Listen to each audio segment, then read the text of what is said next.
All right, welcome.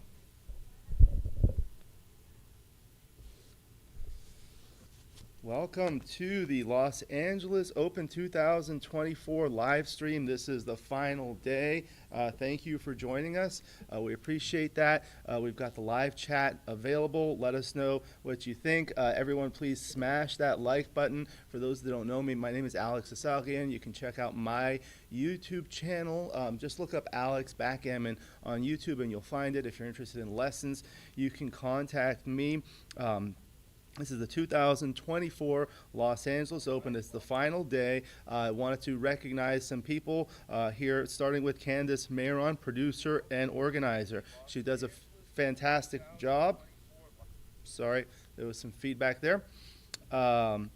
She does a fantastic job. She organizes the California State Backgammon Championships as well. And I'm going to pull that up in just a moment. The Executive Tournament Director is Patrick Gibson, Hall of Famer.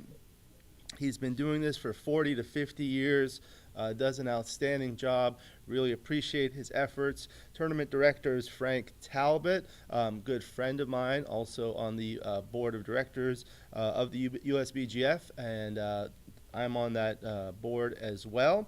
The Intermediates Director is Paris Hunter Paul, who runs the Silver Lake Backgammon Club. We will recognize them in a moment. Events Manager and Finances, Ceci, Pedroza. Results Manager, Jean Mangone. Side Events Director, Amy Trudeau from Chicago. The tournament committee includes Ted Chee and Neil Kazaross. The eligibility consultants are Ben Friesen and Neil Kazaross. The host and auctioneer of the Calcutta auction was Art Benjamin, outstanding player living here in California. Streaming commentary myself, along with a lot of guests. I want to let you know about the upcoming tournaments for the USBGF, the ABT, the American Backgammon Tour. The Michigan Summer Championships, July 3rd through 7th. That's Carol Joy Cole's final tournament. She's been doing it for over 40 years. That's an outstanding one, 4th of July weekend. And then in August, we have the Wisconsin State Backgammon Championships. I believe that's run by my friend Jack Edelson, August 8th through 11th. You can find all this on the USBGF website, usbgf.org. Then Labor Day weekend, August 28th through September 2nd, the Viking Backgammon Classic in Minnesota, run by my good friends April and Michael Messick. In September, the 26th through the 29th, the St. Louis Gateway Open. That's going to be obviously in St. Louis. October 16th through the 20th, Wild West Shootout in Denver, run by my good friend Dan Minardi. And the final tournament of the year for the ABT is the 2024 California State Championships. That's the last ABT event here in Los Angeles. Okay, so I recommend everyone become a member of the USBGF, the United States Backgammon Federation. You need to be a member to play in any of these ABT tournaments. Let's see what we've got here.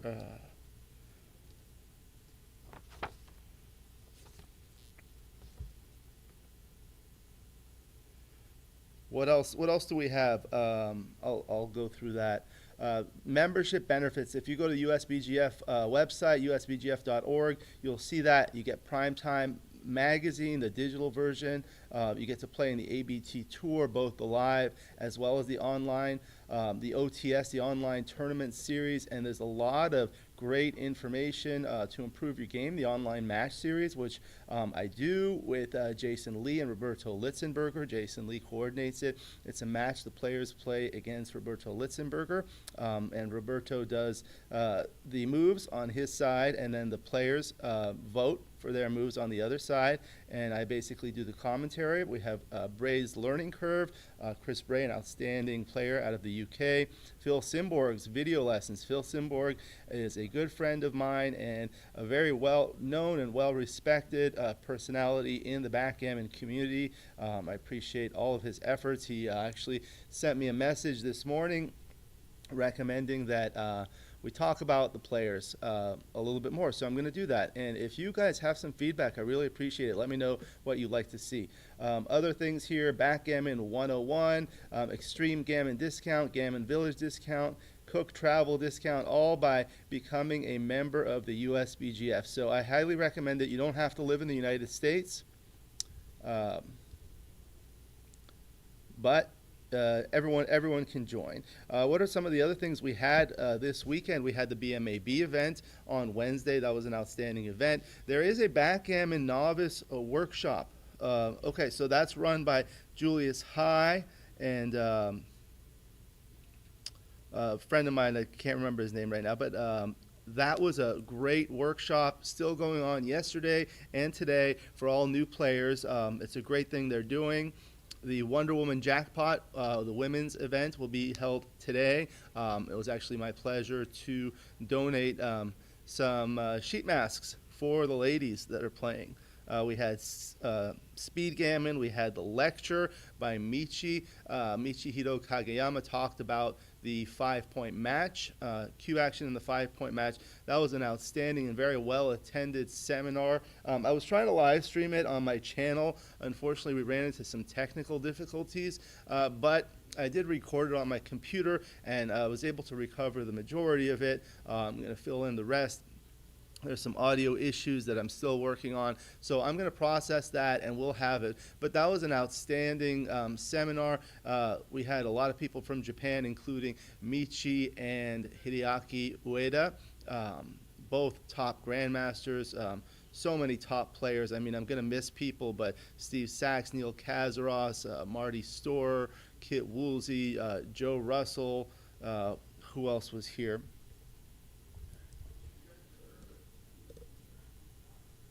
Let me see. I'm looking at the draw sheets. You can look at the draw sheets actually online. In the description, you'll see all of these people. Who else did I miss? Okay.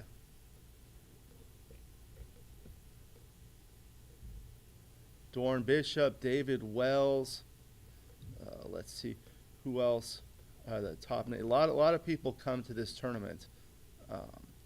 I also wanted to thank everyone from the USBGF who's here. John Pirner, Executive Director, Kara Schultz, Chairman of the Board, multiple people. Ben Friesen, and also he helped with the BMAB as well as helping me with the streaming. I've kind of been juggling things because unfortunately he's been ill. Wishing everyone is wishing him a speedy and healthy recovery.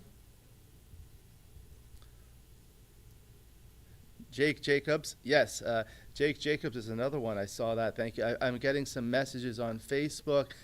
Thank you for your feedback. Let's see, what else did we have here? Yeah. So a lot of outstanding players. If you look, we could see what's the active draw sheet right now. So there's the main fighters bracket. Todd Krosner will be playing Carter Maddock. The winner of that plays Al Hodis, and the winner of that plays Neil Kazaross in the grand final. We have Steve Sax and Norm Wiggins playing in the Consolation. The winner will play Jake Jacobs. And on the other half of that draw is Dorn Bishop versus Jeb Horton. We also have the Masters Jackpot. This was named previously the Bob Glass Masters, the Memorial Masters Jackpot. Bob Glass was an outstanding player who unfortunately passed away about a year ago unexpectedly. He did have some health problems. However, he was an outstanding player, one of the top 10 in the ABT. And let's see. For those that are watching, let me know if you can hear everything, and I'll ask some questions. We'll have some interactive commentary. So let's see what's going on. So there are 5 players, and they're going to do a redraw. The players in the Masters Jackpot are Jack Edelson, Steve Sax, Alex Toth, Chris Trencher, David Wells. So there are 5. 2 of them will get an anti-bye, and the other 3 will be in the semifinals. Out of the other 3, 2 will play each other, and 1 will await the winner of the 2 who get the anti-bye, and there will be an equitable way of doing that draw. So if you get an anti-bye, you earn some more money. Okay, so that's the Masters jackpot. We also have the Advanced and Intermediate. It looks like the main fighters is Daniel Bluestone against Matthew Soleimani. And the winner will play Vinny Ramirez from Orange County. Okay, also I wanted to recognize all the clubs in the area. Of course, Gammon Associates, Patrick Gibson has been running that for decades. Okay, we have weekly tournaments, usually twice weekly tournaments. Right now we're trying to find a venue for the second one on Sundays. There are also some other clubs, Mario Savan from Orange County, Michael Pines from San Diego. We've got from Northern California, Ted Chee, Ken Bain, Mona Maza. Thank you for attending. We appreciate your support. Mona is going to be running a new tournament in Humboldt County in Northern California at a Native American casino. So that's going to be a lot of fun. We also have a few social clubs here in Los Angeles. I organize the Los Angeles Backgammon Social Club. So we have social events for people that like to play socially, players of all levels. My good friend Paris Paul runs the Silver Lake Backgammon Club, and that's in East LA. He has hundreds of people attending his events. Also, Kurt from the Venice Backgammon Club. Kurt and Paris have their, basically they do all their marketing on Instagram. So go look up Venice Backgammon Club and look up Silver Lake Backgammon Club. Kurt runs the Venice Backgammon Club. They get hundreds of people at their events. And those are very social. You go and meet new people, and it's a lot of fun. So we're going to see what we have. Take a look at, let's see, the draw. You guys can see that. Let me know if you'd like to see something in particular. The intermediate, Yumi and Travis. Okay, so let's see. I'm going to go see what's going on. Play should start shortly within the next 30 minutes. Welcome. Type in your comments in the live chat. Everyone hit that like button. We really appreciate it. Thank you for viewing. Oh, good morning to Marty Store. How are you? Good morning, Alex. Welcome back. Yeah. Thank you. Please sit here. We haven't started anything yet. Okay. I was just doing some introductions. We started the live stream, so we're going to see who's going to be playing. And, of course, it's a pleasure to have you on the expert commentary. How have you enjoyed this tournament? Oh, I've enjoyed it in many ways, but the important way I haven't enjoyed it. I'm out of everything. Lost ignominiously, but that gives me more time to sit here and have fun. Good. Some of the things we like to ask the people is you come to this tournament all the time, and for the viewers that are watching or the people who haven't been here, what is it that you really like about this tournament that makes you want to come? Well, I like the fact that the main organizer, Candace Mayeron, really takes care of people individually, right? Like, if you have a problem with anything, you can go to her, and she'll make sure that whatever you're annoyed about gets addressed. You know, she's very good about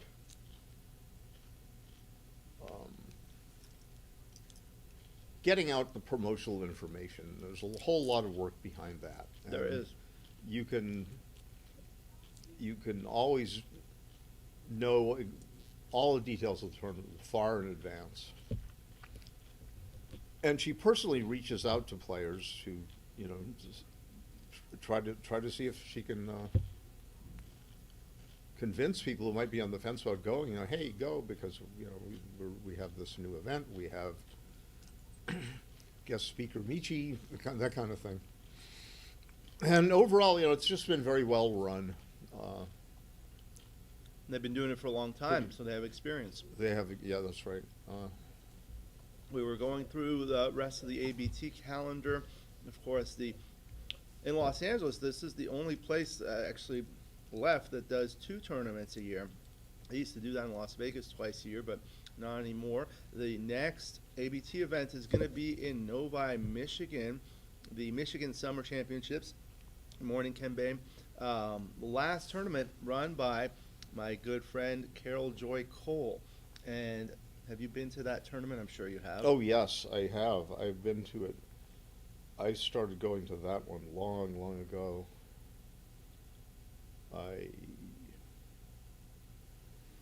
I'll let you continue. I'm going to see what's going on. I Go will ahead. say the 1990s I wanna see. I've been going to Novi.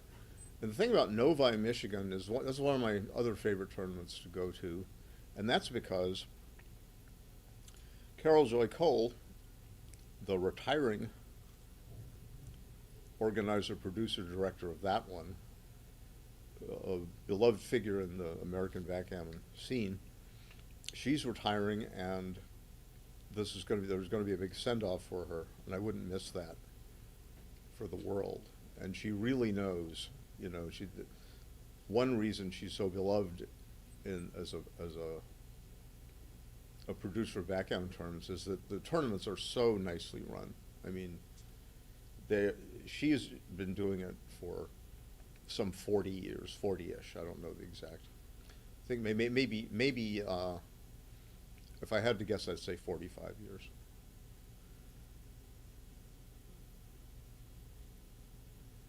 And I will certainly be there. And I think everybody who has never been there, if you come, you're in for a treat. Other than Novi, what are the other events coming up? There is one in Madison, Wisconsin in the middle of August.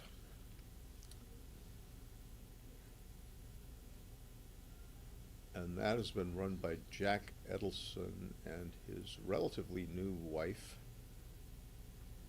Christina Elias. And they also do a good job. Unfortunately, I've never been to that tournament, but it's got a good reputation, and I know both of them personally, and I know what fine attention to detail they pay, and the fact that it's spoken well of, so definitely go to that one too if you can make it. You probably have to take a plane to Milwaukee and then rent a car and drive up north to Madison or something like that.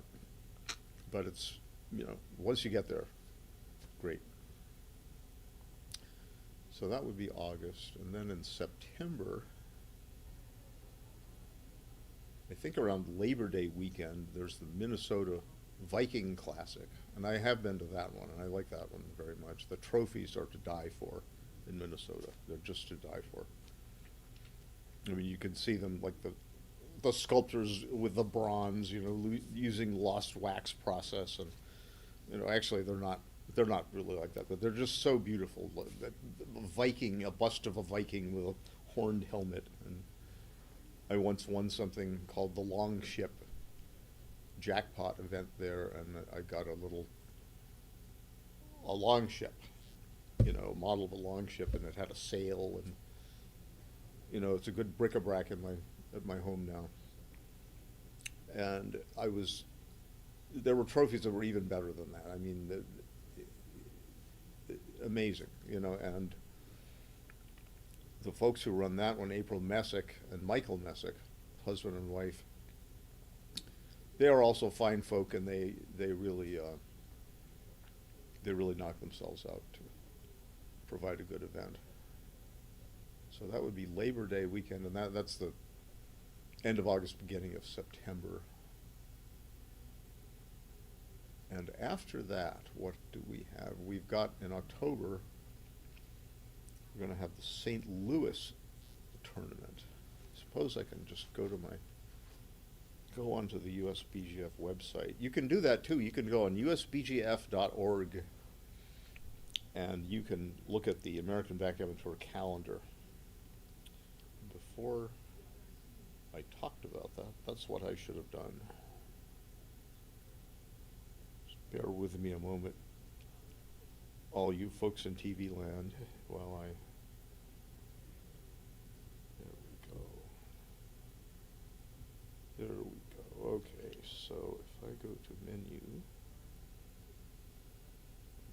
go to here.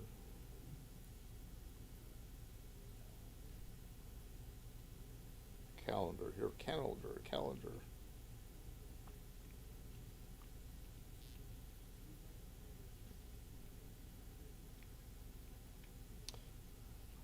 There are online events I see. There's something called a USBGF, US Backgammon Federation, Kids Backgammon Club online. It looks like they're meeting weekly. June 9th, which is that today? That's today. My gosh. And then it's every week, it seems, in June at least. And then there are online tournaments too, but as far as the live tournaments, I mentioned the Michigan Summer Championships in Novi, Michigan, run by Carol Joy Cole for the last time.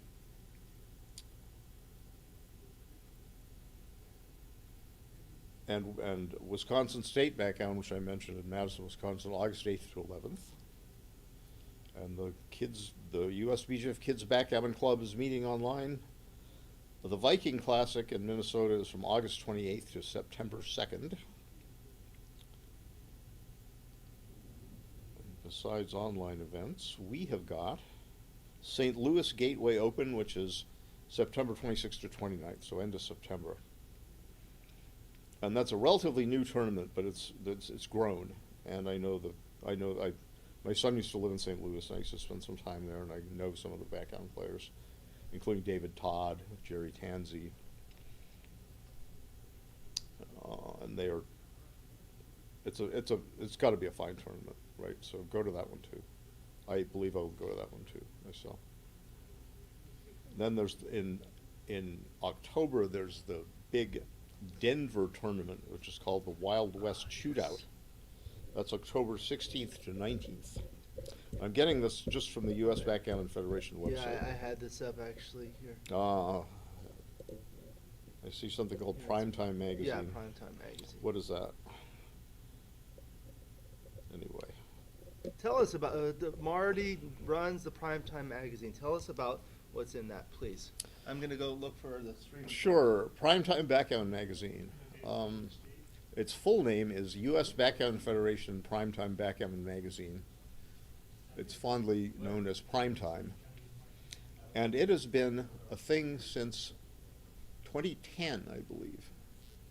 And it used to come out in newsletter form. You could get a paper newsletter form thing, which was nicely produced, and you could get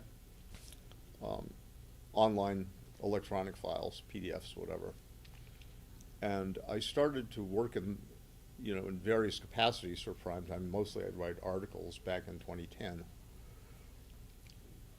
And I kept doing that, and eventually my responsibilities in writing stuff and editing stuff grew, because I was very impressed with the magazine. I mean, not my own articles were not the biggest part at all. So I wasn't thinking of those so much as all the other content. And it's grown now to the point where there's a ton of content of various types, and it's really a great learning resource. And we try to have a good amount of high-level technical content about backgammon, but we also we don't want to lose new players by publishing nothing but that. So we have some good features that are targeted on intermediate players and even novice players from time to time, and we not only do we have content about the game of backgammon itself, we have the calendar. We publish that in the magazine. The various points races, like American Backgammon Tour points. We do interviews with people. We covered the Hall of Fame induction, for example, back in January, where Wilcox Snellings was inducted, and we had virtually a whole transcript of the proceedings. And lots of great photos. I mean, if you come to the LA Open, for example, here, you might just find yourself in a photo in Primetime Backgammon Magazine. And let's see, what do we have? We have tournament coverage. We recap the tournaments that have been held. usually written by somebody who's been there. We solicit colorful ads, and we have regular features that lots of people can learn from. We have a rulings feature by Rich Munitz, who's on the Ratings and Statistics Committee, or maybe the Rulings Committee, both, I forget, but he's very much involved with the latest backgammon rules, and so he'll publish something from real life where a ruling was called for from the director of the tournament, and what happened, what was the ruling, what should the ruling have been, if it was different from what he thinks should have been. And so you learn a lot about the rules. You learn a lot about math tricks, arithmetic tricks that you can use to help your game from Art Benjamin, who's a math professor. A famous one, I might add. He's in the American Backgammon Hall of Fame. And the list goes on. I mean, we're always trying to get new buzz about backgammon going and cover everything that's going on. There are meetup events where people just get together in some local area, such as there's one north of Boston. There's a big one in New York City where the people down there are getting hundreds of people, and sometimes hundreds of people twice a week at the different places they play. And it's just amazing, and so we cover that too. So if you're looking for a place to play in your area, and you want to find one, you can look on the U.S. Backgammon Federation website, and it's going to be in the magazine too. I mean, I just can't recommend the magazine highly enough, even though I'm the editor and I write for it. It's, it's worth getting. So if you join the U.S. Backgammon Federation and you get a premium membership, which I forget the cost of that, it might be $65 a year, something like that, then you get access to all of the online versions of Primetime Backgammon going back to 2010. I mean, you can download them, print them, whatever, you can just read them. The website has a really nice reader feature. You click on the page, and there's the page flips, the virtual page flips in front of you, and you can just go page by page, and you can go back all the way to 2010 and do the same thing. And if I like the content now, I imagine 15 years of same, So anyways, that's a plug for my baby Primetime magazine. What do we have coming up in Primetime magazine? In the upcoming issue, Art Benjamin will write an article about his own recent induction into the Backgammon Masters awarding body, Elite. He's won a Grandmaster title. He's now a Backgammon Masters awarding body Grandmaster. And he says he got there with the help of a lot of great teachers, and so he is going to go over a few positions from the recent event that got him his Grandmaster title, the Backgammon Masters awarding body, or BMAB tournament in Chicago. And he said this, David Presser, one of his teachers, has a formula for this, and I tried to apply it, but I didn't quite succeed, and why not? And here's another thing that I learned from these teachers, and it's, he's a very humble guy. It's not like, look at me, I'm a grandmaster. It's like, what did I learn to increase my skill, and how am I going to keep doing that? And he's a very engaging writer. I mean, even when he writes about intricate topics like 18 different variations of a formula to figure out how many rolls you have to bear off all your checkers. He's an expert on all that. But if you sit and engage with it, he's written in English, and it's plain, simple English, and it's great stuff. So that he'll have an article in the upcoming issue like that. And we'll have the usual rulings column by Rich Munitz. And we will be featuring, I can't say who's featured on the cover, but that person is going to have some of the some of the positions from that person's recent matches analyzed by me. And I love to do that kind of thing. I love to comment. I love to do all this thing. And you can get, again, premium membership in USBGF gets you other stuff besides just the magazine. You get access to all kinds of online resources. But, you know, and they're all great, both for increasing skill, finding where other backgammon players are. So we've got Norm Wiggins. Oh, this is the Consolation quarterfinal coming up. Norm Wiggins and Steve Sax. So Norm is a veteran. He is, I don't know his exact age, but he's over 90, I believe. And the young Steve Sax is about 60-some. And Steve Sax he's also a Hall of Famer. And Norm Wiggins has been around forever. And Norm won a match last night that I got a gander at, and he was playing all right. So, and Steve, of course, is the list of Steve Sax's wins is long and impressive.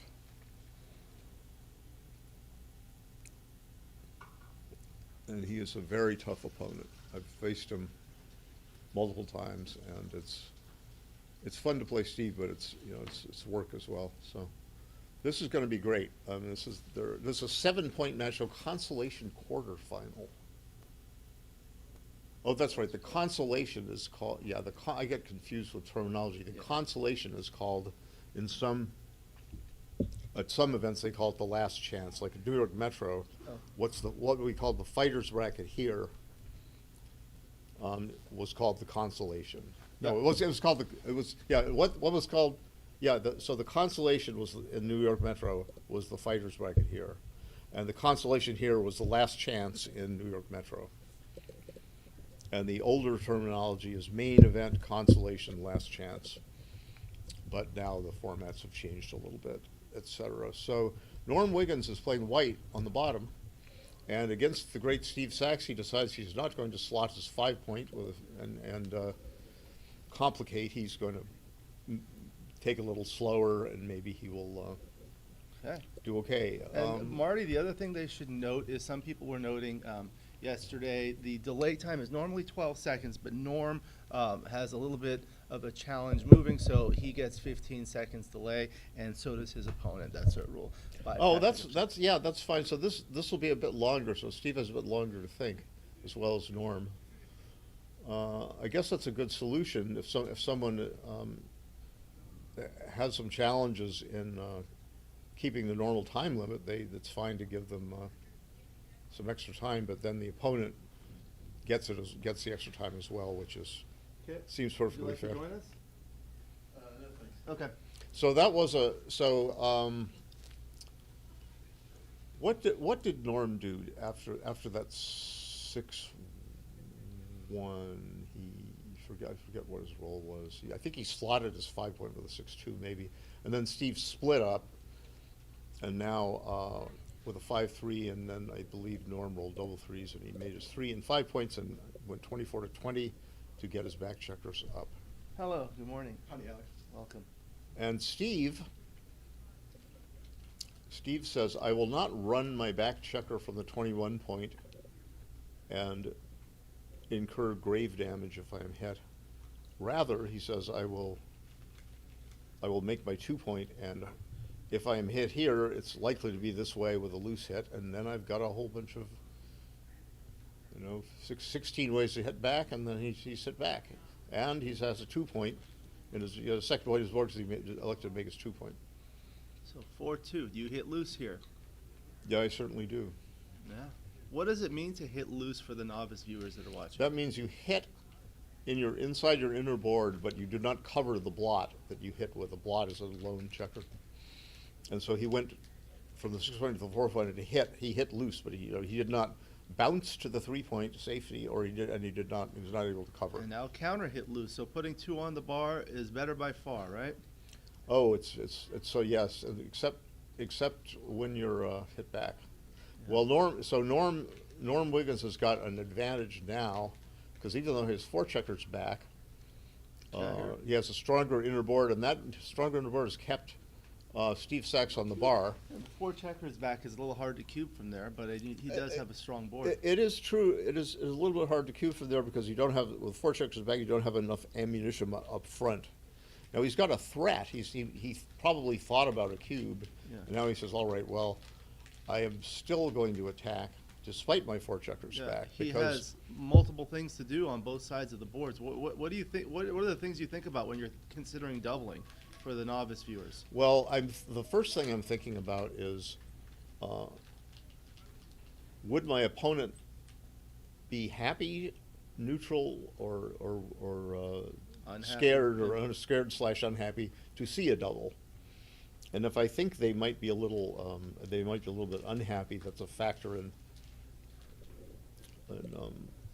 inducing me to maybe to double. But then of course that just begs the question of, well, how big a favorite do you have to be, et cetera, et cetera. And you have to be winning for sure. You also have to be threatening to lose your market for the cube. That is, if you roll and then your opponent rolls something in reply, and then you double at that point, and your opponent is forced to pass. Well, you're happy that you got the points that you got by doubling, but you're unhappy because if you had doubled the roll before and he had taken, with that sequence of rolls, you would much rather have him in the game for 2 than able to get out for 1. Right. So that's called losing your market. And if you don't just double because you might lose your market. You double because you're a favorite and you might lose your market. And you have to be a favorite by a fair amount. And some of the factors that go into doubling is what is the race like? How many pips do I have? That's a good racing number. And now Norm hopes to come in low, so Norm's going to come in on the 22 point, that blue colored point there, and slot. Now he's going to slot his 4 point. Oh, this is the wrong idea, I believe. Oh. I think he should have stayed back. When do you think about doubling here? Right about now. 60. Well, yeah. So you count the 117. 123 for black. That's right. 123 for black and. That's 81 there. Yeah. Right. 144 looks 140. Yeah. So it's 123, 144. Yeah. So a lead of 21 pips in a position like this, that would induce me to. I think it would induce me to pass because yes, I've got some. Now Norm is going to run from the forward anchor, and that just sort of begs the question: why didn't he stay back on the 22 point and cover more territory in Steve's inner board? That's given the pip count, that's what I would have done. And now Steve has got a little dilemma here. He does not want to leave an indirect shot by going 13 to 12, and he says, I will keep my 4 points, and that's the only way he could have done that. And kept that 4 points and not left a shot. He's up in the race. Yeah, he's not concerned about. And so Norm says, well, now I can escape. And now that 11 to 8 is not necessary. Well, he could have played 5 to 2 to try to get a point in his board. Hidden cover? No, I don't. He's too far ahead. Just don't hit it all. Too far ahead in the race. Doesn't need to. Yeah. So we have some viewers in the audience that are saying hello, and Ed Corey says excellent commentary and great insight by Marty. Hello to Dmitry Obakov, Dice Man, Pi, McWoozle, and Felix Goikman. Where are you joining us from? All right, so 3-1. He's still. Yeah, he's considering hitting and covering, but that would leave 9 return shots. And so he has to, sometimes you might make a play like that, but you'd have to. How do you count those return shots for the novice? Okay, viewers? so there's a couple of tricks. You can, well, the straightforward way is say, okay, if I hit on the 10 point and cover, I don't have any blots on my inner board, so he's going to have to get off the bar first and then hit me. So he can, and if I get off the bar, then if he gets off the bar, white, then a 5 will hit me. So you look at the numbers that come in that include a 5. 2, 5, 3, 5, 4, 4, 4, 5, and 5, 5. That makes 7, because non-doubles come up 2 different physical ways. Right. Doubles come up 1. And then on top of that, there's a 6, 4, which comes up 2 ways. So that's 9 ways or a 36. That's a quarter of the deck. Wow. And that's a lot when you're way ahead of the race, like Steve is. And I think Norm might have been better advised to keep a trailing checker or a mini goalkeeper Right. back as far in Steve's board as possible. And what is a goalkeeper for the novice viewers, please? It's a person on a football team, as they say in Europe, or a soccer team, as they say in America. I'll help you with that. Who, yeah, I'm challenged with the candy wrapper. Who wishes to knock the ball away from going into the goal so the opponents can score. Last line of defense. Yeah, the last line of defense. There, that's what I was looking for. So the last line of defense to bearing in safely. You know, you can have one person, an avatar of a person, a checker way back in the opponent's board, lurking, hoping that blots will appear. Lurking. Very good. Pi is joining us from Worcester, England, and Michael Urban. Welcome to the live stream. Everyone. Worcester, that's Worcester. Worcester. It's Sorry. the same as in, roughly the same It's as like, what is that sauce? That's Worcester. Worcester sauce? Oh, is that the sauce? well, yeah, the sauce. Yorkshire sauce? The sauce is Worcestershire sauce. Worcestershire sauce. And there was a Three Stooges episode where Curly was trying to say it. He said, the Worcester sister. They said, I just can't say Worcestershire. Don't they leave off the Shire in England though? Isn't it just Worcester? Well, you could say Worcester or you could say Worcestershire, but I see. I believe that it's common usage to put the Shire in like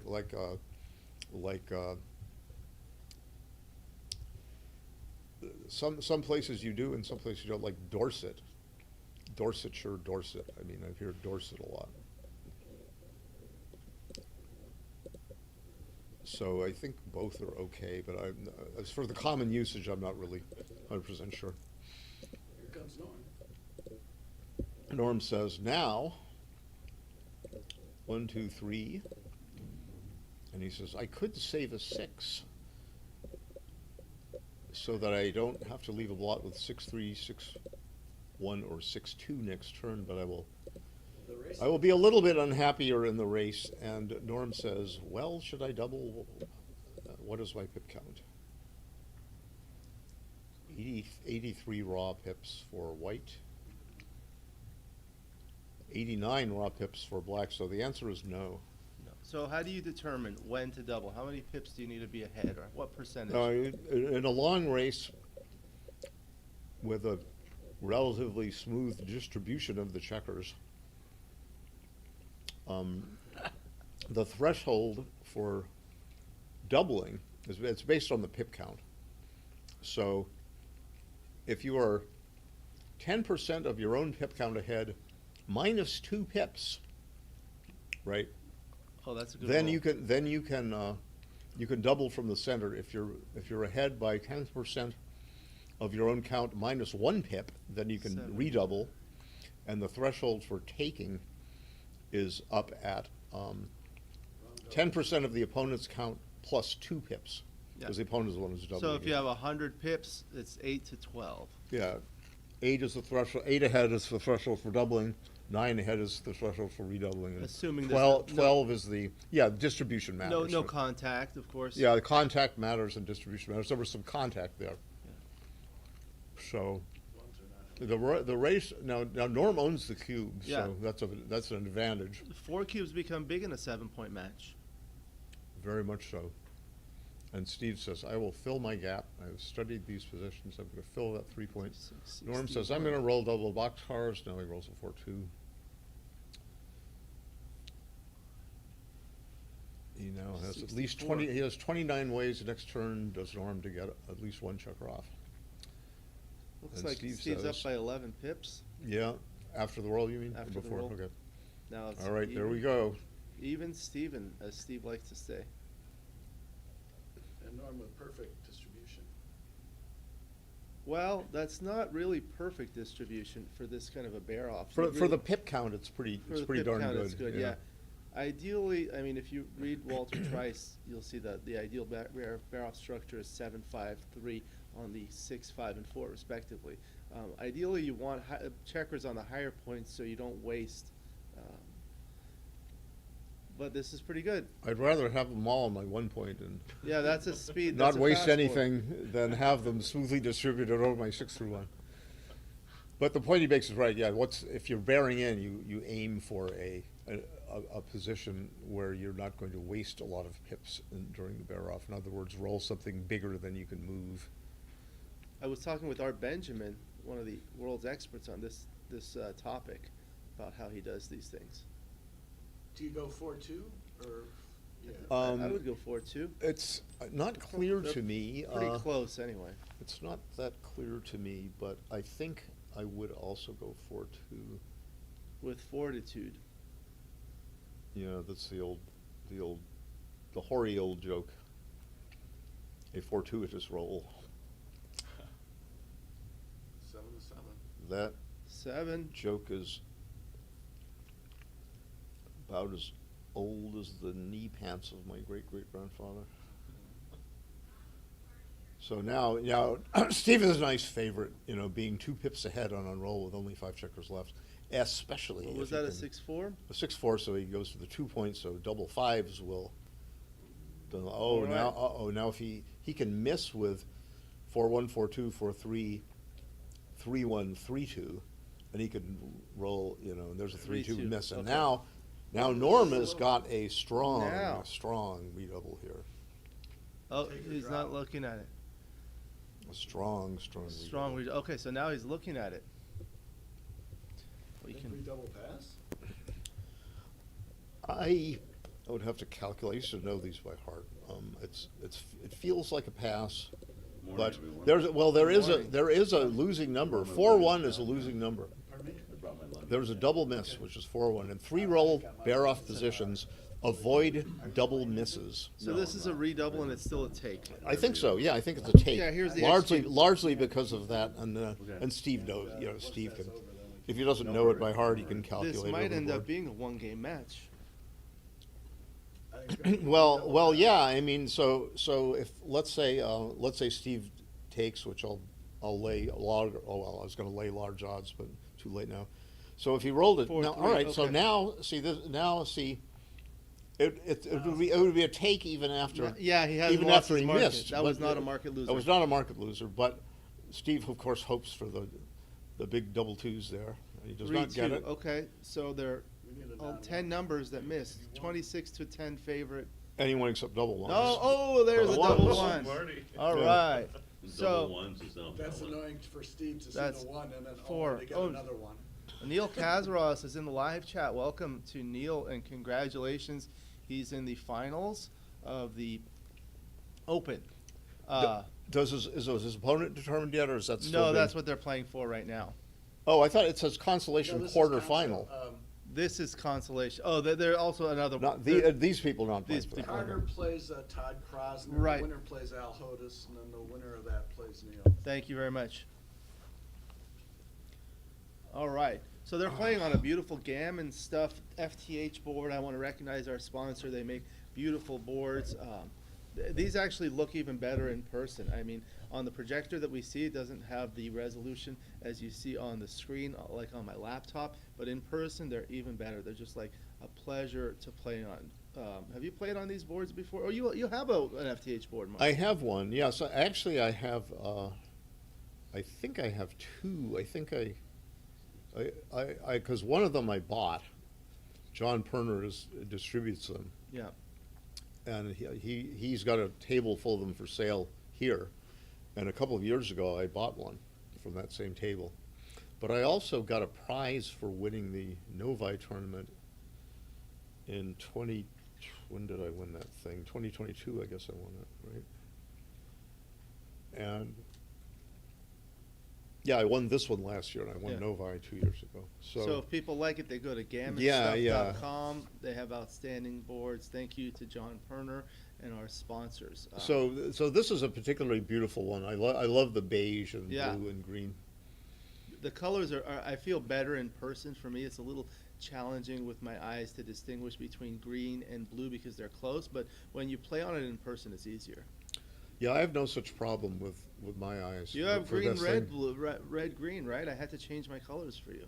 Red. Well, I don't like the extreme contrast, including red. That's my problem. I see.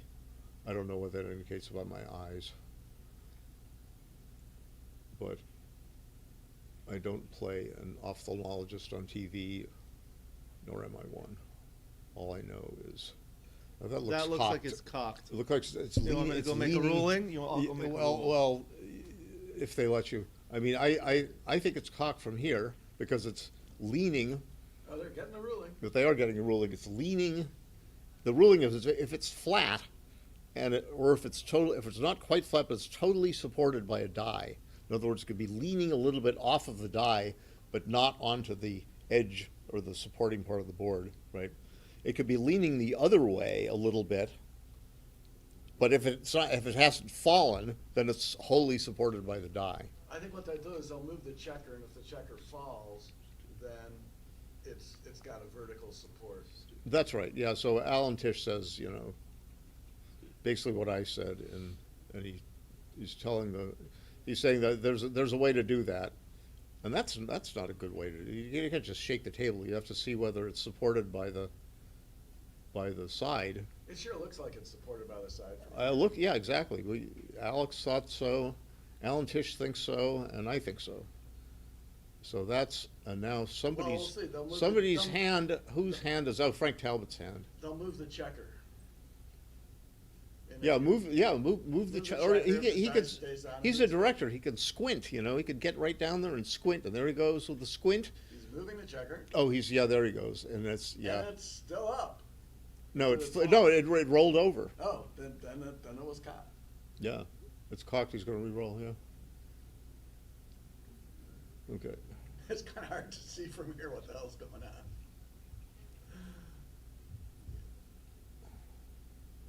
Steve's happy. He got a 6. All right, so that was a cocked die. And Steve rolled a 6-4, and he hit, instead of pointing on the 2-point, he hit the checker on Norm's 9-point to send the checker back more pips and not allow Norm such an easy task of covering that 9-point or I never maybe cared later. much for making the 2-point. I never hardly ever do it. So, Yeah, That was my last so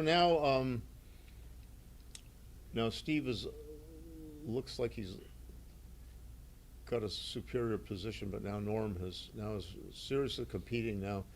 I would play 23-18 here. I'd split those back checkers I totally up. agree. I like that 23-18 move. John Vitor agrees, and Norm agrees apparently because he does it. It's unanimous. it's unanimous. So double 2. And Steve says, 1, "Oops, 2, 3. I did not hit anything, but I will You make the could 4 have point." hit on the bar point, but chose not to. He could have made the 2-point Aces are pretty good. All right. on the head of the checker, Switch and on bar. Norm's point? checker. Yeah, make that the would bar and be. make the 4. Switch and bar. Yeah. Yeah, you don't want to give your opponent the full roll to hit you and make you unhappy. So, So 6-3, in Steve, and out. okay, so Steve decided not to hit. You want to get out of that. 1. Is he up in the race? 65 and 64, right? Sure looks that 129? way. Is that 129? for Yeah, you? yeah, that's right. That's 2 chunks, 65 and 64. 56 and Is that 87, double right? quads? 56 Yeah. and 87 over there. Okay. 3 See, times this is 29. how we and- count yeah, fast. 56 and 87 is 141. People were talking about the cock die in the chat. 143. So Frank did make a ruling since it was being supported by the rail, the edge of the board, it's considered cocked, but if it's on the checker without being supported by the rail, it is not cocked and a valid roll. So that one was cocked and it was a re-roll. I like the dice on checker rule. What do you think, Marty? I like it because I find that in the long run it saves time. Yeah. But the bad part about it is that the more rulings such as Frank Yeah. Talbot just made Yeah. than do occur than were initially expected to occur when the rule was promulgated. Yeah. And directors, even now, they have a choice of whether or not to have the rule that dice on top of checkers are valid. It's a double four. But then what happens when you don't do Oh, dice is on that legal? Yeah, that's Yeah. legal. Okay. When you don't have dice on checkers, then they have to re-roll much more frequently, especially when you're bearing off on your right. That's right. I know a player whose name I will not mention who said that he wished to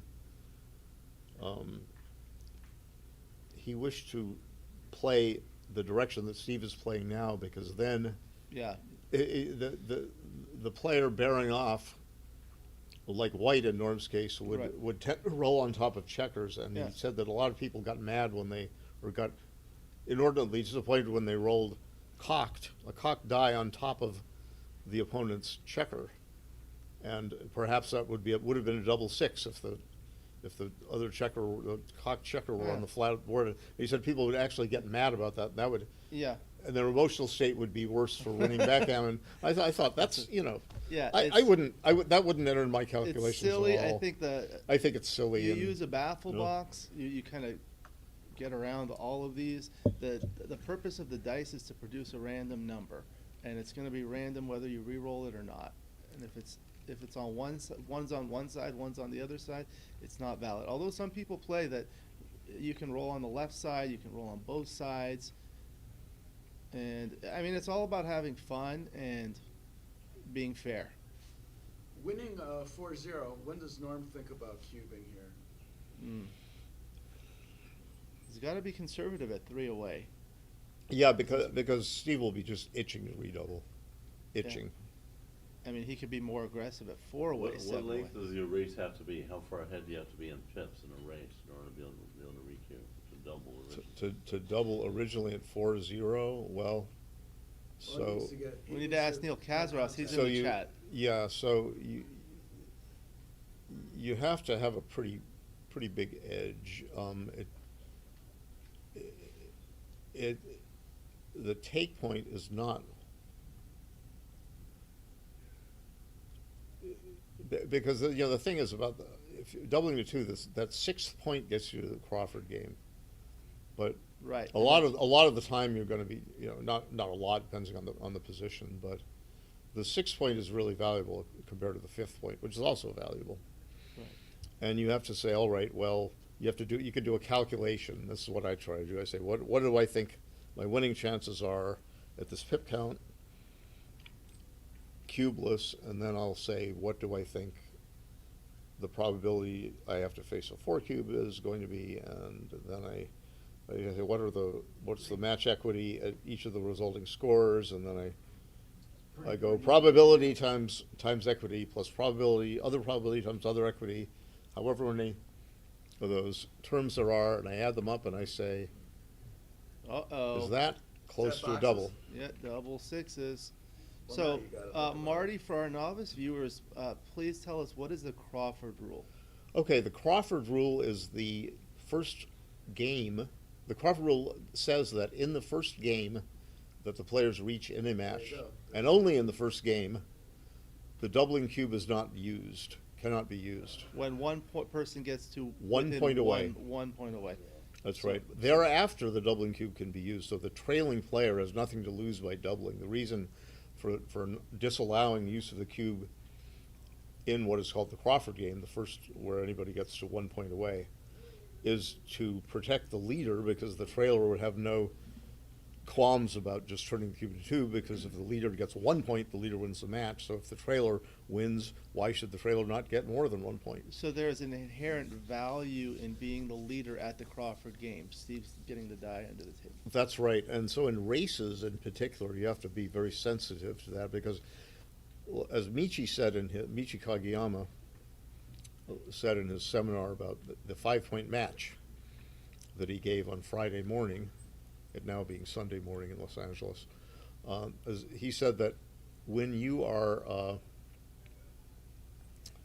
For money, you counter. Yes, So- this is right. Yeah. yeah, he. What did he say? I forget. Now let's go back to the match Yeah. because I don't want to annoy too many of the audience out there in TV land. So Steve hit and split. Excuse me. Ed Corey says hello to Alan Tish. Have I ever played who? The Holland rule?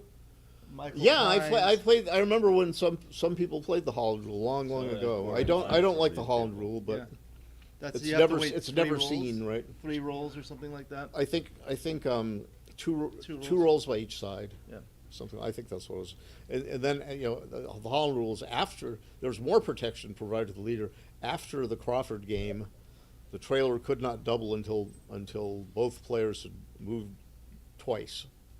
Then they could double. And it's fairly meaningless. And so Steve says, well, I'm behind in the match, and I'm going to put checkers in front of Norm's anchor. And if Norm leaves the anchor to hit, I don't care, and I might even be happy because I'll get more checkers back to shore up my defense. And Norm says, I will not hit you. I will not. I will keep that valuable anchor, retain my lead in the race, and unfortunately I have to slot. But I did slot, and I got hit. And Norm says, well, I can hit him with a double 2, but again, I like that 4 point so much, I'm not going to do it. I'm not going to hit with 3 of those 2s. I'm going to come in with 1, make the 4 point with 2, and think about the last one. Will it be 8-6, which improves the distribution of spare checkers, or it could have been 23-21, a little bit committal, but not maybe so bad. And now Steve Sax says, what shall I do with that? Shall I make the bar point? Or shall I make the 11 point and minimize blots and block that anchor better? The blocking point 6 away is a nice blocking point. And now Norm says, aha, now I think I'm going to hit him. Now that he's started to block me, I'll just break away. So 23, 22, and 20 to 15 hitting. I would do 2015 and 23-21 is a 5-2. It's a 5-2, okay. Yeah. So 5-1. So it's a good, so the choice is between hitting and continuing to the midpoint. And there's another good play that John Vitor mentioned, which is hitting on the 15 point and staying there and moving the back checker up to the 21 point. And Norm says, well, I'm not going to hit at all. I'm still not going to hit at all. I would have hit somewhere, and then my choice would have been John's play or the one I first thought of, which is not to. Okay, Norm roll double Not to leave lots. 5s. Double 5s for Norm. No, for Steve. Steve rolled Oh, double that was 5s. Steve's number. Okay. Steve's the black checkers. And one reason for hitting on the previous turn is that if you hit, you set it's the normal old reason for hitting. You set your opponent back a whole bunch of pips, 15 in that case, and you put him on the bar where if Steve's on the bar, he can't do as much as he could if he weren't on the bar, and he wouldn't stay. He would have even stayed on the bar with 4 numbers out of 36, 1/9 of the total, any combination of 6s and 4s, because Norm had both the 6 and 4 point made. But now the race is getting, Cool. the race is getting closer here. So after the roll, the pip count will be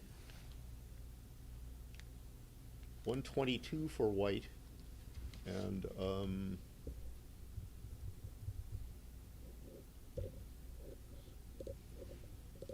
it looks like one. No, when should Steve actually do an initial cube here? He's obviously Well, almost going to be ahead of the race. he this is not a gammonish position for Steve. He's not going to win hardly any gammons here. Not hardly, as they say, as they don't say in grammar school in U.S.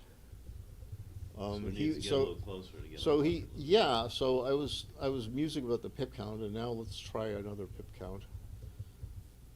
So Norm says, I really don't want that back checker stuck in there, so maybe I'll get it out, and maybe I'll count the pips.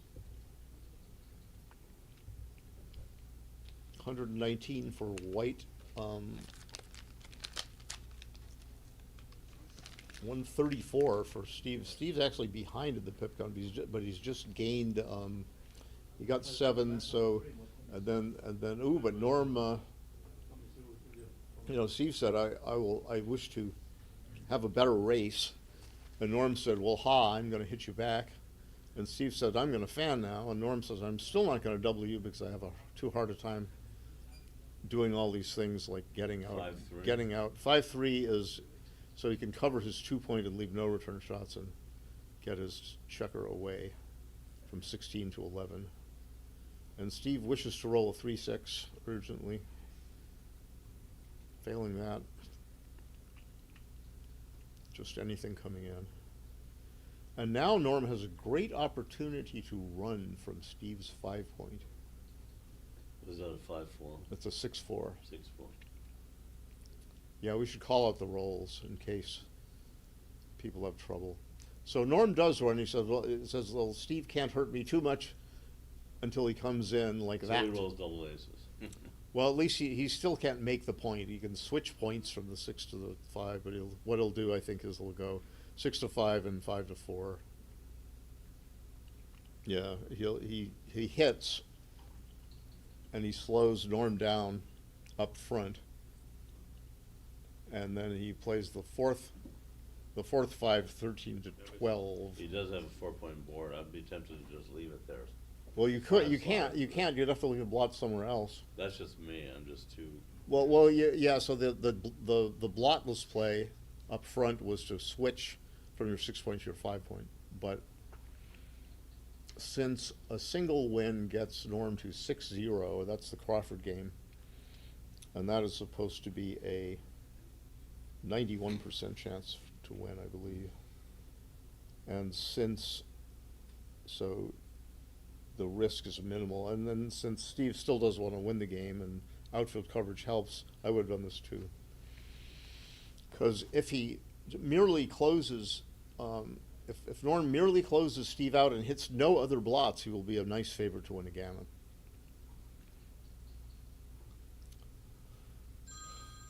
Norm has some pretty good, strong Gammon chances here. Yeah, so Just Norm get around. has to decide on the 2. And I do not think I would move the back checker. I'd Because go 11-9 is what I would do. 11-9 leaves a 3-6 return, but it's a nicer looking position. it It's another assures him another a lot builder. of It's another builder. Board closures. With Yeah. a 3-point. Yeah, it's a good builder, and it's coming closer to home.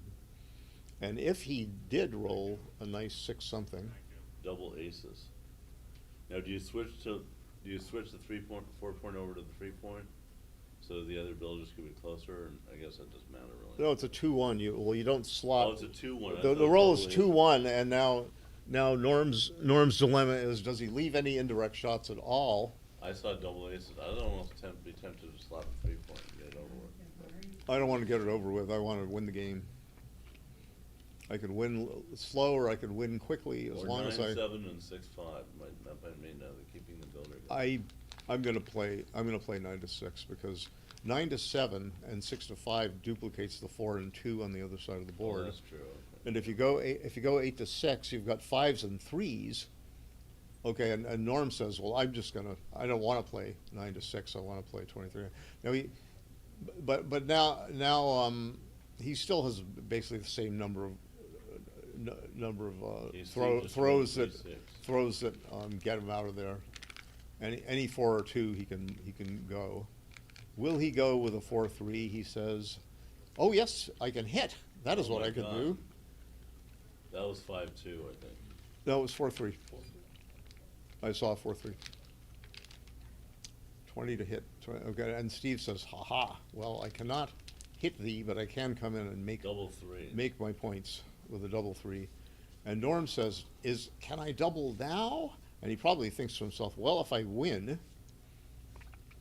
and I believe Steve would pass, right? But Yeah, if, I don't think there's that bad of a double, really. I think it's too good, perhaps. What was Michi saying about the 2-away score when you're leading? Well, when you're leading in a race, that's what I wanted to say. Right. When you're leading in a race, a pure race, you can take deeply, because the second point that you get to win the match is very valuable. And if you're never losing a gammon, you can just do the match equity table calculation, as he has done and as many have done, and say that my take point at whatever it is, my take point at 5-0 is probably like 19% or something like that. Now it's reasonable to play on hoping to win a gammon. Now he's just left an 11-1 shot for Steve. You know, 3 numbers out of 36 hit. 6-2. 6-2 is Just one like of, that one. Ah. And Look at just that. like that, he gets punished. So- That's what the doctor ordered. Yeah, Right, we'll right, go right. over And last so, year. and now Norm Wiggins says, "Shall I He had no come out reason into not a?" to cube that last roll. I think He had a reason. He could have played safely. He could have rolled a crummy number like 2-1 and been missed. So do you consider doubling here as black? I certainly would consider it, but Steve thinks the take is too easy, I guess. He has a quadruple shot, and he thinks he can probably take after just a normal entry number. He thinks that Norm's going to do that, and here I would double and see what he wants to do, and he's going to drop is my prediction. He's got the big threat from Steve is to quickly make a prime. He does not care about being gammon, because on a 2 cube, the cube is dead for Norm. The recube is not a thing, and losing a gammon is not a thing for Steve, because nor for Norm. But he's got to assess whether it's, the probability of making a prime before Norm gets out is too high for him to take. Yeah, turns out to be a 256 pass on XG. So in that case, maybe if this is such a big market loss, in other words, then It may have been a double. it probably was a double. I was thinking that it was a double, because he had a juicy, 32 number shot. But not all of the 32 numbers are, in other words, like this might be a. Oh, that turned out to be a no redouble, actually. It was a no redouble. The previous, or No double. No It was a no double. No double, correct. It was a no double. So that's interesting. And that just says that. This was a big market losing team. That just says if Norm had come in, he would have had excellent taking chances probably, and he was 3-1 favorite to come in. Now he says, "Shall I really take it? I got my hand on the cube," but that says nothing until he puts it on his side, and he says, "Ugh, I really don't want to take it, but will I talk myself into taking it?" No, Norm Wiggins finds the right decision. All right, so 5-1, and this again is Norm Wiggins and Steve Sax. A lot of people don't know Norm, but he's a legend in Los Angeles, playing for a very long time. He's written a book. Did you read that book, Boards, Blots, and Double Shots, Marty? Yes. That's a good book. It's an older book, but oldie but goodie. And Steve Sax is very well known in the backgammon community. They both live here in the Los Angeles area. How old is Norm now? 94. He's 90-something, that's all I know. He's in his 90s, so they said he's not allowed to play in the juniors anymore. But he could, in some tournaments, they have a super seniors, which is 70 years old or above, you can play. Do But they I have- was incensed, I wasn't incensed, I was, one time, I'm not a super senior, but I am a senior, so. And I heard in some places. Kit, I think it was Kit Woolsey who played in, might not have been Kit, but it was someone who played in both the super seniors and the seniors. Oh, wow. Because the I cutoff heard- for the seniors might be 60 years old, or Oh. depending on the tournament. And I said, well, that's a great deal. He can play in 2 of them. But I heard guess it- once you reach 90 years old, you Yeah. should be cut a lot of slack in life in general. Yeah, I mean, I heard in some respect your tournaments. elders. In some tournaments, they call that the 1 foot in the grave tournament. That's very rude. Yeah. But whatever. I mean,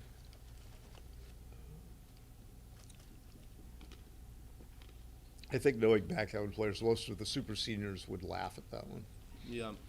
Oh, he Double stays six from on the bar. And Norm is urgently hoping for a good number. Well, a 4-3 is decent, so he makes his What 10 is point. this number? 4-3, 10 point makes. We got to call out the rolls so people know what the rolls are. Yeah. 6-3. It's more important here on the actual live stream, when people see it, it's a little better. Steve runs all the way out instead of going 3 sheets to the win. Now, it was legitimate for him to hit loose, but he probably thought the risk versus gain was bad. He doesn't want a 4th checker back. And he says on the 16 point, it's going to inhibit the 10-point builders somewhat of Norm. Because if he rolls 5-1 and he makes the 5 point, then Steve has a direct shot at a blot on Norm's 10 point. So Norm makes his 3 point, and 4-1 is blocked. So poor Steve cannot move that hapless checker on the 16 point, and now so he plays 4 to the 9 point. And he's probably just going to go with a 1, he's just going to probably go to the 8 point. He could split his back checkers, but I would advise against that at the moment. But he says, oh no, I'm going to play to win. Oh, I love it. I love it. He's going to play to win instead of play not to lose a Gammon. And so he slotted for a prime. If it's right, it's a great play. If it's wrong, it's great that he considered it seriously. I sort of rejected it out of hand because I was a chicken heart. Double 4s? I thought he had that was a 4-2. Yeah, so there's a bunch of numbers that will let Steve cover the bar point for a 5 point prime.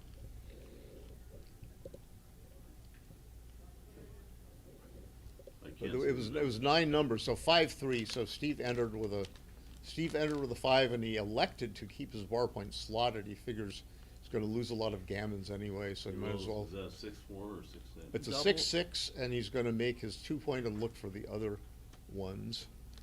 And he says, all right, I might have a 5 to get out next turn, so I will not duplicate my 5 to attack in the inner board, and I will also leave an outside point that has more ways to hop safely into the inner board. It's already doubled, so Gammon doesn't hurt. It is a dead cube, and Steve says, all right, it's prime time. It's broken 5 point prime time, and Norm says, The 6 is easy. I don't want to be gammoned. Oh, Steve's the one who doesn't care about a What's gammon. the So number? yeah, I can't see the number. 6-5. I was reversing. I do this reversal thing. It's called commentary dyslexia, where I think one player has the score of the other player. Yeah, so Steve's been playing great because he doesn't have any gammons to lose, so he just plays to win. I was having him ahead in my beady mind and saying, why is he making these bold plays? And yeah, well, naturally he's going to make bold plays. Would you consider hitting loose there? I would not. I'm going to go for priming. It's a long parlay, so he could go for priming this way, or he could have played 14. He could have played 14-9. That's a good roll. And he could have put a blot on the. But the way Steve did it, he has 2 lurking assassins in the outfield, and he would have to pay off to 2 numbers anyway. Now 5-1. I'm slotting that bar point. And then 14-9. 14-9. No, I'm not doing that. I'm going to slot. Because if he doesn't hit, he'll crack. Yeah, you want him to crack. Sometimes the extra timing. Well, I'm not sure the extra timing is a big factor. But if you stay on the bar a while, at least you're never going to crack your board if you're Steve. So if Steve slots his bar point and then Norm hits, and Steve stays on the bar a while, well, he doesn't have to move up front. He said one reason to do this is that 2-4 and 2-4 and Right. 2-3 and 1-4 and 1-3 leave a second blot. That was a really valid reason. That was one of his better twos. That's not bad. I mean, Norm had a he could last turn when he made his 5 point with a double whatever it was, a double 1. First he broke his 9 point and then he rolled a double 1. He could have actually not made a 5 point board. He could have made his own 5 point heavy and thus cleared his 6 point, but only had a 4 point board. And I would have 6-5. seriously thought of that, but Oh Norm my says, God. I don't care about any of that. any of that stuff. I'll just roll what I need, and that's the end of normie it. for you. And it'd be interesting to see whether Steve's 4-2 was right. I'm suspecting it was not, but I'm often wrong about such So he things. comes in with a 6-1. And 12-11. He says 8-7 is equivalent or better. 5-1. So the 5 is easy. And the 1 is easy. Just cut the shots. You've got 13 ways to be hit versus the other way you would have had 20. And Steve says, abadabadoo, I will not No. hit you. Still. And Norm Peters. says, please don't roll 6-5 or 5-5. Okay, so 1, and then clear the 5 point. That's the only blotless way to play it, I think, is this. And a fantastic sequence whereby in which Norm Yeah, was 6-5 was really the Norm best. was missed. Yeah, it looks like I mean, Norm has hurdles to get over. It's just not a foregone conclusion, but he's happy that he's got a good distribution. He's cleared his 6 and 5 point. And Steve says, well, I am going to make it's a 6-1, so he's going to keep double coverage of the 8 point. He can cover the 8 point with any 5 and any 3 in a combination, which happens to be 25 numbers. And he will clear his 4 point. Perish the thought of not clearing a point in a position like this. That was illegal. He played 2 to his 3 point. And Steve says, this is the original position, and please play it legally, and Norm does. This is a legal moves tournament whereby if somebody makes an illegal move and you are the opponent and you notice it, you're obliged to point it out and have him play it legally. Now, let me ask you a question. Is the third party allowed to discuss the clock if the clock's running down? I don't think so. I strongly don't think so. I think the director is allowed to, and many players will do it. Many opponents will do it especially if they think the opponent has not noticed. They consider it a chivalrous thing to do to say, "Watch your time, sir," or "Madam," as the case may be, or whatever one calls oneself. And oh my goodness, Knudness. The evil Knievel, Norm Wiggins has popped a big one. And it looks like he's got 6 checkers left, and Steve will leave. If he does not roll a double 1, he will say, please roll an ace and leave me a shot so that I can hit you and then win the game and then win the match from there. And Norm says, okay, I'll give you a shot. I'm a sport. And Steve says, I might roll double 2, and then he might take 2 checkers off, and then I might hit him. But he says, oh, I hit you, see? Now I'm going to cover my bar point with any 5.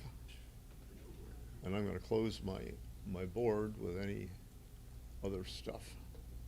And Steve hopes to make the bar point and jar another checker loose. If it were an even game Just right like now, this. If it were an even game now, would White be able to double, like, say, No. or would it be too early? Like, if White had maybe 2 checkers on the 2 point instead of No, I mean, it's too early because, the prospect of a second blot appearing is important as well. So with 10 checkers off, form the 2 point and 1 on the bar, and no possibility of leaving in the blot. It's getting around the threshold, but I still wouldn't double. See, now this is what happens. He now gives Steve much more timing and the chance to come in with a 1 and stay there, which he certainly will do, despite stacking spares inside his board. Now, if Norm rolls any 1 like that, except for double 1s, then now Steve will be a favorite if he hits that checker and then closes his board, a nice favorite. And if he doesn't hit it, which he does, and now he says, I'm going to go 4-2, I suppose, oh, good for Lord. extra attacking chances. Taking advantage of a senior citizen. Oh, the senior citizen is still. Now he can win he can win a good number of games. He rolls a 1 right now.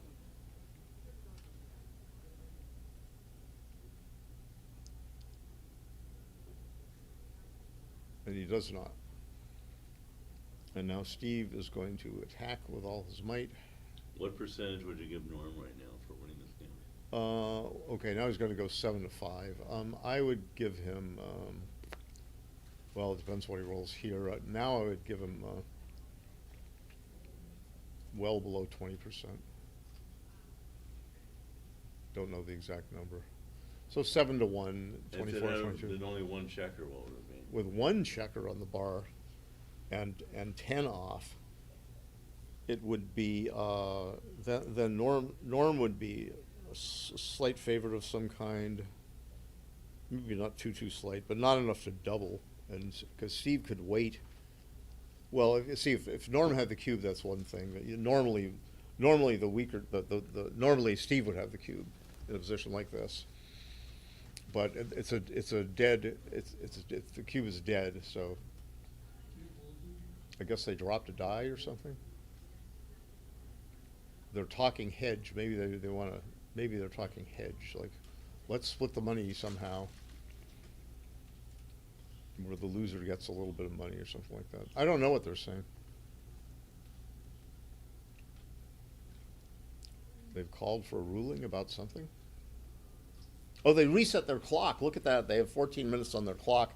They want to, by accident, they reset the clock to the beginning of the time bank values at the beginning of the game, and they want a director to come and look at this video and then reset it. So I am in the position to move backwards in time on the live stream and say what that clock was at scant moments ago. So it's that, okay, now it is now, okay, it's one, okay, it was, okay, I gotta go see that. It was something like 4 minutes. it was 356 for Norm. Okay, 356 Norm, and Steve has got I can't see if that was 1108 or 108. I think it was 1108. No, one, my eyes are challenged. I'm trying to, He had more time. I'm trying, I can see what the values are if I just look closely. I think Steve's got a very good chance, depending on how his bear off works out. Steve, okay, I know the values. I'm gonna go tell him. If he can somehow get love his, Yeah, I'm gonna go tell them what the values are, see if they accept that. if he can get love his lower checkers off. John Vitor's voice will be heard. If he can get love his lower checkers off before having to clear the 6 point, then maybe he has a good chance, because Norm's gonna race around his 2 checkers. That'll probably take maybe 4 or 5 rolls to get those 2 checkers around. Maybe. Again, we have to see exactly how They many. set it to 11-4, that's close enough. So We have to 11:08. see how many It was 11:08 and 356, dances so. Norm's gonna have before it comes in. Yeah.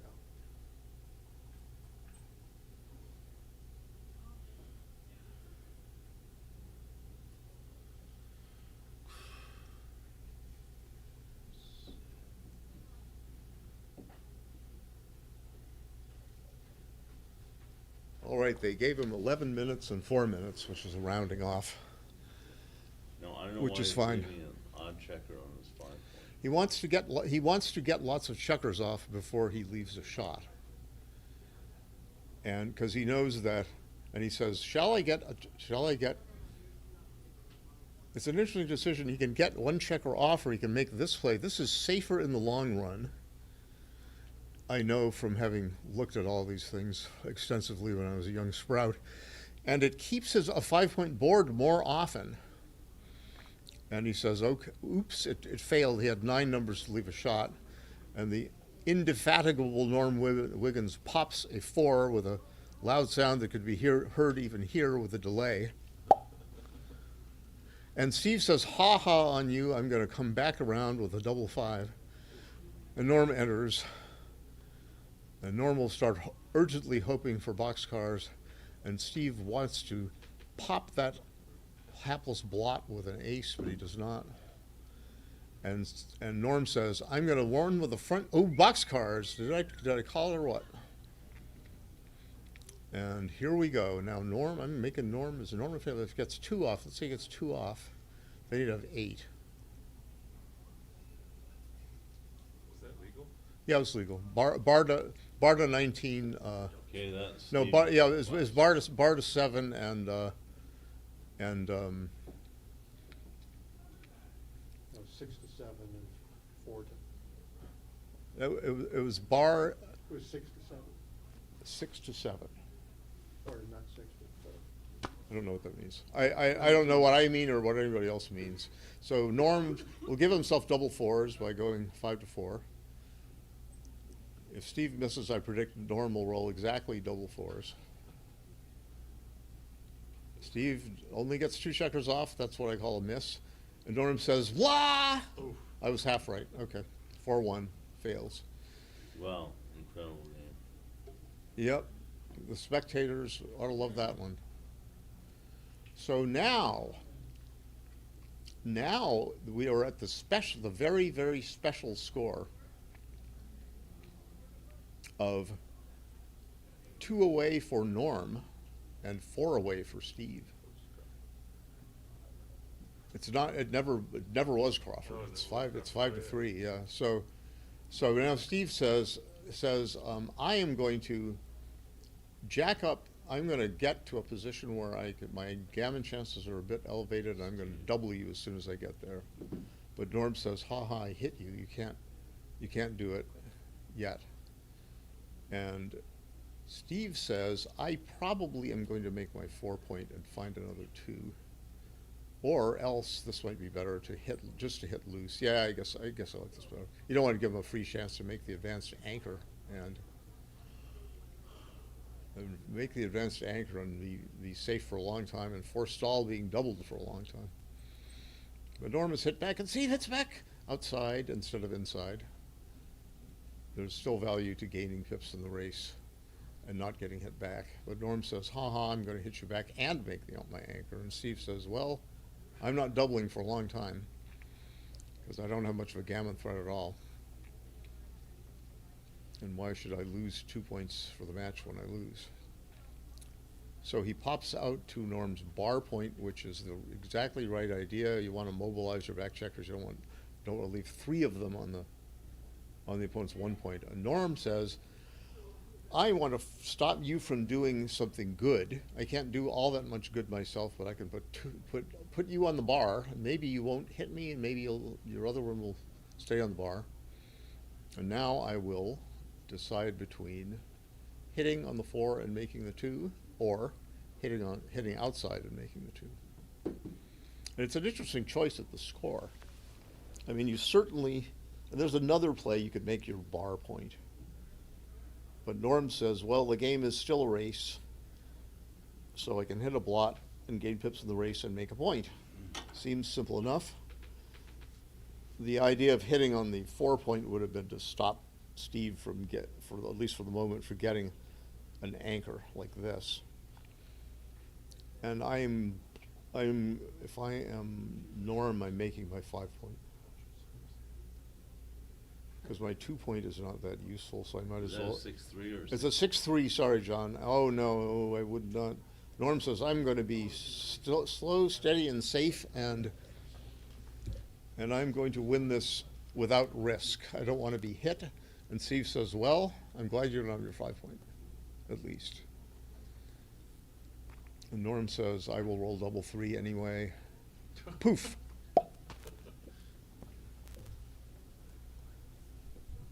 Yeah, Norm's got a little demon that appears on his shoulder sometimes, and I talked to it by remote control, and it said he was going to roll double 3s. But that was a devilish roll. And Steve says, well, I've got a back game to fall back on, so I will slot a decent point in my board. And Norm says, back game, schmack game. He might, this is interesting. I just play 14 to 9, I guess. 5-1, 14 to 8. He can just move from his outside checker all the way forward, and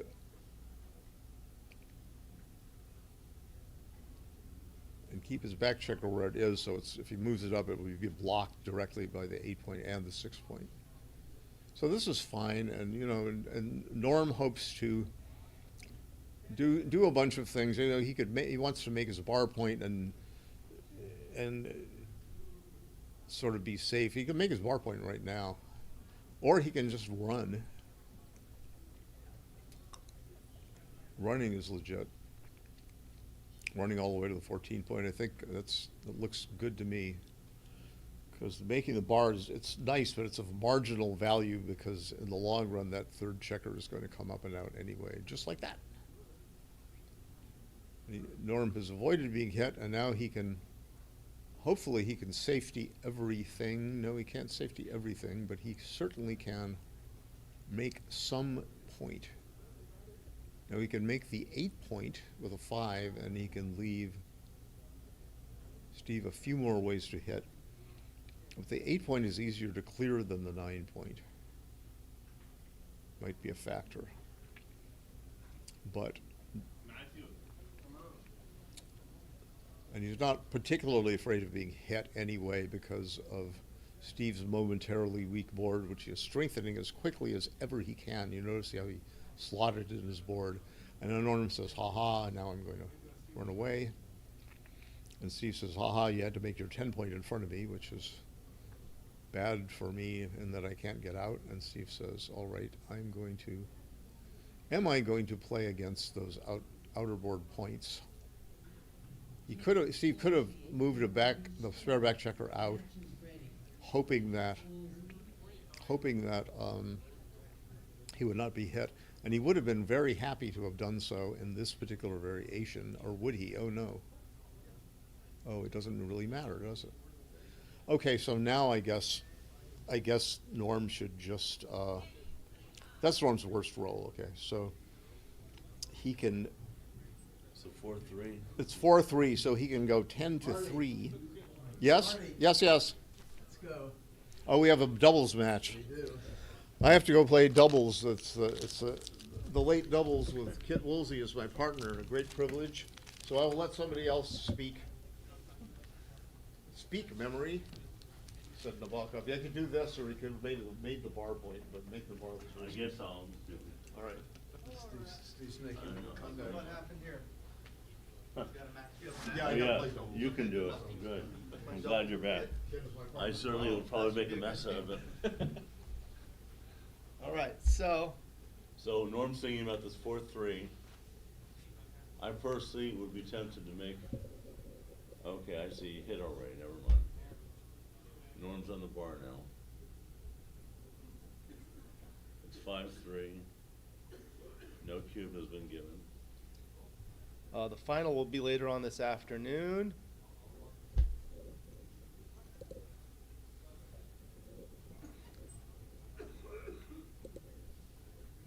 Yeah. Okay, Norm rolls 2. The double twos, where is it? 2-1. Right. Double twos. They may not be able to hear you from there. So I just got back cube still in the middle. It's 5-3, 2-away, 4-away. All right, Steve has the 1-4 anchors. He's got to do something about the back checkers soon. 3-2, good roll for Norm. Comes in with the 2, and I think 8-5. That doesn't stack the 6 point. It also duplicates the entering and hitting 4s on both sides, actually. So that would leave only a double 4 or 4-1. And on the other side, it looks like 5-4 and 5-1 would hit.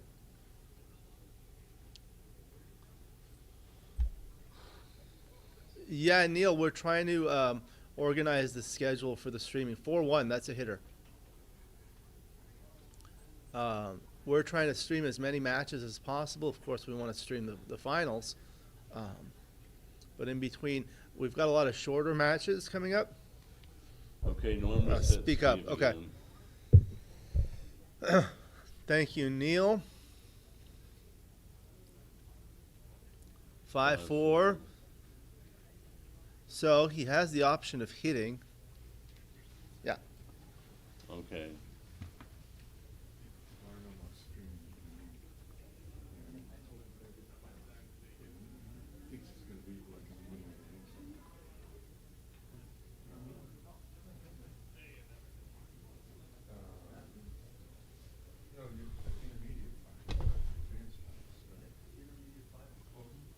Okay, so Steve has double twos, or is that 2-1? 2-1.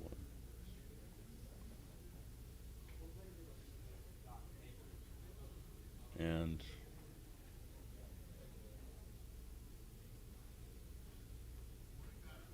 three five. Norm has to go.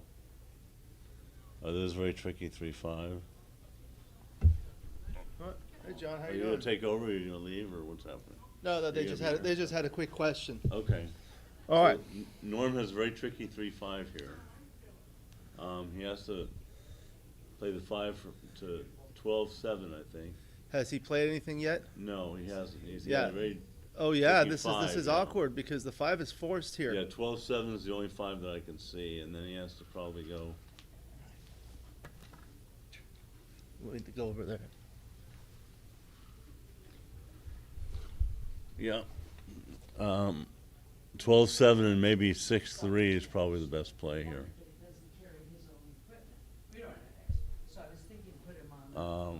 Yeah, it's all forced here, so I guess he's just signing on 5-2. So that's kind of a bad break for Norm there. Steve is doubling. A brilliant cube. Very tricky cube, being it's 4 away, 2 away, so I think Norm probably has to pass this. It looks very dangerous. Maybe not, though.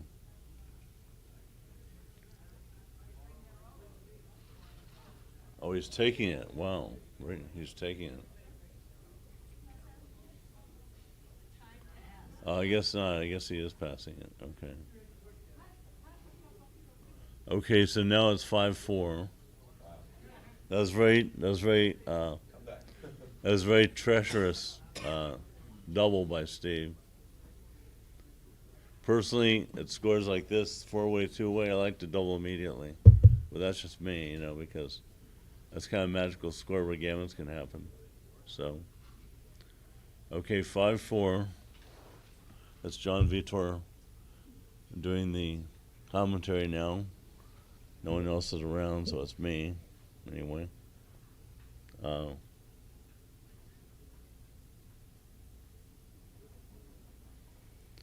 Steve brings 2 down. And ace deuce. Norm is playing 13-11, 24-23. Okay, so now it's 2 away, 3 away.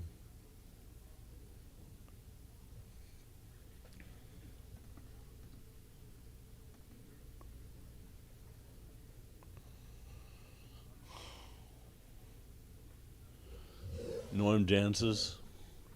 I think Steve should double this. Yep, there he is.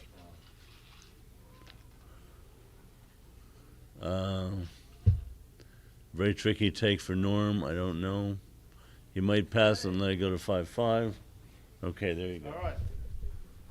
I Thank took you, over John. for you John, for for filling in. short Paris, let's time come there. sit here. Steve's got a very tricky cube here. All right, so that was past. They're going to start another game, and between games, I'm joined by my good friend Paris. Paul, welcome. Hello, hello. Thank you for coming. So Thanks for having you me. run the Silver Lake Backgammon Club.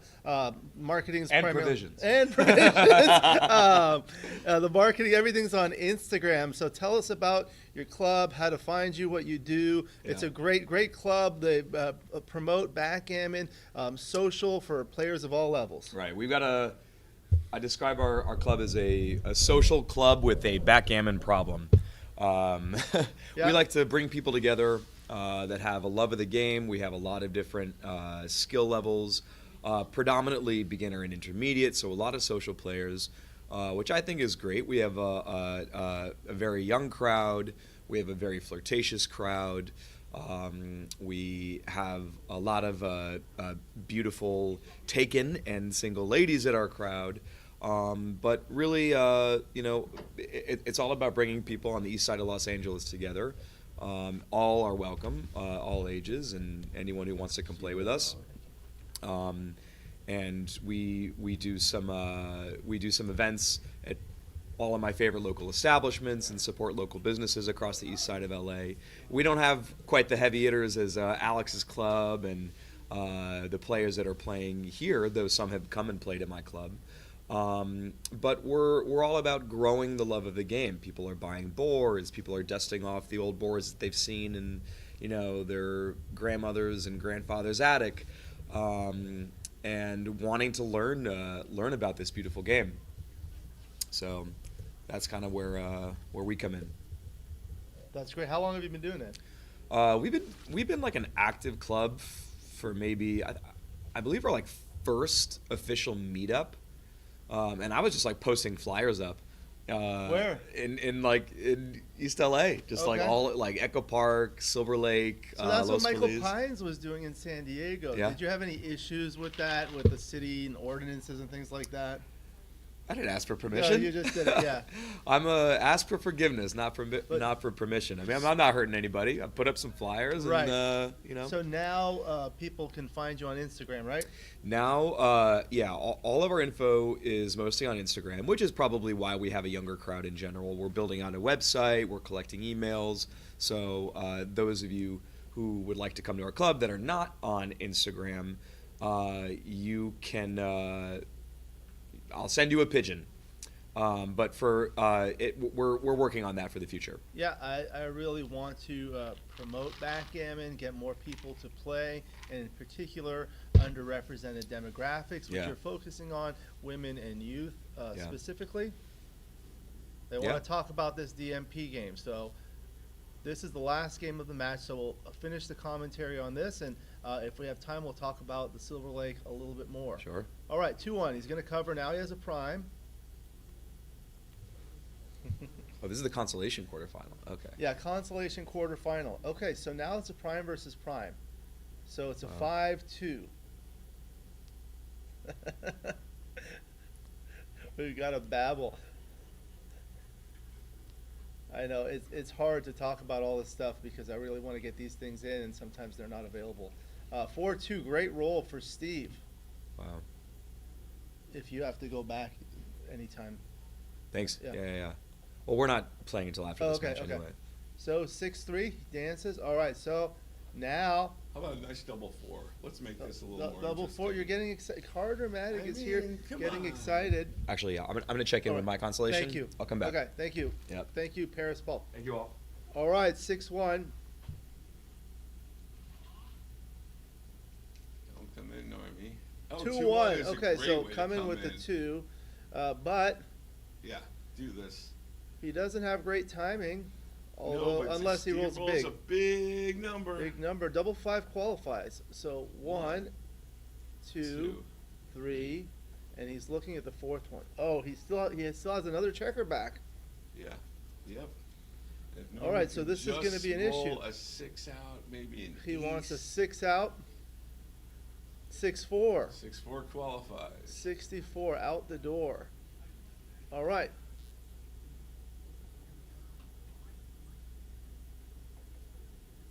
Is that double 4? Is that Double double 4. 1, 2. Oh yeah, go ahead and switch. Oh, he's Steve. gonna switch. Okay. That's fine. Now you got Normie's got a better window Yeah. to get the hell out of there. 4-2. He dances. All Okay. right. Steve's looking for a 2. Yeah, Steve's Immediately. looking for a 5. 2 immediately, if not sooner. There's the 2. 1. Yeah, That's a really congratulations good on roll. your 1. Okay. let's see. Congratulations. All right, now. Double, Double 1. Okay, ones. so that's Yes. 1. Let's So go. he hits loose. And hold that prime. Just come down. Just come down. Just come down. Don't give yourself more builders. You want to hold that prime, Norm. Oh, look at that. Oh man, that's Is- cute. If he rolls the ace, if he has the option of rolling. I Yeah, still like now the like 5 checker on- on the yeah. 3 though, because if he comes in Yeah. at 3, you really want to hit. 5-2. And He now here's cannot gonna come be the in. 4 that Normie would have really regretted. So he needs a 6 to cover. He can cover with that 6, and the 3 he'll have to play down. Everyone's very excited about this last game, especially Carter and Ken Goulding. This is Norm Wiggins, in the a house. national treasure. Steve Sax has been here plenty of times. It's time for like I don't know how many tournaments Normie has left in him. He'll probably outlive us all. Okay, so- However, like Norm, like 5-1. all right, Norm Okay. needs some 5s, and like right now. Okay, I think Norm might be running low on time. Yeah. 6-3, Okay. gonna go all the way. I mean, he can just. It was there. Got seconds left. He's, 40-some Yeah. seconds. I hope he doesn't lose on time. Yeah. 5-4, he dances. All right. Yeah, Now I he don't know needs if to- he's- I don't know if he's aware of his time. He's gotta keep rolling. Yeah. 6-2, Just a no two. 6, just a 2. Thank God. 5-3, okay, great roll. Now he's looking for a 5, so he doesn't crack. 6-1, no That 6. Still wasn't correct. Okay, so he plays 2-1. He could have considered 4-3. No, he couldn't have. He's got 6-2, the 6 is forced, and the 2 he'll continue, of about a course. nice 53. No, I He's mean, got 30-some seconds left. 5-3, I know. 2-1, he should make the 3-point. Oh, okay, he did that. shoulda made That would have been the nifty shifty play. That's what Kent Goulden calls it, and he's in the house. Welcome to Kent. 6-1. All right, still looking for a 5. Double 6 would be reasonable, too. 5-4. Good roll. 5-4. Good roll. All right, now just some awkward number with a 6. Oh, they say Carter is talking too much.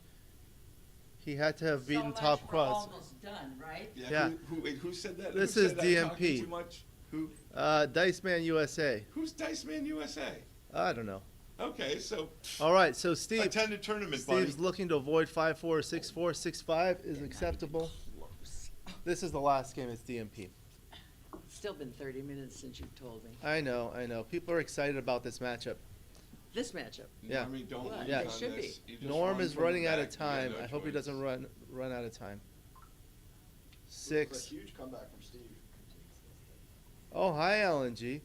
Consolation quarterfinals means it's the quarterfinals of the consolation bracket. So the winner of this bracket wins the consolation, which is a secondary prize. All right, 6-4 for Norm. He can slot the 3-point. He's going to want to make it next. We've got to send a royalty check to Kent Goulding for calling this the nifty shifty play. All right, he's looking. He's got less than 30 seconds on his clock. My God, that's a tough position I think it goes to the 6 for point. white. I think it goes to, yeah, thank you for stopping the clock. Nothing leaves a shot Yeah. right now. Yeah, it was Yeah, on the it's on the 6 line. point. Yeah. Yeah, there. Yeah. So Yeah. it goes to there.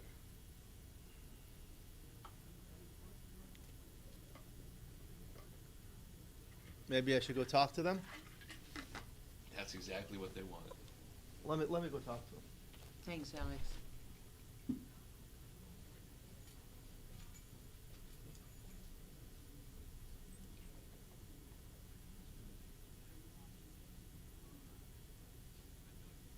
Oh, Norm, no. But honey, what would have left a shot? You have to wait. So he I has know to you roll have to like a wait, but- double 3 or something like that, and then you get another shot. You've got no chance in this race. You've got no chance in this race. That's really strange. So, Do that. but he also looked at his clock and he's got 20 seconds, so he's probably like, yeah. Now, maybe. You should be so lucky at 3-2. Oh, no. Or anything, like 6-3. 6-4, 6-5, 6 anything. Double ones would have crushed him. All right, anyway. it's over. Yeah. Hey, stick around. The next matchup is the intermediate consolation finals. Okay. What? What? Oh, wait, what? What? Snobs.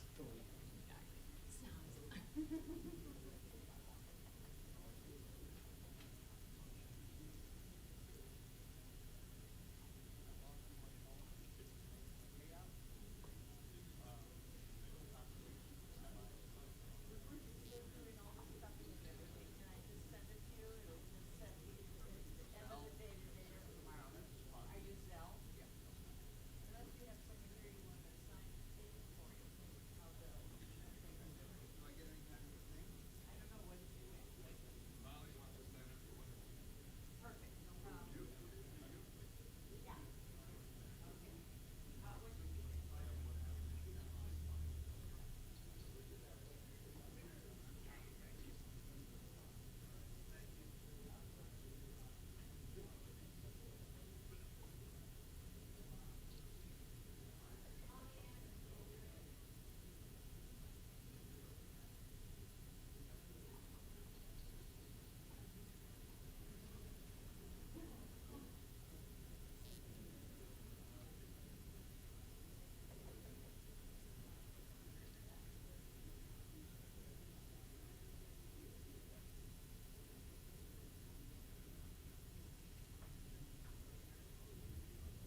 please sit here.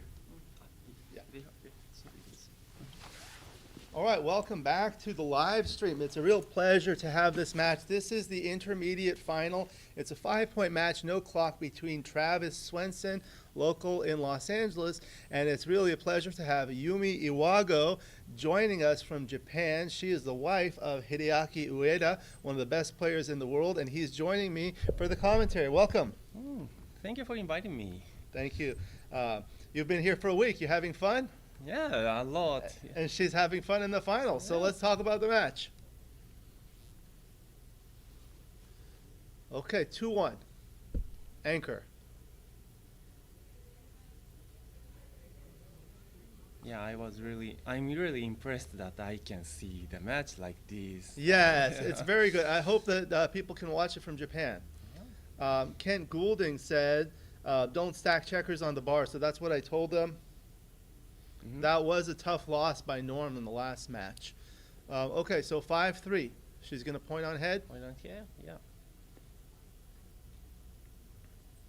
Did you teach her backgammon? Not very often, but sometimes we play each other. Okay. And bet dinner Okay. outside. Okay, who has to make dinner? To be honest, mainly me. I do. Because she You do it anyway. Because she gets back home later. Oh, later. Later. Because of work? Late, yes. What yes, what kind of work does she do? I cannot say the details, but Okay. some kind of designers of designers. Submarine. Oh, or okay, very like, good. Very good. Like military. Military Okay. kinds of things. Very good. Such kind of thing. Okay. Okay. Okay, so now 2-1. Okay, what do you do for the 2-1? Make the 8-point and come down? Oh. Make the 8, come down. Yeah, that seems natural. Pretty good to me. Yeah. Great play so far. Yeah. My only concerning is that she don't really like to switching play. Switching plays. She don't like switching plays very much. But sometimes you have to do it. Yeah, Yeah. she has to do it. So this is But the problem is she can't do at that yeah, moment. she's learning. Yeah. She knows that switch may be correct, but how do I say? Her religion It's hard to doesn't do it. let her to do it. But she has a good teacher. Okay, so now it's 6-1. Ooh, 6-1 for Travis. Keep the 5 prime. So Yeah. 6 is almost forced. Reason 7 and Do you need that anchor? I don't know. I don't know. I don't think it is needed because Yeah. both strengths is It's open very board, the different. Yeah, gaps, open yeah. board and Travis really want to run the back checker before his structure crashed. Right, so now Yumi has 6-5. So She can come. It's somewhat of a prime versus prime. You know, that's a solid prime, but this has 2 gaps, so you can bring 2 down or you can bring 1 out. This is a tough one. Yeah. So even if there is no blot on the ace point of Travis, so Yumi should come down Right. twice, but that blot may let the running play right, like Yeah. 22-11, but Yeah. So we're streaming looks the nice. yeah, Yeah. we're streaming the intermediate because these are lower level players and we're trying to get more new players to play and also we're trying to get more women to play, so we're trying to feature women on it. So this is very good. Yeah, it really is. So now he's looking at doubling. What do you think? Looking for him? It's far from double because there are almost no market losers. I can't see anything like except double 5 or. But that's almost the only market losers for. We're going to have a lot of novice players watching. What is a market losing sequence, please? Market loser is a sequence that doubling side lose the market, that means how do I say? On your next roll, the winning chances could be very high. That doubling is too late. It's a pass. Yeah, it's a big pass. That was a loss for doublers. Right. That means lost the chance of get 2 points or could be 4 points by doubling and get gammon, Right. win gammon. So if we, okay. That was He a no rolled double. already, It yeah. was a no double. rolled So a now he yes, rolled yes. 6-1. Yeah, But this was a 231 no double. yeah. Okay. So Now now. she wants a 6, double 6. Ooh. What do they say, what do they call double 6 in Japanese? Roku Zoro. Lokuzoro. Roku means 6. 6. And Zoro means double. Double. Lokuzoro. Roku Zoro. And there are some Japanese guy who is very good at rolling. Oh, Roku yeah. Zoro. So what, does he have a name? Like Kenji or. Oh, no. Oh, but no, I mean, do they call him something like Mr. Lokuzoro? Mr. Rokudoro. And we also have in our local tournament we have Rokuzoro Queen. Ah, very good. So king and queen. Okay, so now it looks like she's a favorite, right? Favorite, very favorite. Double 2. Zoro 2. Zoro 2-0. You're right. Okay. Wonderful. Hi, Candace. Hey, Candace. Hi. We're there. featuring intermediates, youth, and women in this I know. matchup. Yumi, I Scoot in a little understand, bit, has so- a very good coach. Yes. Yes, we were talking about that. This That's one's not not on. working? No, there was feedback when we had 2. Oh. Yeah. Anyway, we can hear No, you. you don't need me at all. The Say only thing hello. I will say is California State Championship is December 12th through 15. Mark your calendar now. Thank you, Candace. Thank you for all of your efforts. We really appreciate it. Everyone here from the streaming and everyone on the chat really appreciates all of your work. Well, Thank that's you. so nice to say. Hey, Kent Goulding, if you've got time to do this, why aren't you in California? I think he's in sunny Florida or something. No, he's outside of D.C., I believe. Hi, Marianne. Oh, my goodness. Okay. Michael Urban is all the way Yes, from Europe. yes. Okay. So Okay, now, guys. thank you very much. We'll see you soon. See you soon. Okay. You have my board. Yes, Yeah. I have. I will get back to you. Okay. Okay, All right, so now she's to it's a double- 4-1. Yeah, 4-1.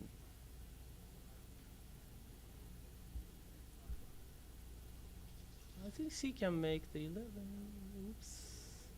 Make the, make the 11. Okay. Yeah, yes. Okay, that's fine. Okay, 6-2. Yeah, Yumi is clearly ahead in the race and clearly have an advantage, but Yeah. not enough to double because enough? the race is not very far away. Like, Uh-huh. rather So close, I 83. think. 98 for white. Mm-hmm.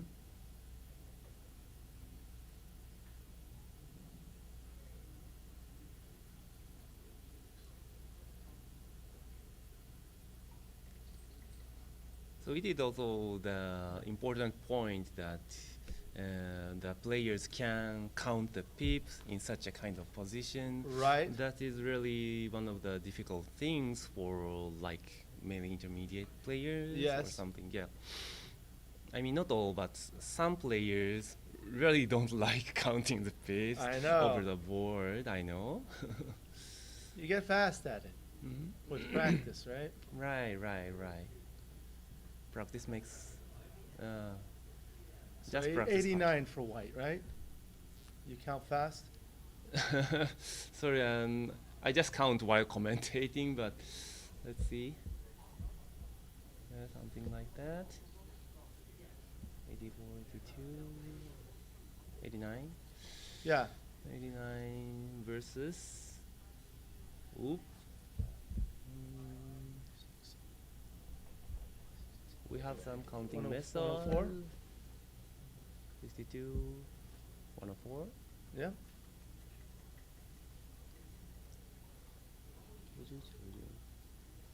I did a video one time. 104 minus 8. Yeah, 50 96. 96 versus 89, 7 pips, so now 15 pips. 15 pips. Or maybe she could have slotted the 2-point. Mm-hmm. Yeah. That would be correct. Yeah.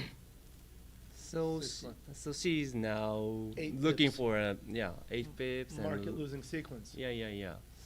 Looking for best timing for her to double. So that's 81 pips for white, and Mhm. it's 88 Mm, for black. 3-1, that's a good roll. good roll. The only bad thing is it strips the 6-point. Mm-hmm. But it looks still a strong double. Yeah. Okay. Okay. You double now? Yeah. 5-way, sure, 5-way, it's a definitely. little different. Okay, there you go. Doubled immediately. Okay, very good. Do you teach her about match scores and considerations? Not very so much, yeah. Not so much, but I taught a little last bit. night. Oh, last because night. she is in final. Were you there at Michi's seminar? Were you there? Or she Oh, was yeah, there? yeah. It was very good. Yeah, very good seminar, and mainly focusing on the intermediate players or the expert who is very good at money game, but not so very good at point. Yes, match. yes. So it was a pass. Mm-hmm. It's a reasonable pass, I guess. Yeah.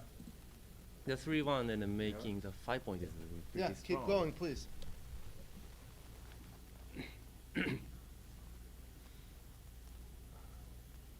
Alright, the Yumi got 1 point and make us like lead. But this is a 5-point match, so Yumi is only need 4 points to win. So this could be the last game. But let's see what happens.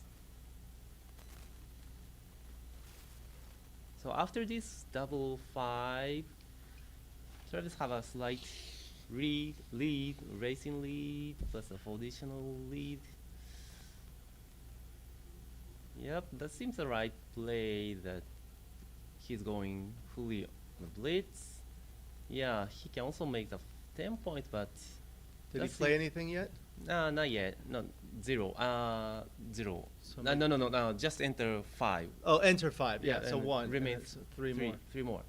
Okay. Okay, that should be the right play. Yeah. And And then Yumi also has outer blot. 6-4. Okay, so now what do you do as black? Yeah, this should be a big double for black. And a huge gammon chance. I mean that one man on the bar and the one in his inner board and the one in the outer. That was a very typical strong position Yes. and for blitzing. Like one blot, one on the bar and one outer Okay, blot. double. Yeah, very good double. So when you talk to beginner players, because this is what we're trying to promote, Mm-hmm. what do you tell them about when they think about doubling or taking? What should a beginner player think about? Aha. That's rather hard to I know. clarify. Yeah, there are so many reasons. lot of things, Yeah, right? a lot of things we can. Kent Goulding said double, Yeah, so he said hits double. twice Twice, yeah. there. Okay. Yeah, so one reason to double is that if you think that you can win Gammon at that position, Yes. and you will gain 4 points. Yes. Of course, not all the time, but sometimes. Yeah. You think? Yeah. Then I recommend you to double. Good. Yeah. And then we have a lot of new players. What is a gammon for the new players? Gammon win is a win. So I assume that you know the winning condition, and the winning condition was single win. Yes. Yes, and the gammon win is to bear off your all of your checkers before the other players start the bearing off. A second. Yeah. And then you get 2 points. Yes, you get 2 points, and at this point, the Travis already doubled. That means if Travis win Gammon, he will gain 4 points. 4 points. Wow. Very good. Yes, and And now he Yeah. has a lot of gammon chances yeah, now. a lot of gammon chances. So already make 4 points, 4 blocks. The inner board. She wants a 2. Yes, he really wants 2. No, double Oops, 5. oops. So if Yumi fails to make the anchor, Yes. she might be closed out totally. So what is an anchor for the novice viewers? They're learning. Anchor is a block in the opponent inner board, Okay. so that prevents from being attacked by the opponent's checkers. Very good. So yeah. So at this point, Yumi really wants to have Oh, 23 again, double point 5. 23-point anchor Yeah. to avoid being attacked.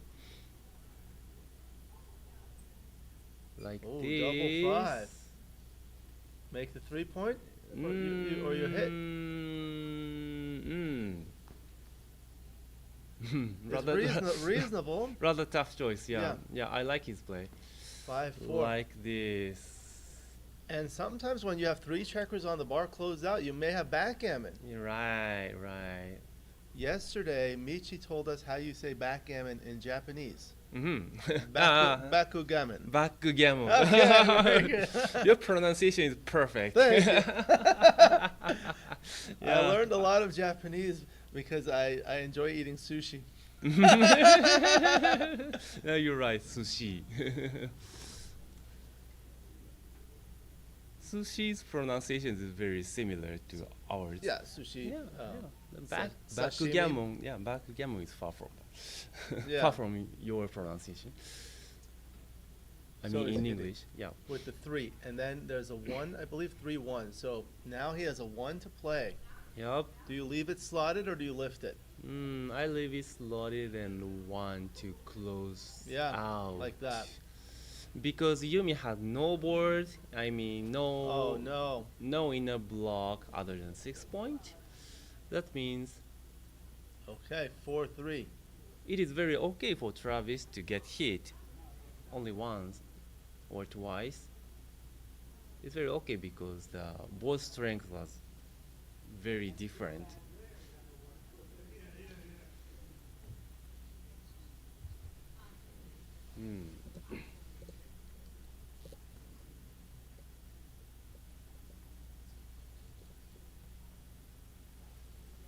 Yeah, as you can see on the screen, Yumi cannot enter, and Yumi cannot cannot do anything while closed out. Keep going, please.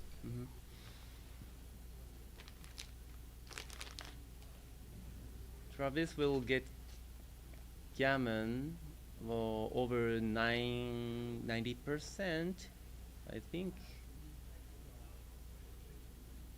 And it is also possible for him to win backgammon or around not very high percent, but maybe 3 or 4% worth. Okay, that shape is a little awkward for Travis, but yeah, 3-1 is a very good roll. Like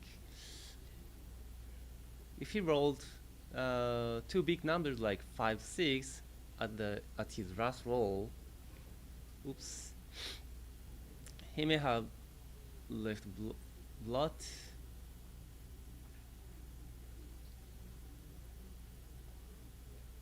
But now it seems that Yumi has almost no chance to hit. Yeah, I think Travis should play,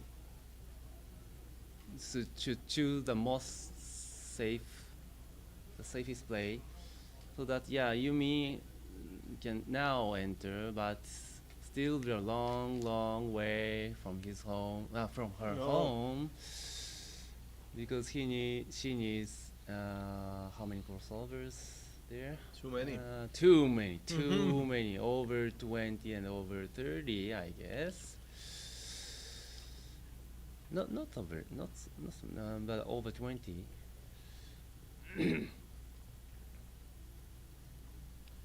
So Yeah, Yes. I have an important question for you. Mm-hmm. Your wife likes backgammon. Right. My wife hates backgammon. Oh, really? What should I tell her? Yeah, that would be so. That's a different conversation, huh? Pretty different. You can email me later. And Yumi and I met in the local Japanese backgammon tournament. Really? So that's good. We both loved backgammon at that moment. I mean, Right. we already loved already like it, backgammon yeah. before we met. So it's a very tough. It's easier for you. Tough question. How long have you been married? Around 3 years. 3 years? 3 years. Congratulations. Yeah, and then we married June 6th. Oh, so it's your anniversary. Yeah, Congratulations. Yes, I think the day of Rokuzoro.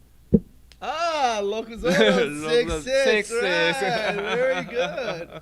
Did you do that on purpose? Yeah, on purpose. Yeah, okay, of course very that good, very we, good. We never forget that day. Oh, very good. Yeah.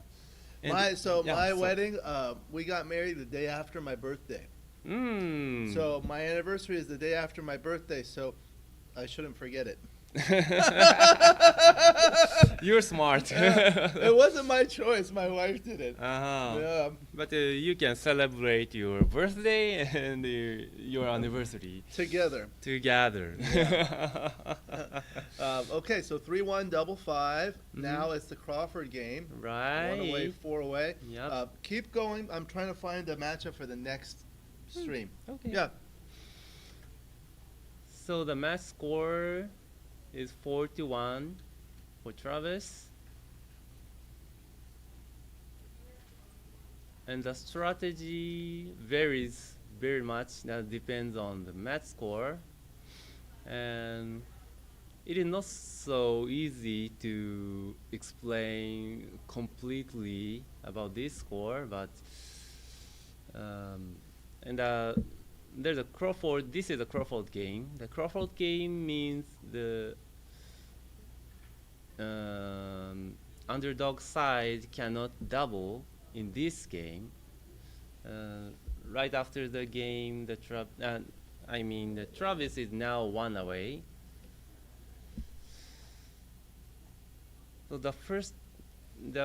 So only this game, Yumi cannot double. She will double next game or the next game or the consecutive game, but she cannot double now. And that is a point to save the leader's scoring lead.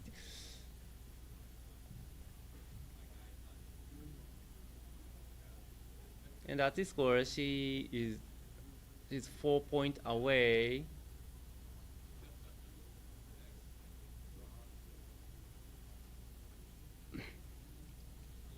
Yeah, and the most players in LA Open must know that because they listened to the Michi's lecture Friday morning, is that when you're 4 points away,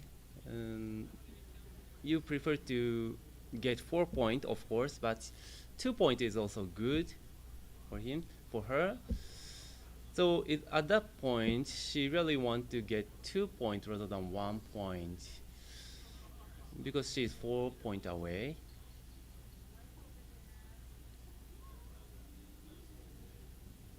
But it looks hard to get Gammon because Travis already get a nice anchor of 23 points. The position may not very nice, but the anchor, just having the advanced anchor is very nice. Like much better than 24-point anchor in the initial position.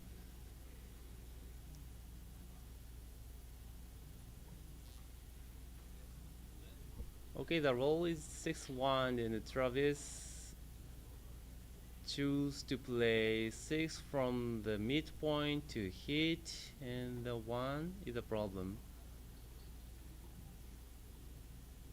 Yeah, leaving the blood at the bar point leaves you some return shot, but no. Oh, that's double one is pretty great roll and much better than hit the bar point. She completed she completed her full prime.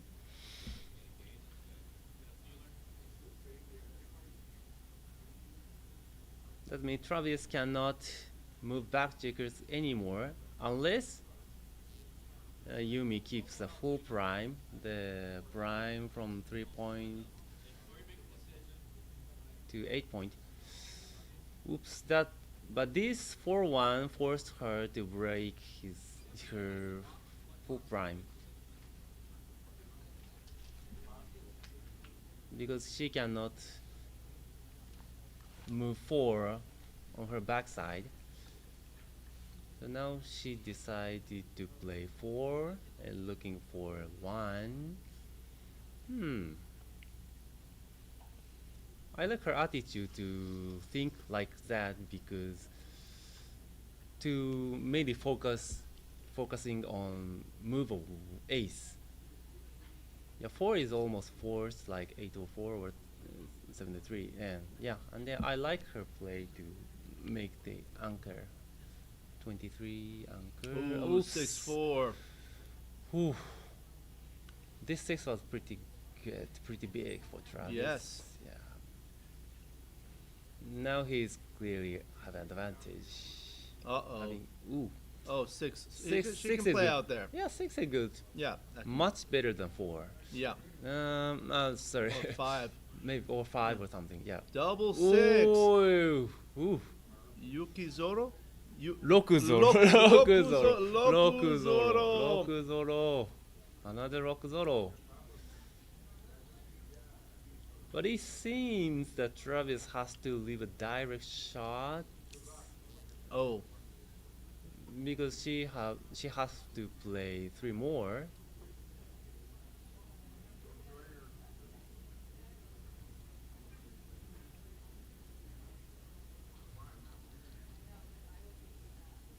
Yeah, this is a very important. So you case. play one down and 2 to the bar point, 13-7 twice, and 17 like that? Yeah, something like that. Yeah. He has to leave a blot on 11 point. And it duplicates the 3s that she needs to kind of step up. Yep. The 6-1 Okay. is not very good. Yeah. Yeah.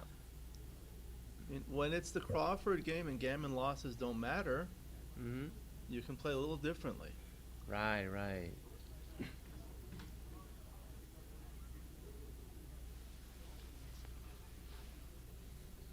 Just making the 7-point anchor.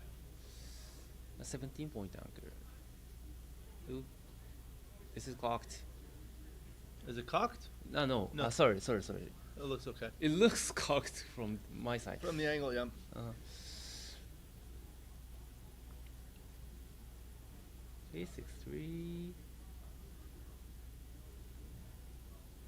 Yeah, Yumi just waiting for a shot.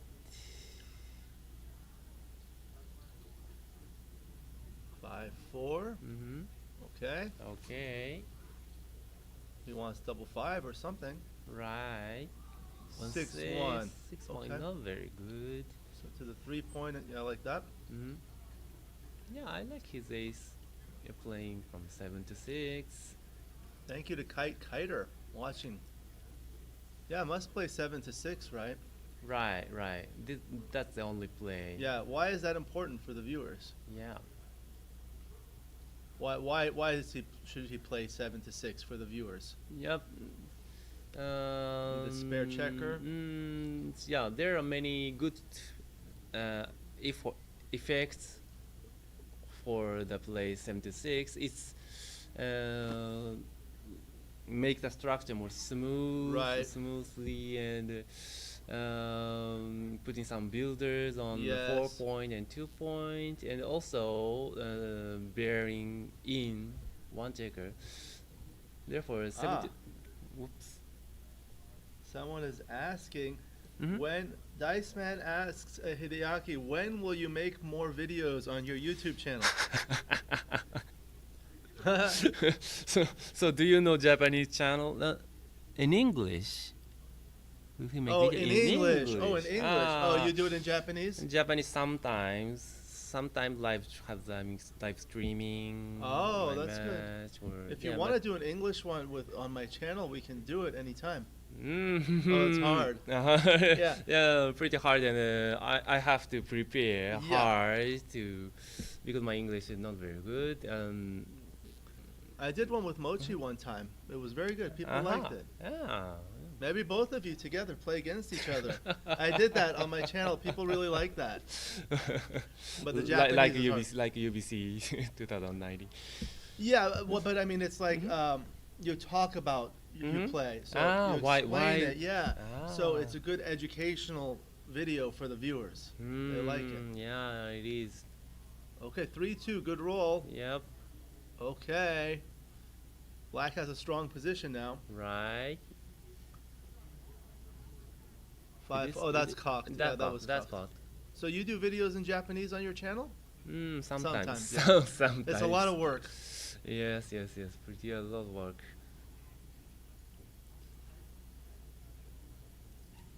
It needs much energy for me Yes, to keep yes. talking alone I know. I by know. myself. Yeah. Your channel is very advanced. That's what he says. 5-1. Yeah, that's true. Okay. My channel hoping- is not for a novice Yeah. or an intermediate. So now fours will be awkward. With the strict 4-point, fours are going to be awkward. Right.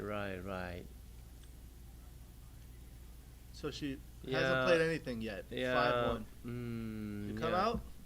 If she Oh, can like keep this? the anchor, the 4 will be a horrible roll. But Yeah. I really don't want to break her board. Now 6-4, 5-4 next for black will be very bad. Oh, okay. So she has to go with 1 Yeah, to the 4-point. 4 point. What So- you said is true unless she can keep her anchor. Yeah. Yeah. Oh, saving a 6. Okay. Okay. 6-2, good roll for black. Right. For those that are watching, next up will likely be Steve Sax versus Jake Jacobs, 2 legends. Wow. Then what match is that? Consolation? I believe so. Mhm. Yeah, Consolation semifinals. The winner plays Jeb Horton. Wow. Yeah, a lot of good players here. Yeah, very good players. So if you can come to the LA, we can see lots of legendary players Yes. here. Oh, she ran. Oh, she had to run. Yeah, has Oh, done okay. almost no chance. Yeah, almost no chance. Almost over. Okay. Okay.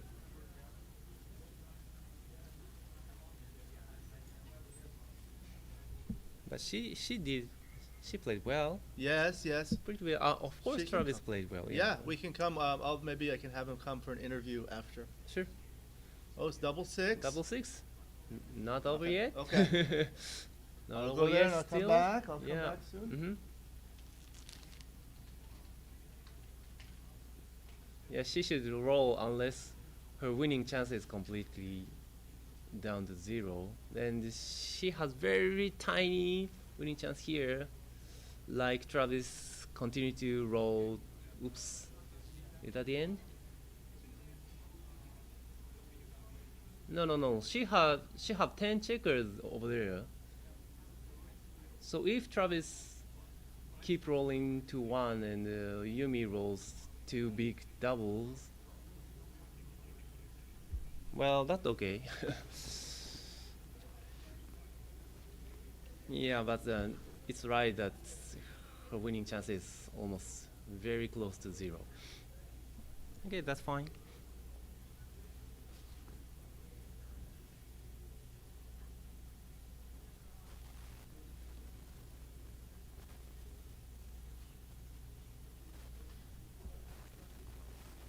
So Alex, top the players.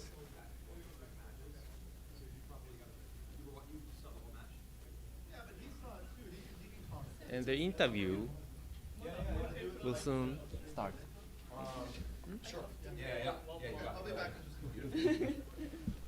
Right. Right. This is not over. Not totally over. Yep. Would you Anyway. two both like to come and have a seat and chat? Yeah, where should I? Let's see. Oh yeah. Nikki, why don't you sit here and we'll have You can take a sit here, seat and you can sit inside more. on the other side. Okay. Yeah. Now Yeah, you can. guys can kind of see yourself over here a little bit.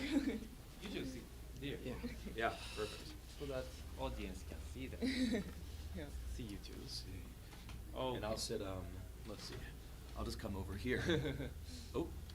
Whoa. It's okay. He's setting up the next stream. I think we're still live. So congratulations to both of you. You both won many different matches. Hideki, why don't you tell us a little bit about the gameplay? I didn't get a full sense of the match because I was going back and forth between this one and the Consolation finals. But how did we? You mean match progression? Exactly. Yeah. Mhm. How was the match progression? Yumi got 1 point Yeah. in her first game, but Travis could win Gammon Yeah. in his next game I see. successfully Yeah. with a proper double and an excellent double. Oh, Right. good. I was like, is this? I thought for a while on that one. I wasn't sure. Yeah. Should I have passed? Were you Could be. hoping for a take or a drop? I was. I think I would have taken it if I were her. Right. I wasn't hoping for her at that point to do anything. I was just trying to think, was my double correct? Correct. Yeah. Very correct. Yeah. And she should have passed. Okay, so I shouldn't have been thinking so because much about my double then. yeah, very good double, and that was a very dangerous score for Yumi. Yeah. That your Gammon value is very high. That's what I was thinking at this. Right. score, So, yeah. you know very well about score, match score, and Gammon I value. read Kit Woolsey's got that 5-point match article. That's what I used to study for this. So really very like good that. article. I think. Tell us. Can you sum up the article? Yeah, basically Kit breaks down all the different match scores that you can come across in a 5-point match and talks about how you should adjust your checker and cube strategy at the Right. different scores. So I knew that at that score, Gammons would be valuable for me. I don't know the exact Gammon prices or that kind of thing yet. I'm still learning, but yeah. Very good. That article is also very good to me. That article is also my first article that I read about match scores. Really? Yes, Oh, amazing. Yes. Wow. Everyone should read that. Really? And then they can all play like you. It's one article is all it takes. That's all it takes. Wow. Yumi, how was your experience in the match, in the tournament? I feel nervous because he's very strict teacher for me. Yeah. You did well. Yeah, you played very well, and it was it was a difficult structure because you won, you were undefeated until the finals. Travis lost one match early on in the beginning of the tournament, but then had to go undefeated in more matches. But he won. He played 6 matches. I played, I think 7 matches. Yeah, I went 6 and 1. Very hard day. Yeah. Than just one today, but yeah, I was intimidated coming into it because everyone I talked to was like, "Oh, you're playing Yumi. She's very good." Like her. Thank you. Everyone was telling me, "Watch out." Thank you. You also played very well. Oh, thank you. Yeah, you were a very good player. Thank you. How did you guys get into backgammon? How about you? How did you start backgammon? How did you know How did you know? that there is such a game? Why not chess? Why not poker? Why not video games? To me, there is a Japanese shogi professional player named Mr. Moriuchi Yeah. Chess. Toshiyuki, yeah. And I read his article about backgammon, that he joined the World Championship and end up 4th place or Yeah. something like that. And it's really, that article really encouraged me to start to play. Wow. And I installed the Backgammon app and keep playing that and go to the Japan Open, and meet a lot of nice backgammon players in Japan. Amazing. And so on. And the level of play is good in Japan. Yeah. Japan is the best, I have to say, when Yeah. you look at that Pretty contingent. high. Yeah. And the important point is that all strong players are all very kind to newcomers. Wonderful. Yeah, They that's kindly great. tell us everything when we ask them something or about yeah, the yeah. position. They or share the their sport. secrets. Yes, share the Yeah. secret. Kindly share the Exactly. secret. That's amazing. Yeah. No, everyone from Japan that has come to this tournament has been very, very friendly, but also very gracious. You know, very gracious Thank with you. Thank you with very much. with pointers, gracious when they lose, gracious when they win. So thank you so much. I think it's for being part exciting of that this you all tournament. traveled out for this tournament, so Yeah, we enjoyed so much. helps elevate the game here, so, yeah. Have you had any good meals in Los Angeles while you've been here? The best meal was the steak. We went to steakhouse. Where? Last night. JW Steakhouse. Oh, you went to JW, yeah. In Marriott Hotel. Yeah? Yeah. It was nice? Yeah, very nice, and the staff was Sure. also nice. we ate ribeye steak. Amazing. And, That's and what you the do when you come to America, right? you don't come to Los Angeles to eat sushi, but we have good sushi here. Right. I think we have good sushi here. Maybe not as good as what you guys are used to, but it's decent. Yeah. What's next for you in the backgammon world? Not planned yet. Just keep practicing hard to prepare for our next tournament. Yeah. Could be in Japan in November, but I'm not sure about. Yeah. And what about you, Travis? Well, I think I'll come play this again in December when it's Yeah. California State Championship. Maybe try advanced, move up a level and see how Yeah. it goes. Both advanced players. Amazing. Do you play in any local clubs? Like, how do you how is backgammon a part of your everyday life, if at all? Yeah, so for me, backgammon is great because I can play for a short period of time or a long period of time and have fun. I got 2 young kids, so my windows of opportunity, I may have as few as 10 minutes. I can do a little bit of Right. study, play a game. So I play most every night for whatever small segments of free time I'll get in my evenings after the kids are in bed. But no, I like backgammon. You had a question like, why not chess? Why not poker? All these other games, and there's Yep. I think a few reasons. Like one, I feel like backgammon is so much more dynamic than those other games. The swings, the excitement. You can play across skill level because of that as well, and still have a Correct. good time. Like, it would be no fun to play a chess grandmaster as a beginner. But you're just Correct. gonna get crushed. But, so there's that excitement of it, and I feel that it's more reflective of life as well, right? Like, you get a position that's in front of you. You're not in control in chess. You can have these lines. You go down these lines, and you can kind of predict what's going to happen. And you have to think probabilistically and roll with what comes and flex as the position changes. And even if you play right, the result. Yes, that's true. Yeah. So I like all that about it. So to me, I don't play it for like lessons or anything, but Right. I can see, little things that pop out of playing backgammon that feel applicable to other aspects of my life. Right. Well, I run the Silver Lake Backgammon Club and Provisions Yeah. out in East Los Angeles. If you guys are ever back in the area, you're all welcome to join my club. We're a social club with a backgammon problem. A lot of very casual players, but you would bring so much complexity and joy to our club. It would be great to have you both. Alex you. has a wonderful club, the Los Yeah. Angeles Backgammon Club. You should definitely check out.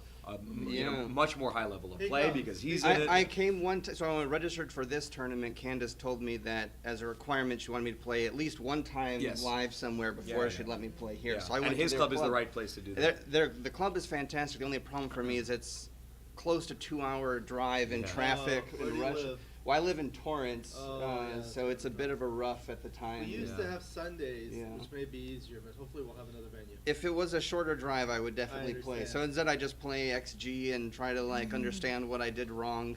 Yeah. I make Well- my guess about what's wrong, and I change the position and see if it's right. It sounds like there might be a good opportunity for a Torrance backgammon. Yeah. That would be great. I mean, I really like to collaborate with the other clubs to Yeah. grow backgammon.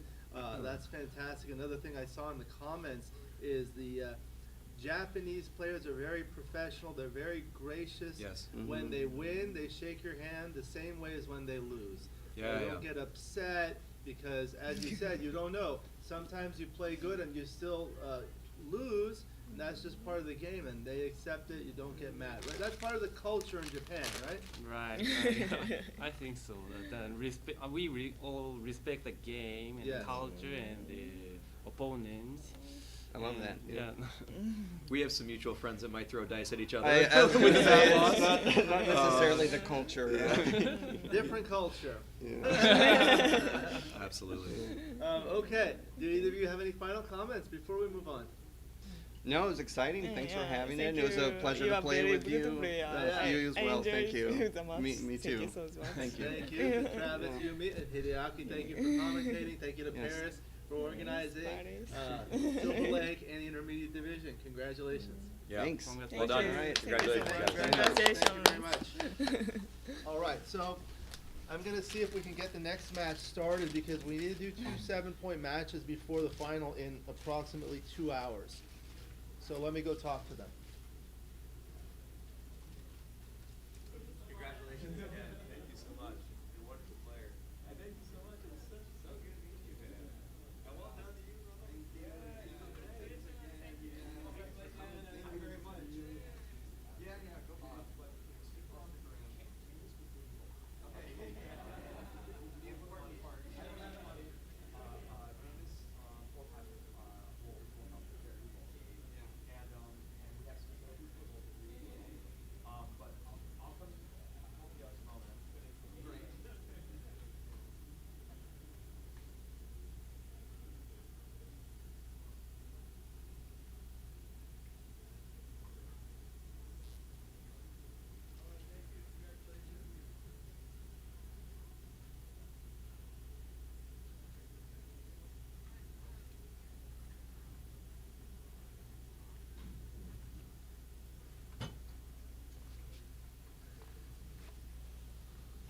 All right, looks like they're going to start. Steve Sax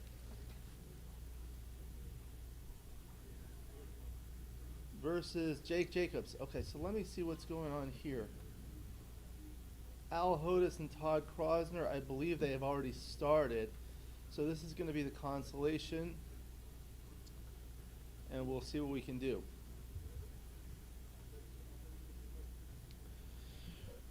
We're happy to have the Japanese participants. So we were asking some questions in the interactive chat yesterday. First of all, everyone please smash the like button. Some of the feedback I've received previously is sometimes people, you have these long tournaments, 3 days, 4 or 5 days. Some people can't make it for the full duration and they prefer a single day event. So I know in the Cherry Blossom they had like night owl blitzes, like a bracket of 8 every night for people that just wanted to play. What are your thoughts on that? Please let me know in the chat.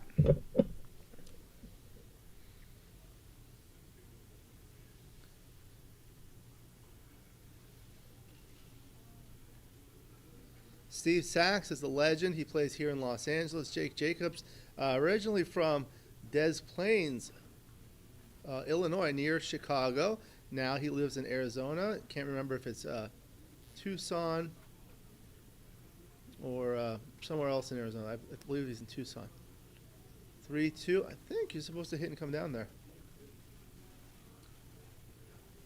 All right, so 7-point match. 4-2 for Jake. He's going to make the point on head. I do try to mix it up a little bit, try to discuss the positions and talk about some other things because we have viewers of different levels. So 6-3, Steve is playing the white checkers at the bottom, Jake the black checkers at the top. So now he can't make the 5-point nor anchor. He's got to hit to get a checker back. Playing on a beautiful FTH board by our sponsor Gammon Stuff. Go to gammonstuff.com with the 4-3. He's forced to come in with a 3, and he can make what I call a distraction play coming out to the 18-point. Now it's going to be hard for him to make the 5-point with like 3-1 and 4-1 because he's going to be busy dealing with that one.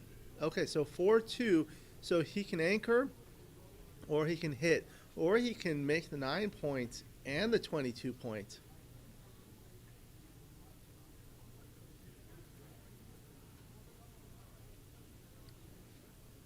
Yes, thank you for joining us, Bob, Diceman, Kent. I'm hoping to have Jeb Horton, who plays the winner of this, next. And then we've got the grand final, the winner of Todd Krosner and Al Hodis playing against Neil Kazaross. 6-3, he's able to come out and hit. Good roll. All right, now Steve's on the bar. He's got a 3-1. Okay, so this is a little awkward. 1 and 3. Can't double quite yet. 5-1. Okay, so there's the 1. And there. Now Steve has good 6s from the bar, except 6-4 and double 6, of course. All right, 3-1. So this is going to be a little awkward because he doesn't want to come in with the ace. That's too many checkers. Remember, my friend Roberto Litzenberger says it's illegal to have 3 checkers on the 24 point.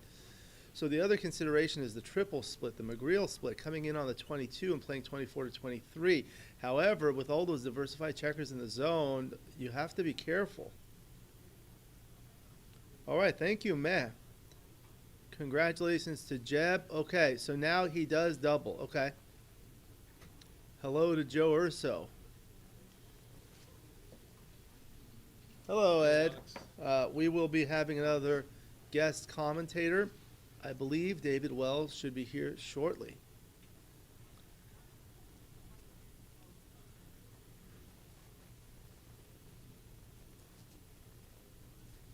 So what did he do? Oh, okay, the clock is running.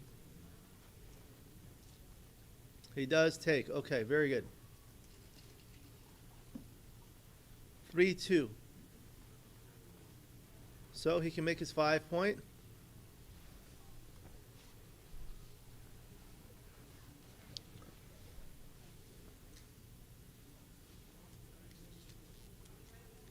4-2 for Steve. He makes his 4 point.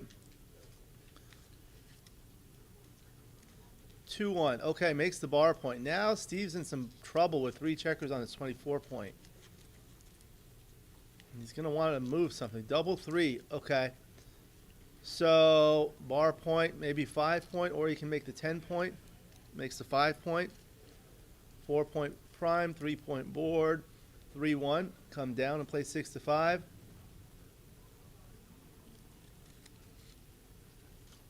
If anyone can put in that doubling decision on XG, let us know. Why would not go 6 to 5? Looks so.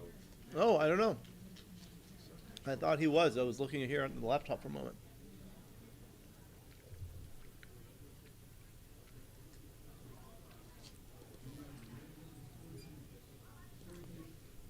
Looking to see the Masters jackpot elimination matches once they're available.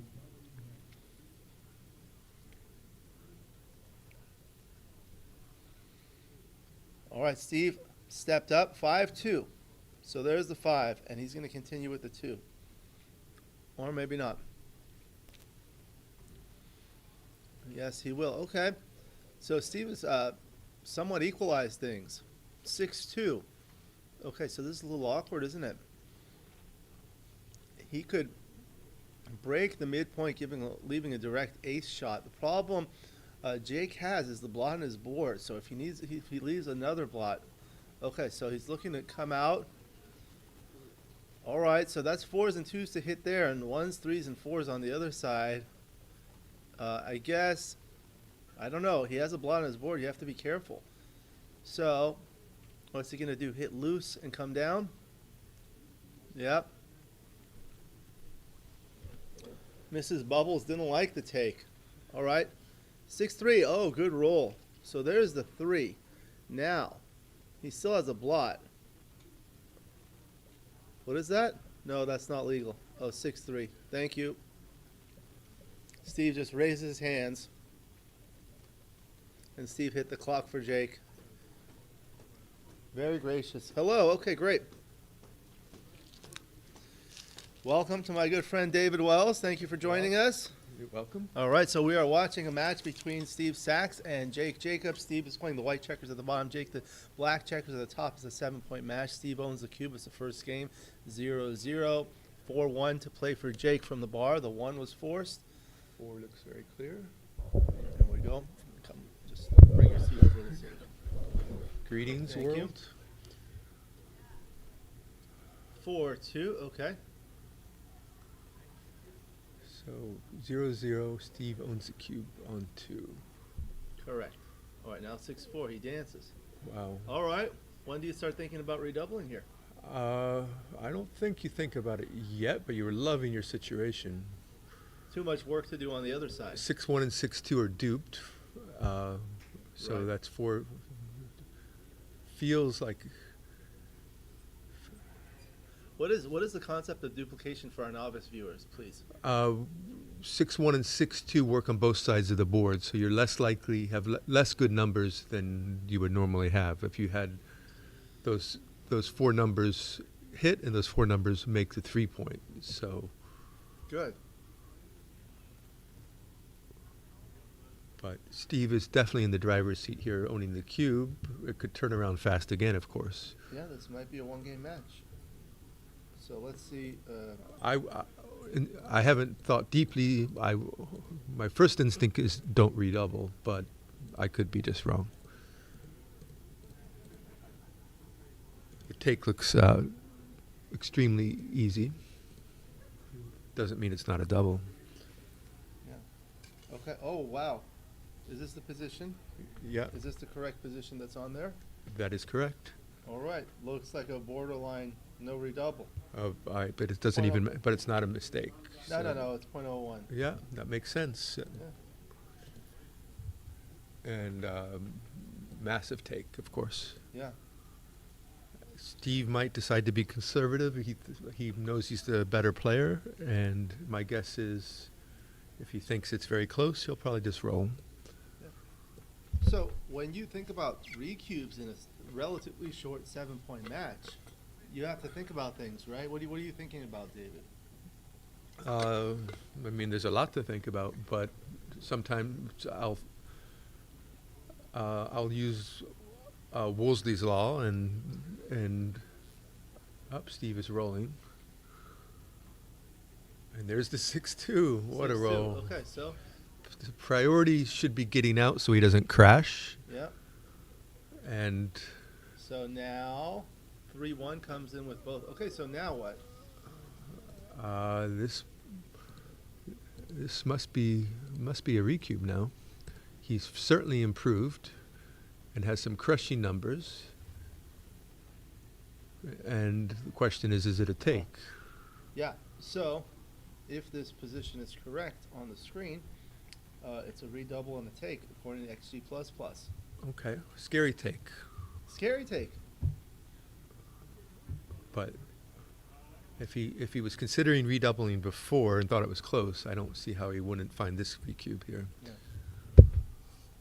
Dice Man USA says hello, David Wells. Hello. So he's still thinking about it. This might be a very short match. Yeah, 67% wins, 27% gammons for white here. And Gammons win the match on the 4 still a sizable take, huh? Yeah, it's a still 175 take. Wow, that's bigger than I would have thought. I guess the white still has those 2 back checkers he has to deal with. And I guess when you take the cube, you don't have to worry about gammons so much because you can recube and kill the gammons. Right. So for money, it would be a pretty significant pass, I think. I'm not sure, though. No, it's a take for money. I thought with the gammons. Well, the cube, yeah, I mean, you have more value of cube ownership for money. Oh, that's true, yeah.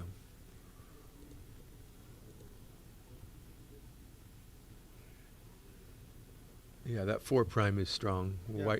Black has good structure, even though it's a very volatile moment, of course. So for our novice viewers, what kinds of aspects of the position do you look at when you're thinking about a doubling decision and a take decision, as in this case here? Well, the first one are market losers. How many sequences are going to make you lose your market? But then you have to incorporate things like gammons with the match score.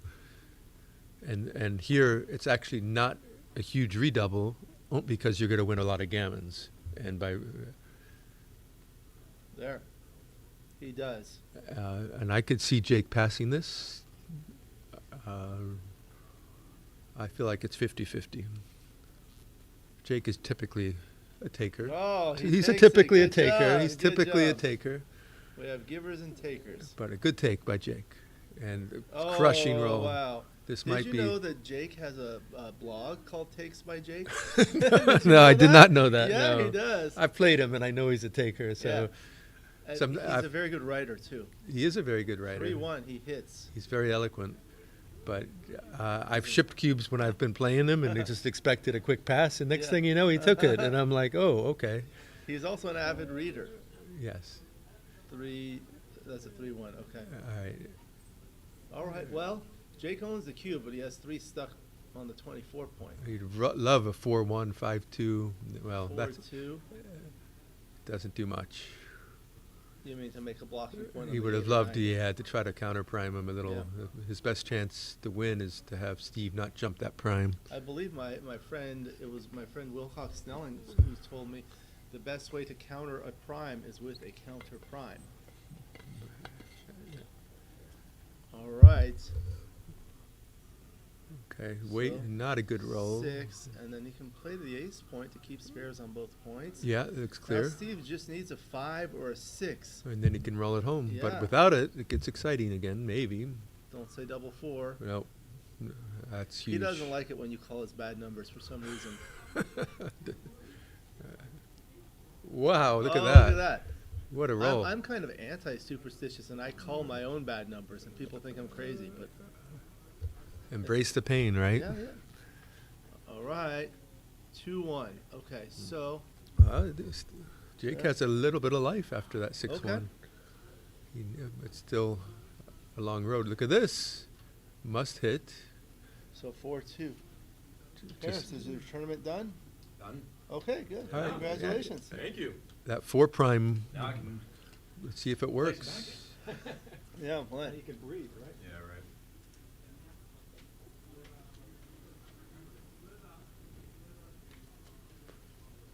Now, I don't think you want to make the 2-point. Just bring the spare to the 5. Yeah, you kind of want him coming. You don't really want him dancing forever, because then you're really hoping your 4 prime gets to work, so he's going to have to come in. Question is, do you cover and try to save gammons? But then you're going to get gammon less and win less.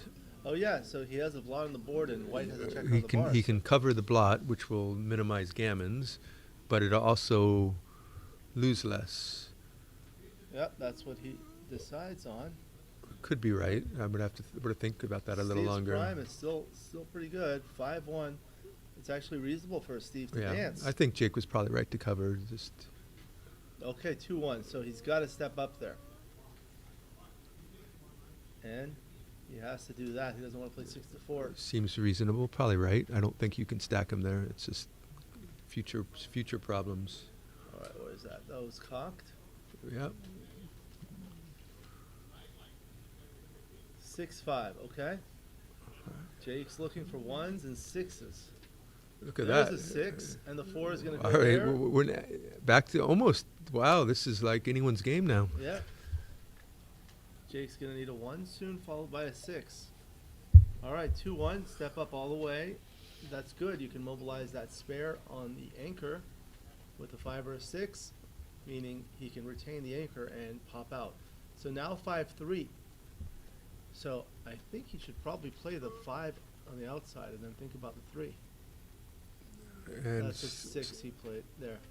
I think you just slot. I don't see anything else. Slot the 2, you mean? Yeah. Not the 9, yeah. Yeah. Big roll here if he jumps out. 5-1. Okay, so there's the 5. And now he wants to duplicate the 4s and leave it there and play 1 on the inside. Well, except you get an extra hit and cover with the 4-6, and you don't have it with the 3. I think you just minimize shots and come up. I think that's probably. I don't think it's a big deal, but I Yeah. would have made the other ace. These are very technical plays. Okay, 4-2. So This is easy. hit and cover. It's a joker. Yeah, I think sometimes duplication is overrated. That was Yes. extra shots and extra hidden covers, actually. Or similar hidden covers, maybe. 6-4. All right, Jake's looking for an ace. An ace, and Jake can think about He recubing. doesn't have one. He has short sleeves, so he doesn't have an ace on his sleeve. Oh, No. crushed. 1, 2. Okay, that's a big anti-joker.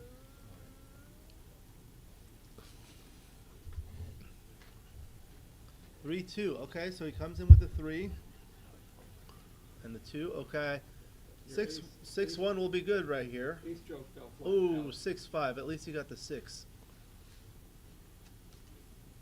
So your ace joke fell flat. Yeah, I know, I know. I liked it. He needed an ace. All right. I think you can come out with 2 maybe, but I don't think it must be very close. Yeah, The ace is duped to step up and hit, so you're not really scared of getting hit. 6-2, so there's the 2. So, Steve may be able to get a gammon if he's able to get another checker. 6-4, okay, so now... Just wants It's to only protect playing against one. the 6-1, so I think he just comes around. At least, For not bring a builder? I mean, you Br- might yeah. consider bringing the builder to the bar point to hit loose with a 6. I think you want to play against the super joker and make sure you get a double shot when he rolls it. Okay, there you go. And you can make the 8-point Right, right. or slot the 8-point. Yeah. 2-1, he gets it, so 2.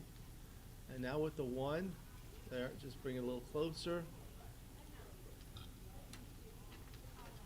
6-1, finally he got it. Better late than never. Still a good roll. Still a good roll. Just don't roll it That's- again. That's what I tell my opponents when they roll that. Like, you finally got what you wanted.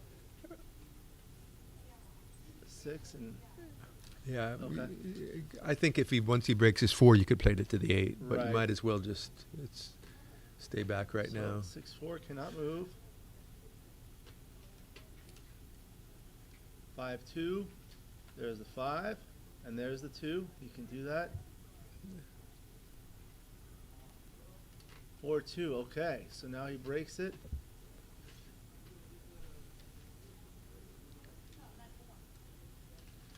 Double 3. Okay, so So he you can, know, with like a with this position, it might be Yeah. right to release the checker. He can bring it 2 in, cover, and then 18 to 15. or would you even bring 2 in? Maybe, I think you would leave it on the 7, actually. So 1, And now 2, you would leave it there, actually. and 3. And now he's thinking about Yeah, it. you would leave it there. This So looks, if he rolls this is a fine 6, play. 6-4. Yeah, Leaves a shot. you're happy to get hit if he rolls the 6, unless it's double 6 or Yeah. 6-5. Yeah. Even 6-5 is not particularly scary. Double 2.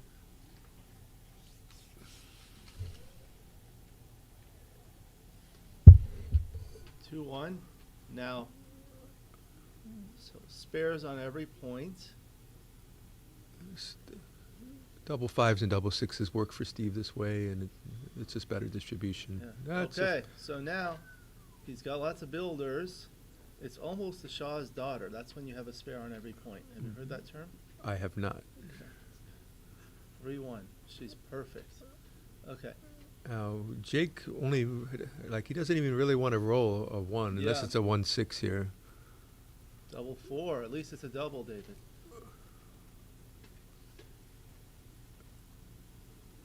All right, double 3. 1, 2, 3, 4. Very good. Not a lot of gammons, but No, probably. oh, That's gonna make some more gammons. Could be like close to 20% now. 2-1. Couple more doubles. 4-3. There, he's gonna go for the gammon. Yeah, Not much to lose with that Yeah, board on not the other not side. too much risk on losing the game. 5-4. So there's the 4, and he's gonna stay there in case Steve rolls a 6-1, 5-1, or 4-1. I don't think he can hear me, but they're playing on the other side of this wall. Someone's giving him a phone call. All right. Why are they stopping? No, they're not. Oh, he got a text message or something. I see. Double sixes. One, two, three, Wow. four. Now. This is getting pretty getting close. That was excited. pretty sick. Oh, And followed by double double one. ones. Yeah. Now Steve is a favorite Yeah. to just win the match. When my opponent rolls like that, I say, "You're rolling so many lucky doubles. Shake your dice." 4-1. All right. Jay's gonna need something good here. He's going to need a 9 or higher to be comfortable saving this. And that's, 8. That Okay, is gets probably. 2 crossovers. There are so many, right. all 3s and 4s except double 3, double 4 miss. Yeah. Double 5s does take a checker off. All right, 5-2. Jake's gonna need something good, or something very. He's got good. about half the deck to get gammoned. And 6-3. that's That's it. it. That's the match. That was Congratulations to Steve. Thank you to David Wells. So one of the questions I wanted to ask you while you're here, David, is people know you from poker. What are the similarities and differences between poker and backgammon, in your opinion? the biggest difference in poker and backgammon is poker is incomplete information and a lot of psychology as a result. And backgammon is complete information and much less psychology. There is a little bit of psychology in backgammon. Only a little. Only a little. Only Right. a little. Right. You can make adjustments, but Hello, your Neil adjustments Kazaross. are very minimal Congratulations. compared to Thank you very poker. much. I'm not Welcome. staying, I'm just Did confirming you, the did you win time. something, Neil? Did you win Scheduled the for tournament? 2. Hopefully at 2. So we're playing at 2? Are you in the We'll finals? talk to them. Yes. They're ready. Nice. Congratulations, But, Neil. But Fine. yeah, we'll stream it. I'll make sure it's 2. All right, let me get the next matchup started. Thank you for joining us. I appreciate Absolutely. your insight. Thank you, David. You're welcome, Alex. Who won that match? Steve, one game. One game, okay. For Steve. So maybe we can put Jeff Horton and Steve.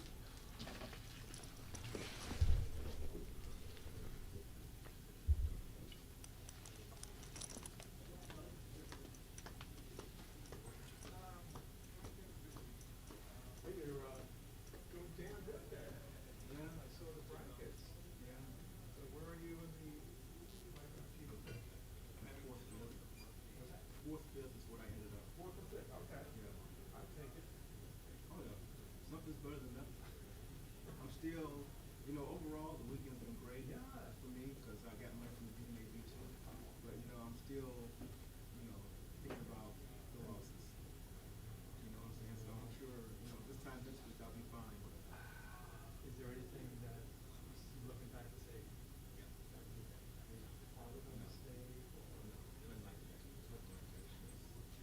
These opportunities come and you want to take advantage of them while you're in a position. It doesn't work out. So with that, my undefeated finals match, even though I lost, was fantastic. Going back and forth. I was always on the defense, I felt, but I was always in it. And for him, it took a miraculous role for him to win, knock me out. I was trying to survive. We're talking about like a double, so I had a 5-point home board. He was on the ball. He had like two checkers on me. And all his checkers strapped on the ace point and he goes double sixes to get off the bar. And then I had 2 checkers left. He had 3 checkers left. He goes doubles to win.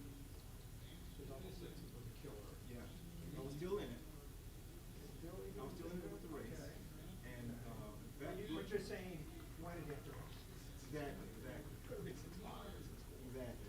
So those are kind of things where I can't control it. Right. It still stings.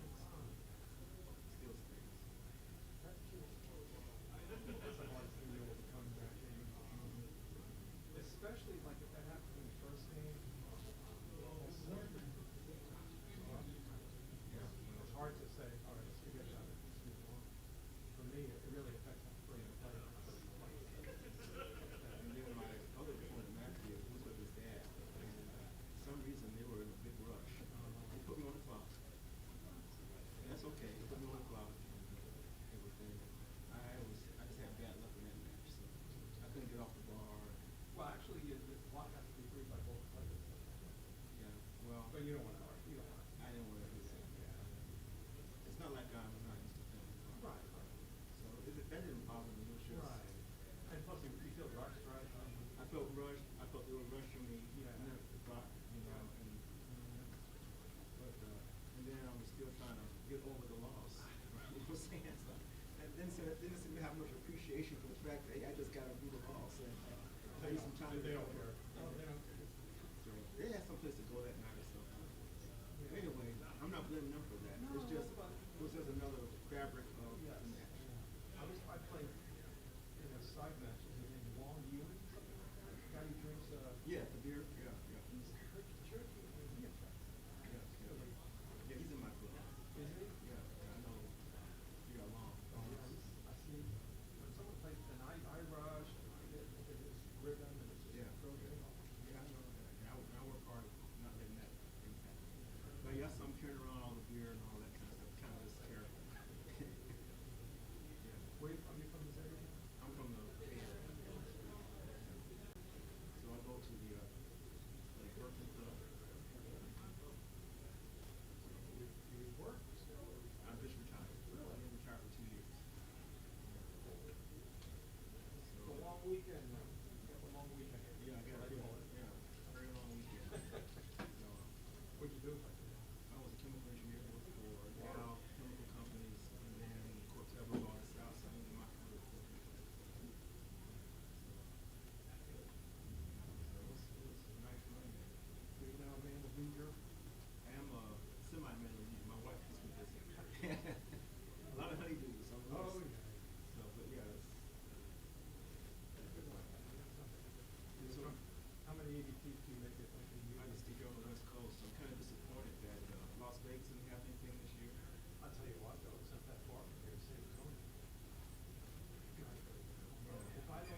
All right, so congratulations to Steve.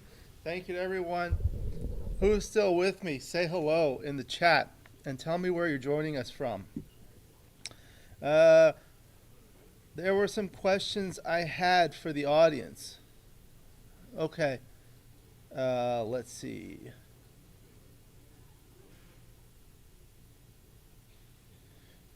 So, what would make you more likely to go to a tournament? I have a few things on the list. Some people like things to do outside of the tournament, restaurants, attractions, shops. Is that something that would make you more likely to attend a tournament, whether it's close to you or far from you? Yes or no? 1 for yes, 2 for no. And you can explain why. So let me know. Everyone who hasn't, please smash that like button.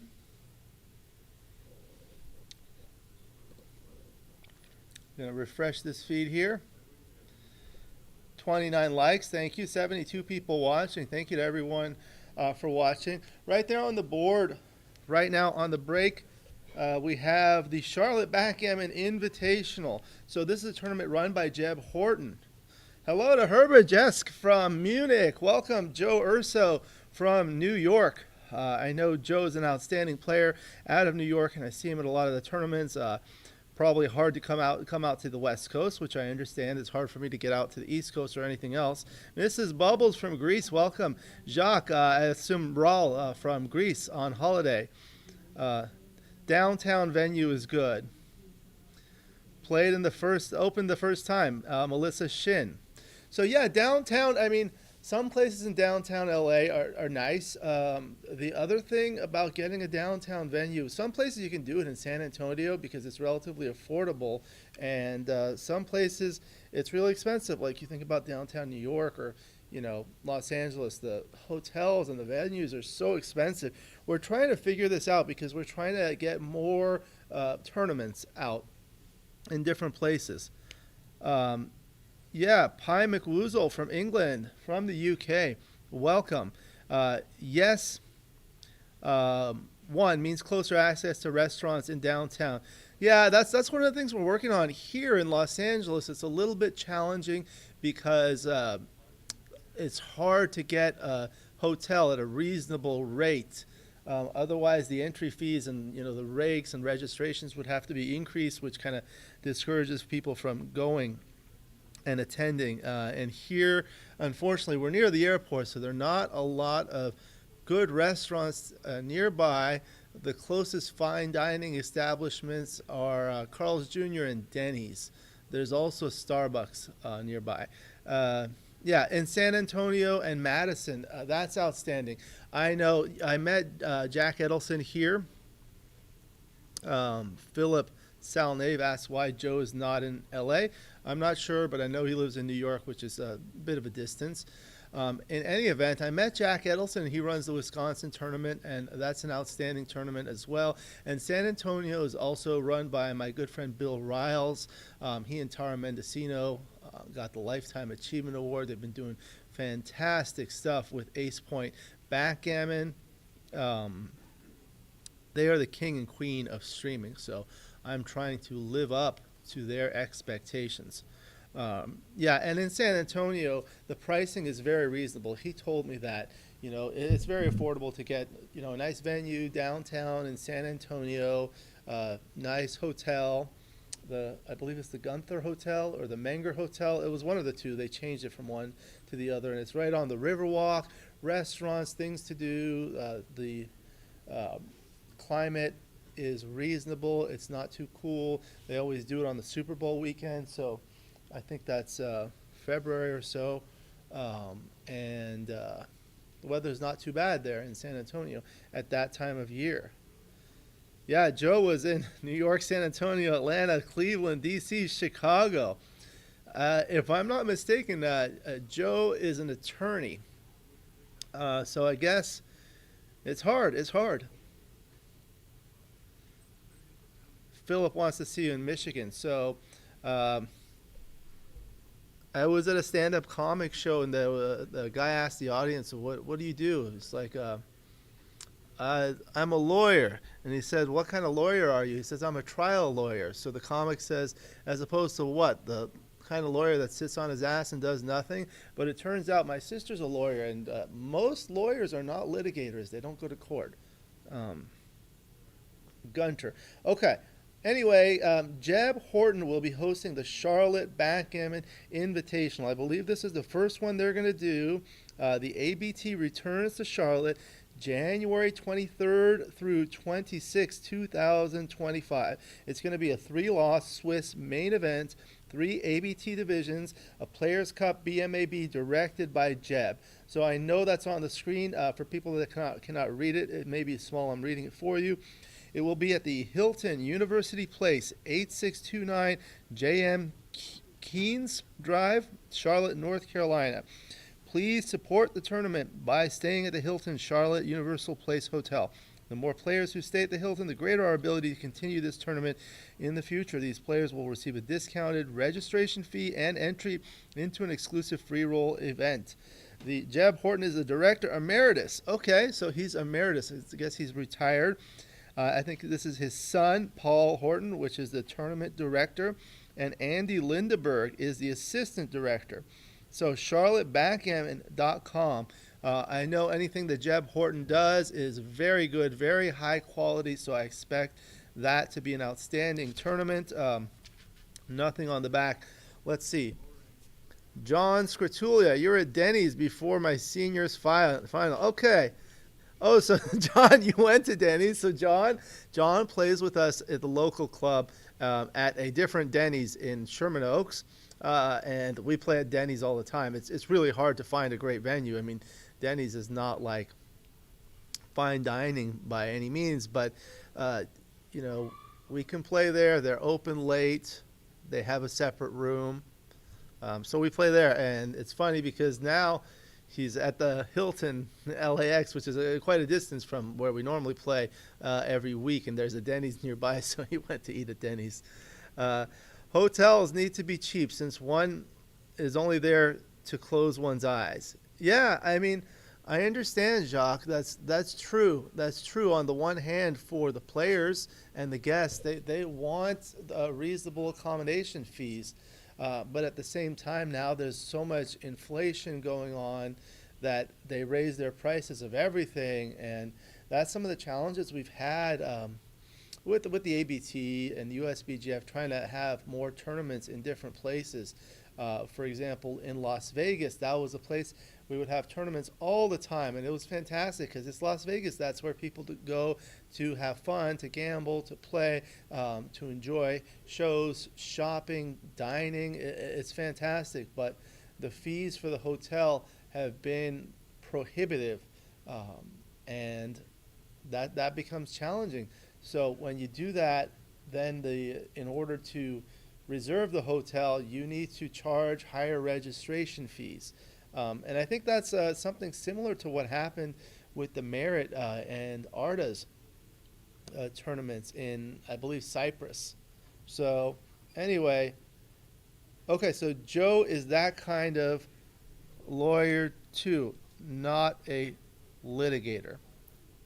Yeah. Yeah. Well, if you like Joe, I have some more lawyer jokes for you.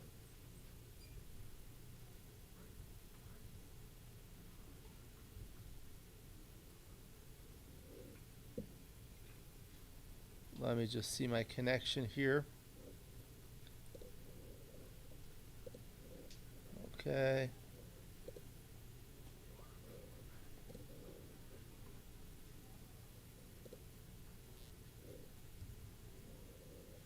Okay.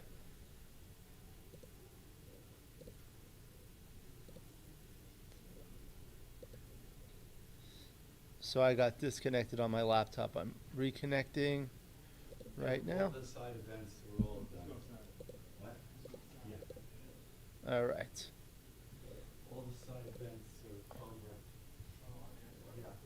I just Reconnected. There we go. Okay. So now I'm able to see the new comments here. All right. Mrs. Bubbles says, to me it is fun to meet and hopefully play against the Grandmasters. So that's fantastic. We have Michi and Hideaki Ueda here from Japan, and that's fantastic. And we had a lot of top players here. So this is a great place. A lot of them come from out of town locally.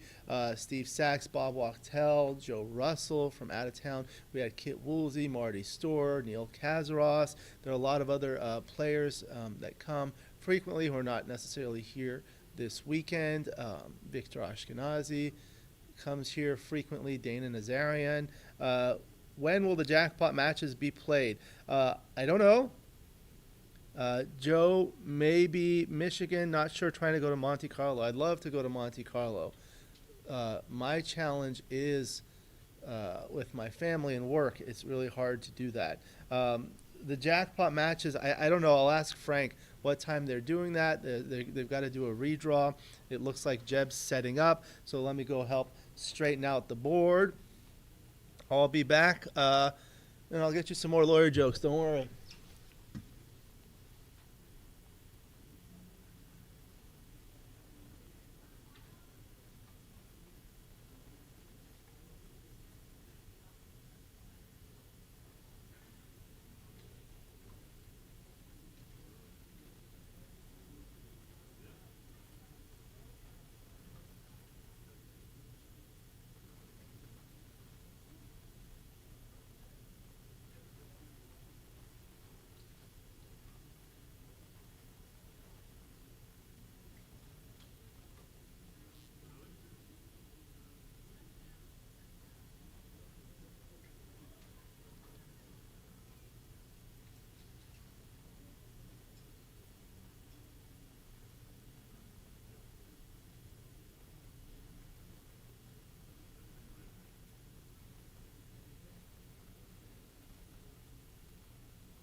Yes, it was. I was there. I saw the whole thing. You were watching. And are we live? Or? All right, yeah, we're live. So now Steve is playing the Consolation Finals Against Jeb Horton. So it should be a very, very good match. Chris Trencher is here. Jeb Horton, outstanding player, 7-point match. Steve Sax must be blackmailing me to put him on the stream. No, we like to put the top players, and he's been having some good matchups, and he's been having some success. Okay, so we've got a number of people. I've got my good friend Jake Jacobs. So we were watching with David Wells, and he was saying that there was like a take by Jake, and I feel like I remember you have a blog called Takes by Jake? I do. Of course, that's a pun. You know, okay. I mean, I certainly post some backgammon articles there, but it's not all backgammon. And so, you know, takes are my opinions. Right. So you're an outstanding writer and an avid reader as well. I am an avid reader. I don't know if I'm an outstanding writer. I try to be. Yes, yes. I joke that I am the second best 20th century writer born on June 25th. Who's the first? George Orwell. Oh, I see. George Orwell. Yeah, he was born exactly 50 years before me. Okay. Very good. 4-1. So he's going to anchor there. Now this is, yeah, still 7 points. It's interesting. I've seen tournaments where they'd make the final 2 extra points and make it a 9-point match instead of 7, but Yeah. here they This just is stick with Consolation, 7. Yeah. Yeah. So they asked, Kid and Marty were playing a doubles match against Michi and Hans Gafari. That was a good one. I don't know what happened with that, but they're asking. Well, they were still playing when I walked away. Okay, okay. Very good. So I they're heard it was still double playing. match point. Okay, double match point. All right, so double one now. Yeah, you may as well slot when there's nobody back there to give you a hard time. Now 6-4 makes his bar point. All right. Yeah, Steve just wants to bring it home, and 143. landing places are good. So what's that? 134 for black. Well, you 134 for black, yeah. So I don't think there's going to be a double yet. 68, 124 minus 6, 118. Okay. 2-1. Oh, Dice Man is asking Jake, do you narrate your own books? No, I never have. Okay. If you if you find an ebook, or I mean an audiobook by me, let me know, because You don't have I'd books want to on- buy a copy.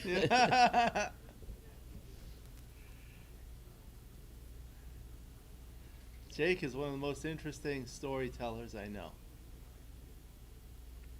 All right, 4-3. So he wants to keep that 11 point. Okay. I'm not sure if I would have kept. Well, of That's course, the race 120. is Yeah, that's close okay. enough that. Okay, so yeah. Yeah. So that's 100 pips for black, right? Well, he's got, yes. Some of us are fast. Yeah, I'm so out of practice. You know, when I was playing all the time, I used to play about 40 hours a week back in the 90s. And, you know, back then it was very rare not to count an entire position in under 5 seconds, Yeah. but I'm nowhere near that fast Yeah. now. So black's up by 3 pips, it looks like.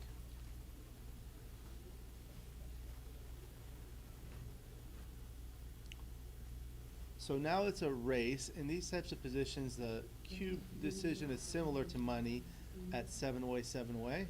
So that is cocked. Double 1. 1, 2, 3. Nice distribution of spares for the bear off. The ideal distribution of spares, if you read Walter Trice, Backgammon Boot Camp, is 7 on the 6 point, 5 on the 5 point, 3 on the 3 point when you have 79 3 on the 4 pips. point, you mean? 3 on the 4 point, I'm sorry, thank you. But that's very efficient.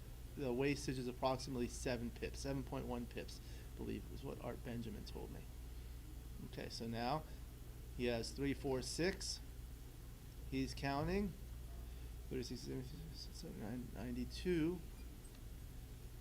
So that's 62 and 68, 78, 87. Yeah.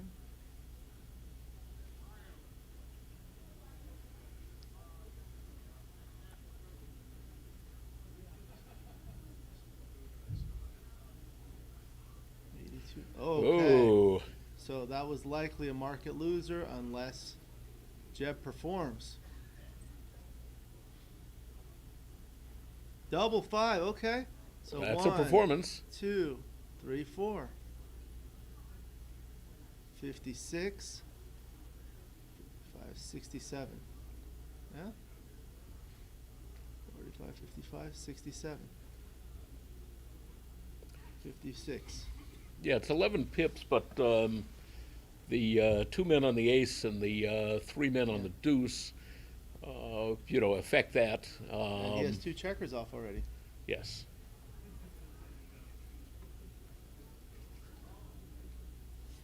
Okay. And I think Steve is still, he hasn't taken out his camera, so I don't know if he's really thinking about doubling.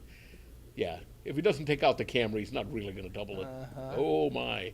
What was that, double four? Double fours.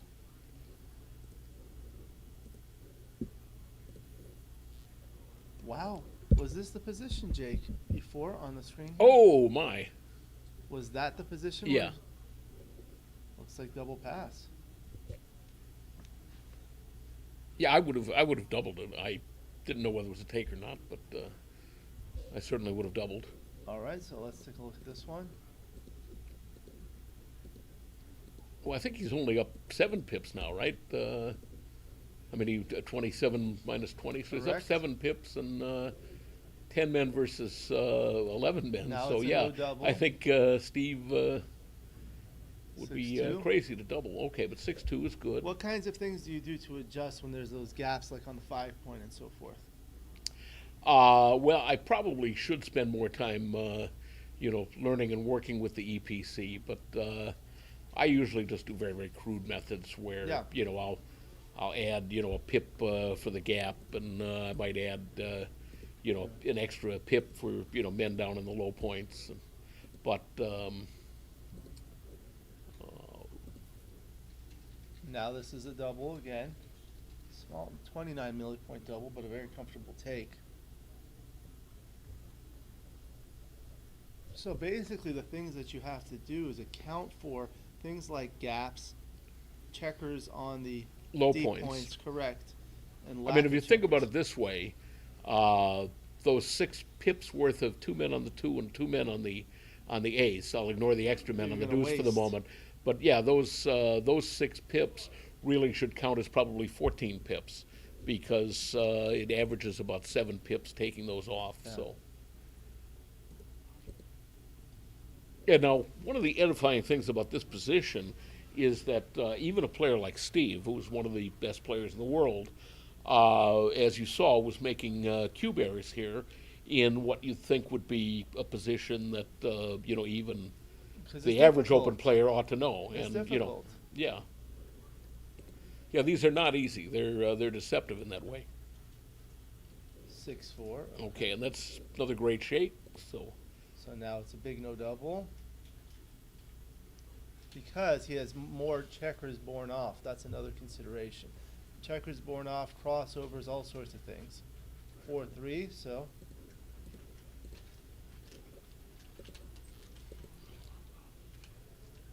Now So at this Jake's point, got you a look at small- Steve's position. You say, well, when he's on roll next, he'll need 4 rolls. And let's So see what Jeb does Jeb's here. a favorite, but not with that roll. That's not good.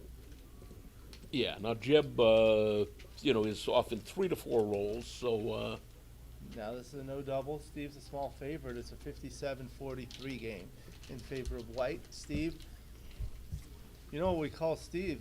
He has a name in Farsi. oh yeah, It's called S. Steve. Steve. Yeah. Because in Farsi, they don't have words that start with S and another consonant. There has to be a vowel before it, so they call it S. Steve. Ah. Like a stop. Oh. Wow. Good Wow. roll, gold roll by Jeb.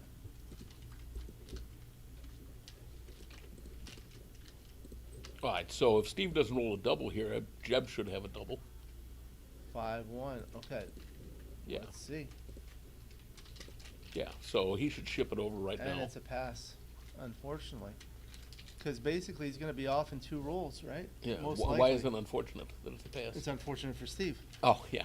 Yeah. But it's fortunate for Jeb. So it Fortunate kind for of Jeb, balances yeah. out. It's just That's how things work in backhand. the moving finger right and having writ moves on. All right. I'll let you carry on and see what we're going to do about the finals. Probably next. Yeah, I did see Neil up at Yep, the he front was here. desk, He was here. and they were saying 2 o'clock. Correct. I'll go check in. Somebody watching TV behind me? Yeah. Oh, yeah, if you don't mind. Okay, sure.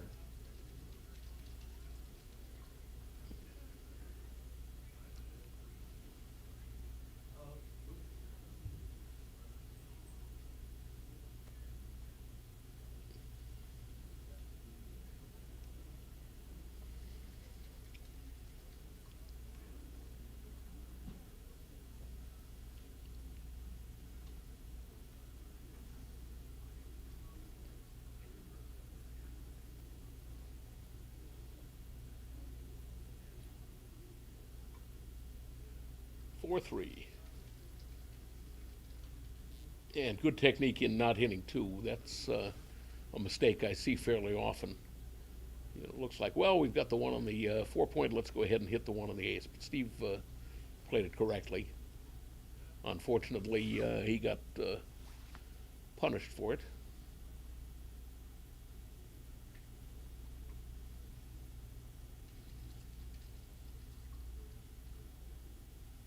All right, now what are they doing? Oh, okay. That brochure, if you couldn't see it clearly, I think was one with Jeb's picture on it.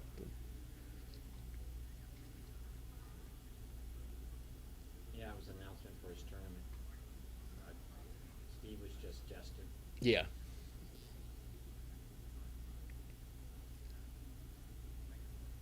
All right, Jeb, yeah, is thinking about a double here quite reasonably.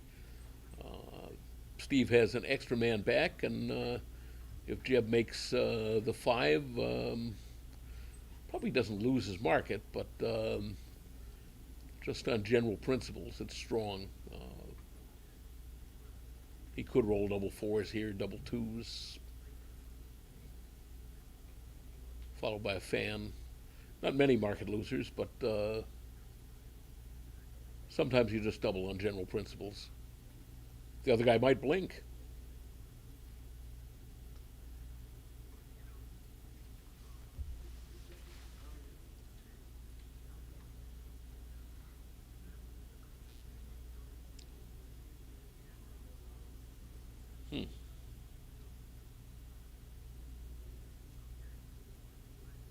I think I would just make the 8 here. Yeah.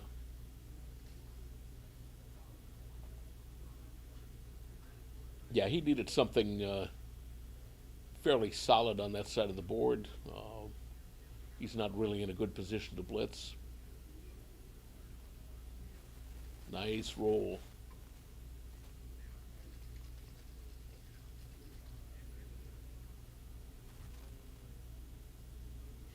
All right, I think Jeb is going to slash, activate one of those checkers, and take advantage of his stronger board.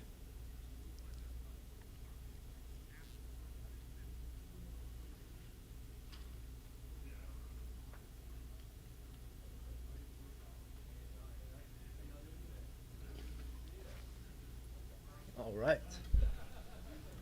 Okay, Steve's 5-6 was a huge roll, but that 5-2 return was also very, very good.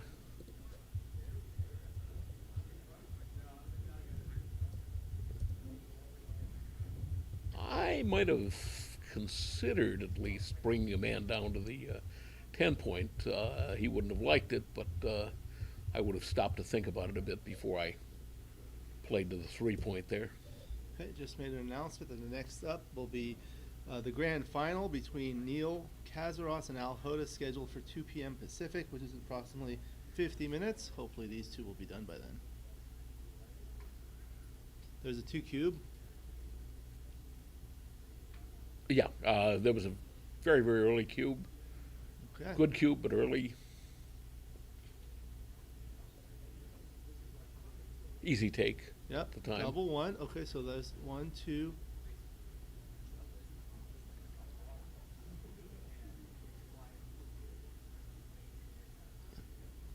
Five, 1 for Steve. Yeah, and play like that. Leave the blots in front of stripped points. 6-3 and 5-4 work. 6-3. 6-3. Oh, he's trying to block it.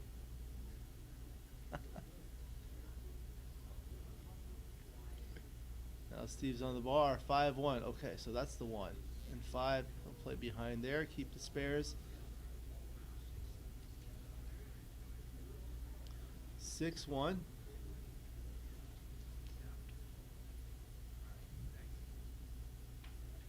I like that. He could have brought a man in and, had something to pound on that back checker. But I think he needed to activate. See, this is a great shot because I don't. 4-2. Oh, he can hit and cover. He could hit But and he's- cover, but I think Yeah. what he did is better. What do they say? The better part of valor? Yeah, discretion. All right, now Discretion, he's yeah. probably going to hit because 6-4. what is his plan B? Well, I guess you could play 13 to 9. 13 to 9, 6-5. You mean like 11 to 5? Oh yeah, 11 to Right, 5. right, Yeah. But he goes for it. Okay, Steve is looking. He's shaking his dice. 2-1. Wow. Is that a Only good number or only what? double Yeah. one would have been better. When I roll that kind of number, I said I was hoping for double one. 5-1. Oh my. Okay. Welcome. Hello. Yes. Alex Eshaghian. Pleasure to meet Gary you. Newscagian. Gary? Yes. Welcome. Please pull up that chair. Okay. Hi, Gary. You know Gary. Yeah, we're waiting on the doubles final. All right. We'll talk about the Orange County Backgammon Club in just a moment. Please Okay. sit. We're just looking at some of these plays.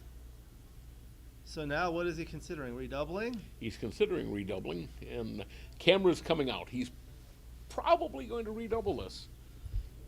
And then Steve always tells me about the double take decision. If it's not a take, it's a mistake.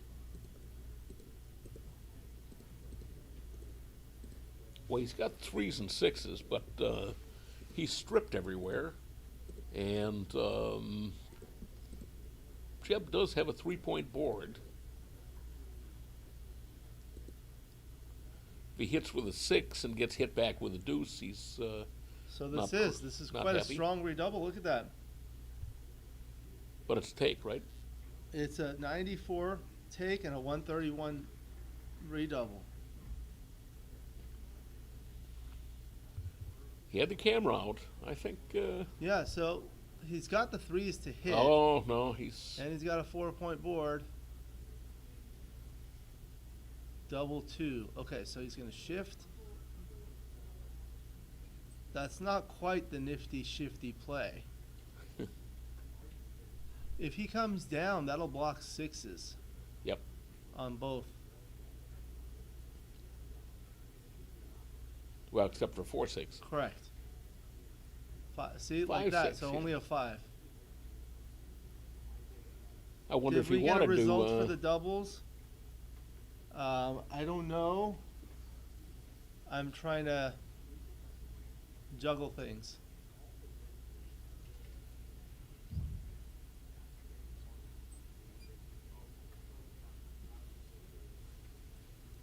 Let me see what happened with the doubles. Okay, the camera's coming out again. He's thinking more. He's thinking hard. Did the position get better for him or worse?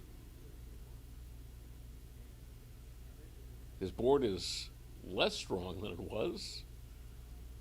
Jeb has fewer blots, but Steve does have an extra blocking point, a strip blocking point. In fact, he's got 7 points and a builder. If he doesn't roll a 3 or a 6, things could get a little bit awkward for him.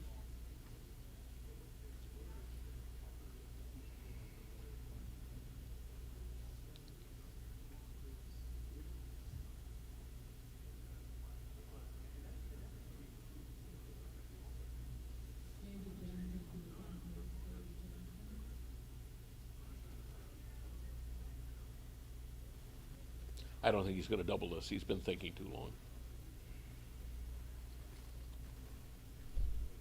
Still.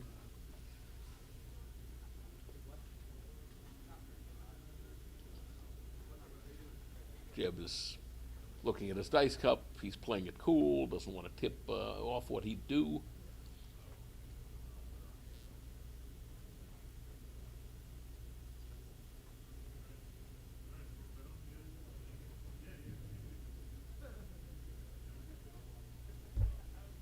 Looks like Jeb's fingers are moving under the table, betraying maybe slight signs of nervousness, but he's hidden it well. Oh, he did redouble it. Okay, I thought he had thought long enough that he wasn't going to. Yeah. Okay, the 3 was good. The 1 is interesting. Okay, Yeah, duplicates fives. And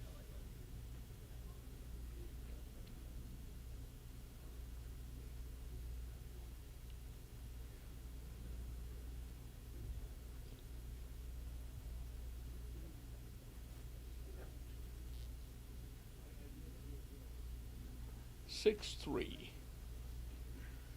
This actually cleans up. So I assume he's going to make the 18 point and come to the 11. Oh, oh. That's interesting. That's what you expected.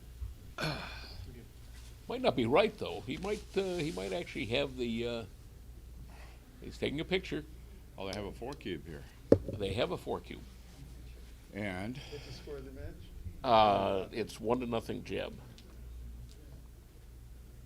it's a 7-point match. Yeah, actually, that is an interesting. Yeah. We're joined by Joe Russell. Thank you. There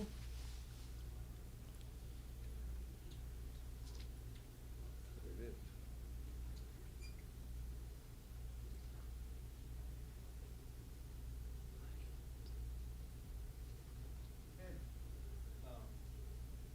During the stream, I'm trying to promote clubs. I think I prefer this play, but You do? yeah.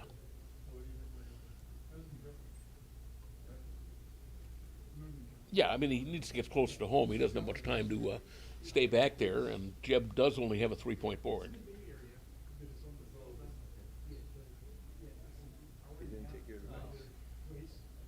Well, I thought he was going to do this. I decided I liked the other play better. Would have gotten hit.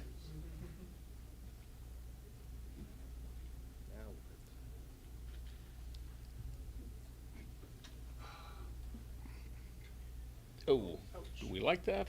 I don't know. What do you think, sports fans?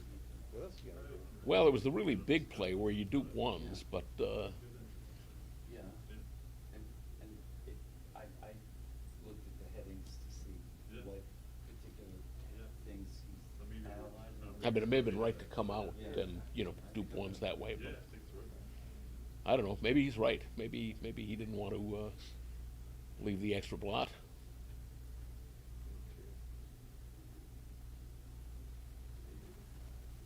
How about slot and anchor?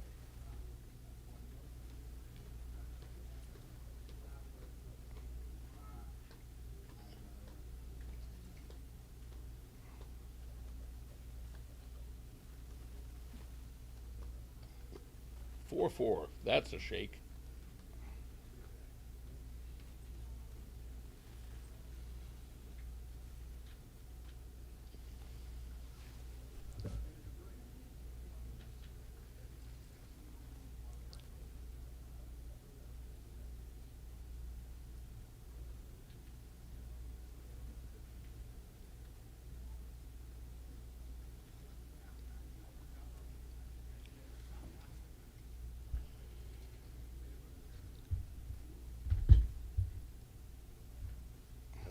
I like breaking the 11 point. That open 6 makes sense.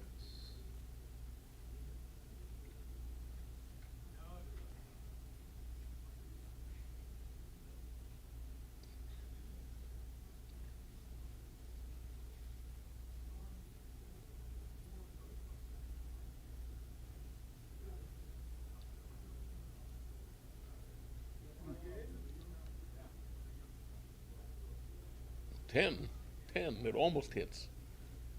It's a moral hit. Yeah.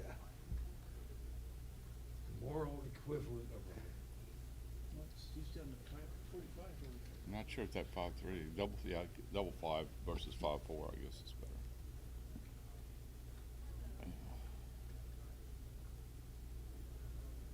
Well, Jeb is in severe danger here. Yeah, this is what happened to me in our match. Our match? Steve and I just played Okay. You the said our match. I semifinals. thought you meant you and I. I don't remember playing. You get a 4-cube? Had a 4-cube on the first game and got gammoned. Yeah, this looks like a really Jim Gammon. Well, I came to watch an interesting match, and nothing interesting anymore. I guess Move on. It's a question of, can he dodge rolling double 5 or 6 here? That's, I think Steve's been rolling pretty well.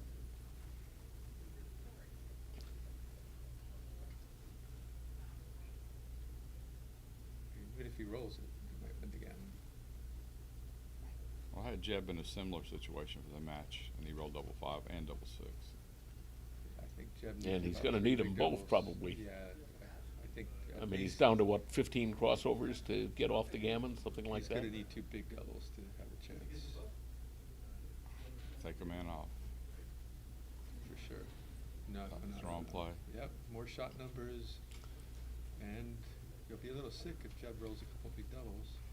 Well, it's probably not more shot numbers in the long run. It probably works out close to the same, but you just get an extra checker off. It's 4 versus 2 immediately, but you have double jeopardy, so it becomes. Yeah, Gammon's extraordinarily important. Well, He left a he's- shot. He's glad he did it the way he did. It's a race now. There's a pretty good rule of thumb in about 97% of the cases. If you leave yourself with 3 men on the 6 point, as long as you have a spare on the 4 point. If you don't have a spare on the 4, then you clear. And that works about 97% of the time. Because it's you're either playing for a gammon or you're playing for the race. It's the only time it may not be right is when there's no gammon, and there's basically no gammon and no race, which is pretty rare.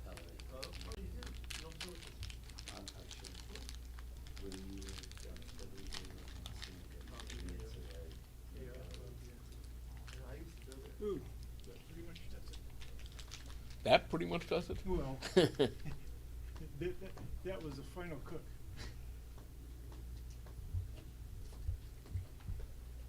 Yes. 2 big doubles would still do it. Oh, he wasted.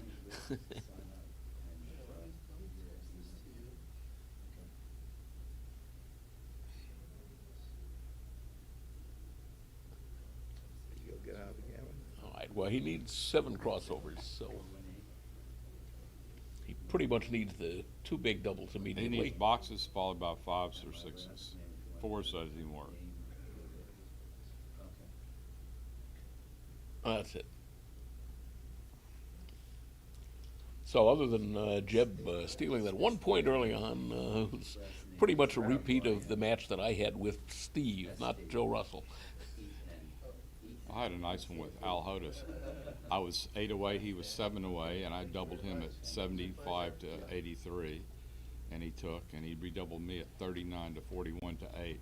I redoubled him to 4 at 75 to 83. He redoubled me at 39 to 81. We both had 8 checkers, and he was off into boxes. What just happened? Is that finished? Yeah, it was an 8-point game. Oh, okay, because the cube looks like it's on 4. It is, but it was a gammon. Oh, it was a gammon? Yeah. Okay.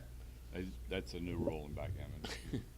Get all your checkers off. Yeah, it was signing books. I was at the next table, so I didn't actually see what happened, but Todd Krosner was playing a match yesterday, and against, I think, Gus, and he bore off, during the bear-off, he rolled 6 doubles in a row. No, it wasn't that he rolled 6. We consecutively Oh, okay. alternated. It was double, double, double, double. So double, handy double. that Gus walks in right at the right moment. Gus Contros, people. Yeah. All right, so we're going to talk about some of the local clubs. If you don't mind, would you mind switching, Joe, please? Oh. We're going to talk with Jerry about the Orange County Club to promote their Gary. club. Gary, sorry. Yeah, that's okay. Gary. Highly endorsed. All right, we're happy to have you. So, some of the things we're going to do in the delay time is talk about the local clubs because I'd like to promote that. So you'll help with Mario Savan run the Orange County Backgammon Club. Please tell us about that. Yes, we play. Cameras over there. We play on every Monday night at Muldoon's Irish Pub in Newport Beach. We have a pretty good turnout, 20, 25 players every Monday. Then we play once a month on Sundays at the Newport Beach Tennis Club. Oh, nice. And we started doing intermediate and advanced divisions, and Mario does a session half hour before the normal club starts. where he's working with the younger players, inexperienced players, doing some teaching, and they continue to play 3-point matches or 5-point matches. So we try to get everybody involved. And we have a pretty good turnout, usually about 20 to 30 on Sundays. And we have a club that is very social, and we always seem to have a good time, and it's a lot of fun. Great. How do people contact you, or how do they, is there a website? Yes, backgammonorangecounty.com. Okay. And both my contact information and Mario's contact information is on there. And please feel free to come. We'd love to have you. Yeah, it's a pleasure to have other clubs here to promote them. The Orange County Club is one of like 3 main clubs. We have the Vitor Cup once a year between the 3 clubs. Every 2 years, I think it is. Oh, it's every 2 Yeah. years? It's coming up this summer. Okay, Los Angeles, Orange County, and San Diego. Very good. And Orange County won last year. All right, congratulations. So is it, when I played the Viator Cup, it was just individuals. So now is it teams for the Viator Cup? No, or how no, does it's it work? individuals. We have the 3 teams that play. You know, we have 6 players from each club. Uh-huh. And they rotate and play, and then. So it is the cumulative scores Yes. of the, yes, okay. That's very similar to what they used to do, and I probably still do, in Illinois. They used to have the Illinois Challenge Cup, and there were 7 different clubs from around the state, not just Chicago, although I think 4 of them were from the Chicago area, but, you know, we had several downstate clubs in Bloomington and Peoria and Springfield. L.A. is anxious to come back this year because they were irritated that they didn't win last year. And I actually played for San Diego last year because they were a shy 1 person, and so Mario had me play with them. All right, all right. I tried hard. Well, good. You know, You guys continue talking. I'm going to prepare the stream for the next match. It's the grand final between Neil Kazaross and Al Hodis. well, we've got a You've gotta doubles go? match. Okay, We're waiting good to luck. play in the finals Good for luck. the doubles. Okay. I'm glad we're not playing Michi. Okay. Oh, who won that one? Not Michi. Okay. Marty Storr. Well, you got Marty Storr and Kit Woolsey. That's pretty good. that's some competition. Either team was going to be a pickle. Yeah. Well, we're looking forward to it. I got to roll lucky. Okay. Well, That's good luck. the Armenian in me. Thank you very much, my friend.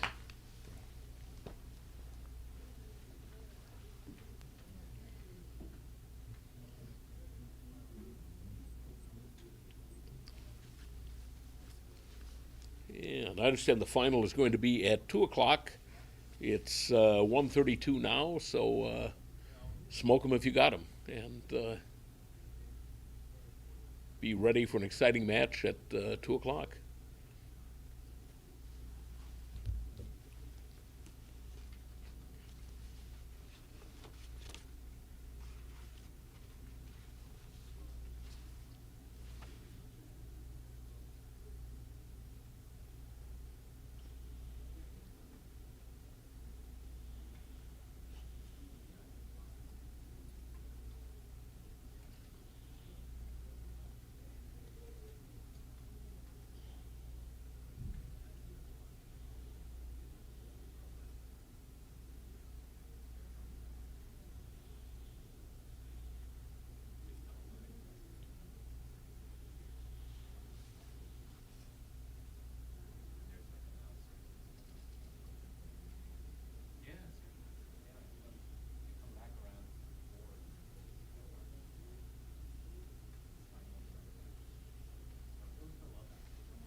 think we got about 15, 20 minutes until. Till what? Neil and El Hodis. That's the final? Yep.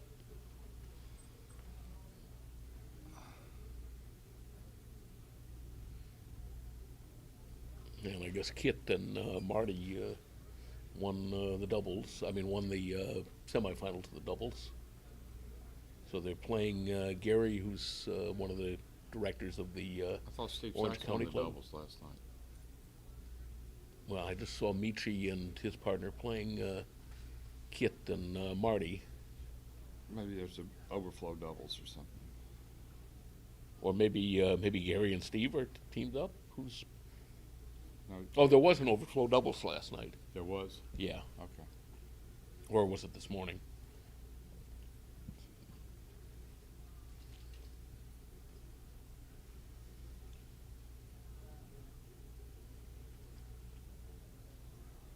When are you going back? Tomorrow. 3:10. This is the best player to never win. Oh, that was just somebody's Facebook post. Yeah. Yeah, I was teasing Herb Roman because that's been the story on him for several years now. Right. That he's never won an ABT event, and I that said Phil at this Simborg point, is that a pop- recommendation or? If Phil Simborg popularizes as much as he can. Yeah.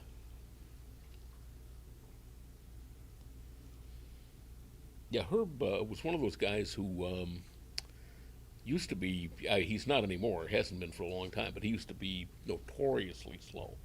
He was one of the slowest players in Chicago, and we had several candidates for slowest player.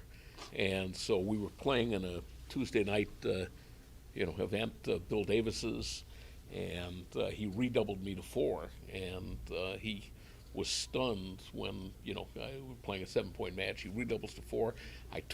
He couldn't believe that I took, and I wound up winning the game.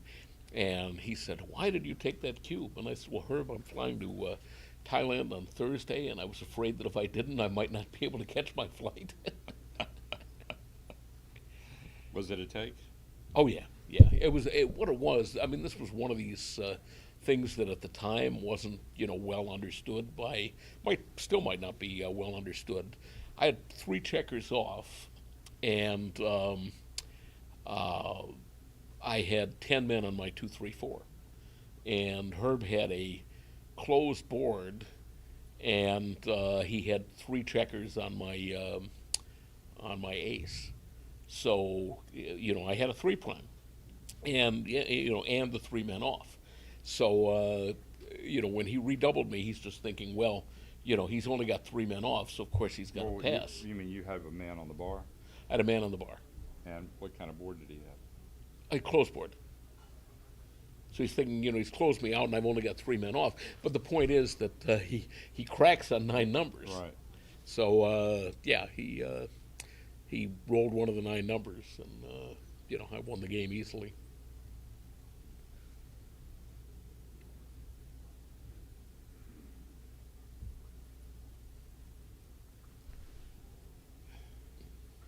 Got a nice article out of it, combining chances. Yeah, that sounds like a good one. And what was the score at the time? I don't remember. I mean, it was certainly something where, how many men did he have on the 24?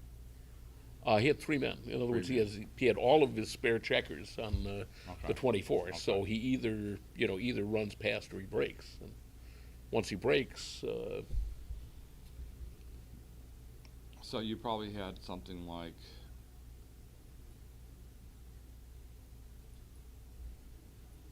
14 or 15, 13% or 15%, something like that. 13% if he got home cleanly, and he had 25% chance to break on the next roll by itself, right? Right. But if he didn't break on the next roll, he probably was never going to break. But had 25% chance to break, and a couple of those breaks were, well, the double 3 especially was horrendous, right? Yeah. Breaks 2 points. So the 25% that he breaks, what percentage of those do you win? I think when he breaks, I'm a favorite. So. Yeah, seems like it. Yeah, I mean, I think that. So you probably had something like 13 or 14% when he breaks, and a little more than half of the time, maybe even 55, 58% or something when he breaks. Yeah, and then So you got you know, I've got the equity when he doesn't break. You know, I think I was going to win probably at least in the high 20%. Yeah, that's what it sounds like. Sounds like maybe 13% or so when he doesn't break, and maybe 13 to 14 when he doesn't break, and maybe, I don't know, maybe like 13, 14 when he does. Right.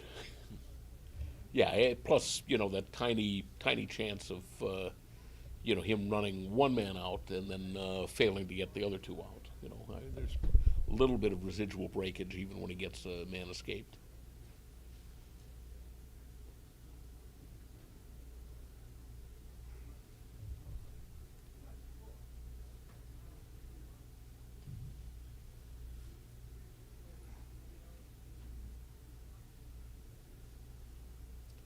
I made, talking about, you know, combined chances. I was playing a match yesterday, and, you know, it was one of these positions that looked like a pass, and I calculated my combined chances and took the cube, and then when I put it in XG later on, it was showing us pretty clear pass, and I looked at it and I realized, you know, I'd looked at it, you can actually calculate it over the board, but I'd made a, you know, basic math error when I was doing the calculation. It's like I'd, you know, divided when I should have added, and, Right. you know, so I've revealed the correct cube action, but I was getting redoubled with 0-0 in a 9-point match, getting redoubled, and he had 1 on his ace, 2 on his deuce, 1 on his 3, and I had 3 on my ace. He had what again? 1 on his ace, 2 on his deuce, 1 on his 3, and I had 3 on the ace. And you were, what was the redouble? No, I'm sorry. He was up 2-0 to 9, and he's redoubling to 4.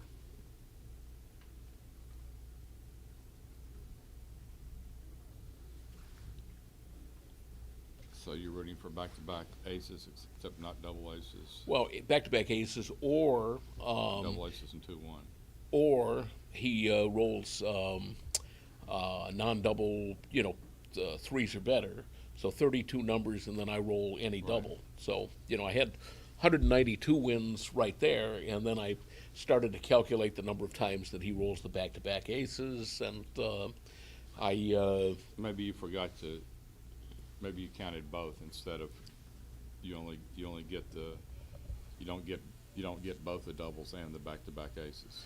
No, you know, what I needed to do was divide 360 into 3,000, and instead I was dividing 36 into 300 or something. Anyway, you know, yeah. Well, 360 into 3,000 and 36 into 300 sound like the same. Right. math. No. All right. How did I? All right.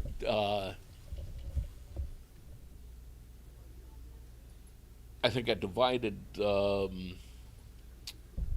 36 into 300, but then I wound up multiplying 15 and 2/3 times 10, and then adding that to 192, and that's not right.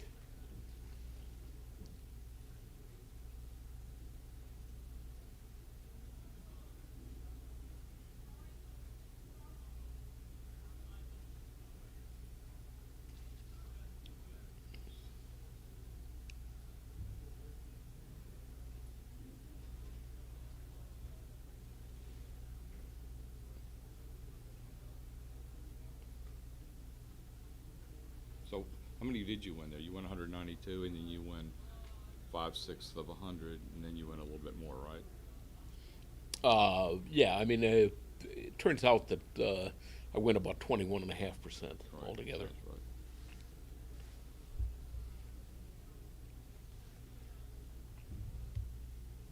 That's right.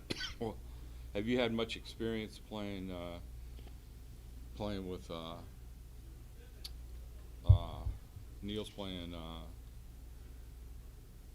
Oh, Al Hodis. Al Hodis. You have much experience playing with Al Hodis? Not much experience. I've played him. Al Hodis, the story that I tell is I heard about Al Hodis. I mean, he was a name that was known, in the early 1980s. And I had heard from my brother that back, in the 70s, Dean Mensch, who was a Chicago player, strong Chicago player, back in the 70s used to try to steer into back games against any strange player because he just assumed that he would, outplay him, and that was the strategy has been debunked, but that was a strategy that good players back then thought was a good way to play. That they were just going to, leave a lot of blots, and they'd either, get a prime right away, or they'd, get a lot of men sent back, and then they would, just win through their superior skill. There were two big flaws with that theory. Yeah, well, the gammons and the backgammons. Well, the third one then. It also, if you've got a weak player and you're playing a weak player, you don't want to take the time for that game. Yeah. You want to play faster. You want to get more games in. You might get 3 games in or 4 games in for the time you get one back game in. Yeah, good point. But Dean goes to Indiana. Right. And Dean is like, ooh, Hoosiers. And he sees this guy that's wandering around in farmer overalls, the ones with the straps over the shoulders. And he said, pardon me, sir, do you play backgammon? And, the fellow said that he did. And he said, would you care to play some? And, how about for, it might have been dimes, it might have been nickels even, but, a long time ago. And he made sure he explained that, that was $5 a point or $10 a point. And the other guy said that, he'd be willing to play for that. So Dean starts in, leaving all these blots, and this guy keeps hoovering them up and, gammoning Dean. And in short order, Dean is down 60 points, and that was how he met Al Hodis. And for those of you that don't know, Al Hodis is from New York City. He's not from Indiana, and he normally does not wear overalls. And he was financial analyst or a trader or something. I mean, he was like a Wall Street or Wall Street adjacent kind of guy.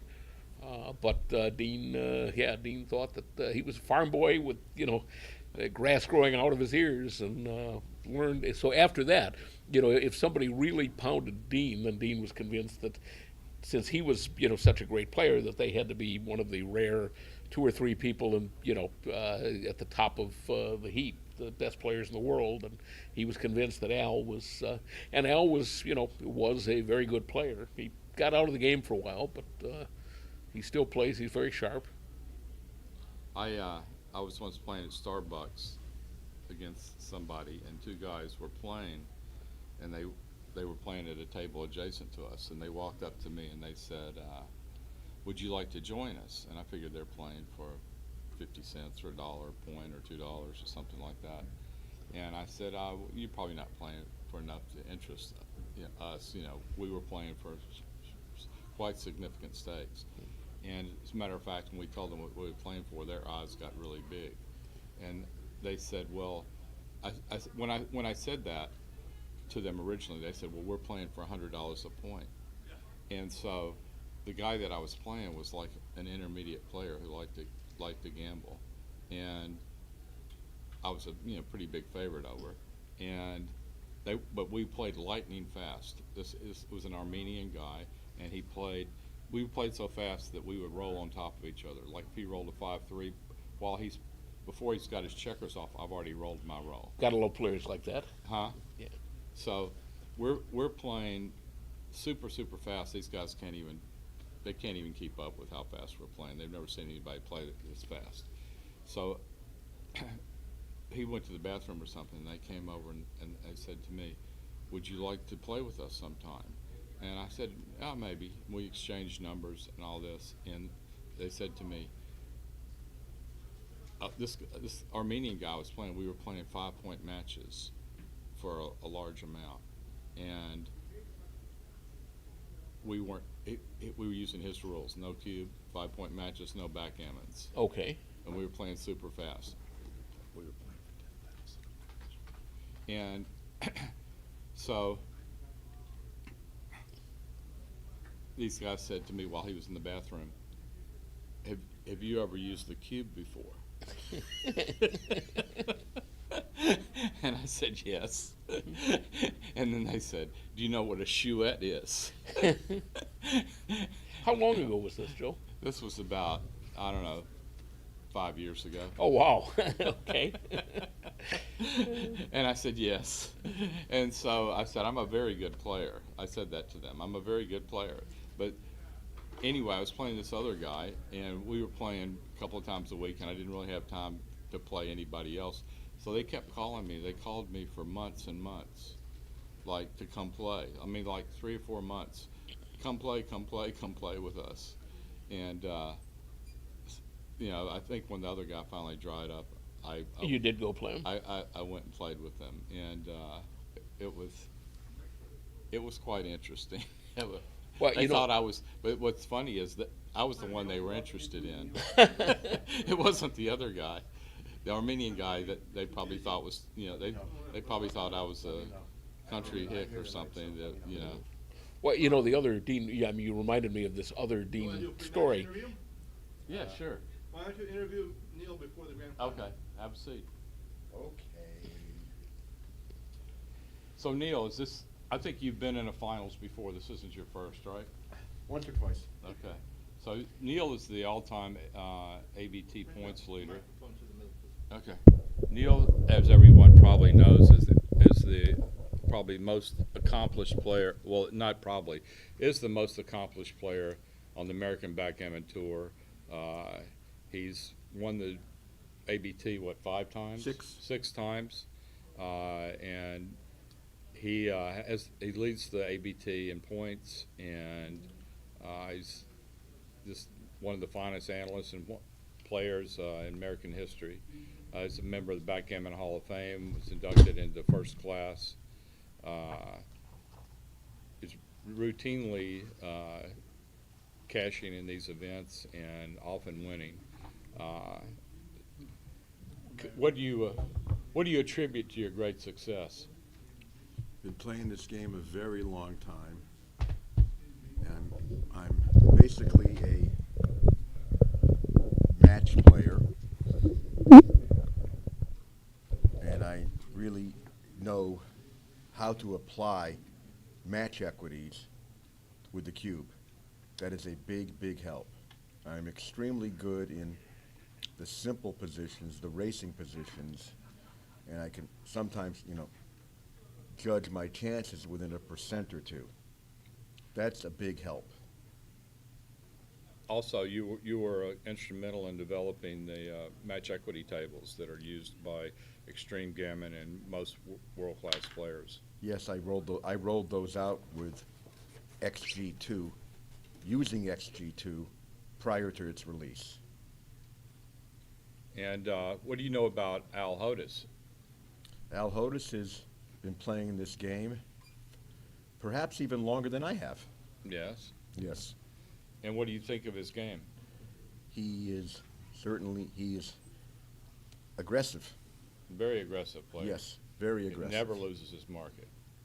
That's not going to happen, unless we have an even game and he rolls a joker. Right. And I dance. Right. When we played, I beat him in the undefeated bracket finals to get here, and the only market he lost is when I split with an opening 6-3. He rolled double 5s and I danced. That's about the only way he's going to lose. his I market. played him in the like 4th round of this tournament, and we had a typical Al Hodis match. I was trailing 8 away, 7 away. I redoubled him to 4 at 75-83. He took. It was a small take. He has a take. It was point. Well, it might be a take. It was .987. Okay, there you go. But it may not be a take, knowing that he's going to redouble prematurely.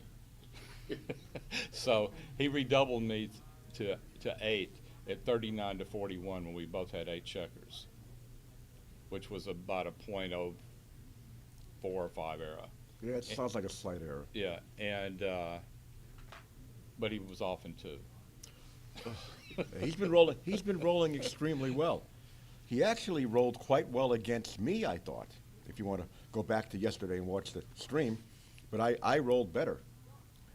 I rolled out of the big trouble a couple of times. And I gammoned him a couple of times, and that was a big help. So tell us some of the players you beat along the way to the finals. Okay. I beat nice local gentleman, Sasan Kamali. Mhm. I beat Ian Terry. That was, I think, round one, or that might have been in the buyback. You had a very interesting cube with him, right? Yes, that cube was posted on, Backgammon Strategy Facebook, and videoed it.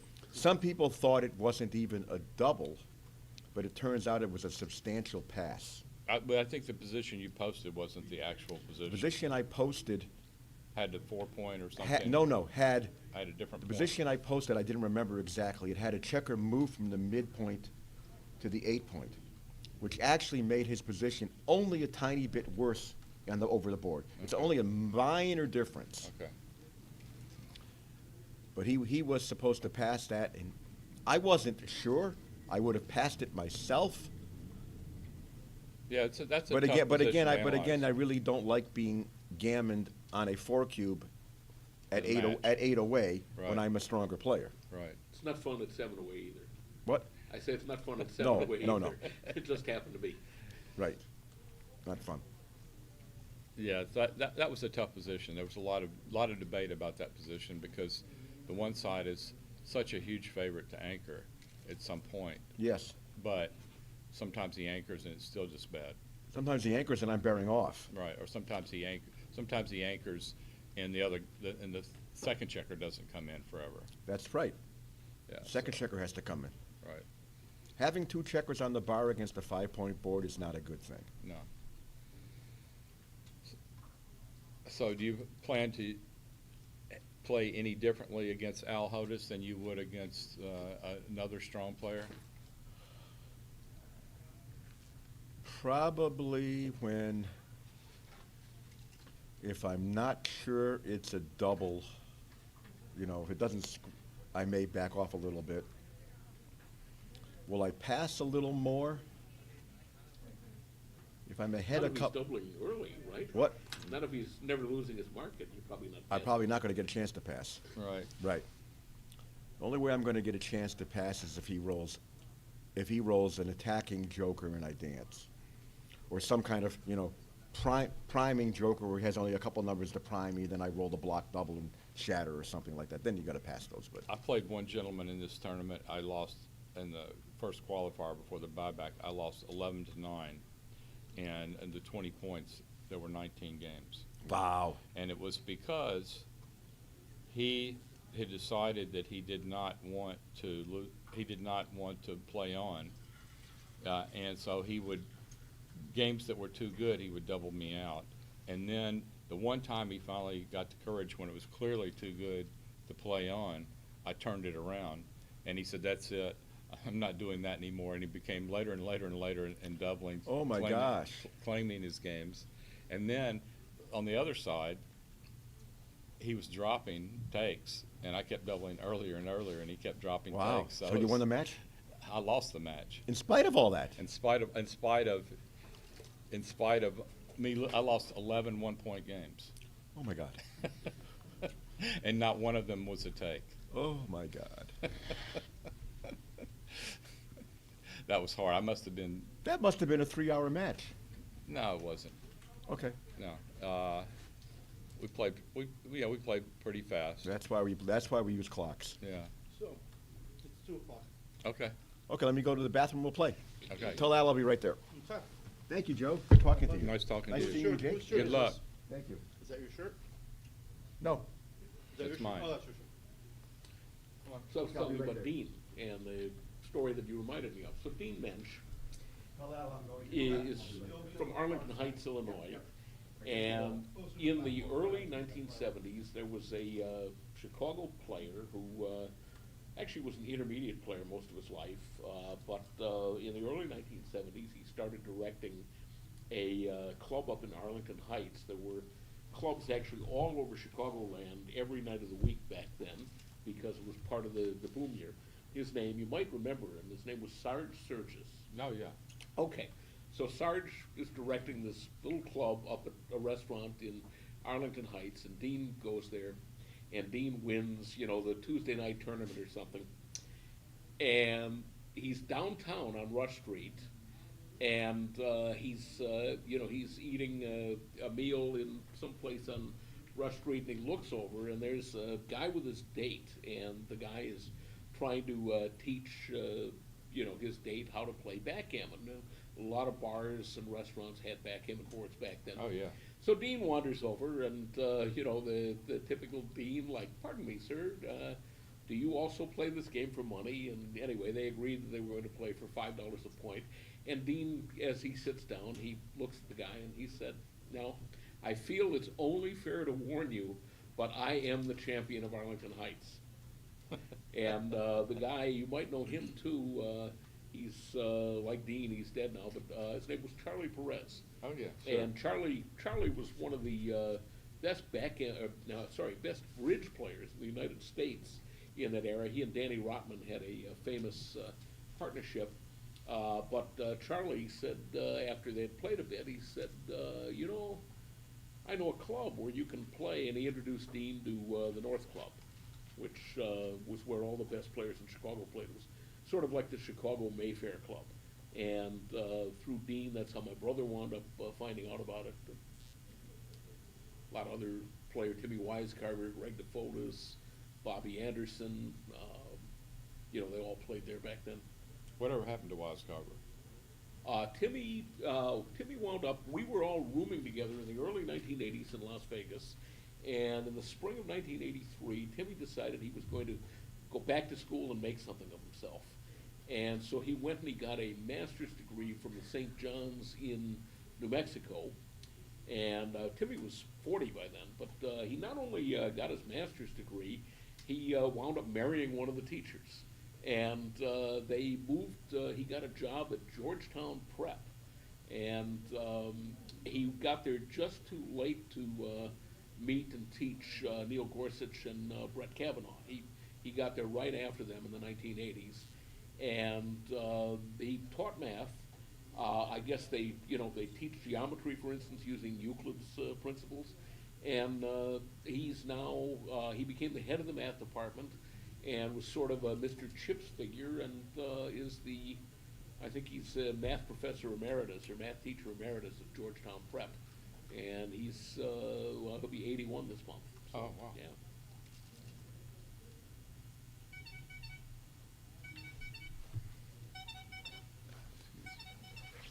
Okay, looks like they're about to start. Neil playing the white checkers, I'm gonna have to run Al playing the black. commentary on the finals. Well, Steve won the consolation. I didn't do any good. All right, they're starting. Okay. Yeah, double sixes. I'll call you. I'm going home in an hour or so. You guys go ahead and start. Okay. Share my lunch. So here we go. Al Hodis is on the top, playing the black checkers. Neil Kazaross playing the white checkers on the bottom. First game,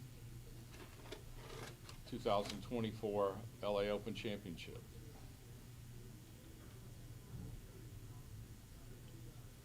Oh, Joe, please center the microphone. Okay.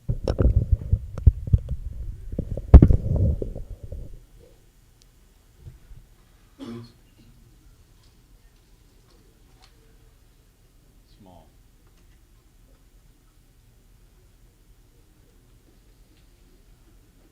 Very small. This is a small. I can cut off a little bit.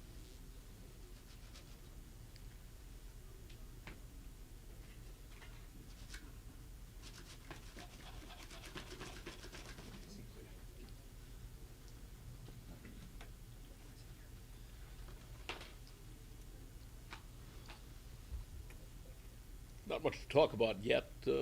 Each side is hoping for double or other clearing number. No real significant decisions. Well, Al has a decided advantage, but not enough to double. Yeah, I mean, he's got the race lead, which is why Neil stayed back rather than coming up with those double aces. And this game is over. Yeah.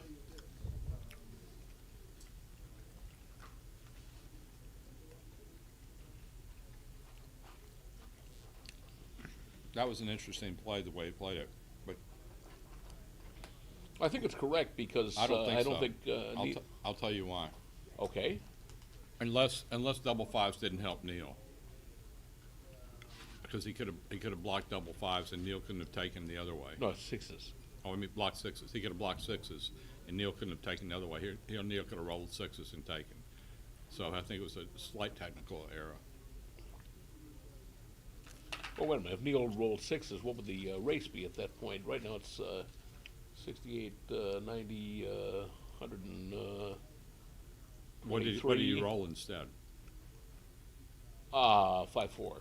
Okay, so he would have picked up 16 pips. Yeah, it would have been 108, and this way it's got. Yeah, it would have been definitely a take. Yeah, easy take. So he should have made the other play. No. If he'd made the other play, it would have been a simple take. What was the race at this point?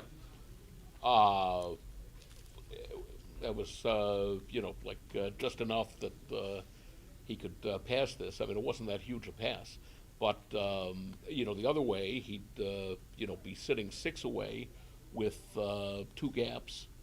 So he'd have a lot of taking equity. Okay, I guess you're right. So maybe it didn't matter which play. Well, I mean, I think I'd take the other play if he had brought those 2 down, you leaving. you take this the play he made too if he rolled double six. No. I mean, I think after the 5-4, I think he might have had a take anyway because there'd be 2 gaps: the gap on the 5 point and the gap on the 9 point. Okay, but if he's able to run with a double six, he'd still have a take, right? Well, yeah, he's taking with double sixes either way. I'm saying, but without double sixes, he had a pass with L's play, but I don't think he had a pass if he played it the other way because of those 2 gaps. I think so. He'd have a lot of holding equity there. I mean, he's got a gap in front of him, and he's got a 0.6 away to clear. You could be right. You could be right. I thought it was like such an overwhelming lead. Maybe it wasn't as big as I thought.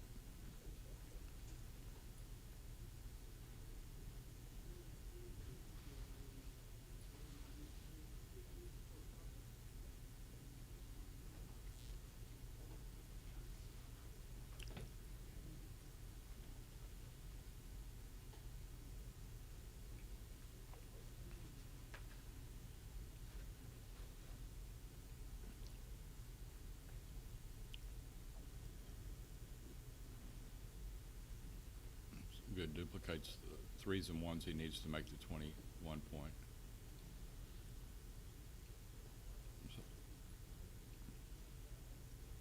Now what? Al rolls? Yeah. And I predict the double on the next shake unless Neil rolls a 3 or 1. What is it? 5-4? 5-4. I think that's it. We're going to see a cube and a pass probably.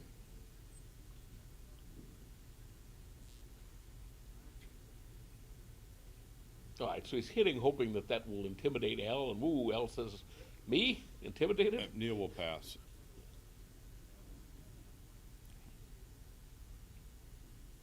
Yeah.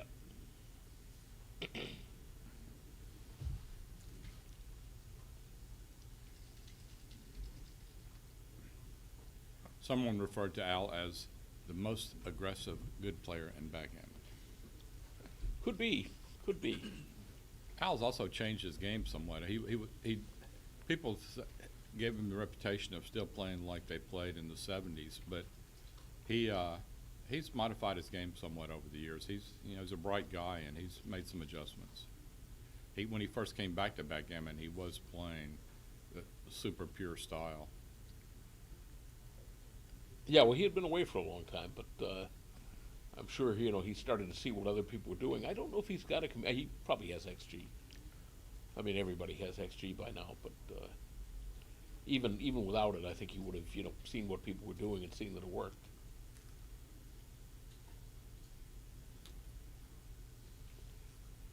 Now, for those of you looking on the screen, you can see that Al has an interesting fashion sense. And the amazing thing is that the other day I came to watch Michi's lecture, and I'm sitting behind a guy wearing pants like that, a coat like that, and a hat like that, and I could see, peeking out wisps of, a long gray beard, and, so I just knew I was sitting behind Al, and then the guy turned around, and it wasn't Al. And, so I told him, what is his name? David Gardner. Okay, I don't know David, but I told Al, I said, you've got an acolyte here. Right. That's hilarious.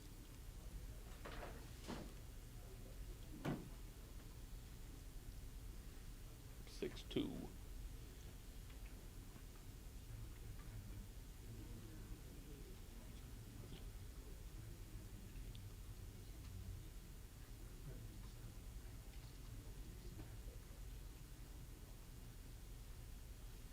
Six five.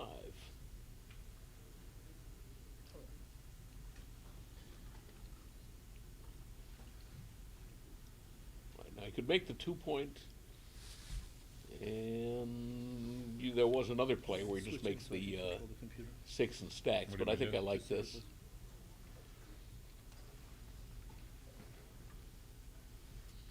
I mean, makes the bar and stacks.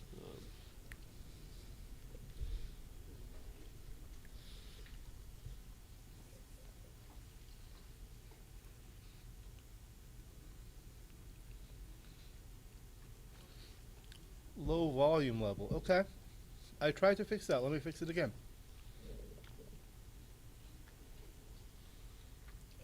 That was your sound. You need to adjust the microphone level, maybe. Let me try again. I'm multitasking. Thank you for your feedback.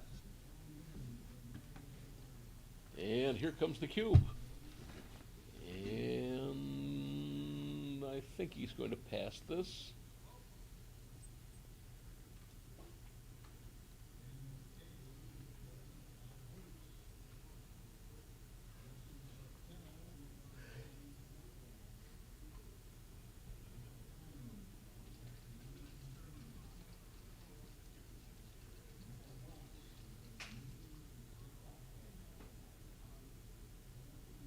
It's 118 to 140. I mean, it's 22 pips. So he can get gammoned here. It's not that he doesn't have play, but between the gammons, the long, race deficit, I think he's going to pass. Yeah, I agree. He's trying to find a take, but I don't think he can find it. Problem is, even if Al doesn't cover, he's still trying to come in on the 4-point board, and even if he's lucky enough to hit, you haven't won.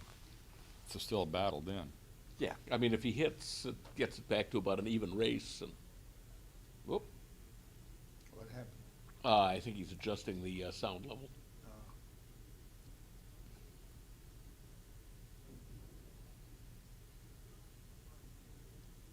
What is first prize? It's I think 9,000, not counting side pool and Calcutta.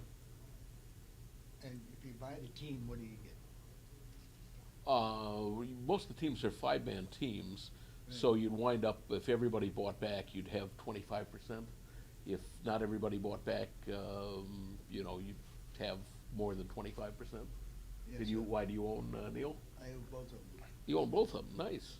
So yeah, I don't remember exactly how much goes to, but there was around $6,000, and it was being paid to I think 5 places, first, second, third, and top 2 in the Calcutta. So probably over $2,000 in the. And if you own both of them, you're going to get money from both. Yeah, because. Kent Goulding says, a fun historical fact in 1978 World Championship won by Paul McGrill. Al Hodis and Kent Goulding were the 2 losing semifinalists. Okay. Paul McGrill won that one, huh? Yeah, I made a deal with Al, go 50-50 with him, and then I bought Neil, so. Okay.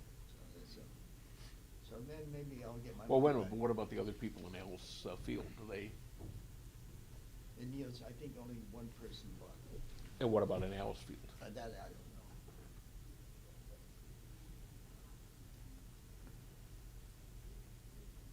Anyway, you're definitely getting some money. So. Yeah, I'm getting my money back.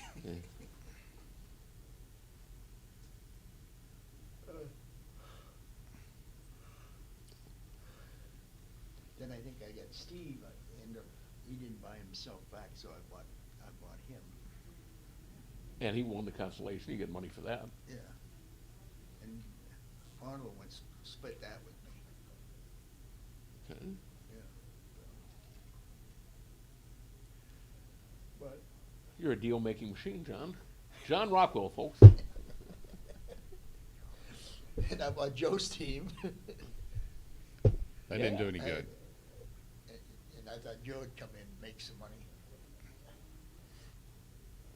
So they say there's a nice hotel there in Sweden, Joe. Yeah. Yeah, I can't stay there, you say? I don't know. You Who do I talk to? talk to Jürgen Grandstedt. Who has his number? I do. His wife does. I met him in Chicago. He asked me to come to it, so I said, He had my number in the World Championship.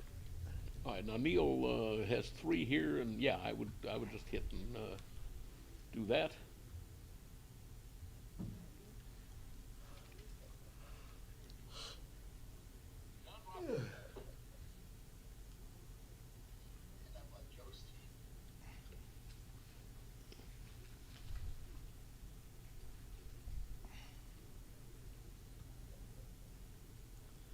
Hello to everyone in the chat. Gary Olson. Here he is, but I don't. Kent You can look Goulding, him up on Rory, Facebook. Add him as a friend. Sam, James DeRosier, Hannah's dad.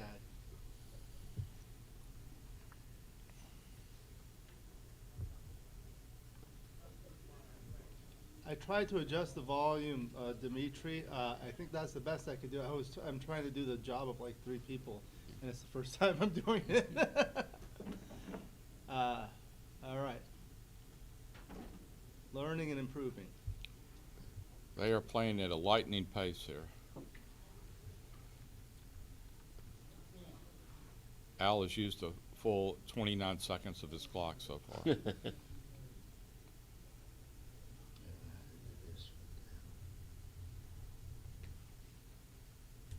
Yeah, Neil has used 3 minutes, but that's not much.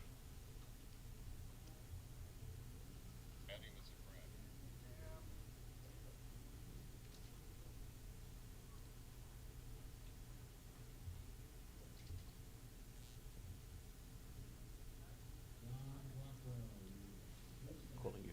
They're calling you, Got a John. match? Get a match? Yeah. You got a match. I have a match. They played the finals.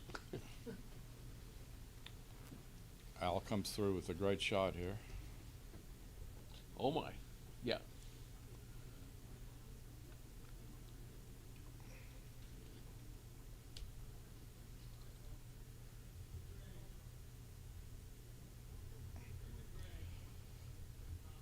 Yeah, double slot looks right. Probably no shot coming this roll anyway.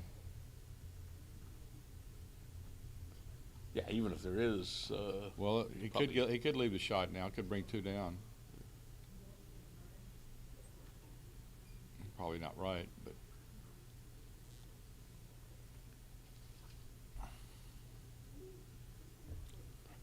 Yeah, I mean, even if he gets a shot, there'd be 1s, 4s, 5s, and 6s to cover at least one of the men inside.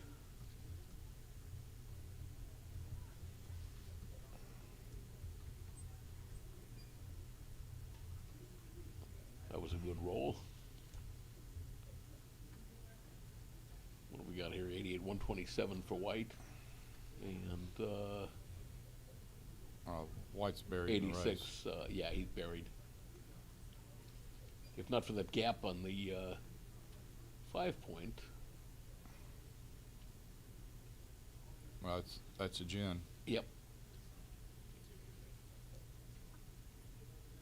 So it looks like Al takes a 4-0 lead here. What? Oh. Are you kidding? Playing on. This is Al? Uh-oh. Uh-oh. He wasn't playing That, on. that was a big mistake. Yep. He tempted fate, and fate said, "Don't tempt me." I don't think he was playing on. I just think he missed Yeah, a rare miss of a double by Al.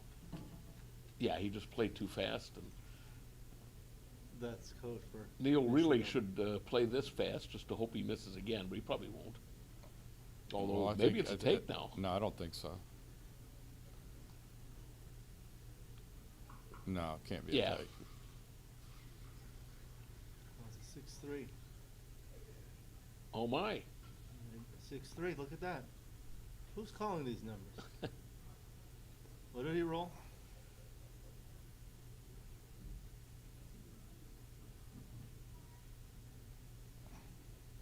Maybe he is playing on. No, couldn't be playing on. 6 is easy. He missed about 4 double passes in a row here. Sure, Neil is happy about that. It doesn't matter. Now he can Now he play probably on. does have a play on it. I don't think he was playing on, ever. I think he just, like, for some reason, missed the doubles. Yeah. Again? No. That's a good Again, roll. double 4. That's a very Now, good roll. now he'll have to decide, depending on what Neil rolls, whether he plays on or not. 4-2.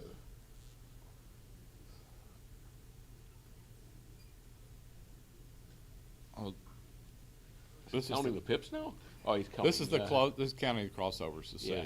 This is the closest he had to a play on, and he finally doubled. This was, I mean, I think this is proper double, but it's the closest he had to play on. So he obviously he wasn't playing on before. That's a shocker that he missed those doubles. Out for Al, I was, surprising for anyone, but Al especially. So it's Al. I only got hit there 7% of the time, so.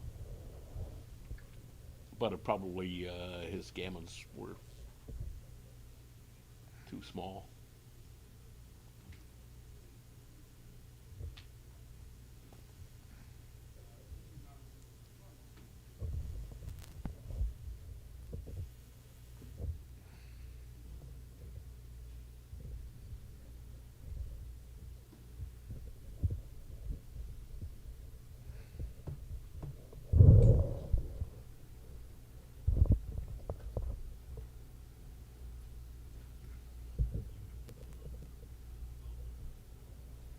Al had missed that. Neil probably would start thinking about doubling.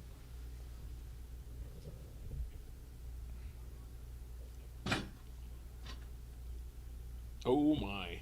Yeah, now Neil is thinking about doubling. He will double. And Al couldn't pass fast enough. Probably pretty close to a take, too.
I think that's probably right, but what would you do, Joe? Would you have made the 5-point there?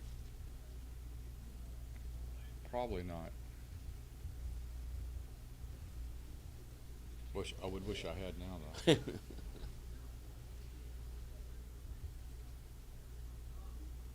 I would play to the 7 twice there. I don't like that play. That seems clearly wrong. You'd leave the third checker on the 11 point? Yeah. I think maybe he's thinking that, well, if I roll a 3-1, maybe I'll risk the ace shot, the ace and fly shots, but Oh, Bob Z is watching. Again, I would have cleared the 11. Cleared a checker off the 11. So that was a take, Joe. Yeah, I thought it might be.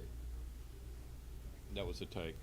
Al passed it 4-0. Okay, now clearly clear the 11 because he can't really do anything else. Checker off the 11.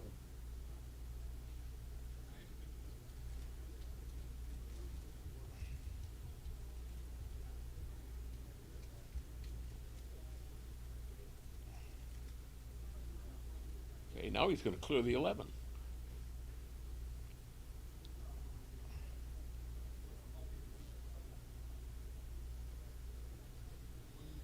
He's probably got a cube here. Neil doesn't have much timing. There we go. Neil will pass, I think. He can't hold the game.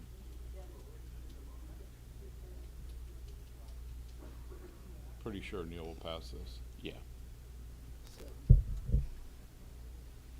Excuse me. Yeah, against the 4-5, you can double, even when you're threatening to clear the 4th point above your anchor. And especially with Neil's fragile position. He doesn't have any timing on his side. Right. Pretty sure he will pass. Oh, he took. Oh, my. Put that in. He has a lot of EQ big. He was down, 35 pips. And I would have played 8 to 7. This is the problem with the take, I think.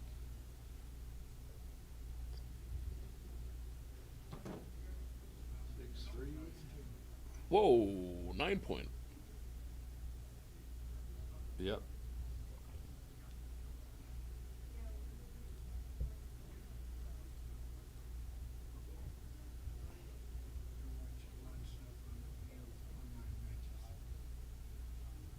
Wow.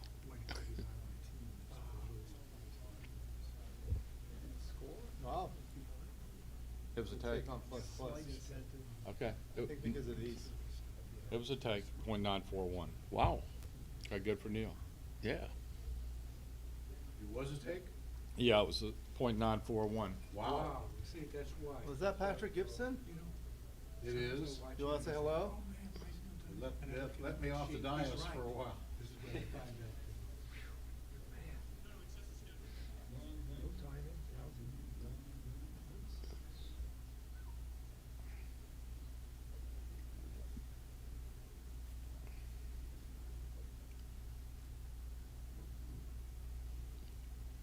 Oh, I don't know about that. I think it's right. Because he has to run with a 6. Maybe you're right. Maybe with Neil's board. I think if Neil had more timing, I think clearing the 8 is right. But with the timing issue, Neil having to run with a 6, maybe clearing the 7 is right.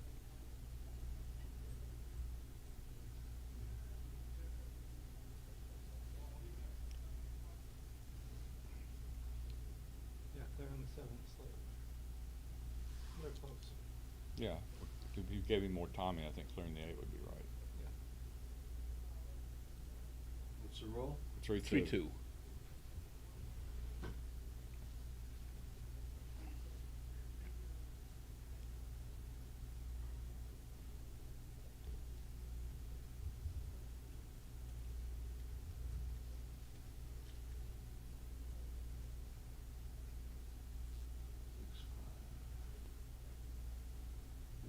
Just raise.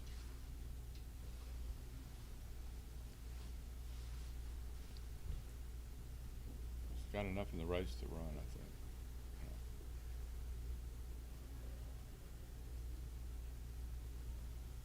Oh, now he wishes that. That was good for the race. Have a shot.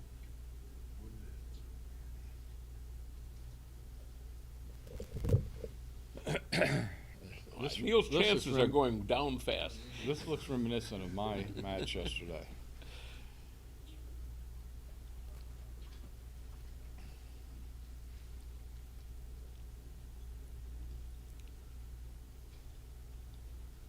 Forgot about bearing off into the trays.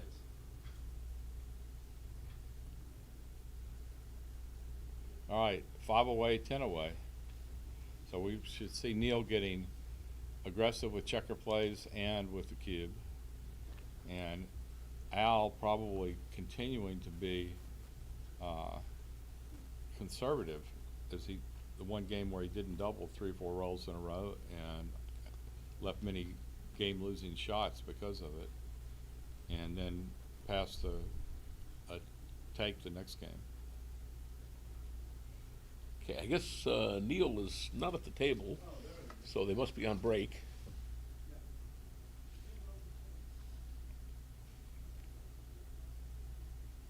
They need to turn the scorecard. Score is now 6-1.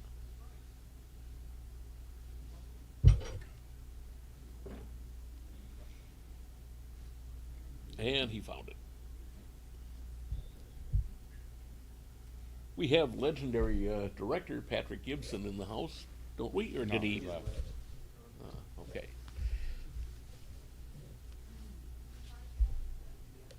I turned around, no Patrick Gibson. I guess he's more myth than legend at this point.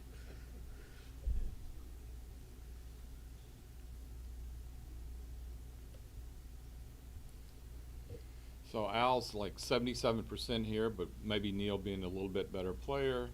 Let's say there was a book written once by somebody, I can't quite recall who, that gave match equity tables. It was some fishy book. Yeah. So what would you guesstimate the match winning chances for Neil here? 23%. If they were even players, would you put him at 25, 26, 27%, something like that? Yeah, I mean, it's been a while since I've looked at my own tables, but that sounds like it's probably in the ballpark. You know, it's kind of a cumulative thing. We assume that for every PR, it's the equivalent of about 30 ELO, and 50 ELO I'd estimated is worth about 1% game-winning chances, like a 50, from 50-50 to 51-49, 52-48, etc. So, that sort of rolls. I mean, if you're a 51% favorite in one game, but there's going to be 3 games, it mounts up. So Neil could be as much as 27%, maybe something like that, instead of 23. Possibly, yes. So if you were to offer me 3-to-1 odds on Neil, I would not have a good bet. Would you offer me 3-to-1 odds if I take Neil? Or I would have a good bet, I'm sorry, if he was 27%. Yeah. So I shouldn't offer you the 3-to-1, should I? Unless you just want to do it for a sporting venture. Nah, I don't. Usually I don't. I'm not the don't player, so I don't like laying the odds so much. Sometimes you have to, but You're not a bridge jumper? Is that the term du jour? I don't know that one. A bridge jumper is the guys in horse racing who lay a long favorite to place, and they're laying like 10-to-1 on a favorite to place. Maybe to show. I'm sorry, to show. They lay like 10-to-1, and then when they lose, they jump off a bridge. I worked for a guy who he sent somebody out to Arlington Park. This was in the Chicago area years ago. He sent somebody out to Arlington Park, and he he wanted them to bet $15,000 on a horse, and they apparently did the win, place, and show 5,000 each, and the horse wound up placing, so they won 2 bets. But he was furious because he said, "But I didn't need that. I needed the win."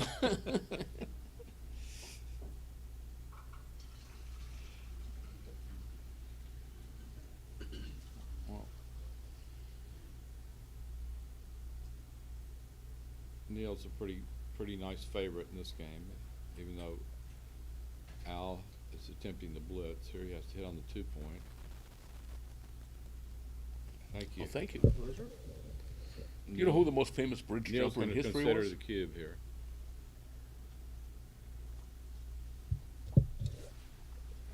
I think he should double. Yeah, I agree with you. He's going to lose his market if he rolls a 2. If he rolls a 4, he'll probably lose his market. Yeah, he's taking a second look. So you know who the most famous bridge jumper in history was? Who? Steve Brody. Have you ever heard that name? No. You ever heard the phrase "doing a Brody"? No. Oh, okay. Well, Steve Brody claimed to have jumped off the Brooklyn Bridge and lived. Now the evidence for this was Steve Brody walking into his favorite bar. This was back in about 1888. He walked into his favorite bar all wet and told everybody that he had jumped off the Brooklyn Bridge and survived. Doubling from the bar. Yeah, we thought he should. That's a great shot. And on the strength of that, he wound up with like a theater tour where he 6-1. reenact I'm his reading the dice, supposed. you guys. People requested that. Yeah, so run here. Yeah, these dice are a lot easier to see than. That's the infamous Oh, yeah. 2 for Okay. Neil. Yeah. Wait, people? Steve Brody.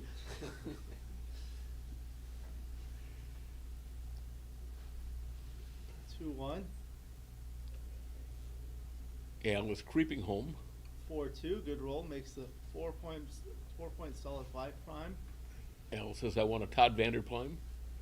A what? A Todd Vanderplyme, 6'2". Oh, it's a 6-3. I thought that's a Ray Fogel. Yeah, it's also a Steve Mellon. It's a Gene Chait. I don't know why, but 6'2" for some reason is the number that 3-2. everybody claims. Because it's awkward from the bar. 3-2. Plays down. Double 4. That's a great shot. 1, 2, 3, 4. Perfectly played. All right. Neil's looking for a 9. Double 4 of his own. Okay. So. I'm out with 2. 2 out and then 2 in. Yeah, for the I think 7. so. Looks right. The last one, I don't know whether you're supposed to play 8 to 4 or that, but that looks fine. I think it's good. This is good. 6-4. Okay, 6.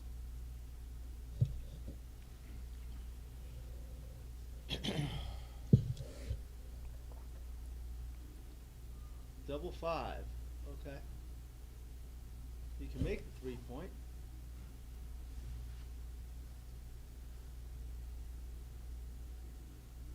Okay. Now he's looking for 6-1, the sister of Ray Fogerland. Nope, 6-2, close.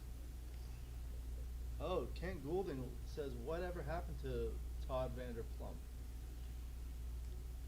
It's a great question. I don't know the answer. I talked to him maybe, I don't know, 6 or 8 years ago. He was, Double he was 6. still doing sandcastles. He's living in Long Beach. Todd or Kent? Todd. Oh, okay. Yeah, Todd was maybe the world's best sandcastle builder. I went with him to the U.S. Open in 1983, and we wound up helping. We were on the bucket brigade, filling buckets of water. Yeah, he won the U.S. Open, which was his 3rd year in a row, and then he went to the Worlds and was trying to win that for the 3rd year in a row, and he came in 2nd because they sort of screwed him. He was accused of using an unauthorized substance, and they eventually determined that he hadn't, but then they still downgraded him anyway. But I guess they didn't want anybody to win 3 years in a row. But he built a tree with branches coming out of it, out of sand. And, you know, the sand stayed up there. Oh, Used just sand and water and his architectural knowledge. very good. Samson at 6'1" is a Bob Holion. I don't know who that is. Bob Holion was the best player in Wisconsin back in the 1970s. Oh, very good. Not far from Chicago. Not far from Chicago. Bob and he was married to a woman named Lenore, and they were very active in Midwest backgammon into the 1980s, and then they divorced, and both of them stopped playing as much. I thought the best player in Wisconsin was Bob Schachter. Maybe that's before my time, or maybe it's after his. I think it's after Bob Hollian, probably. Yeah, I don't know That was Bob like Schachter. that was like in the mid to late '80s. Double Yeah, four this was closes kind of the after board. Bob's.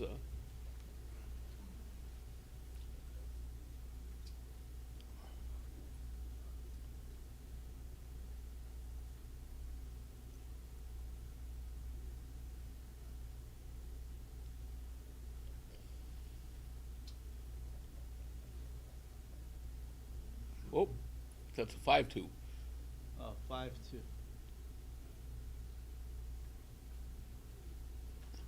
Let's just clear the 6 point.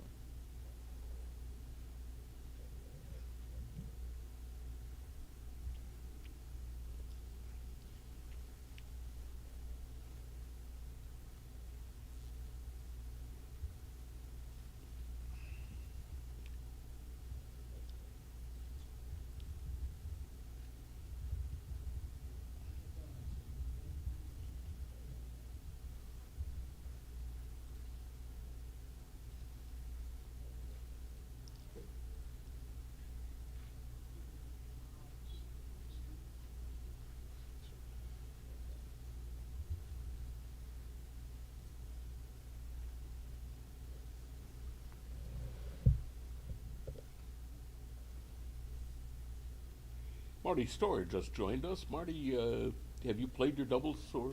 Yeah, Ken and I won a late breaking doubles tournament today just now. Congratulations. Congratulations. Yeah, Who was your partner? Yeah. Kid Woolsey, we beat Michi and So it's nice to see you somebody, team up with beginners. Yeah, Michi I and mean it's Hans. like I had to pay my own entry fee that time.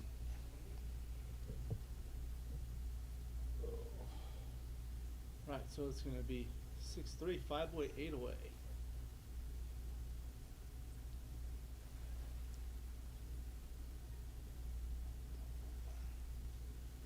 Okay, well, Al's off in 2.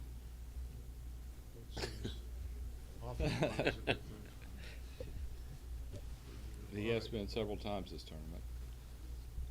I'm sorry? He's been off in 2 in those positions Yeah. several times.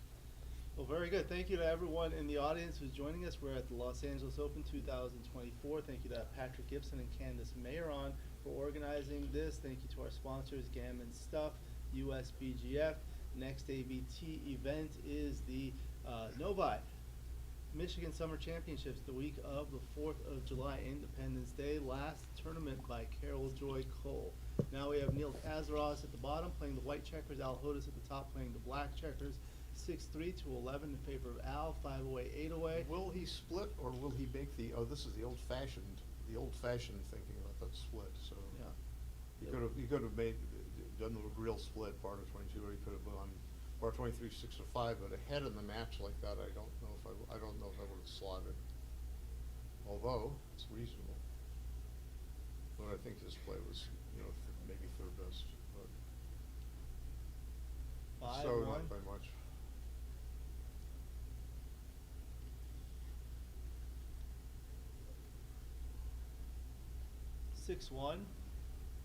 I said they can see the dice fine. Who, they? But some people were mentioning when they watch it on their phone, they can't see it very well, Oh, so okay. I'm reading it for them. Okay. Yeah, that's what. That's what they get for watching on their phone. Yeah, 4-3. You don't like these new things called phones, Jake. 6-2. I like phones. I've talked to people. If my grandmother were still alive, I'd call her. All right, that's cock. Called my wife the other night. I can say Jay. Double six. I can, from experience, I can say Jake answers his phone like 1 time out of 10. That's like your phone, Joe. It's like it rings and it goes directly to voicemail. Hello, Central. 5-3. Aha, Look the at welcome, this. The welcome 5-3 from the bar. I've taken out a patent on 5-3 from the bar. 5-2 from the bar. Picks it up. 5-2 from the bar.com. Double one. You make the 12-point or the 5-point? Ace 5-point. I actually don't have any doggone clue. I guess the 5-point is such a good asset, you want to take it while you can get it. They don't call it the 5-point for no reason. The 5-point is the 5-point, he said tautologically. Oh, double 5. There's Al Hodis does not fool around. I won't make Easy to any play. joke. All right, now That's here why comes he's in the Neil's finals. 5-3. No. 5-3 from the bar? What are they? What is What's what that? is this hand waving? If you want to make a point, make it precisely. Don't wave your hands. All right. So he's going to 4-3. stay back there, like a good containment person. He says, "All right." Oh, that's an All right, now aggressive- there's an Get Al you now. Hodis aggressive That's an double. aggressive double. I'm going to get you now. I don't think it's and aggressive. I think Neil it's a says, pass. Yeah. I don't want to get Gammon or whatever. I don't know. Hey, I'd be David. sitting thinking about Jake, that one. I'd like you to meet David. He looks like Al Hodis. He does, yes. We've got you playing up on the screen, and here you are in the room. You look like He's, Al Hodis he's there. here finding out what he should do, and then he'll run out and make the plays. Yeah. David, good to see you. We won some money Yes, I did. in the Calcutta. You are? Pete Anderson. Pete Anderson, yes. Unfortunately, you didn't place very well, No, I didn't. but yes. I did. Steve Sax. 8 away for Neil and He's still 4 playing. away for Al He won the Hodis. So you can double aggressively as a trailer. Scourge of New York No. gambling Oh, he dens. won. It's So- not- I like that play with a 5-2.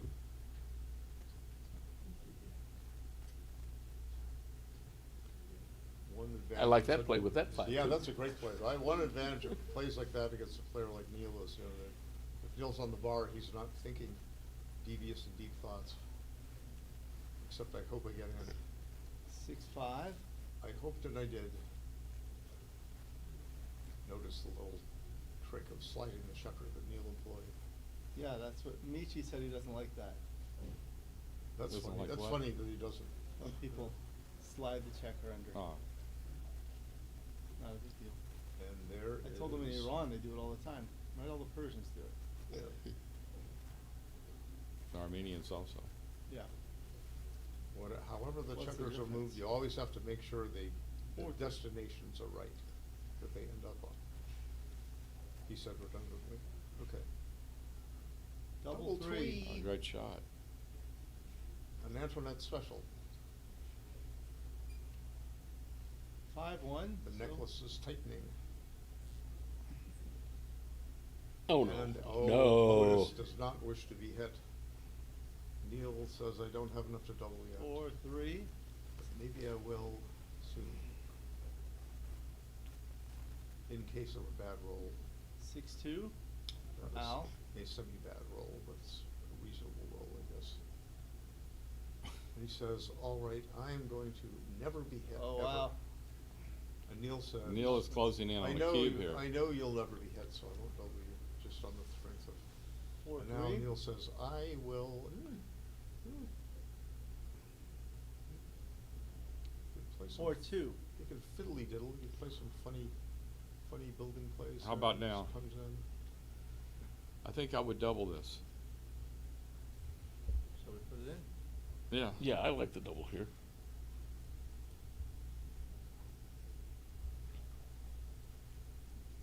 Looks like a. Yeah, and Neil's even a few pips ahead in the race, so.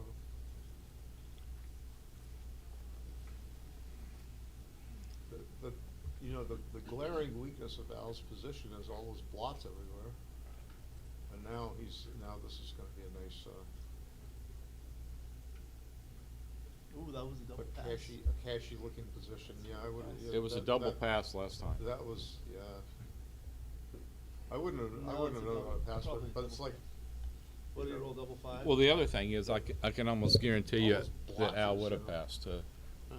Yeah, he's a conservative player, yeah. So now He's Neil an doubled aggressive- him in- he's now an double- aggressive- Neil he took- doubled him in each he shot. took that, This but- is- Okay, so Neil with the 4-point slot. Well, now is a take. Now it There's was a not as take. many Gammons now, right? Right. Yeah. Neil with the 4-point slot.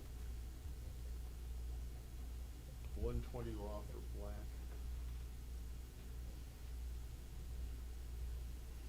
$99 raw for white. Al's not a conservative player when it comes to doubling, Well, but he he's a- can yeah, be when he's- it comes to he is- taking sometimes. Yeah, his checker play can be very conservative. Well, I mean, last time I played him, which is a couple of years ago, I guess. But his cue play was very aggressive against me back in those days, so. I don't see why not just play 6-1. Why would you, He's counting the race probably, and he's gonna make a decision based on that. even so, I don't wanna have to break my 8-point with the next 6. Yeah, he says, well, might not be too bad, especially since Al's board looks pretty cheesy. And if he's going to volunteer with a 5X, which he probably won't do. But if Oh, he wanted knew he was to- gonna roll a if he 3-1, so he wanted could make his to. 2-point. Yeah, and that's, oh no, please no, oh, don't do that. He could have made his 3-point, oh my God. He needs a 3-point in case of fiddly doodly. And You know the what I mean? midpoint in case of double ones. How do you That was- explain fiddly diddly to the novice? Well, player? and that, it's an event in the future of a strange enough nature that the way to describe it eludes me. That's my honest answer in that case. And if the audience doesn't like it, they can send me rude postcards to Dev Null, as we used to say in the old days. He will make the 3-point like a good fellow, I think. 3 points, right? 3-point will hold the board longer. Well, It will not also, if he gets a hit, he can lift the other checker. Yeah, that's true, and all these usual reasons for clearing from the back. And Neil says, I'm not gonna break my board in noise crossovers, not I. And Al says, I'm going to 4-2. play safely, and I'll even give myself a spare 3 for some not 4-3, too okay. relevant reason, I guess, doesn't really matter much. 4-3. And now he says, I am not going to leave you a shot, Mr. Kazaross. And Neil says, I'm not Double gonna leave you a 3. shot either. So there. Alright. And Al says, I'm gonna have to roll a bunch of boxcars and then, Looks like white's a favorite here. so that's a good play with a 4-1. Not very critical. And I think you should play this, yes, do it. Double 5 is just 1 checker off and come down to an even number of checkers. An important consideration. I don't think any other play did that, so now he's, okay, at least he wastes a pip, but he can get a checker off, and double 5s will get 2 checkers off. Double 6s will get 3 checkers off. The 5-2 got no checkers off. Yeah, it's looking skinny. Especially after that. Never resign. Roll the dice.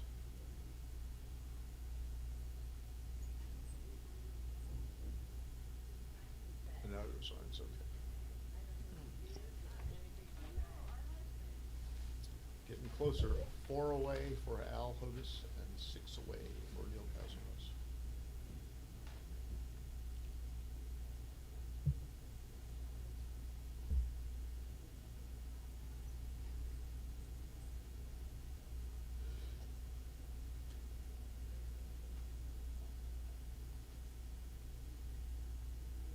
And Al says, although I am ahead, I'm gonna make my 2-point. And Neil says, ha-ha. 3-1. That for your 2 points, sir. take that. He 6, says, 5. all right, I will run, now that I'm not priming, I'm gonna run. And 4, Bill 3. says, now that you've run and then you're not priming, what shall I do? Shall I prime you? Shall I split and try to hit you? Yeah, that's the correct play. Now he's considering splitting or bringing a second checker down. Well, he could split either way, it'd be okay with me. I'm not sure what the XG wants, but. A lot of times XG doesn't like splitting when your opponent's made the 20, when they made the 2 point. Yeah, So the but, blitzing but, positions, this is, yeah, I mean, if I were gonna split, I would've split to the 20 point, I think. But, in this particular was the right case, play? but, it worked out. Important enough to put You it accept there. being pointed on. Priming, you know, bringing the checkers down for priming is an interesting thought to me. So, reestablish my orphan point. Both prime and anchor and attack a blot, maybe. Prime a blot, maybe. 5, 2. 2 down.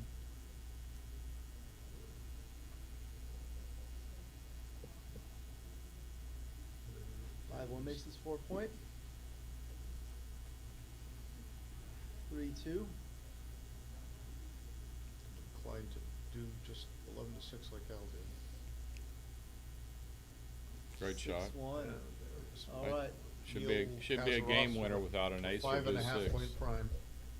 6, 4. That should be the game. 9 and 2 and buckle my shoe, I guess. Pass. Yep. All right, 5 away, 4 away. What did Michi say in his seminar about 5 away, 4 away? It is a gammonish position. It is a position It is a where 4-point you want to battle. win, you want to win gammons. A 4-point For either battle. side. Yeah. A 4-point battle. So a 4-point battle is when you want to win 4 points. And the funny thing is that this is a score where the leader Yes. tends to be somewhat aggressive. More aggressive than the trailer. You've got some books. That's all yeah, these are Michi's books. Anybody, last chance. What do you have? Candace. Oh, they're the old Vichy books. What do you, She's hard of hearing. which ones? 2 and 3. Back check or strategy? No. Here's the 3 endgame technique. No, that's the second one. It's a good one. I thought this was the third one, Candace. Right? Back second checkers. Back checker is the third. Back check. Oh, Candace? Back check. Candace. Candace! You sold me the wrong book. You want the green one? I wanted the number 3. That is number 3. This is number 2. That's number 2. What the hell? Then this must be 3. Must be. Thank you. Huh. Oh, maybe I'll take the 3. That one. How much is this? 50. Okay, I'll take that. Huh. See how? Oh, 5-3 for the Michi's new bar. book. They'll even sign it for you if he's still around. If he's Oh, gone. I was going to get you to sign it for me. Oh, Mark. this is beautiful. I If could, he's I gone, could I'll pretend sign I'm it for you.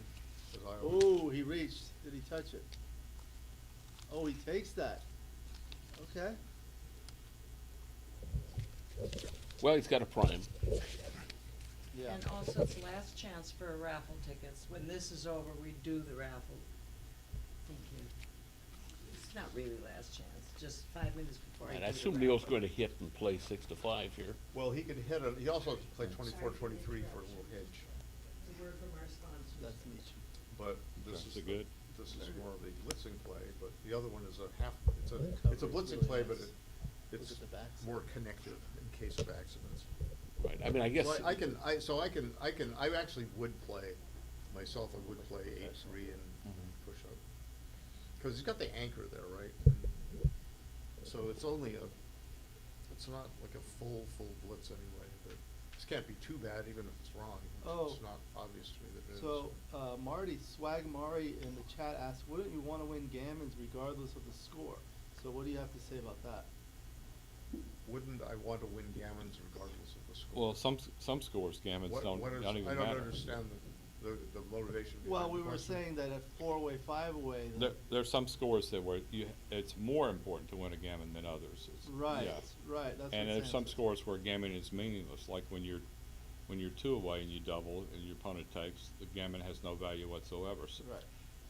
you know, when you're 4 away and you double and your opponent takes, the gammon wins the match for you. So there are some scores where a gammon is more important than others. Oh, I see. He was So- asking about the effect of a score versus Right, one so score that's versus called other scores. gammon Okay. value. Yeah. Has to do with the value of a gammon. That's why it's called gammon value. Otherwise, The it gammon would be value is it's the value of a non-gammon gammon compared to the, compared to the value of a plain, of a plain game, so. And speaking of the value of a gammon, with 5 men back behind that prime, Neil is probably going to show us the value of a gammon here unless Al really manages to turn things around. So how does he play this 4-2? It's tempting to make the 9 point. I can see that it might be tempting to go 16-10 for all those builders out there. And he makes the 9 point, he says, I'm not gonna be even accidentally primed. I'm gonna communicate with my 32. fellow fleeing back checker. Yeah, so that is great ugliness, so. I think we just hit here, yeah. Yeah, he might stay on the bar, who knows what. Stay on the bar, 4-6 hit cover, stay on the bar, boxcars. 4-4. So keep it going. I guess keep it going. Let's see.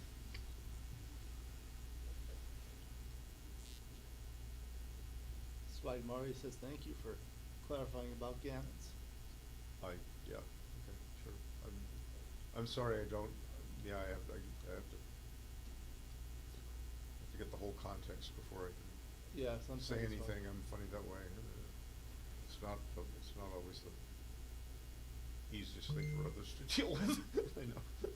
Joe, So, anyway. have you seen Gus Contos? He's out there somewhere. He's out there somewhere? Wow. Oh, and Al says, I am not going to bury any checkers at all, nor am I going to come out into the outfield. I would have come out in the outfield with a 6. Instead of Oh, there he is. staying back. But he says, I do not want you to hit me, so I will not leave you a triple shot. And Neil says, I won't leave you any shots at all. And Al says, I will roll double 5s now. He says, still less do I want to get backgammon than I want to get gammon. Neil says, Just 2, it just did.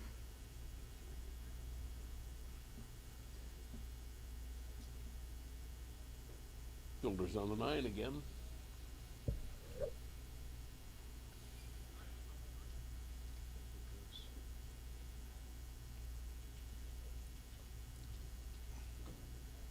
Is that good? Yes, it's good. The players agree that the die atop that checker is a good die. Used to make a lead. This is tied.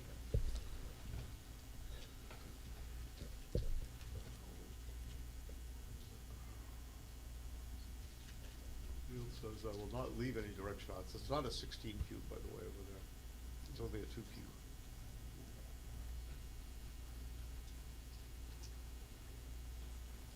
If they don't correct it, I'll go there and correct it. Let me go do that just for.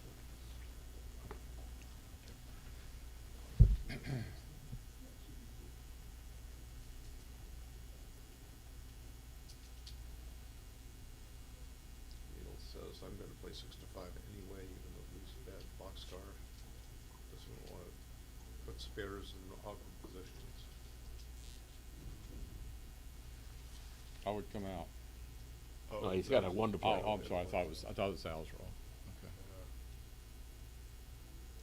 Okay. Did you double? No. No, but now he must double the 4, I'm just kidding. Double He touched it, 4s. But he adjusted, so that's fine. He's still got a 5-point board with he's a favorite to move a back checker next turn. He says, aha, he says, if I go 6-1. And then He has to something else, make and this. then he rolls a 5-2. Has to he'll make have to this break play his for board. his gammon equity, though. This is true, yeah, I mean, this is, yeah, that's what Neil's up to. Fairly clearly, and he could go 3-1 to fill the 1 point so he can get off faster. The safest is that. I don't know if it really bears off all that much faster anyway. So what are the Gammon chances here, do you think? Oh, I think they're.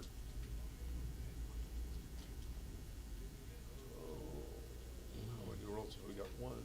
Maybe 20%? 5, no, it's more, it's more. It was more than that. More than 20. A lot more now. Yeah. Way more than 20. And Al says, I'm not gonna get stuck back there and back them home. Or break a board. I think just 6-1. What's the roll, 4-1? 4-1, yeah. 4-2-1. It's 4-1. Talbot.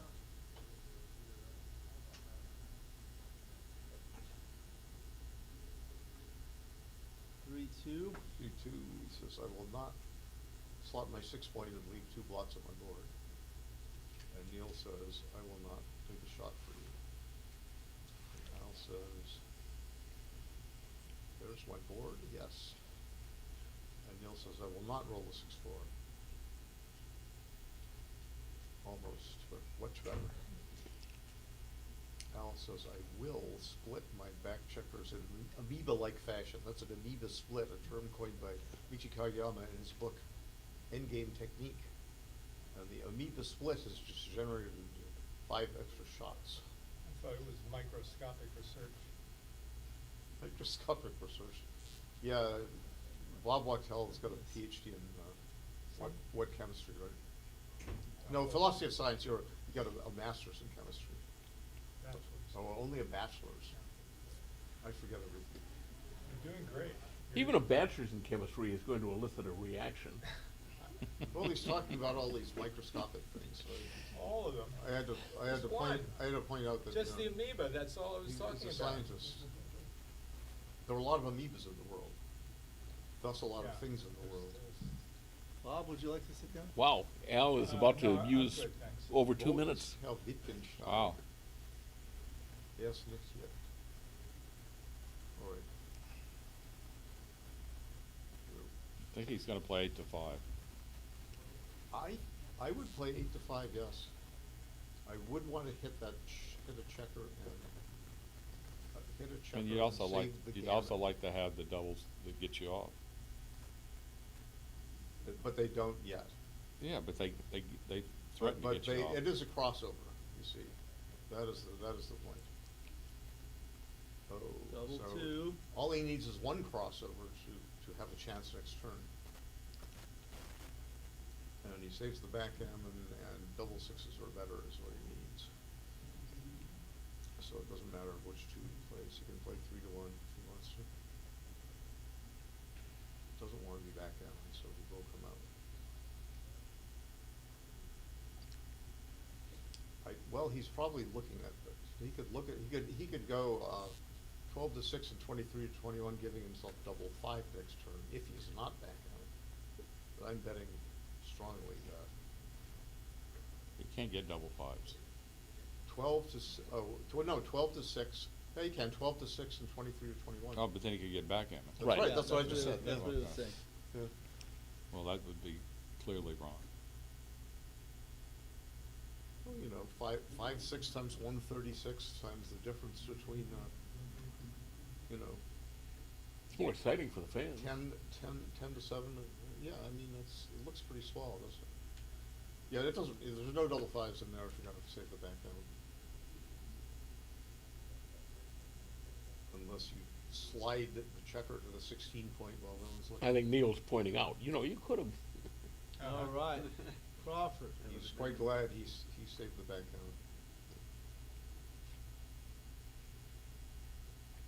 The final is just 11 points. Yeah. Yes, sir. Yeah, it was last year. It always They want to is. save time. Power of tradition. I do think the final should be a couple of extra All right, points. we're taking a break. I'll be right back. Commenter on the roof, you say. Sounds crazy, Tradition. commentator on the roof? A checker on the roof, how's that? Oh. That's from a fiddler on Fiddler the on the roof, you Roof. say, sounds crazy, no? Where were you in 1964? I hate musicals. Yeah. Every musical. Even What West about- Side Story? Do you like No, I opera? like that. Do you like opera? Even less. Even less, yeah. How about the Book of Mormon? Did you ever see it? I started it. No, I The didn't, magic never even flute, started it. the but- magic flute sold me on opera. I used to hate opera, but I no longer do.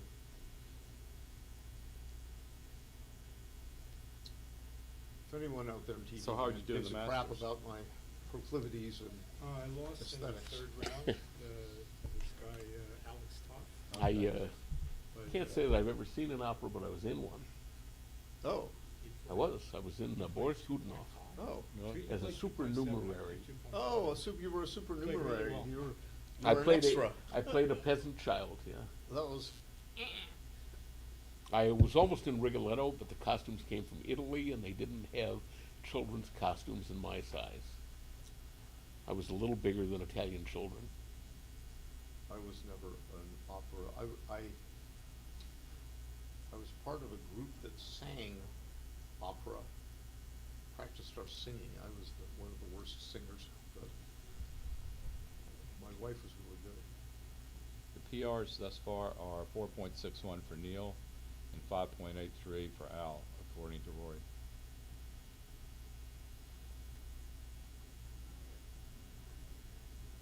Well, there's time to improve those PRs. PRs are everything except when they conflict with prize money.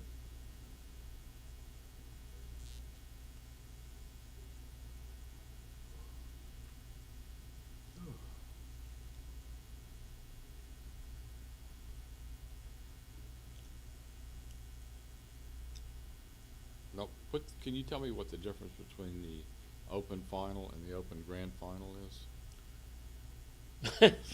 There is no distinction in my mind. Well, it's 5 more letters right up there. I think the open final is the first final match, and this is the Consolation competing against the open winner. Or the, You mean the fighter competing the against. fighter competing. But the open you would say, wouldn't you say the main final instead of the open final?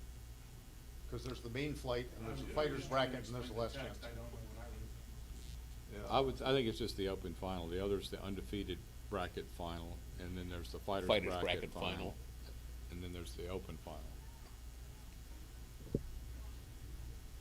Well, if you want to find out, go over to that door and type there to search.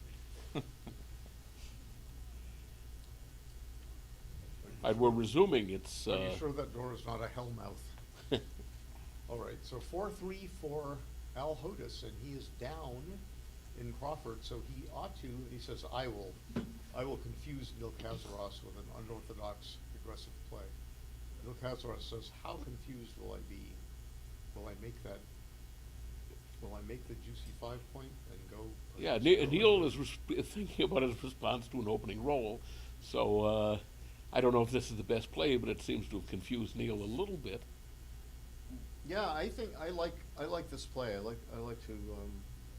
This is a simplifying play, and it does not let Al Hodis have an imposing board or prime very quickly at all. And now Neil slots for that advanced anchor, which Neil grabs. And advanced anchors are good defensively, because Al Hodis wants a gammon so very badly to get to 9-10 and have one more game to go, absent the free drop that Neil would have. And Al has made a 10-point in front of Neil. Neil says, I am not going to play 8-6. I'm going to start a useful point. And Al says, darn, now what do? I better slot something and keep my blockade in front of that anchor. I might have split to the 22. And Neil says, I must make, yeah, there were no other plays besides that for sure. And Neil says, I must now make my 3-point. And Al says, what will I get? Is that a cocked or a non-cocked? I think guess it's looks like a 24-20. So he's got an advanced anchor of his own.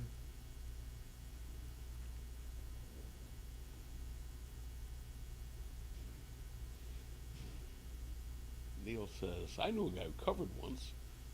So Neil is substantially ahead in this race.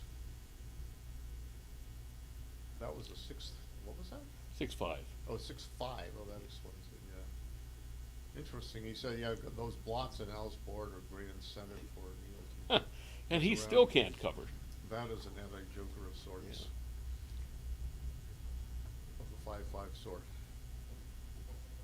And there's another Fano one from poor Hodis. And there is a non-anti-joker from Neil. Who happily pay off to the double two. Not happily, but they have no choice about it. Paul Monroe would have something to say. Quack, quack. That's what I want quacks. I can't will anything. Yeah. Oh, rest his soul.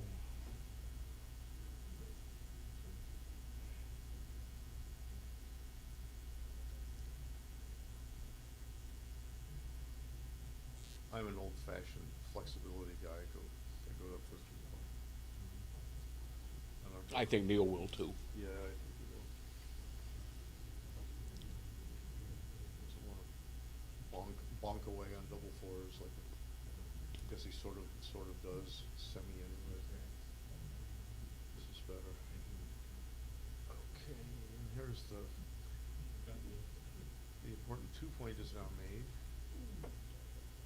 And Neil says, I will point on thee. And Al said, I better get in quickly, hopefully with a double 5. He stays on the roof. And Neil runs away all the way to the point instead of leaving blotches everywhere. At what moment will Al Hodis choose to enter with a 5? That is interesting. I would have strongly considered 2 down from the midpoint, but I might have been wrong, so I'm slightly wrong. And Neil is happy to put that spare on the 6-point as well as safety as a block. Al will now slot. I would have might have slotted with a 1 and 13 come down, yeah.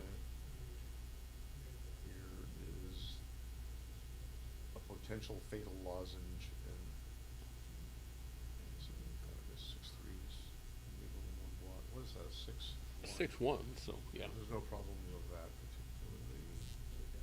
Building is board and prime, and that's the ball game. Congratulations to Neil Kazaross, the winner of the 2024 Los Angeles Open, beating Al Hodis in the Open Grand Final. That was a hell of a match that I didn't see all. A little anticlimactic finish. Not much excitement as Al stayed on the bar until he was basically. Al was up 6-1, right? So he won 1 point after that, while Neil won 10. Then And how much did we bet on our 3-1? I forgot. No, I thought you gave me 3-1 once we got to Crawford. So. Well, that was fun. Thanks everyone for watching. Thanks to Marty and Neil. And Marty and Jake for commentary. Thanks to Alex for all his hard work providing the stream this weekend. Alex does an amazing amount for Backgammon. If you haven't checked out his YouTube channel, make sure to check that out. Has some extremely illuminating commentary from some of the world's best players. Thanks, everyone. So, I don't know what's happening with the super jackpot, but maybe that is going to be played. It's going to be up to Alex. Alex might be trying to rustle Neil up, or Neil and or Al up for an interview.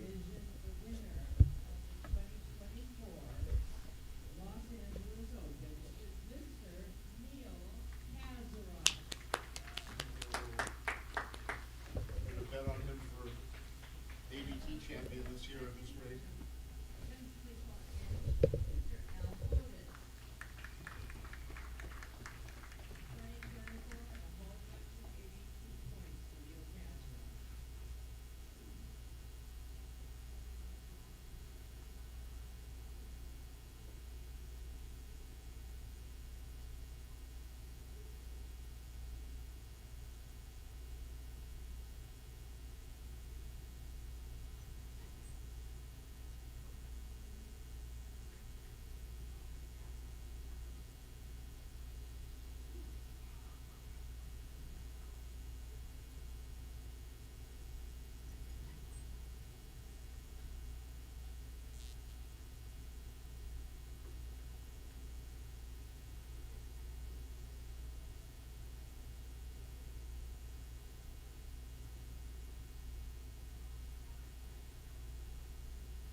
Talk should go on the stream now. That's the biggest match at this point.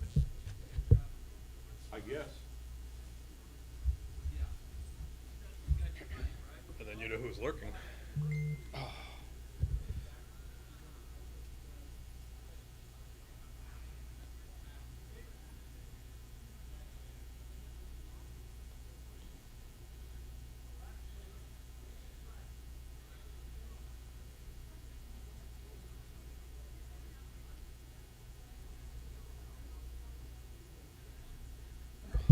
I got myself so scared at looking at Google. Right. That I decided, hey, I should check. And fortunately, I found a flight at 7 o'clock tonight. Okay. So that's really cool. I've been trying for 4 days to get a flight at 7 or sometime today. Now, have you ever heard of a 1 second delay instead of a 2 second delay? When you play that much? What? A 1 second delay per point instead of a 2 second delay. What do you mean 2 seconds? When you played a match to 13. They usually use a 12-second delay. Yeah, 12-second delay. Right. You said 1 second or 2 seconds? I'm sorry. It's You talking about 10 seconds or 12 seconds? no, the total. I don't know what I'm talking about. I thought it was 2 seconds for every point. But it's standard for, it's 12 seconds. It's a minute per point. Sometimes it's 2 minutes per point. Right, 2 minutes per 2 point. minutes per point. That's what I'm saying. And yeah. 12 seconds. So Yeah. I heard a minute per point, you mean? Yeah, yeah. Yeah. Where do they play that? Have they played it much? They play that mostly in the online tournaments. Oh. No, Layla. Because on the online tournaments you have the pip count. Yeah. And you don't have to shake the dice. So that a minute per point is plenty of time to play an online match. Yeah, no, I just played Layla for a match, and she had changed the rules to a minute a point, and I was so pissed. I'm getting pissed easily, like Chris is. I was so pissed that I for the first time, I was close to. I had only a minute left. I don't get pissed at all. Chris is a very non-emotional guy. I've never seen him get emotional over anything unless there was a Republican in the room. And then I took a bad cube, and then I missed. I just want you to know, he came at me, and I gave him You won't be on the stream. the floor. Is this live? Yeah. The other thing from the camp thing is we got all the money back plus 10,000, just so you know. Oh, really? Yeah, of course. I'll give you a simple rule of thumb about my wife. She always wins. So did you go on playing him when I left, or what? Did you get your money back? Did we get your money back? Playing who? Tom, what was his name? Oh, no, I quit when you quit. I won 1 point in Chouette, but I lost 2 points to Chris on that bet on the 4-3. I was wrong. It was slightly better. Mm. Well, I don't know, slightly. I actually changed my mind 2 or 3 times on that play. I wasn't sure. Just like the whole thing was too optimistic. You're just in Gammon save mode pretty much there. If he rolls a 3, Well, you got a fairly good chance of Gammon either way. I would have thought it was bigger than .03, honestly, but.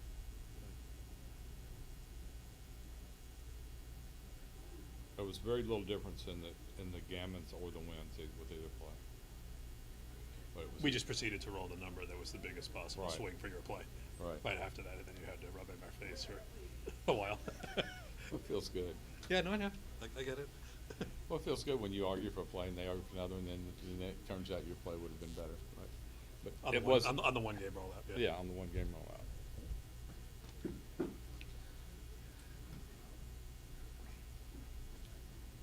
Steve won the Consolation, is in the Final 4 of the Masters. All right, we have a post-match interview.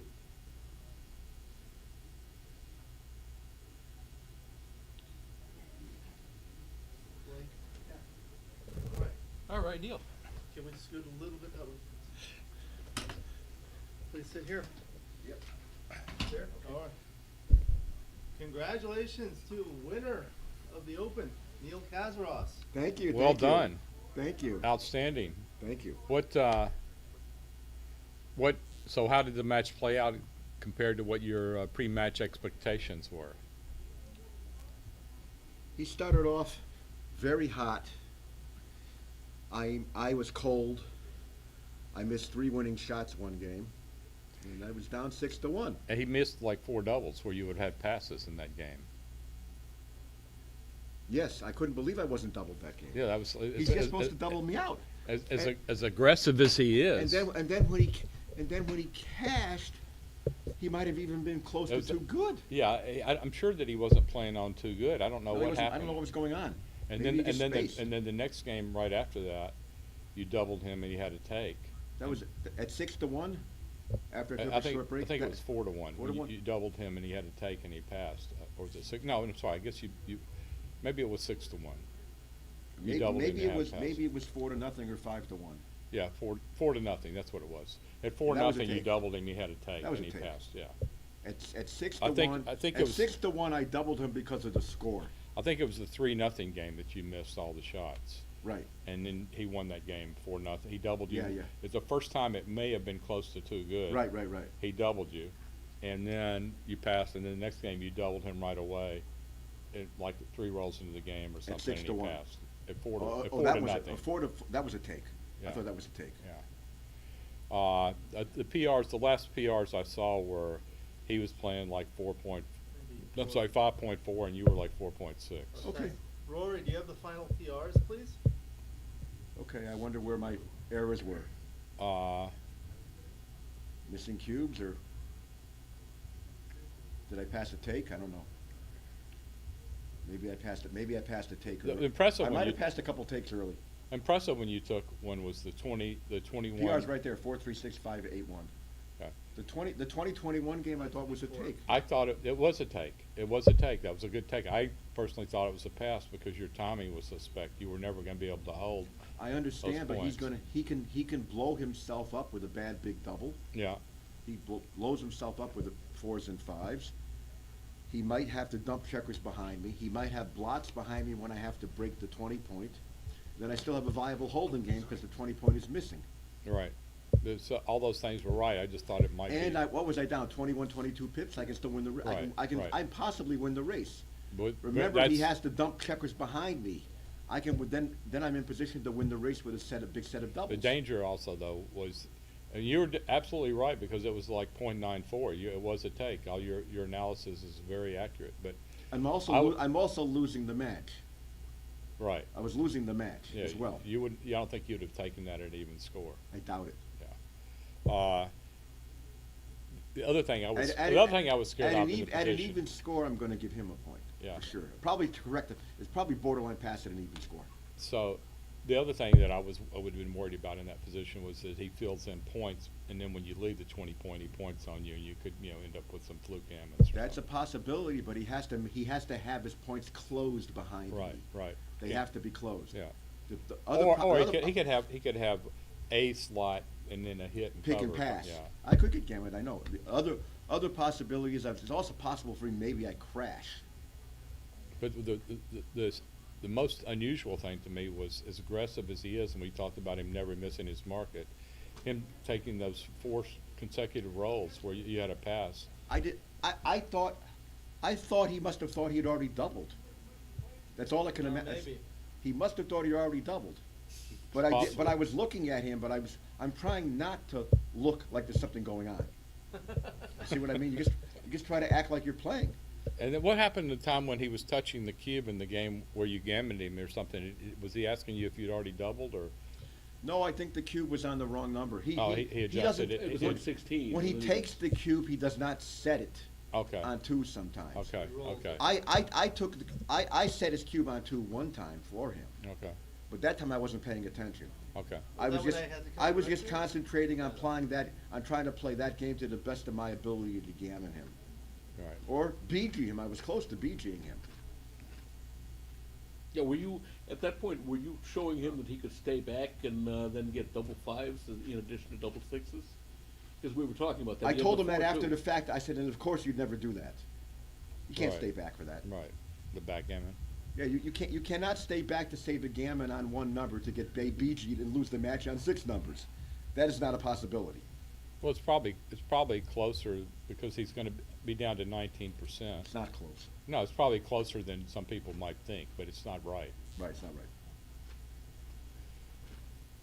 So, Rory is watching. Do you have anything specifically to say to him? Hi, Rory. He does such a good job transcribing the matches. What I want to say to Rory is thank you for the transcriptions. Please email me the match so I can submit it to BMAB if you don't mind. Sounds like he did. Also, Rory, if you have transcribed anything I played last night or yesterday, please let me see those as well. Rory does an outstanding job. He does an outstanding tournament in Chicago. That Chicago tournament, it was marvelous, but unfortunately, I was sick and I could not attend my home tournament. Yeah. What was wrong with you? COVID. You had COVID? Yeah. How many times have you had it? Once. I have something to say to Rory. Oh, Chris Trencher, come closer to the mic. No, it's okay. I can just say it for him. I've been focusing on my trophy receiving form to make sure that when and if that happens again, I do it right, and I'll make sure that Neil exhibits the proper form when they hand him the trophy. The trophy receiving form? Yes. Rory will know what that means. Oh, he already That's did. right, thank you. I've got to go see Candace to get my trophy. Yeah, well, get the trophy. So next. In the meantime, while we have Rory here, Yes. Rory, I really do hope you can sort things out with these Las Vegas hotels, and we can have tournaments there again. Yes, right? indeed. Here. What's going on? We all miss them. It's a lovely place for a tournament. All right, so it looks like they're going to start the semifinals of the Bob Glass Masters. Steve Sax at the bottom playing the white checkers. Alex Toth from Seattle playing the black checkers is a very good player as well. You guys both knew Bob Glass. Tell us, I know, Joe, you had said some words about Bob Glass. We'll let Neil say some words about Bob Glass while you're here. Well, Joe and Bob were like brothers. They were best friends for many, many years.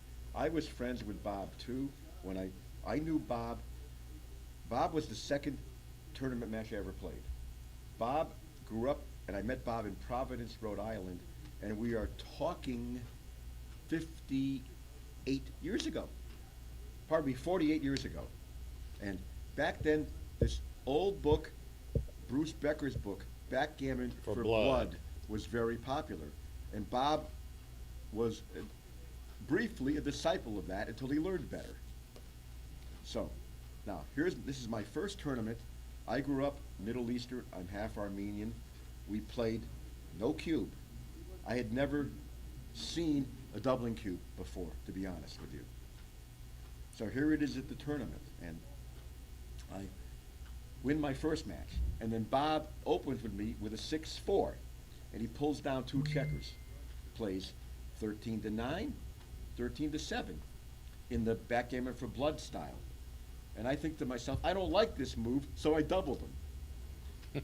And then I didn't hit anybody. Which has probably made it right for him to make that play. Probably. Yes, it was, because it's a beaver. And I didn't hit either blot. And all of a sudden, I have the worst position 2 rolls later, and he's holding the cube. And I'm like, oops. I better start learning how to use this doubling cube. And hopefully, as I showed today, I did. But that's my favorite Bob Glass story. Yeah. That's a good one. What a gentleman he was. Yeah. I mean, he was a gentleman when he was winning. He was a gentleman when you were jokering him off the table, like I did a few times here in LA. Yeah, he was one of the funniest guys, and I've got a million Bob Glass stories, but Tell us in a little bit. They're about to start, but continue for now. Well, I probably don't have time to tell any stories they're about to Between start. the games, if we could say so. Yeah, but Bob was just like a jovial, yes, he was, big oaf kind of guy who was always good-natured and loved everybody, and everybody loved him, and he brought a lot of camaraderie and fellowship to the game. There was absolutely nothing bad that anyone could ever say about Bob Glass. He's deeply missed. Yes. And my condolences to his many friends here in Los Angeles. I remember he used to have a doctor whose office was on the same floor as my office, and I would see him from time to time when he would go there. He would stop by for coffee. Okay. He couldn't stop by for coffee and half an hour at Backgammon? Actually, I think one time we played in my office. I told him to hold to hold my appointments. This I believe. This I believe. I sat next First to things him. first. I sat next to Bob at Joe's wedding. Okay. I've been married twice, and Bob was at both of my weddings. Yeah. As was Gus, as was Steve. Chris. Wow. Chris. Rory says Chris owes me a handshake. Okay, folks, thank you, Okay. everybody. Thank you, everybody. All right, It's been a congratulations. pleasure. And for, How many AB2 tournaments have you won now? this is 20, possibly 21. That's amazing. Thank you. Blackjack, like Bob Glass used to play. I played it too. Yeah. Yeah. Well, congratulations. Now, as far as blackjack goes, Bob might have set a record for getting barred in the most casinos as blackjack.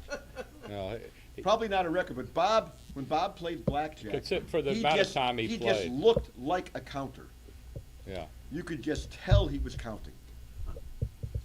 When I played blackjack, again, we're talking about Bob, not me, but I'll give you a little story. I mean, I would walk up to the table,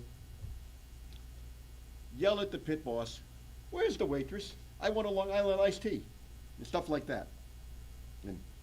But again, I would come to the table totally sober, get my Long Island. I could drink half of it. Oh, excuse me, I got to go to the bathroom, where I would Pour it away. switch it out for a regular Coke. You know, that kind of stuff. Ooh, that's a good trick. It worked.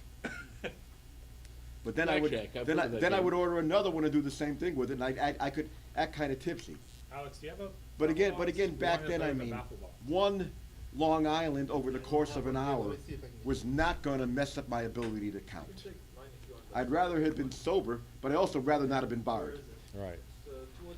Well, congratulations again. Thank you, guys. Thank you. I'll see you at the next ABTs. I will be at all the ABTs for the remainder of the year. Okay. Hope to see you around. You too, Jake. Don't be Yep. a stranger. Congratulations again. Nice follow-up to Ohio. Say hello to your And Rory, if you're still listening, and if you transcribed my match with Steve, short as it was, I'd love to see a copy. What, how many, was yours one game? One game. On a roll. Gammon on the 4 cube? Yeah. Yeah. So Gammon Steve on had- 4 Steve- cube Steve and had- Gammon on the 6 and on 8 cube. So Steve won back-to-back matches with 8-point games. Yeah. Yeah. His opponent scored 1 point. He won 8-8. So David fought all the way back to 10-10. to 10-10. Were you involved in the hedge? I was involved in that. I was very lucky to survive my own match. I was up 8-0. It was the next game I was playing on for Gammon. I was 93% position, 70% Gammon. Are you in the final? Yes. You play the winner of this? Yes. Congratulations. And Jack fought back to.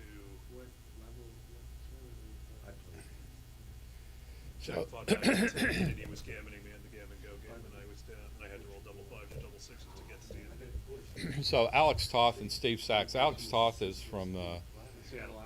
Where's he from? Seattle. Yeah, Seattle. He's a very fine player. He played a 2.7 against Bob Wattel in the quarterfinal. Or maybe, I'm sorry, maybe it was the round of 16, probably, yeah. A round of 12, whatever, a round of 10. Round of 10, I guess it was. The third round. It was around something. You guys want to move over? Should I step over?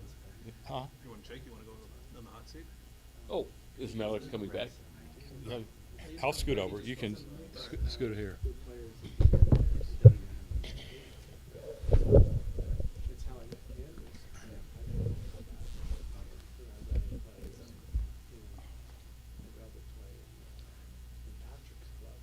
Oh, what a scary looking crew that is, those three on the bottom there. Yeah, I see worse. But I see better, so.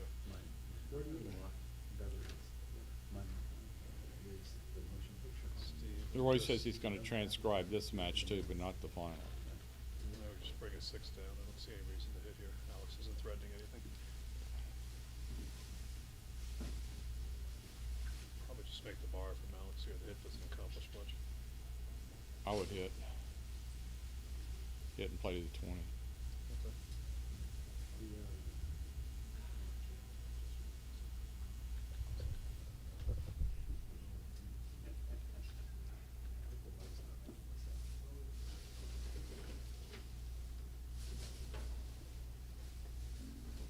He can make the 16, he can make the 11, he can make his 3. I would make the 16. He can make Steve's bar too. Oh, right, yeah. He had the 16, 18. the 18, the 16, the 11, or cover and play some random 2. I probably would. I think Steve's bar would have been a little bit better than the 16. Just because it has more defensive value. Actually might have made the 11, but Yeah, but between the 18 and the 16, I would have. Now Steve's either going to double him out next roll or in this case, I was going to say it might be too good, but in this case, I think he just doubles. I think he'll double. Yeah. And I'd Alex stayed out with one guy you consider playing on, but I don't think this is too good here.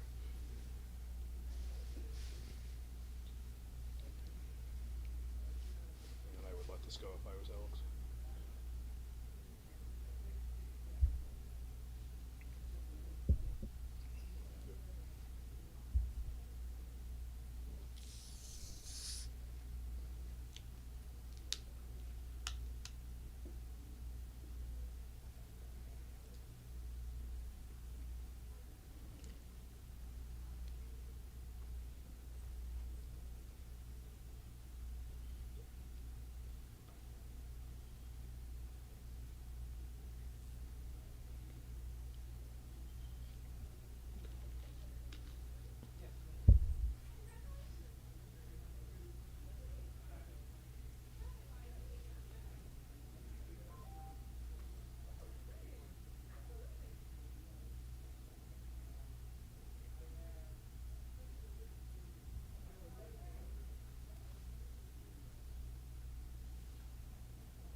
So I think he just swings it around to the 10-point and plays 13-8 with the last one, right? I think so.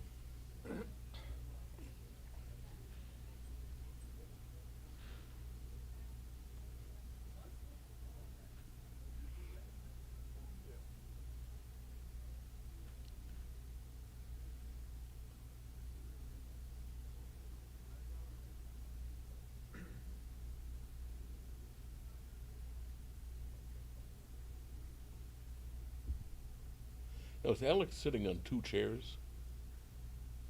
he's very tall.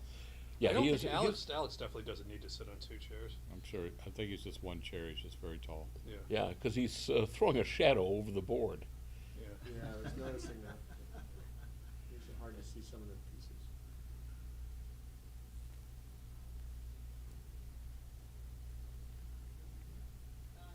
You would go out there and ask him to slouch? So the chiropractors, I think in most cases, will tell you that 2 chairs is bad because that pushes your chin down towards your neck more, and you're better off holding your head high. So. I was telling a story yesterday, I won't tell it again, but I played against a guy who was 6'7", who stacked up 3 chairs. Well, at that point, why not just stand up? Yeah, I mean, the whole point, I think, was to intimidate me. I assume he did it to his other opponents, too. But did he play well enough for you to care?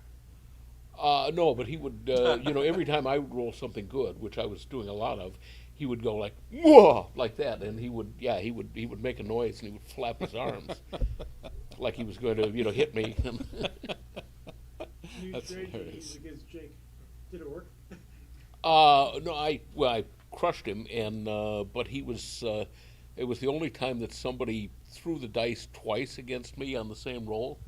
Really? Yeah, he. I mean, it was really hilarious because I was up. I think it was 11 to 1 to 13, and I owned a 2-cube. And he had finally had a good game, and he had closed me out. He had one checker on the bar, and he was just bringing his last man around, and I owned the 17 point. And he rolled a set of double aces that he couldn't handle by just 1 pip, and had to, open his board. I mean, now he's still just winning the game, maybe even winning a gammon. I'd have to roll a fly shot off the bar. But when he rolled the double aces and saw that, he couldn't get that last checker home, he just looked at it, and he grabbed the dice, and he went, "Arr!" And he threw them all the way across, the huge playing room they had at the Riviera. I mean, he hit the far wall. And, he got up and he went storming, fee, fi, fo, fum after the dice. And, Mike Maxiculi was standing there in the aisle looking at him, and he looked over at me and cocked one eyebrow. And the guy goes over and he gets the dice, and then he comes back. And Max stood there the whole time watching him stalk back, and he came and he sat back down on his 3 chairs, and he very carefully put the dice back on 1-1. He took a deep breath, and he looked at it, and he went, "Ah!" And he threw the dice again.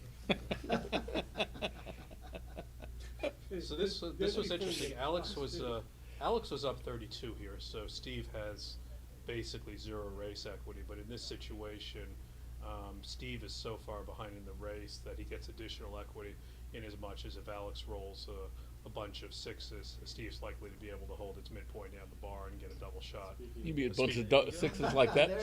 Speaking of which, right now, so this is obviously great for Steve. Even if he misses the ace shot, it's good because he will has a very good chance of getting a double shot at the last checker on Alex's midpoint. So does he leave that guy down No, to 9? Maybe no, not. absolutely not. No, you don't want to just pay off to 4-1. Well, you're not getting another shot this time anyway. Yeah. You don't need to just pay off to good 4s. All right. Which he would have. Which he would have, yeah. So Alex will bring in that spare, and now Steve has an excellent chance to just wait this out and get a double shot at Alex's midpoint. So what I was saying is, yeah, when you given the deficit in the race, Steve had no racing equity, but a lot more shot equity because when he gets That was the Oh, weird part. yeah, why didn't he just make his point and Yeah. kill the checker to the ace? Yeah, that made no sense, I don't think. So now here we That's go. why. Yeah. Just Here- do an extra. Here we go. So I think Steve slots his bar in the 8, and he's ready. Alex rolls a 6 here.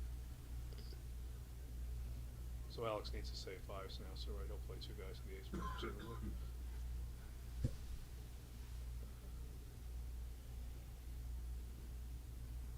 Yep.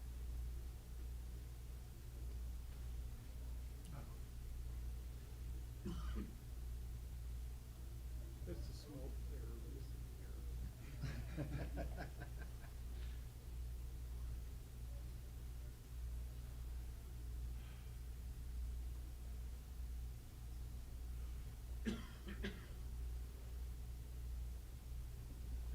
Now he wishes he had still had that spare on the 4-point, but Yeah, that's the error. You know, if he. Small error. That's not oh, a and he legal played play. it, yeah, not legal. 5-3, not 5-2. It's just a illegal move, yeah. Oh. Okay, yeah, that's correct. Nice job. Better Now for we- the race. It's better for the race, and it prevents Steve from splitting in Alex's outer board to get additional shots, but now he's got some bad 5s too, obviously, including the horror shot 5-1.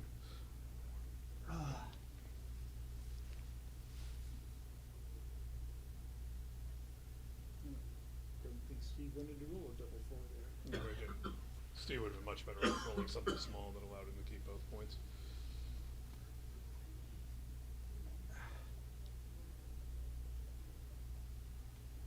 Well, there it is. The double just the last available moment.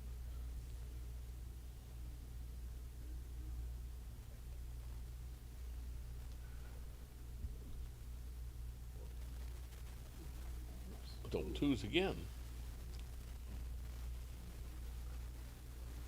Well, Alex ultimately will have 12 shot leading numbers.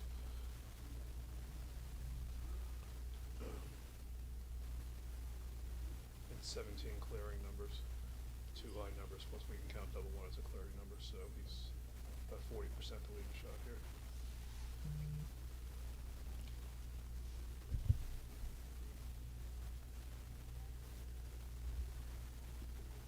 So if Alex makes this play and Steve rolls an ace, I think he should definitely split. Yep. In case Alex rolls an ace, then he gets a double shot somehow. Actually, in some he'll get a double shot and some deuces too, because Alex can't hit him. No, he splits. Yeah, there we go. Oh my. Wow. What is it? Double Double ones. ones.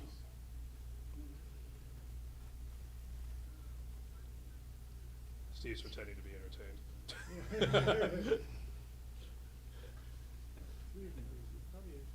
So he hits them both and buttons up and Goes the 8. maybe doesn't go to the 8 because that would lead double fours. Maybe just plays 2-1. I think that's the right play anyway, though. Just because it gets home more next roll. Yeah. You could be Gets right. home more, makes more points.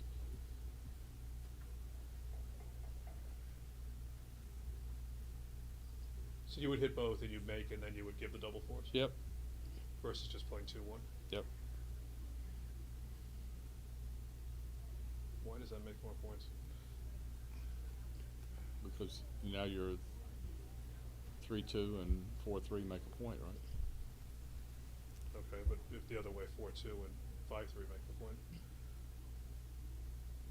What are you talking about? What's he doing? Oh, What did he do? oh my God. He just played safe inside. But there was no reason to. He could have hit both and covered.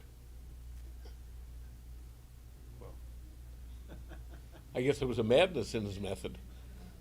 well, it turned out okay, but Yeah, as I say, a madness in his method. it could have worked out badly. And he It also, sure could have. He also could have won a few free Few gammons, gammons. a few free gammons, and that had to be a pretty sizable error. After game one, Sax 3.98, Ta 3.47. What was right on the double one, Roy?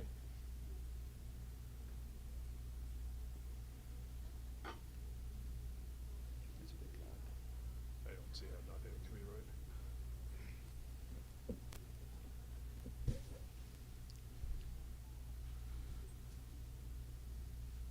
Why would you want to hit twice here, Joe? Why would you want to hit twice here and leave him the shots? Why give him anything at all? Well, you're not giving him a You're shot. not giving him anything. You're not giving him a You direct could shot.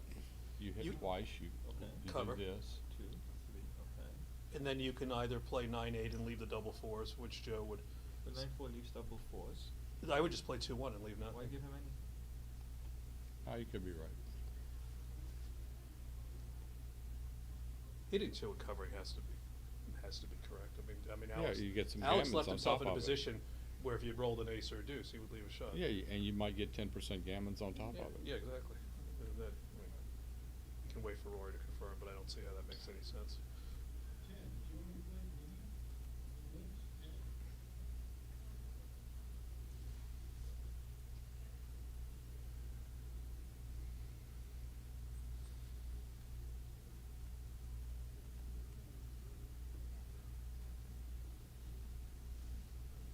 Rory says you owe him a handshake.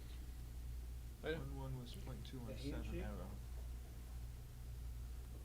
.217 mistake with the double ones. Everybody get your raffle ticket stubs together. But what was the best choice? Close the raffle in about 4 minutes.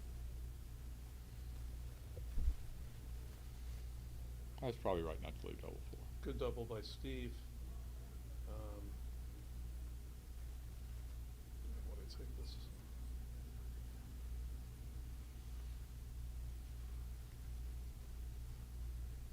This is by no means a trivial take. I mean, I think maybe a small take, but one of the things that Wilcox is one of the best players, and one of the things that he keeps preaching, and all of his discussions, particularly when he comments on things on Facebook, is sort of look and see how quick the turnaround is, and this would be the poster child for no quick turnarounds for Alex. So it would not surprise me if this is a very, very thin take.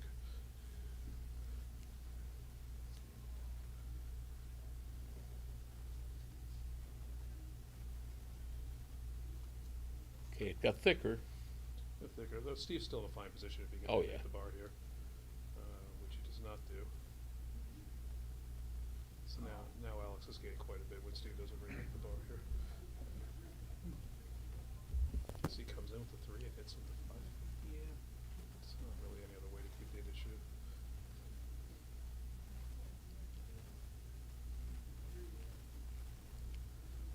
So red players hit twice, 4, 3, 2, 1. Don't leave the 4, 4. Okay.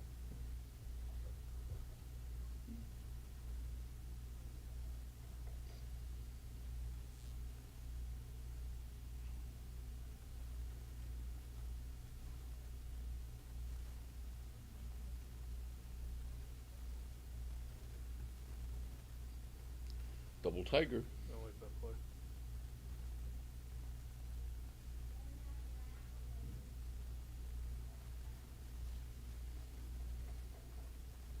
Yikes.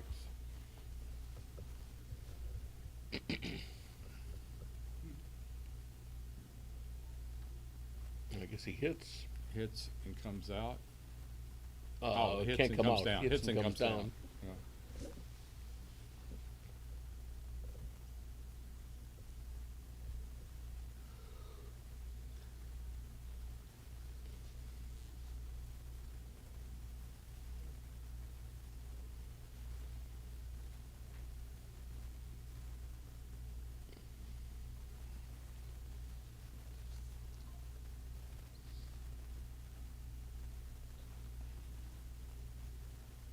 Pretty bad roll for Alex. What's the roll? 6-5. That's play 7, 1, 3. Nothing else makes any sense, right? Well, he can hit and make his 3-point, can't he? Cover the 2 and hit the Oh, ace. no, he's The blocked. He's blocked. semifinals. That's what I'm saying, cover the 3 I did on the ace. 7, Yeah. 7, 1, 8, 3. I don't think anything else makes any sense. Yeah.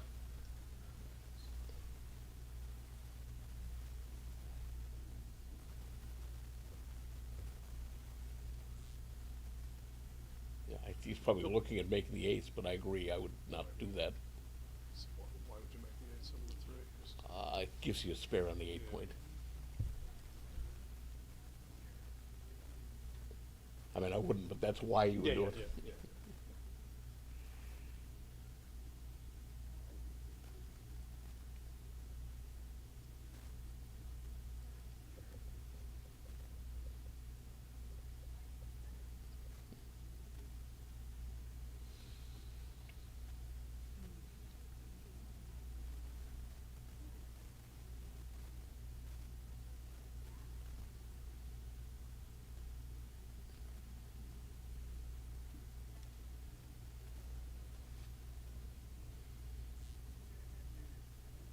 Switch and come up to the 22. Yep.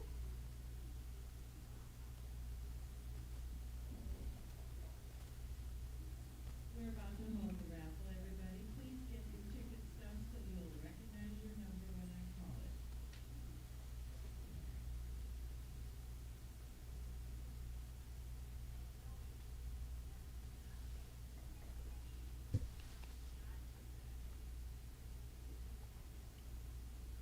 I would hit here. I don't think 22, 18, 24, 23. I agree. I would leads to hit any- also. I would leads hit. to I would anything hit and good come because up. You can.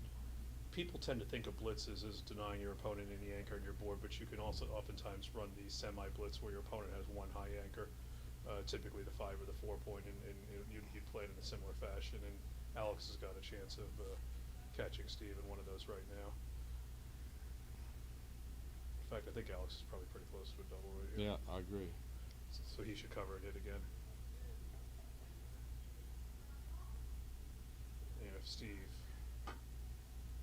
fans would have the roll and not roll a 3, I think that's it. Just hit again, yeah. So here, even though the Steve has the 5 point, it's not going to allow him to take a situation. Okay, this I think is absolutely a double. I agree. And what about the take?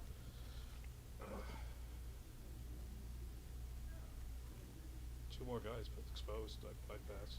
Same. Steve's going to lose a ton of gammons here. That's why I think Alex may have missed a double last roll.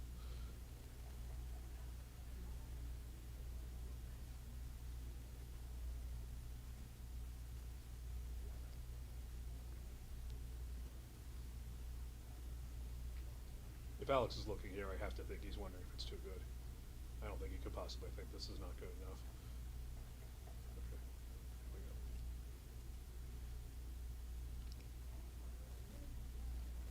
Here comes the camera. This is the camera before the pass. I have a hard time believing Steve's gonna take this and risk going down 10-1. That is, when Steve plays an 8-point game, he prefers to win than lose.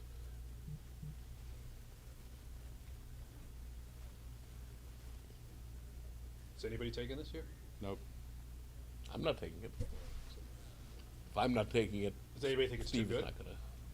I No. think that was the question, not whether it's a take or not. I think I would just double. I don't think it's too good, but Yeah, it I might don't think be. it's too good either.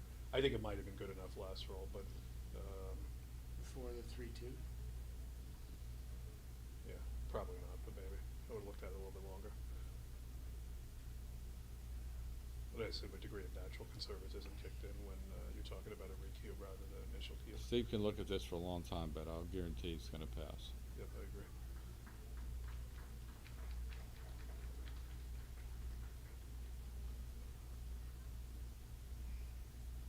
Does Alex have any bad numbers? 2s, 3s, and 4s, and 5s. Double John 2. Pirner, you're in the room, John Pirner. I think Alex's only truly awful shot is double 1s. A 6-1 is very bad. Boxes covers. He's got 5s and 6s on the outside.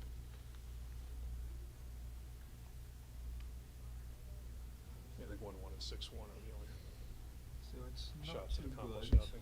33% wins for Steve in this position.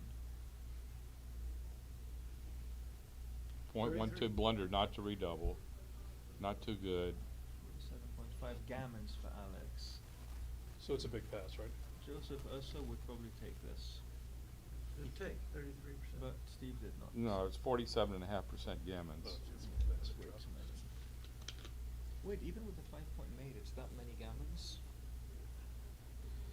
Yeah, because he's got, That's what I'm saying, the 5-point doesn't help him that much. he's got because it two doesn't- other exposed because- blots and a man on the bar. He's gonna Yeah. have, even if he doesn't hit the second checker and just covers and Steve dances, then he's like, look what's going on there. What if there weren't any blots here?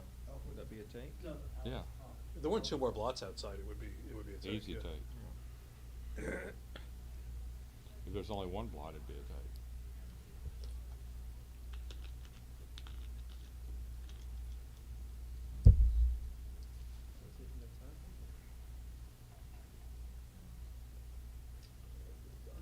Okay, so we were pretty far wrong on this one. Roy says it was a small pass, only .028. Okay. So we were pretty far wrong. Thought it was a clear pass. And good for Steve for taking so much time, because he was more in line with analyzing that than we were. Fair enough.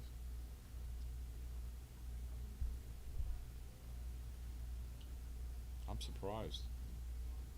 47.5% gammons and only 33% wins for Steve. But Steve, you know, the power of the 8 cube, I guess that Of course, match Steve may score have, had- when he wins, he may have some gammons, a lot of gammons. Steve? Yeah, I mean. I didn't see a lot of gammons on his side. But he has. Well, but you have to assume that, the you match know, score must when have- he's winning, he's turned things around The match suddenly. score must have had something to do with that only being .028, because Steve has the potent 8 cubes coming back when he does turn it around.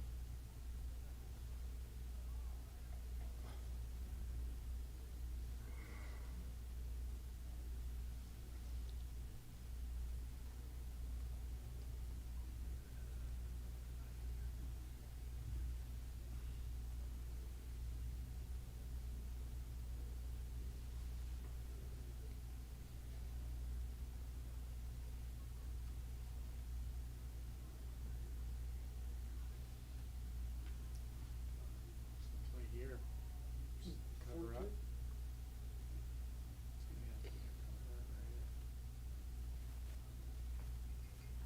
Does he have the whole number player? No, he covered the 4-point. Okay. Yeah. No shot by Steve. Hits. Oh, it's a heck of a shot. Makes a 3-point on his head, probably.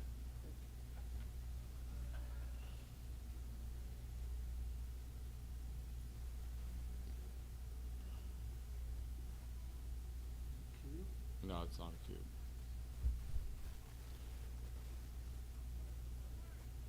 A fan here, or a bad entry. That's not a bad entry.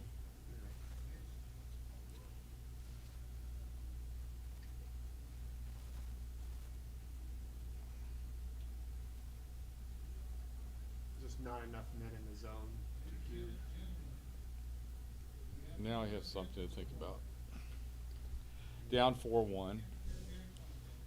8s and 3s. His threes are pretty good and his eights are very good because a lot of Alex's entries will expose another checker next roll. I would double this. Let my opponent think about it.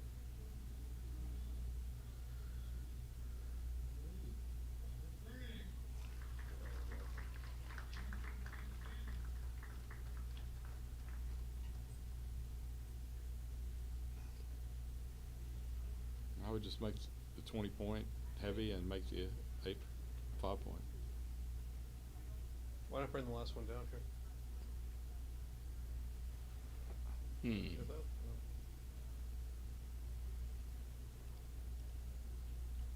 Is it too good now? Yeah, it's too good now.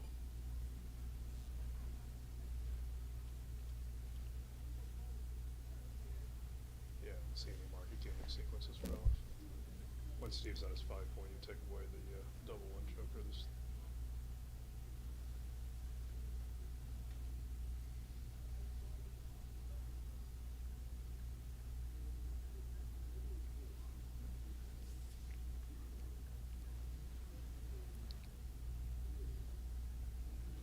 Maybe double twos, but it's also a possibility you can enter with a 3 that exposes another checker.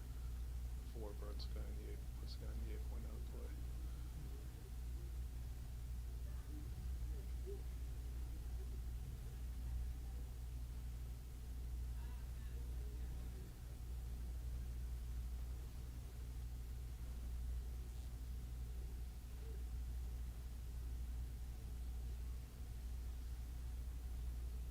$18.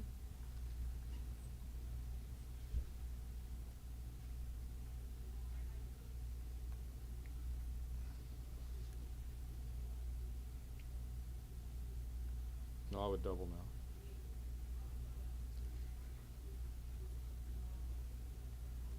What do you guys think? I would double. But And then is it a take or a pass? It's a pass. no, it's a pass. It's a pass.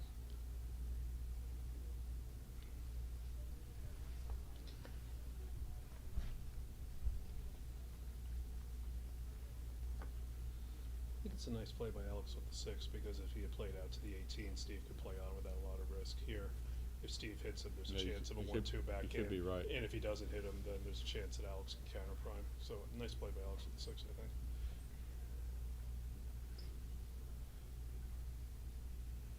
So if he already owned the cube, would it come down?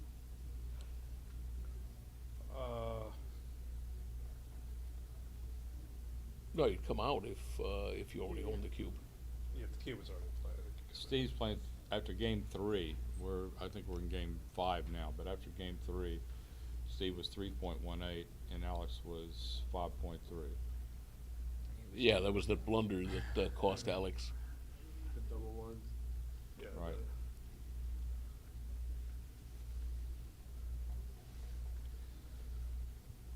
Roy said that was still too good by .044. Hmm. I'm not sure that he was talking about that position, but I think it was, that nothing else makes sense.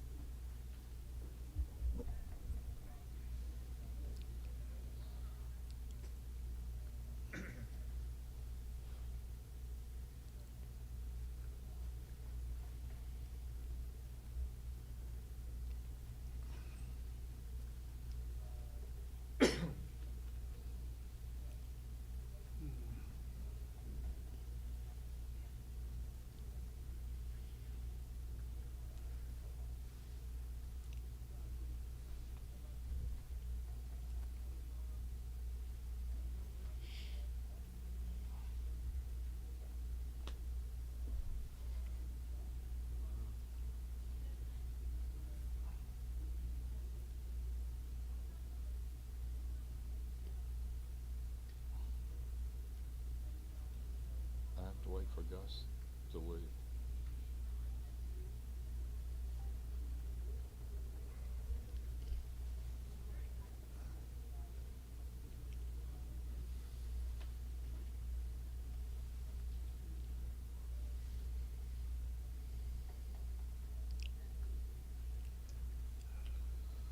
Just make a run for it, 24-16, 11-3. Or do you guys improve the blockade instead? Well, three down into the 20 points, not a bad play there. Yeah, that's true. In fact, I think I would do that.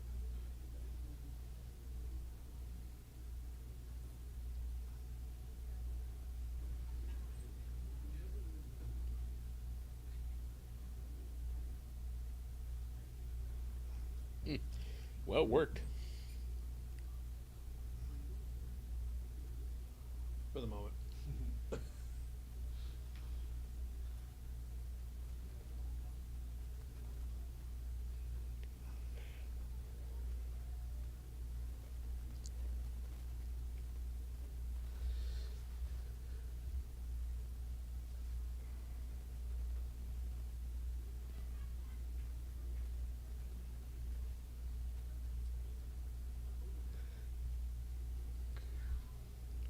Nice shot for Alex.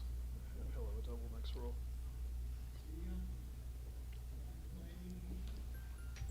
So what's the ratio? 45, 67, 87, 91, 96. 111 for white. 54, 6.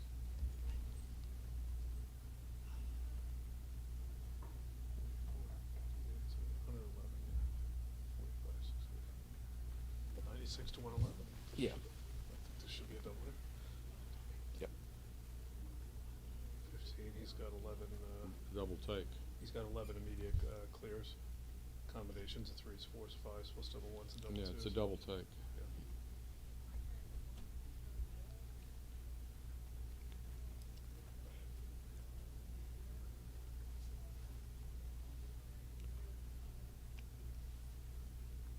Camera time.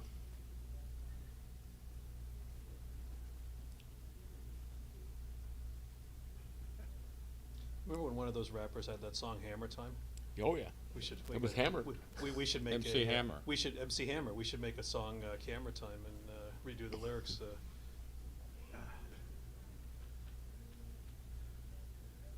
Well, the clears.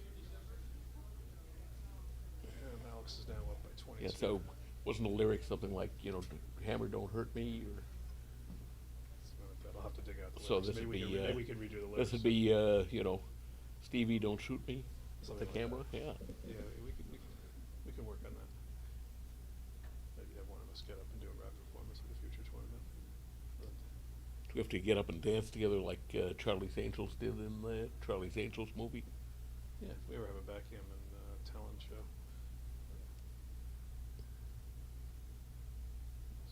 Clear from the back there.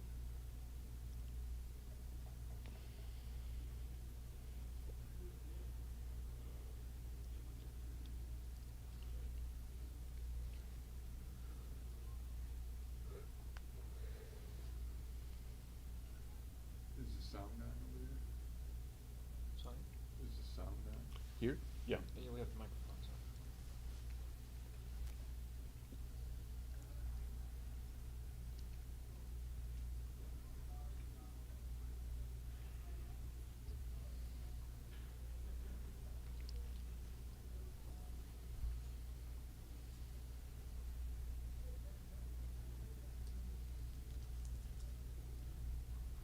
Eight, 7, 4, 1. Stay even on top.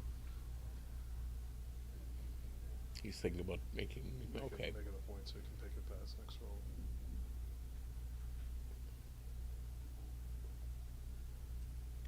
Steve should probably just go here. Yeah, I think so, I don't too. think you want to take its small numbers like Right. double 1s and double 2s and turn them into game-winning jokers. Steve's raise should be a little bit better than the pick count indicates here. He just cheated Oh, himself yeah. 2 picks. All right. Are we supposed to go tell them? He played a 6-3, right? Now He this is cheated 5. himself 2 pips. Were we Yeah. supposed to go tell them? Is he gonna? legal Uh, zoning. I don't think anything can be done. They started the next roll, but I'm wondering what the rules are. Are we supposed to go tell them? You started the next Because roll. Steve clearly, now I think Steve might We realize. got a it. tournament director here, so. Yeah. Should we, are we supposed to go tell them? Does Yeah, anybody- I think Frank is going to tell them. Yeah, the director. Oh, Frank is taking care of it, okay. And Yeah, I think Steve- they're figuring it out there. Steve clearly should Okay. take that checker on the 11, put it on the 9. And I think Alex seems to. I'm gonna use the restroom while they're That's what I sorting this understand out. the I'm gonna leave my situation. phone here. Watch it for me. Steve's like, I'm 2 pips better also. I'll watch it also.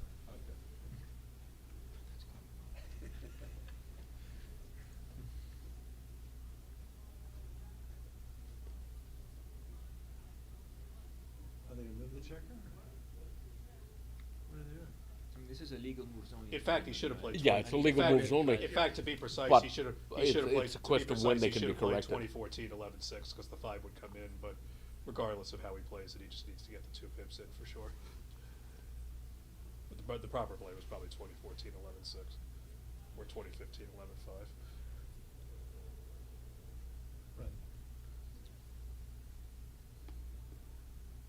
What are they doing?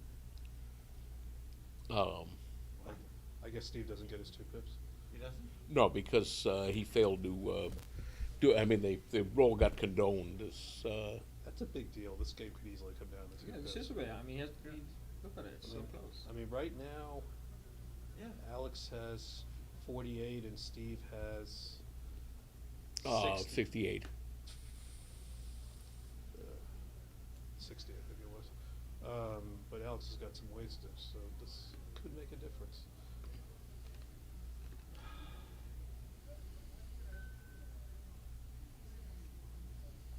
Alex has got the 5 hole. Steve's got a little bit of a 6 and 3 from. All right, it's not going to make a difference.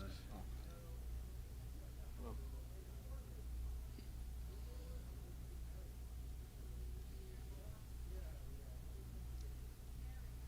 So why did the tournament director go out there? I think the rule is probably that it has to be noticed before Alex's next roll. Because the way Alex is reacting, it looked like he understood the issue, but then he should have had if he understood it, he should have had an obligation to correct Steve when he made that play. So I'm not sure what happened there. When Frank comes back, we can ask him, obviously.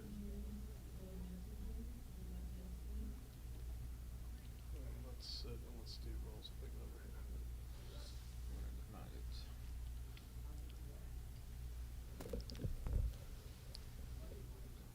What was that show where they used to say 6-2 and even over and out?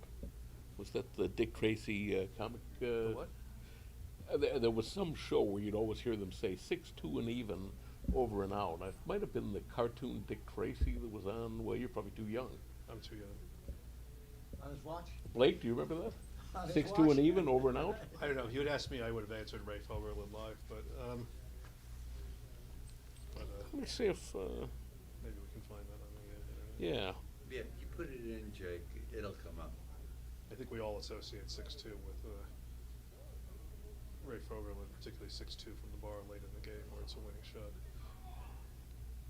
Where's Ray? Not here this week then. He usually comes. He usually comes and he's in Vegas, which isn't too far away, so I don't know what happened there. Yeah, it says. Let's see.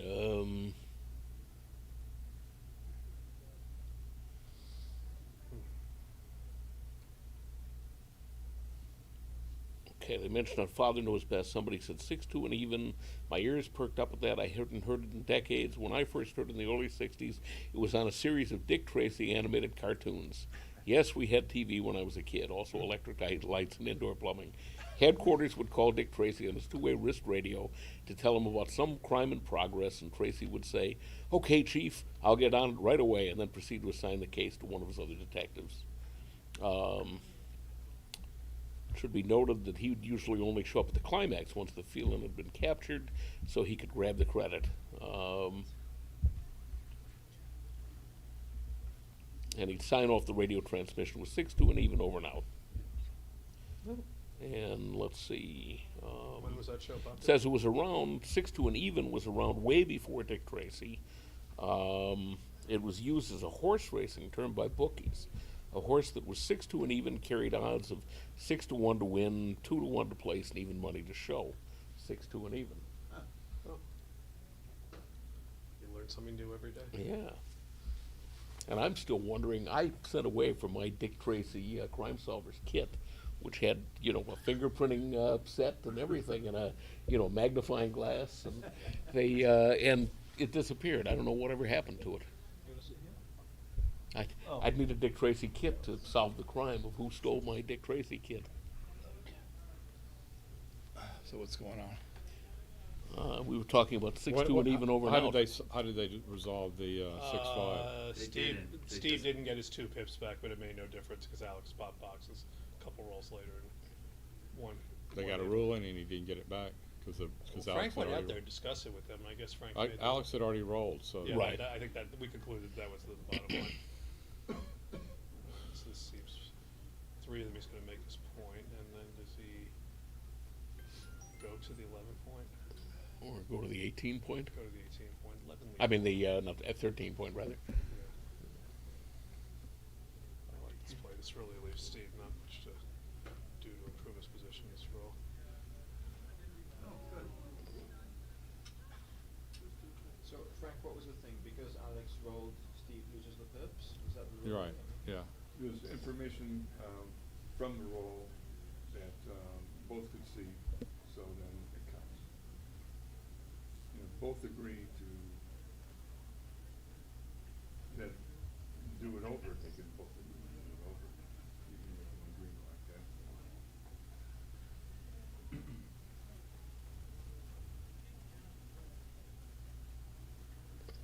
That seems like an easy fix.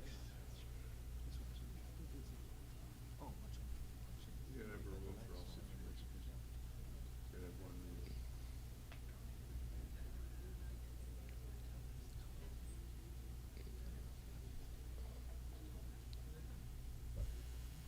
Whatever happened to? Oh, there he is. I was Hi. gonna say whatever happened to Alex. I was taking some pictures with Neil and then talking to some other people, the Japanese contingency. Well, welcome back. Thank you. You guys can carry on.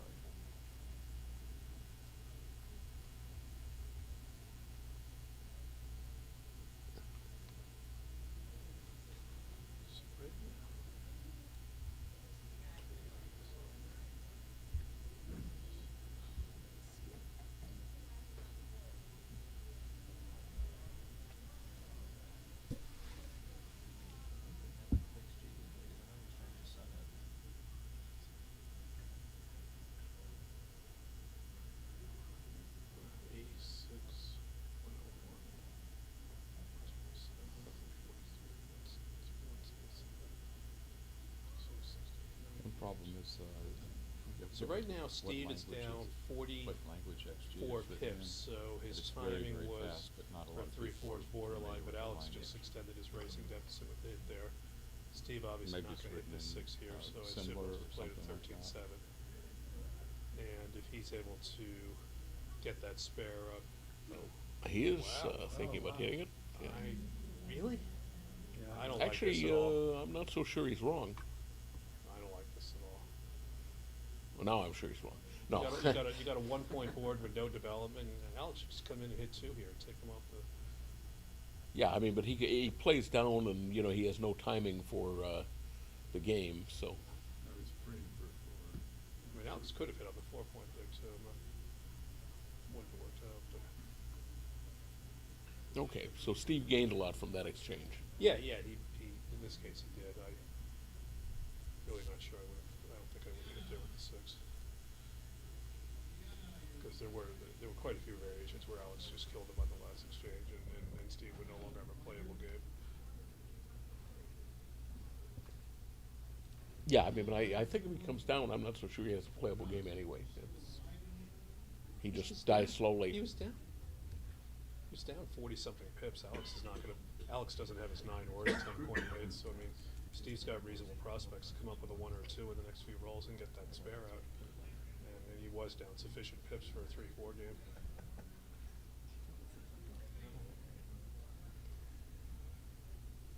Yeah, I don't think Alex hits a double here because Steve's 3-cube leverage will be massive if clearly has timing now. Okay, so you should hit loose on the deuce. Certainly. Yeah, you don't want Steve to make the deuce, and if that What's guy that? gets hit, you're fine.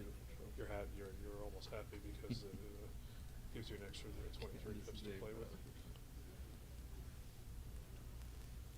I would hit it and come down to the 11 and maximize your chances of making the 9 or the 10 point. Yeah. No, Ooh, I don't like that. No, you got to spread out for the 9 or the 10 there. That 2 was very bad. No reason at all for Alex to be concerned about safety. Steve has no forward game to worry about. He's just got to spread out his guys to make the 9 or the 10, and now he's just out of position on 6s and 5s. So again, I play 13-9 and then look for the ace. I'm not playing 13-8. I'd think about hitting loose on the ace. Maybe you just hit to protect the slot and hope to come up with another 4. Oh, but now it's, yeah, okay. And now Steve's hoping to not roll an ace here, which of course he does. Well, that's interesting. He rolls double That's aces. good. All right, good one for Alex. Just nice and easy, make the 9 point, come up with the back guy so you don't roll a stupid awkward double. Like double 6s, there you go.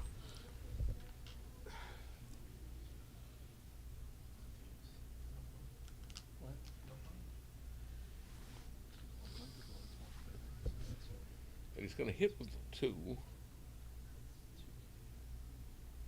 Is he going to come out with the 6? Not necessarily. He might just come down with 2. He has a possibly doesn't hit with the 2. Why put Alex on the roof for a double 5 for 6s 5 6 5? Just keep the 3 anchors and await developments to see how speedy Alex is in terms of figuring out which game he wants to play. All right. Oh, you were right, Jake.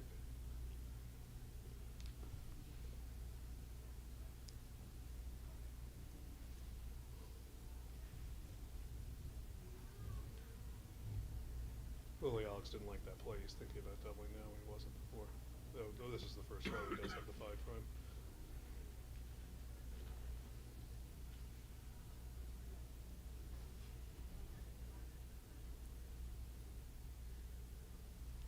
You think it's a double? Chris, I think it's a double.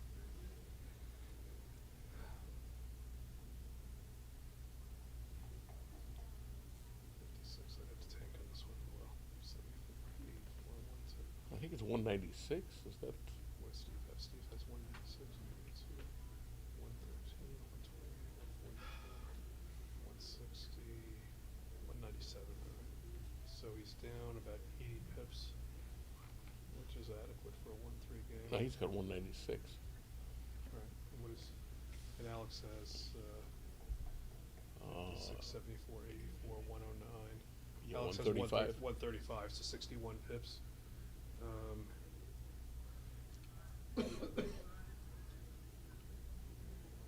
Steve's probably going to wind up with a 1-3 here now. So the 60 pips is enough for the charts that Mochi gives us in his guide to racing deficits to play a back game, but the timing is a little bit fragile. But he's down. But he's down, and the recube leverage would be very high here if Alex rolls a high double and Steve gets a shot, so I would take this, yeah. I would take.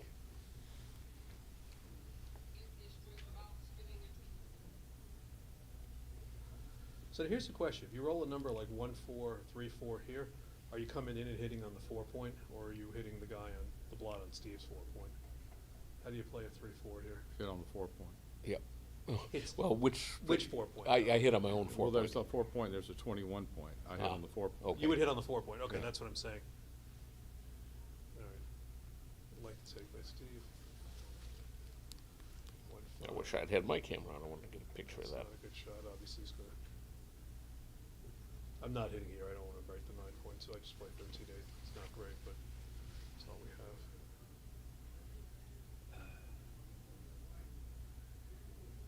This opens him up to a lot of risk. There's some quick turnarounds now. All right. Steve's going to just go for it, I think, right? You can't let him consolidate the position. Right. Gotta hit him. hit. Hit him, and I mean, if he rolls, if Steve's got the camera out. Alex has got a All bunch right, of. I'm going to take he a hits picture his- too. Alex has got a bunch of bad numbers here. Any 5 or 6, except 4-5 or 4-6, and Alex is in a lot of trouble. I mean, 1-5, I mean, you know, if he fans, that's bad. 1-5 is a really bad shot. I mean, Alex could crash here pretty quickly. That's not a really bad shot, though.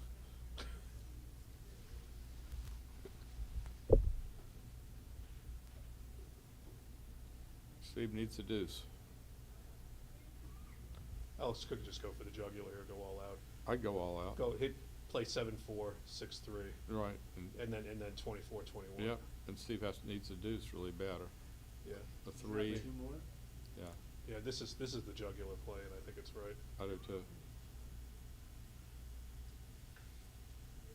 And even if Steve hits a 3 here, most of Alex's reply will hit another checker or remake the bar points, so. He got the deuce. The deuce Now, is Alex loose, should loose. Alex should. Here's the question: do you play 8-3, or do you hit the outside guy, remake the bar, and let Steve roll a 3 and recirculate that guy? I would have looked at hitting the outside guy with the plan of remaking the bar and having Steve hit the guy at the 3-point.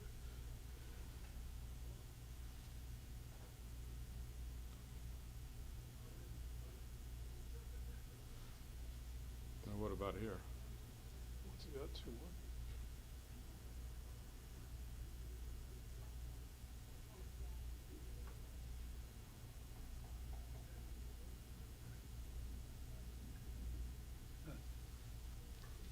You could just play 2 down and make the bar. This might be better.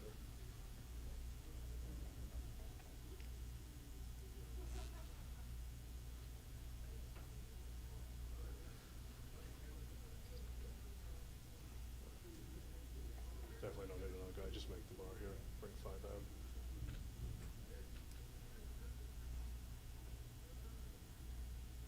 Okay. Avoid that, that's fine.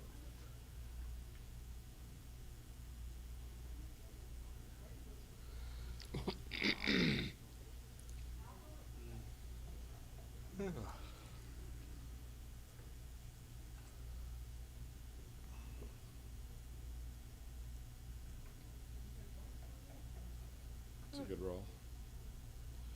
He's got a little medium sketchy timing.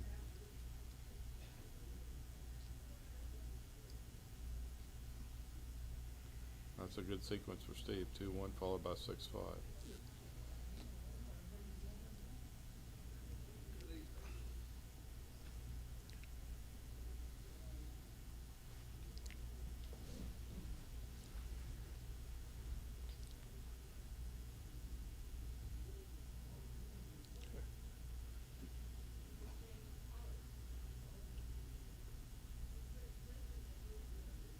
Make the 4-point. Okay, that's fine. That's better.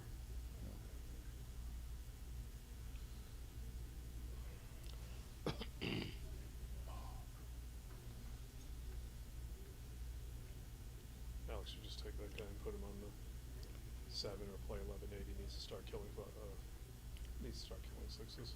There you go.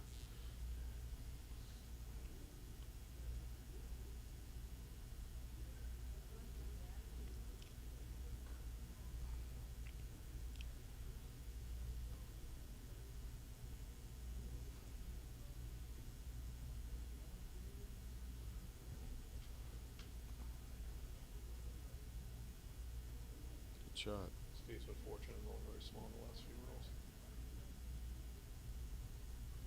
And Alex has rolled a couple 6s before he was able to kill with 6s, so he's got to play 10-4 here. And, Steve would probably have 2 rolls to get a 6. Oops.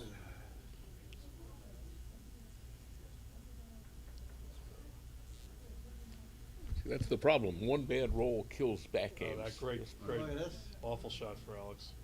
Steve now should be in pretty good shape if he can roll a 6 or a 5 here. He'll wait for a deuce and make the deuce point and then just not cover on the ace.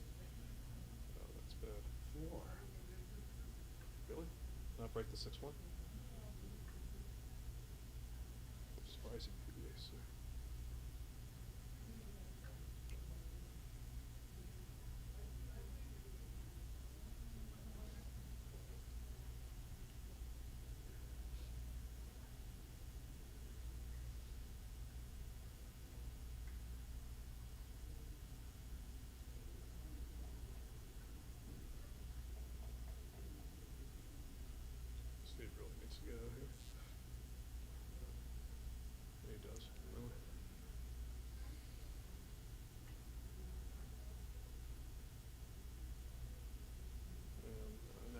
shot, 5 off, and then presumably 6-4.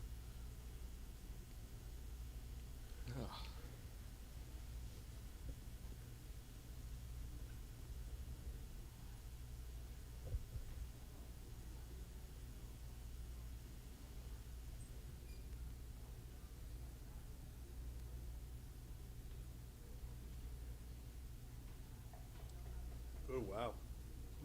Another second checker in play. Steve can win this, his recubes come a lot sooner. Or Steve can hit this, his recubes come a lot sooner. Wow. Presumably he'll play 19-16, just cover his outer board without leaving Alex any returns from the bar. Expands.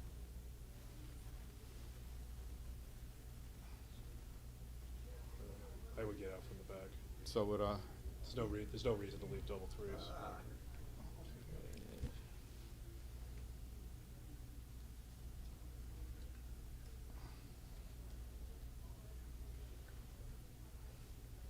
I'd Also, dodges tempo hits later. Yeah, I'd get off the 24 if you can. Yep. Yep, like right now. I'm playing 24-19 with the 5, and then, okay, there we go. That's it. Wow.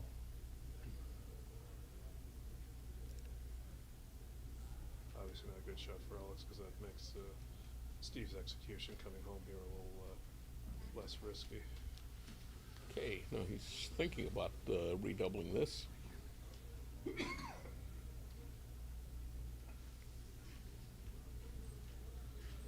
Well, to redouble here, you have to ask yourself the question, if Steve rolls some random small and medium-sized number, makes a point in the outfield, and then Alex comes off with one guy and exposes that checker at Steve's outer board, is that a market losing sequence for Steve? And I have no idea. And the answer is yeah, I think it might be. Is this a take?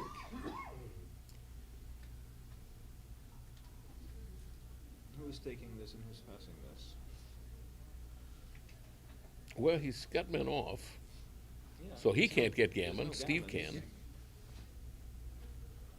don't think you're gonna win this. Doesn't have much redouble though. But his gammons aren't winning much. Right. It's difference in 10-2 in the match. It's hard. It's not much. So I think it's a good redouble, and I think I'd probably. I mean, I would take a chance to go 10-2 or 6-6. I mean, or 6-4. Yeah, he's taking it.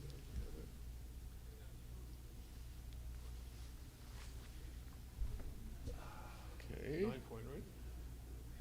Or maybe the 8 point, I don't know. 9 point.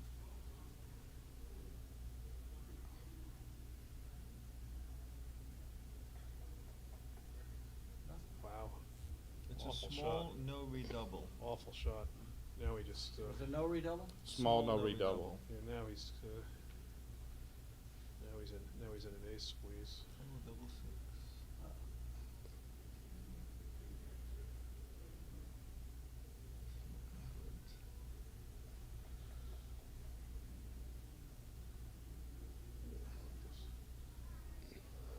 Wow. Still a long way to go. Yeah, but this is this puts him within range of some joker sequences. No, it's a good shot for Steve. Come up and play 4-2. Yep. Yeah, he should get quite a few shots here. Double one. Yeah, double one. Okay. And do you go all the way, or do you make the point? I guess you make the point.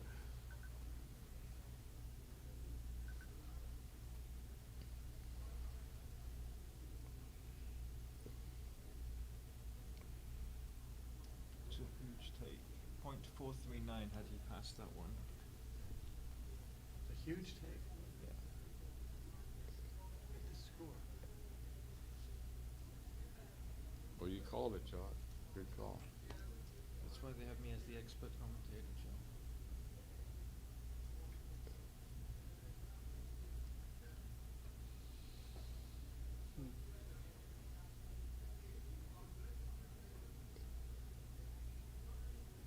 This is what I do.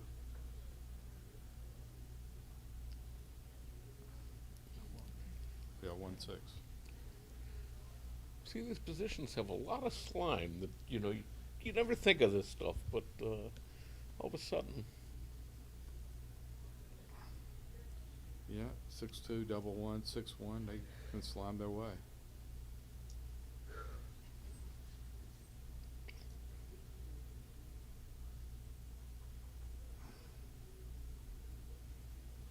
think I wouldn't play the other one just because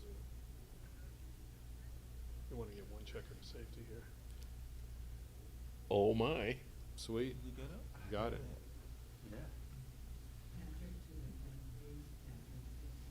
Oh my. And like Macaulay Culkin in Home Alone, where he stands up and says, "This is my house, I must defend it." Steve says, "This is LA, this is my tournament, I must defend it." And looks like we're going to be 6-6 here unless something weird happens. No. And Wow. Weird has just been eliminated. Weird has now become very weird. All right, I'm going to take a bathroom break. We can probably get by with 2 commentators in this position. Don't like this play. Oh, it's double 6 is good. That was a good play. Right. Okay. That was the right play.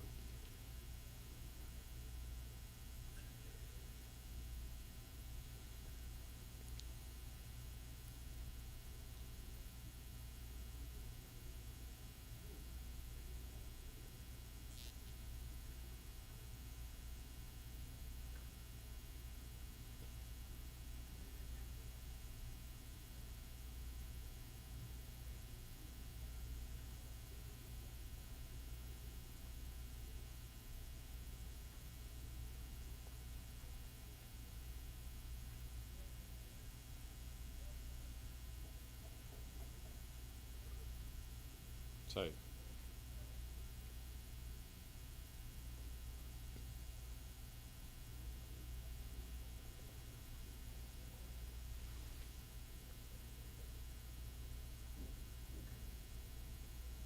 Yeah, you still got a commanding lead in your rolls boxes. Speaking of which. He still has You have to commanding lead. jinx him, huh? He's still got a commanding lead.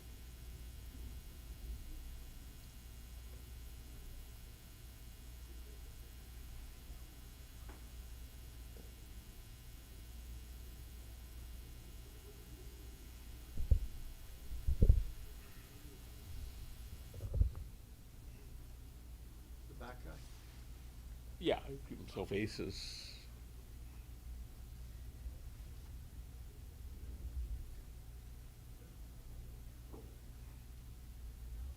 Oh, well, I guess he can afford 1 ace here.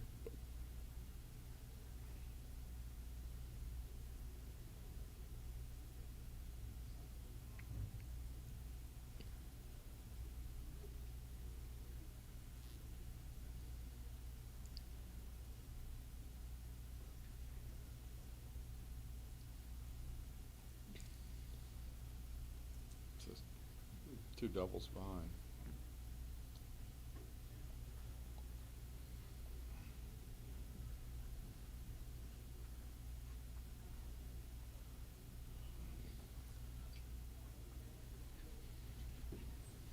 So it's a double now, or it's 6-6. 6-6. So that was a huge take. Actually, Roy said it was a huge no double, minus 207 error to double, 420 error to pass, 439 error to pass.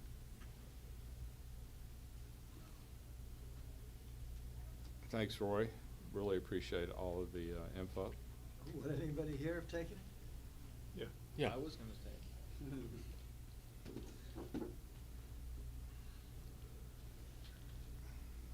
I wasn't even 100% sure it was a double, but then when Steve so confidently grabbed it, I decided that maybe it was a good double. But I think it came down to what I said. If he floods the outfield and Alex comes off the anchor with 1 checker and then Steve's out of board, is that a market losing sequence? And obviously it appears it wouldn't have been. At that point it would have been a good double take.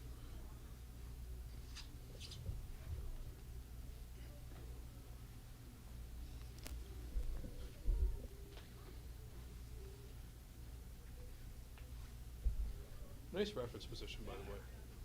Something like that will come up fairly frequently. No, I'm serious. I'm serious. Because there's a lot of back games where you have, you know, slightly busted but not very busted timing. That's a good one to know.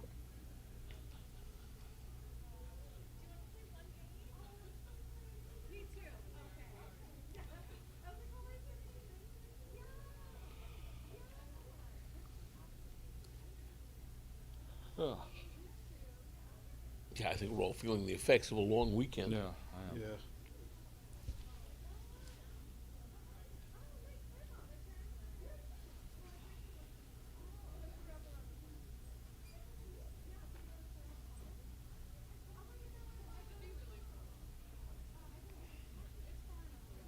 And I went to sleep at 9 o'clock last night, so I don't even have an excuse.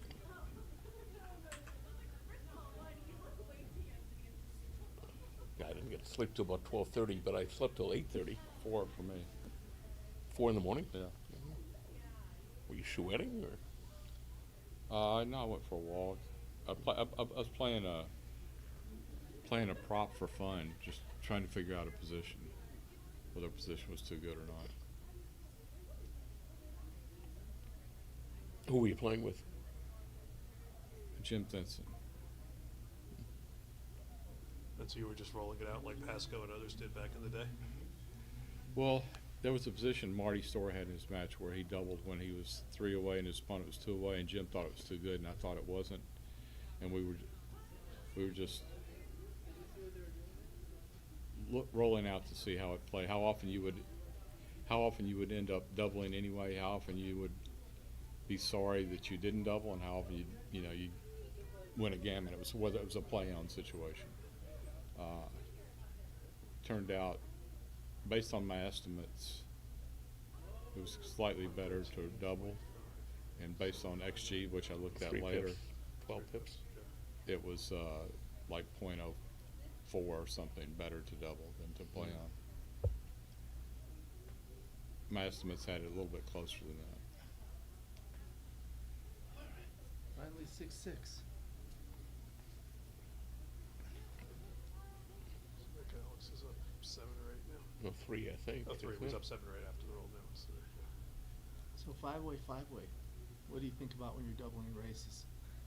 Take points a little lower than money? Yeah, because the recube. Yeah. You got a restricted take on the recube, so you take points a little bit lower.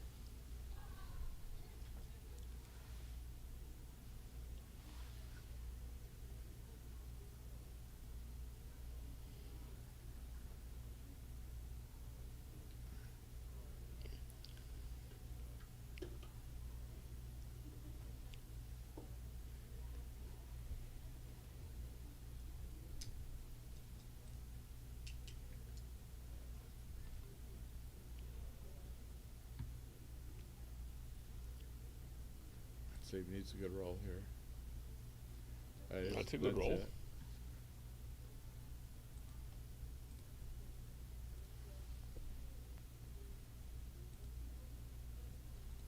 Was he down 4 pips? Alex has 81. Yeah. 4 pips.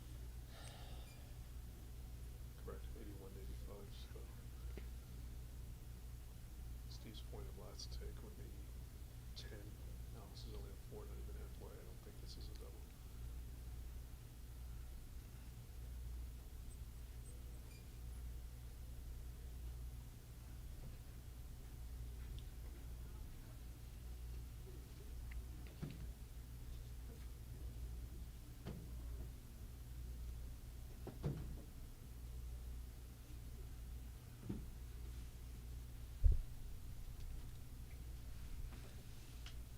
I play H3.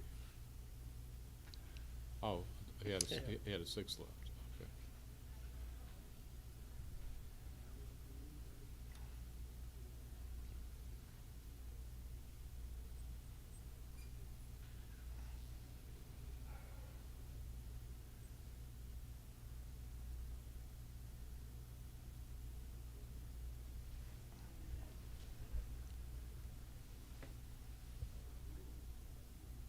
Take the 2 off. I agree. 8-3 as well.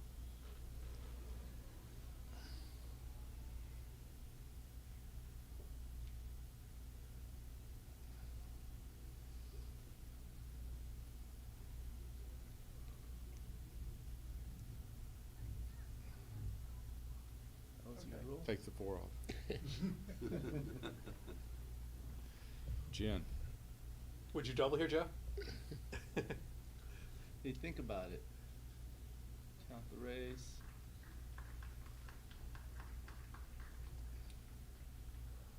Yeah, Steve takes a picture of this one where we're hitting him with a Hollywooding violation.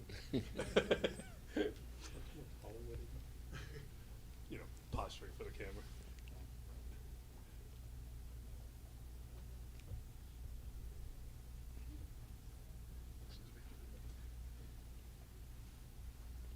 All right, 4 away, 5 away. So remember what Michi said about Yeah. that score. What did he say for the viewers? He said that you want to Both play sides the need a gammon. right. That A doubled gammon. We had this last match, the same score. right. That's what I was saying. So if you weren't watching last match, you're in the dark now. You have no idea what to do. I have to But go if you back. were watching the last match, now you know exactly how they should be playing this. Right? That's correct. All right. Regular viewers are rewarded.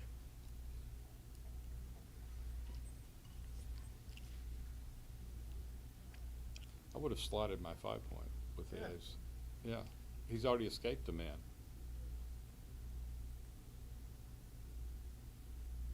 That seemed like a weird play. Rory said the PRs are 2.97, 4.73. It's outstanding. It's almost like good players make it to the finals. Excuse me? It's almost like good players make it to the finals. Well, in this one, only the good players, like, most of the players that enter are really good.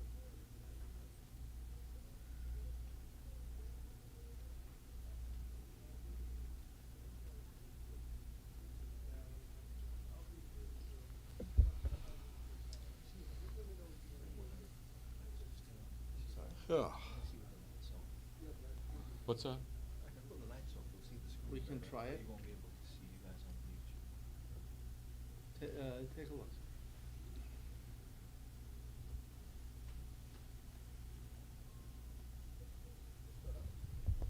Leave that for a second.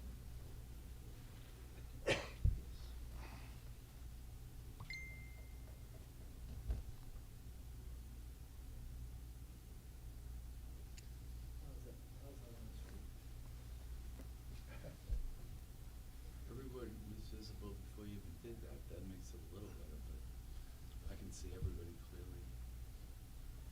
This is the delay. That's Oh, what right, you're watching. right. You can just see Jake and Joe. Is that more visible now with the dim lighting? I like it.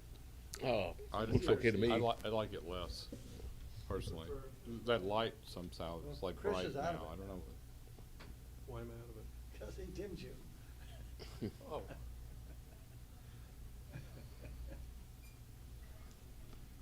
It might be okay with the lights out. Turn that out. That makes that brighter for some reason. What we need is we need a light on Steve's head to like illuminate that shadowy area that. It's okay with lighting. I was sitting here. I've got as much gray hair as the rest of you guys now, so. What's you've got hair at least. Well, that is true. Hairs. Hairs. Hair is, Hairs. hair is, Huh? hair is the plural of hair. You have hairs. No, you have hair. But you have hairs. What is it? Hair implies you have more than. But hair is a collective noun. I'm making a joke. Oh. Go with it. If you have to explain it, it's not worth it.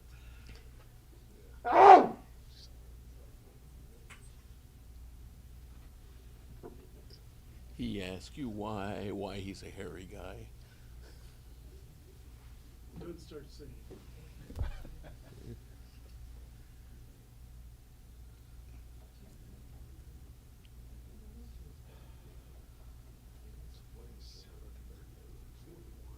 $75. 87 for Alex. 97. Oh, sorry. Oh, He was 9 pips. 51. 9 pips? Oh yeah. 40, 56, 69, 36, 81. 107. 5. No, I get Yeah. 97 to 105. It's 8 pips. You get 8 pips? Yeah. 14, 18. It was XG's. No, you're Oh, right. yeah, You're right. It was 97, 8 yeah. pips. It was 8 pips. Yeah, so that, I think it's a proper double take.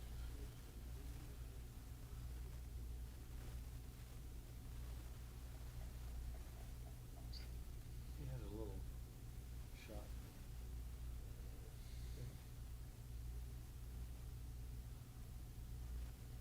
It was a two-edged sword on that. 8 pips. So Steve will say the 6 yard. Yeah. Or that's today.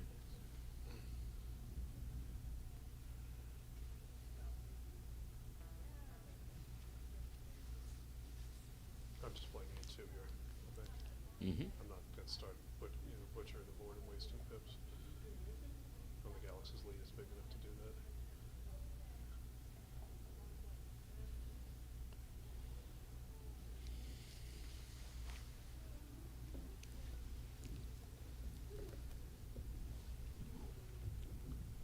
I think 8-3 is right. Yeah. You still, Usually your is. race is your greatest chance. We all have the tendency to oversave, to not leave a shot here. We damage our racing prospects more than you think. I think most players just oversave in those positions, including myself.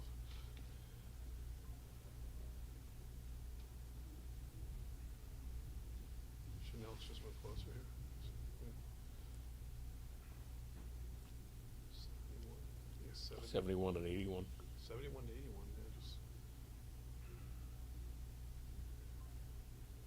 He's got a crossover, he's got a pretty meaningful crossover edge when we do this.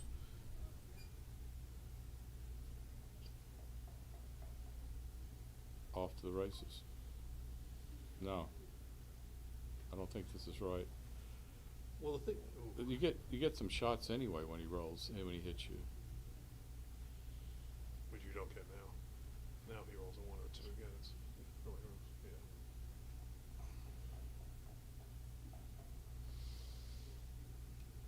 That was a Whoa. .07. The 5-2 is a, That was a .075 no double when he doubled up 8. wow. But Steve Wow. says, I know plan B. Good swing.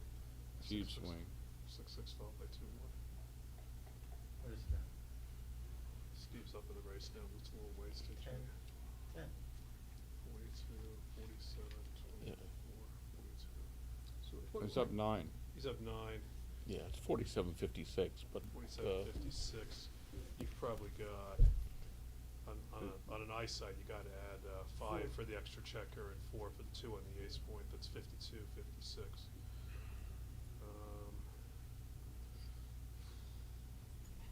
I wouldn't redouble yet. Yeah, it's tight. Yeah. If Alex passes, he's at 26%. If he takes this.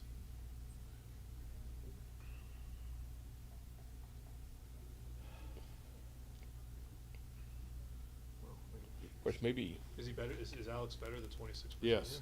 here? Yes. Yeah, he is. That's not a double. It's very close, though. Three not pass. No, Steve's not going to pass. Alex is not going to pass this. Well, I mean, he's going to pass it if he thinks he's less than 26%. I think he can do the math, but.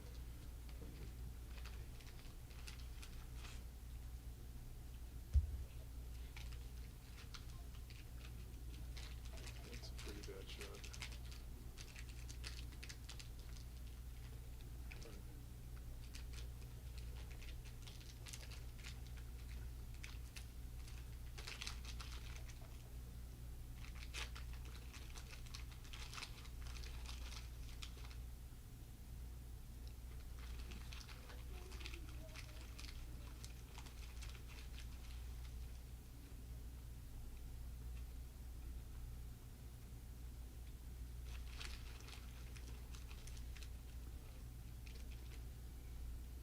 Good shot for Steve. That should do it. Yeah.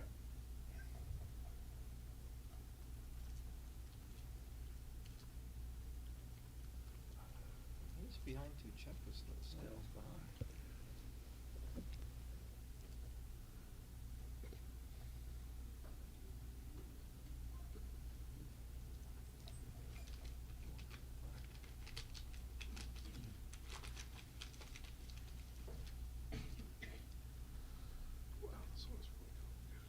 a theatrical weight on Steve's part? No, this is a legitimate weight. It's a 9 pips lead, but he's down 3 checkers. 3 or 2? 2. 2. I think it's a double pass. Well, he's off in 5 easily. Can Alex get off in 4? Not easily. 28, 35 pips. It's a big dog to roll. It's a big dog to roll 35 pips in 4 rolls, but So he basically needs what- 26% here. There was a redouble pass before they even started taking checkers off. No, it didn't seem to be. Yeah. It's a blunder not to redouble, and it was a small pass. I don't know what it's like now. That was when so. Steve had the closed board with the spares on the 3. That and was the 2 before and they the ace. even took the checker off. That was were after all the in. boxes Yeah, then. they That was were all after the in. boxes then. Yeah, yeah. All in, but nobody taking That any was the one we checkers off. discussed. Yeah. I thought that one was close.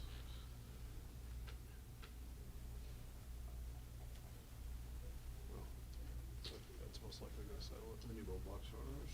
Alright, well, that ends the discussion. Still taking 2 checkers off. Well, this is a massive pass.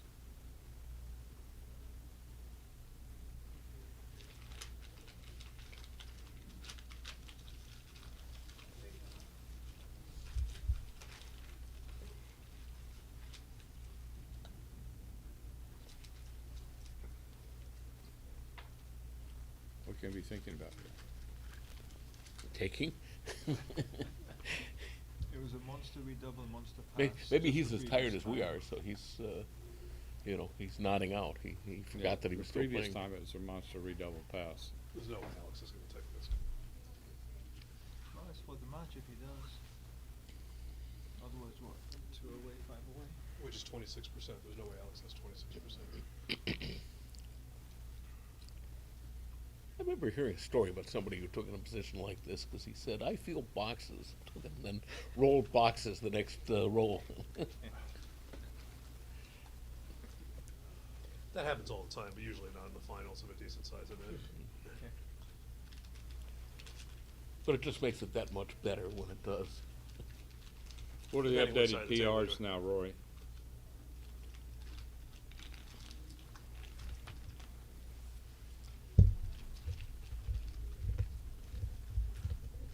There'll probably still be a game behind this, right? No, it's only on a 10-second delay. Is Rory live? 30 second, 30 Is second. Rory delay. live It's even transcribing? over, I think. Yeah, I think so. Okay. It's like, I think it would. 30 seconds, 30 seconds. Alex changed it from a minute to 30 seconds, I Oh, think. he did? Yeah. I think it might be more, because they're already. Yeah, they're still here. He hasn't even cubed him yet. 6-5. Yeah, so maybe it's a minute delay. Maybe put it back to a minute. Right, he should be doubling this. So Alex is sitting there thinking, how many gammons do I win in this position? Well, no, because Steve obviously has a 16% to take. You know, gammon. What's the question? Is how many gammons does Alex win? And Alex says enough that I'm going to make Steve fine. Put him to the test.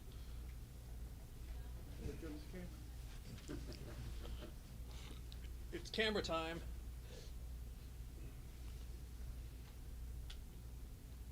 Yeah. Steve missed those doubles. He's up to 365 from 297 the game before. What about Alex? Does he come down or stay the same? 469. Yeah, so he came down a little bit, I think, Slightly, right? it's 473 before that and 516 Oh, he does pass. before Alright. that.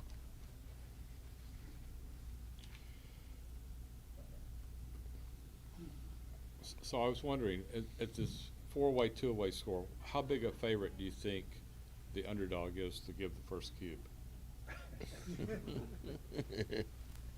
I think he's like a 2-to-1 favorite. Could be. I'd say more. I think the odds are higher. Joe, isn't it a 32% take point at 4-way, 2-way? At 4-way, 2-way, the trailer has to double with any sniff of a gammon. That, and you know, so, and the leader is going to be more conservative. So it could be a 70% favorite to double first. That's certainly 2-to-1 sounds in ballpark to me. I'd put even a little higher than that, I mean, I guess.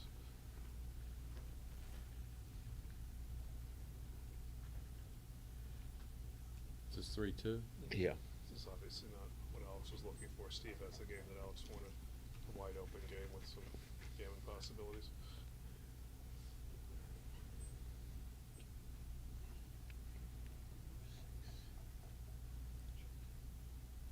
Okay, great.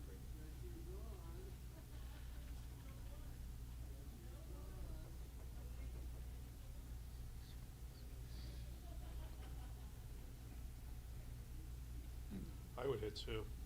If you make the deuce point, you could hit the three. You can come in with a three and hit the outside guy, or come in with a five and make the 8 point. The only way to protect both of those, to protect the blind and guard the 8 Right. point is to hit both. I like this Yeah, play. it's another man in the zone too. Yeah. Ooh, interesting. Now Alex might have a double. Yeah. This has gotten quite a bit more gammon-ish. Alex has got. He's got 10 men in the zone. Gamble it up. Yeah, he's got 10 men in the zone, and Steve hasn't made the 8 point. He's only got one guy back, which won't be difficult to get that guy within range of daylight. Direct shot on the blonde on the 8, and there's 3 checkers here. I like the double. It's almost certainly a double. And Steve, yeah. What the hell does Steve do here? Take a picture. All right, he takes a picture. We know that, okay? 10 to 1 favorite to take a picture. What does he do in response? I think it's a take. What? I think he takes. You think it's a take, and Marty thinks it's a take, so I'll go take, okay.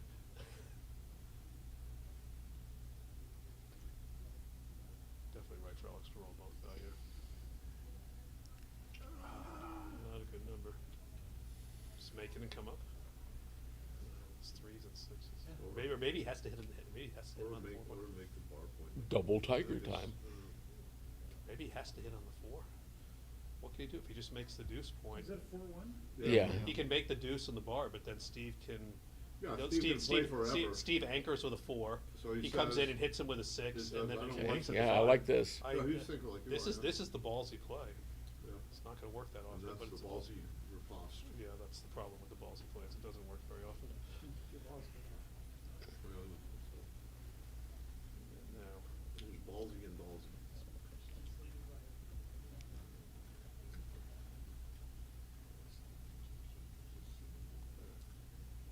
No. Steve is in great shape if he can roll a 5 here, and we have a 5 in the window. Even the 4. Yeah, even with a 4, just bring it down. And he rolled double ones. Oops. Almost. It's on double twos? Yep. 5.4 point, right? Yep. That's what I think is good. The Roberti calls that the rack. The 4 point for sure. Yeah. No. He wants the long-term value of it.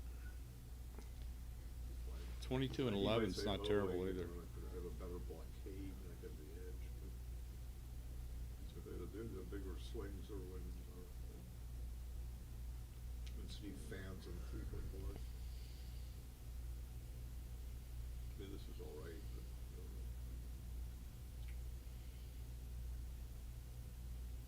So I better hit something. We'll come in 1 and hit 5, right? Yeah. I don't. Coming in the 5, I don't see any attractive play. So. He may miss me. There's the block.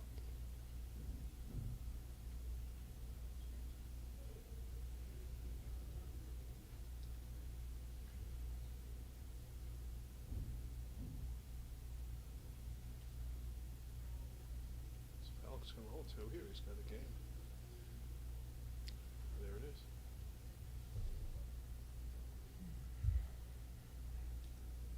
I don't see any reason to hit him here. I just make the 11th Yep. point and Yeah. then see if he rolls an awkward number. Sure. We're not looking for tempo. We're not looking for tempo. We're looking for Alex to roll, Steve to roll something ugly. And that's not. That is a rather good roll. That's a rather good one. Yeah.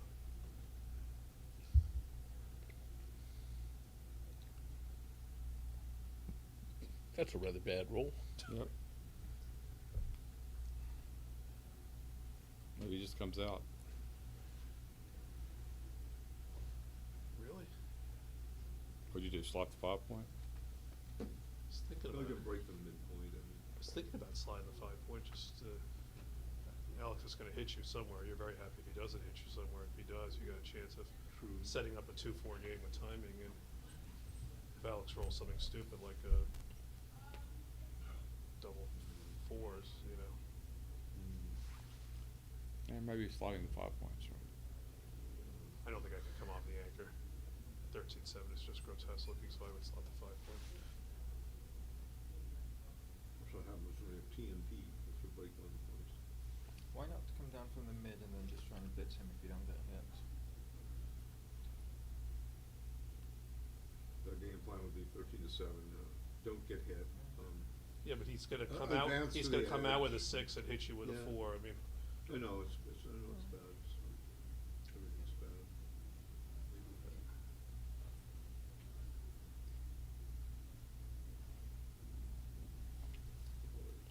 Definitely hit with the 2. Lots of over that. I'm coming down here to give him some bad entering 4s, like a 2-4, 3-4. Maybe that you can play him with 9-5.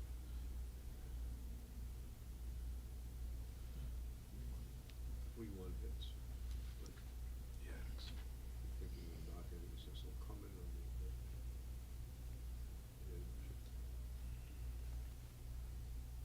Alex says, I won't push you with me. Is it 4-2? Yeah. Well, it's pretty clear. Yeah.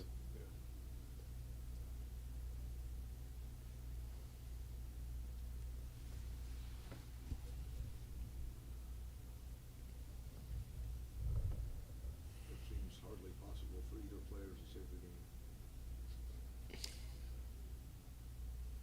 It's too deep a concept for me. Some chess annotator wrote that about a game in 1870 or something. Uh-oh. Doesn't remember that? Double sixes, well, before Senator Helms and I were both 78 big points. Alex has a game if he calls 6 inch. He's hoping for a 6, right? Yeah. Such as double Yeah, I'm boxcars. thinking Double Alex boxcars would Alex be really nice wants a for 6 him. here. That's something. 2, and then once you're Slither 2. up. Then do you slot it or you just play 8-5 and open I the 6 slot, because, you know, your future forward is. Your future depends on it. Depends on something like that.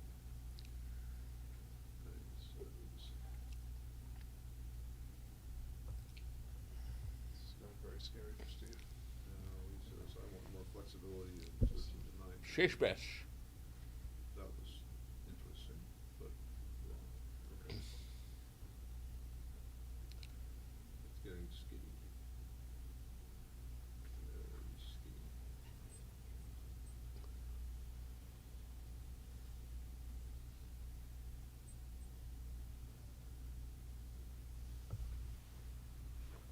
Oh. Prime keeper's nightmare. And now a 6-6 for black. And 6-6. How about just 1-6? Yeah. Even 1-6, Steve's in trouble here.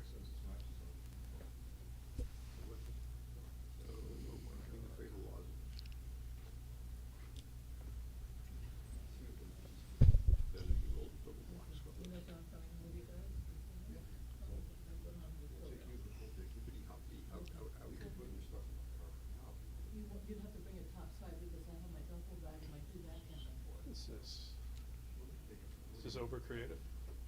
Well, there's a lot of duplications going on, but the trouble is. When Steve rolls. It's fun for me to load everything, including my backgammon boards. Oh, we're just going to 13. Okay, we'll do. Alex says I'm still alive. Thank you, I appreciate that. I want to go home. I gotta find close straight days. Steve says we'll see about I that. have a shitload of things to do on the internet, you know, so many clients that are emailing me over the past 4 days.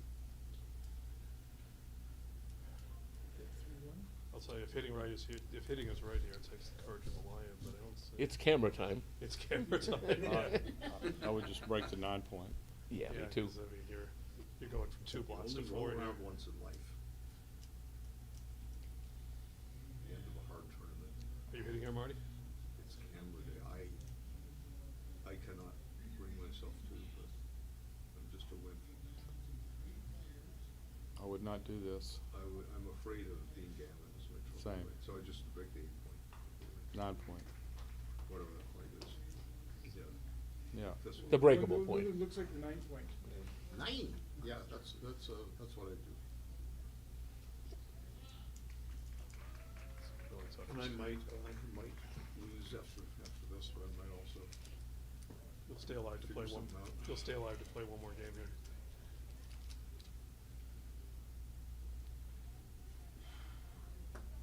Then he will, he says no, but. Steve's thinking about it, I don't. Roy think says, I can Roy close says that the hit point. is correct. Oh, Yeah. well, maybe. So doing what? The hit is I correct. guess he win a lot more, maybe that's the key. You definitely win a lot Yeah, you more. clearly win a lot more. It's very hard to win if you don't hit, cause he's just gonna, So hitting is he's correct? gonna flood the outfield Yep. with those two guys, and then what are you gonna do? You roll a 2, you're just stuck back there if you bring the other guy out. Negative thinking is negative, so think positive, wait.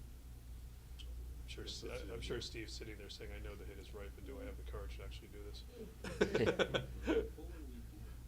He succumbs to the, whatever you call it. Yeah. Out come the assassin. Gammon phobia? Yeah. It's nothing more painful than getting gammon that 2-away, 4-away. Well, I don't know. I had a doctor cut my toenails with the scissors once, and that was awfully painful. Well, yeah. Ooh, look at that. Here we go, Cover. 1, 2, 3, and 4. Alright, well, Not that's all bad. Alright, well, that's probably a You gammon. knew that was coming. That's probably a gammon saver at least. Oh, he comes in like he's so. But should he play? Playing is too high, and then Steve is. Goes in quickly for the inevitable race.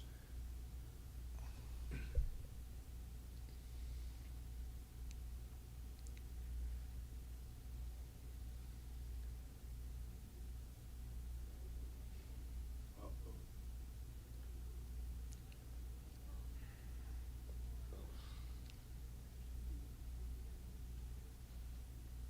Hit on the ace point. I would hit on the ace point. Go for the other checker. How about you guys? Yeah, I think I would. Not clear to me.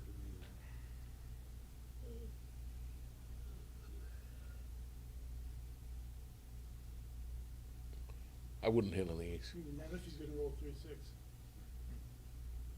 21-14.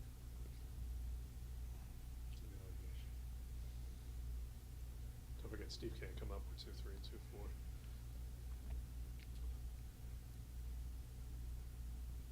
Good shot. All right.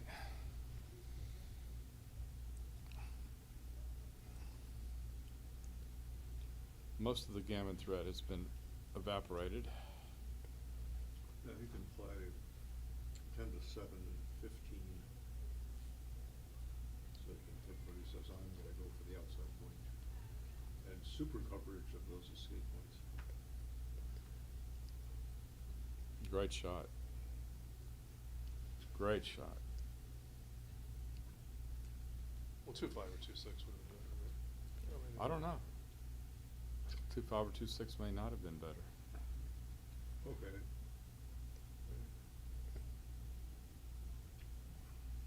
Three, six, stand clean. Oh. It's gonna get interesting with Another Alice. hostile guy. Fans? I was gonna say, he just rolls an ace.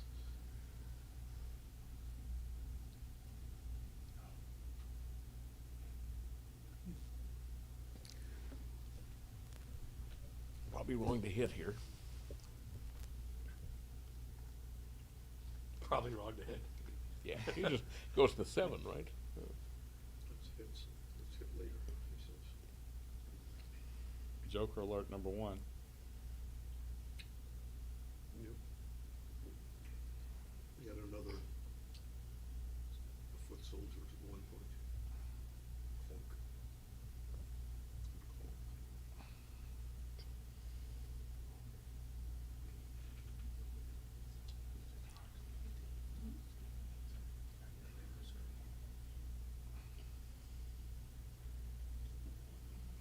Joker alert number 2.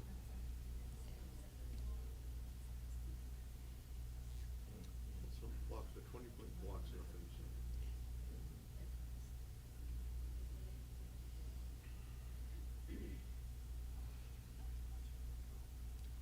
Wow. And there's a joker. That's a He's joke. glad he's Let Wow, those, if Alex rolls a split that 1 or a 20 2 over. here, this match might be over. And there's the 2. There's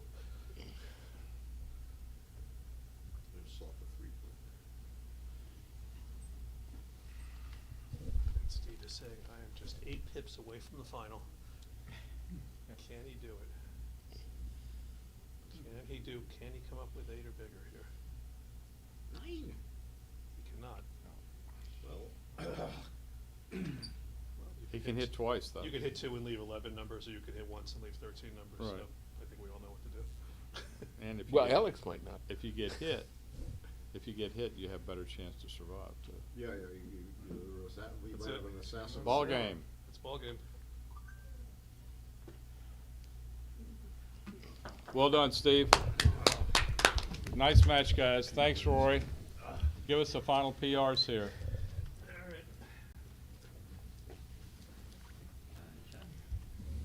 Well, Joe, we got a nightcap for you coming up.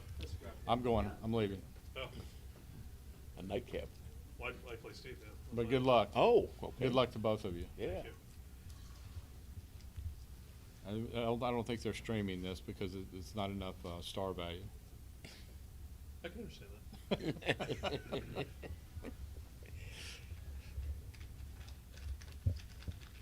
We've been streaming Julius's seminar the other room. Yeah. Julius was doing a seminar? No, well, he was doing a novice. Yeah. novice, Ah. Let me see what the PRs are. We'll Weekend take a long look. thing. I'm just on the second stream. Is Rory off the real stream or the delayed stream? He's on the delayed stream. Okay. Oh, well, on this one. Oh, here it is. 348 for Sax, 496 for Toth. Very well. Nicely played, both. Well played.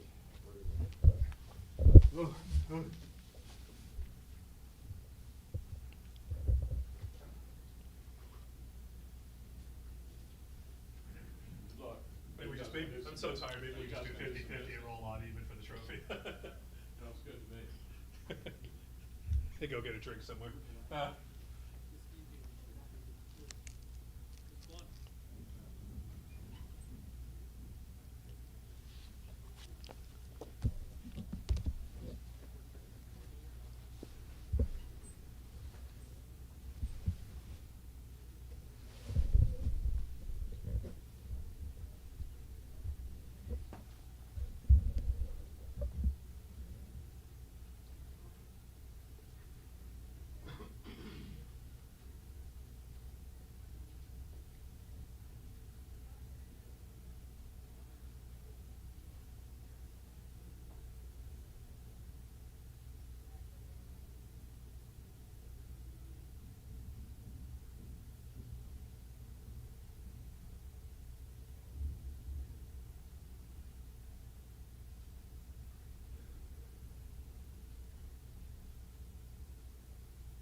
gonna step out and come back.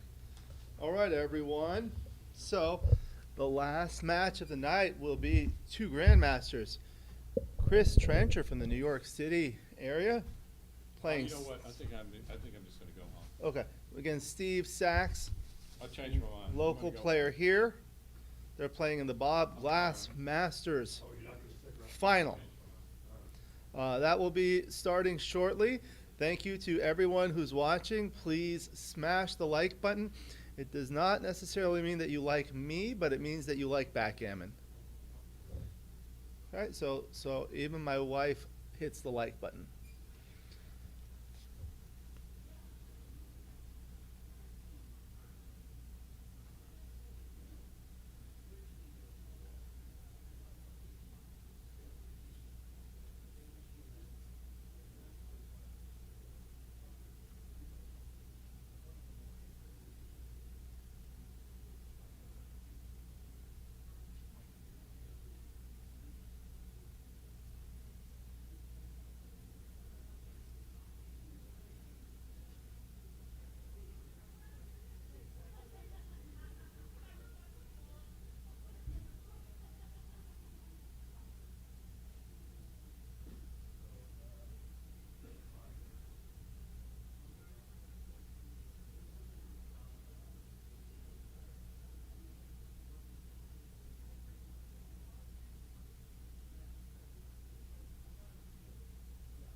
Are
you gonna do commentary? Yeah, I'll do it. Do you want to do like a pre-match interview? Sure. While we're waiting for Steve.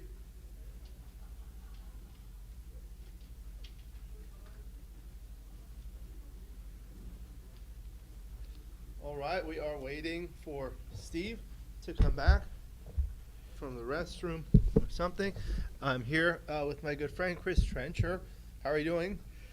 Good. Well, it's always nice to be playing in the final match. I had a disappointing weekend in the main, but this has worked out for me. I won a match I was very lucky to win against Jack Edelson in the semis. A lot of crazy swings, and the last one went my way, but I had to overcome rolling a double fives or double sixes on the last roll to not get Gammon when I was 1 away and he was 3 away to force DMP, and I was able to eke that out. And so yeah, and I've been waiting most of the day, excited to play this. So there was a qualifier section right here? Yeah. I actually So you won lost in the first round to Bob Wachtel. Oh, and you then bought I back. rebought. I beat Ken Bame and Bame. Ernesto Delgadillo, and then Long Nguyen Long Nguyen. before beating Jack today. Okay, so after those 3 rounds, there were 5. There were right? 5 of us, 5, yeah. so that was 8 times 5. There were 40 There were 40 people, 40 yeah. entries, I guess. Some Yeah, people there was rebought. one bracket had There a was couple, buy, yeah. a few buys in it. So I Yeah. think there were So 1, 2, 3, 37 entries and a few less than that people, because a few Okay. people, including myself, re-entered. So there were 5, and they did a redraw of the 5. 2 got an anti-buy. For which they were compensated. They And were that was Steve and David Wells. Wells. Steve beat David Wells, and now he just beat Alex Toth. And as I then said, I beat Jack Edelson. You beat Jack Edelson, so that was the semifinals. Now it's the finals. Yep. 11 points. This used to be called the Bob Glass Memorial Masters Final. Did you know Bob Glass? I didn't know Bob well, but I had the good fortune to play a couple of matches with him. I got a little bit of a sense of his personality. There was, in 2000, I don't remember the year, but it was before the pandemic. It must have been about 17 or 18. My family, my wife and I and my 2 kids went to Hawaii on vacation, and we stopped back in LA on the way here just to do Disneyland, and my wife has some family in California. While we were here, we got Dodgers tickets, and I got 3 tickets, and I invited Joe and Steve and Bob Glass to the game, and I remember it being a very exciting 10-9 game, which the Dodgers actually lost, but nonetheless it was still an exciting game, so I got to spend some time with Bob then. So I wouldn't say I knew him well, but I can relate to some of the many stories that Joe has told me over the years. yeah. Bob, obviously, one of Joe's best friends. Yeah, we used to play a yeah. lot. He was a great player. He's in the top 10 all-time ABT. Yep. And unfortunately, he passed away suddenly, approximately a year ago, and it was his birthday, or his birthday will be coming up. It would have been his birthday in a couple of days. Right. So happy birthday! Everyone remembers him. Everyone had very good things to say about him. Obviously, Joe and Steve were very close, and Neil Kazaross was telling me he knew Bob Glass from 40 or 50 years ago. They both grew up in the Providence, Rhode Island area. Mhm. So they used to play, and I think they played ping pong together. Apparently, Yeah. Bob was a very good ping pong player. And it's my understanding that Phil Simborg enjoys ping pong. Well, Phil's playing every sport right now. Like a lot of racket sports, right? Yeah, I know. Well, if you just watch Facebook, I mean, Phil's sharing plenty of details about his life, and a lot of it revolves around just staying fit and active, which is credit to him because he's Phil is 79, I think. Yeah, he looks good, and he looks great, and he's I think enjoying life as much as he ever has. So And well done okay, for Phil. so one of the things he sent me a message. He said on the stream he'd like to see me talk more about the players. So maybe a few questions about you. How did you first start getting into backgammon? I don't, to tell you the truth, I can tell you my chronology. I don't remember, honestly, what led me to start playing. I think somebody may have bought me a backgammon set, or maybe they bought me a set in the McGreal book. I do have a clear memory of the first book I ever read was the official McGreal book, what we commonly call the Bible in the business. And I started playing during my senior year of high school, and then I went down to the Mayfair Club, got to know Antoinette, Martha Gaio, In Billy. New York. Yeah, New York. This is all New York. Billy Horan, Jason Lester, some of those guys. And so my backgammon story has really come in 3 phases.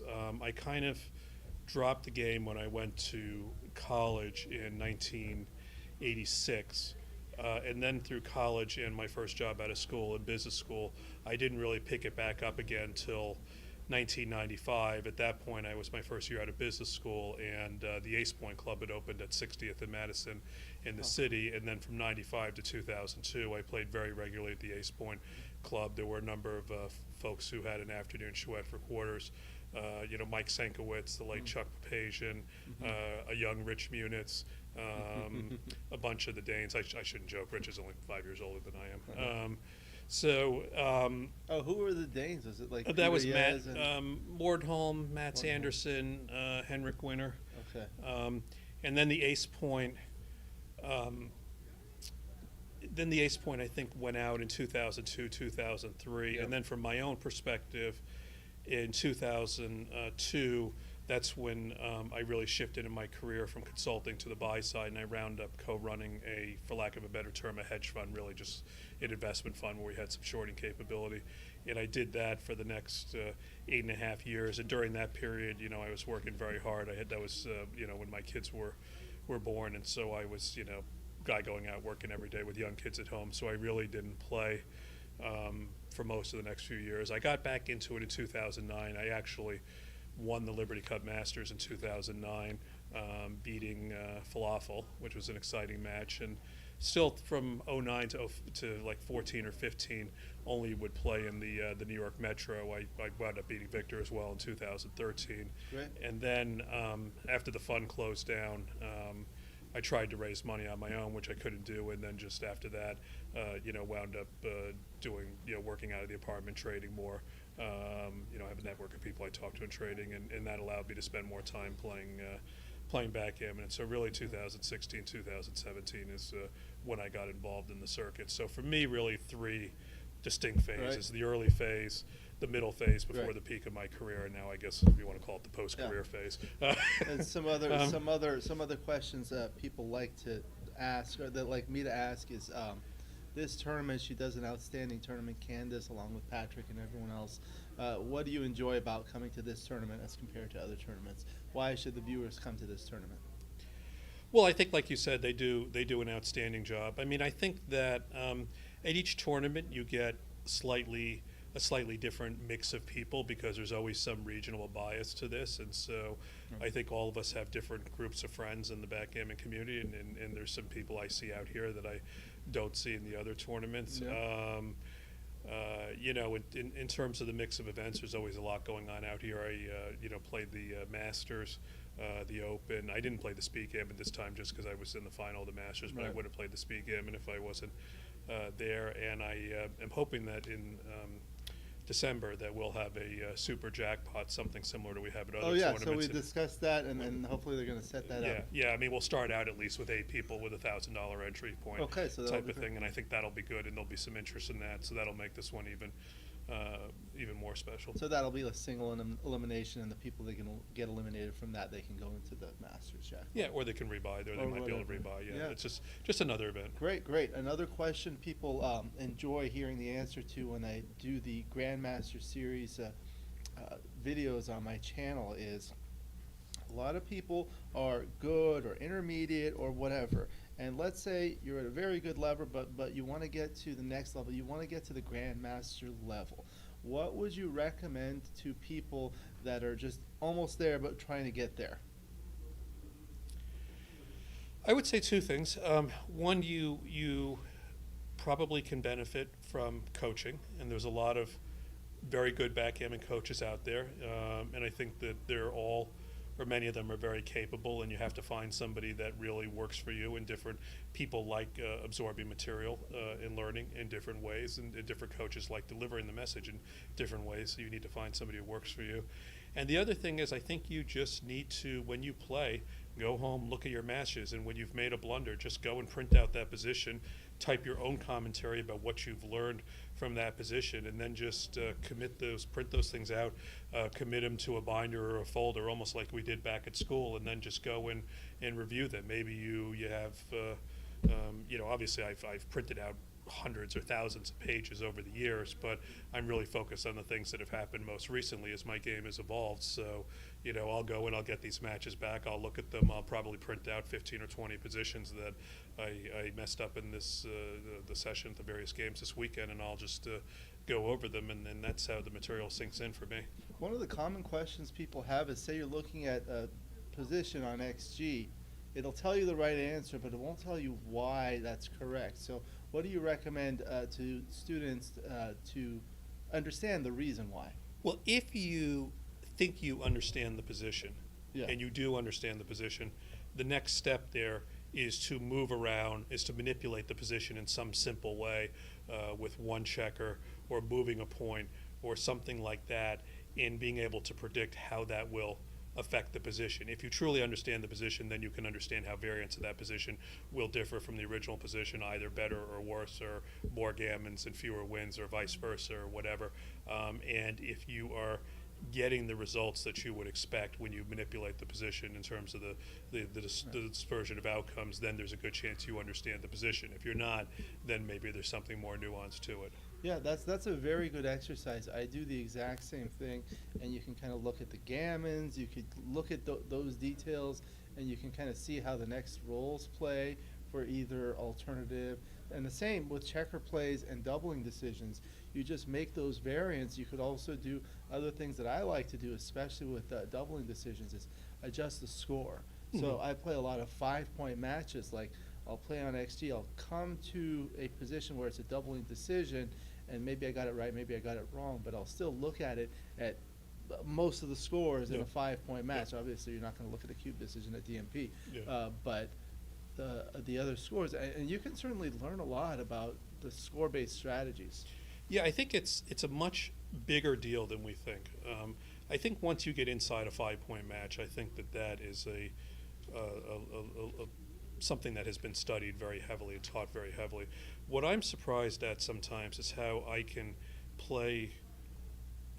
be playing an 11-point match, and maybe I'm up 2-0 or 3-0, and I give a double, and I'm thinking this has to be a double, and in fact it is a double for cash, or it's 0-0, but no. it changes enough at 2-0 or 3-0. Right. Because if you're 9 away, 11 away, you're starting to think this is real. It's not that different than cash. It's still very early in the match. But these little differences in the scores will affect the valuation of the position, a lot more than you think. You can see it. Sometimes it's an odd-even effect, too. Yep. Yeah. Okay, so very good. What are you looking forward to in this finals against Steve, also an outstanding player? Well, I've played Steve a bunch of times. I mean, I think we know each other's games very well. I think we both have a lot of respect for each other. So I'm looking for an exciting match. It's pretty much a 50-50 type of thing. I think in this case, we're running together Monte Carlo, so in addition to the trophy and a few dollars, we've got bragging rights for a week going, so that's probably Oh, so you are going that's to Monte probably Carlo? that's Okay. probably the biggest stakes. That'll be fantastic. So great. Good luck. This is the last match. This is the last match. So let's make Thank it God. quick. Yeah, Thank I God. told my wife I'd be home soon, so All right. let's get going. All right. Good luck. Thank you. Good match. All Let's right. see if we can find Steve. All right. If I have him, if I find him, I'll send him in.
All right. So we will be starting the last one shortly. It's going to be the Bob Glass Masters final between two outstanding players, Chris Trencher, who was just here. He was kind enough to do a pre-match interview, and Steve Sax. He's doing outstanding in this tournament. Everyone, please smash the like button. That means that you like Backgammon. You don't have to like me, as I said earlier. Even my wife likes these videos. Actually, she doesn't, but I'll ask her to. She'll probably say something. I told Michi, he gave a seminar here, that I was very familiar with his cartoon character, No. And he said, why? I said, it's because that's my wife's favorite word. She says it twice for emphasis. I don't know if Joe Urso is here, but I had some lawyer jokes I promised to tell him. In any event, this one's going to be the Masters. So we've been mixing it up with the commentary, telling stories, doing different things, kind of focusing it for novice players, beginner, intermediate. But this is the Masters, so I'll talk more about technical stuff on here. And if you guys haven't seen my YouTube channel, you can check it out. Just look up Alex Backgammon and you'll find it. It's Alex Eshaghian Backgammon. And take a look. Lots of videos, lots of fun stuff. You can like, subscribe. We have a membership feature where you can get exclusive access to the most popular videos. If you're interested in lessons, please email me. My email address is in the description of all of my videos. Okay? So, I want to thank Candace, Mayeron, and Patrick Gibson for running this. This is the 47th Los Angeles Open. They will be having the California State Backgammon Championships in December of this year. Okay. There we go. All right. So this is the last match. Let me see what else we have here that we can go through. Go to the USBGF website. Thank you to the USBGF for all of the support as well as Gammon stuff. Sponsors, they're playing on a beautiful FTH board distributed by my good friend John Pirner, who is here, distributor of the FTH boards. They're really beautiful. They're leather. They have beautiful merino wool felt.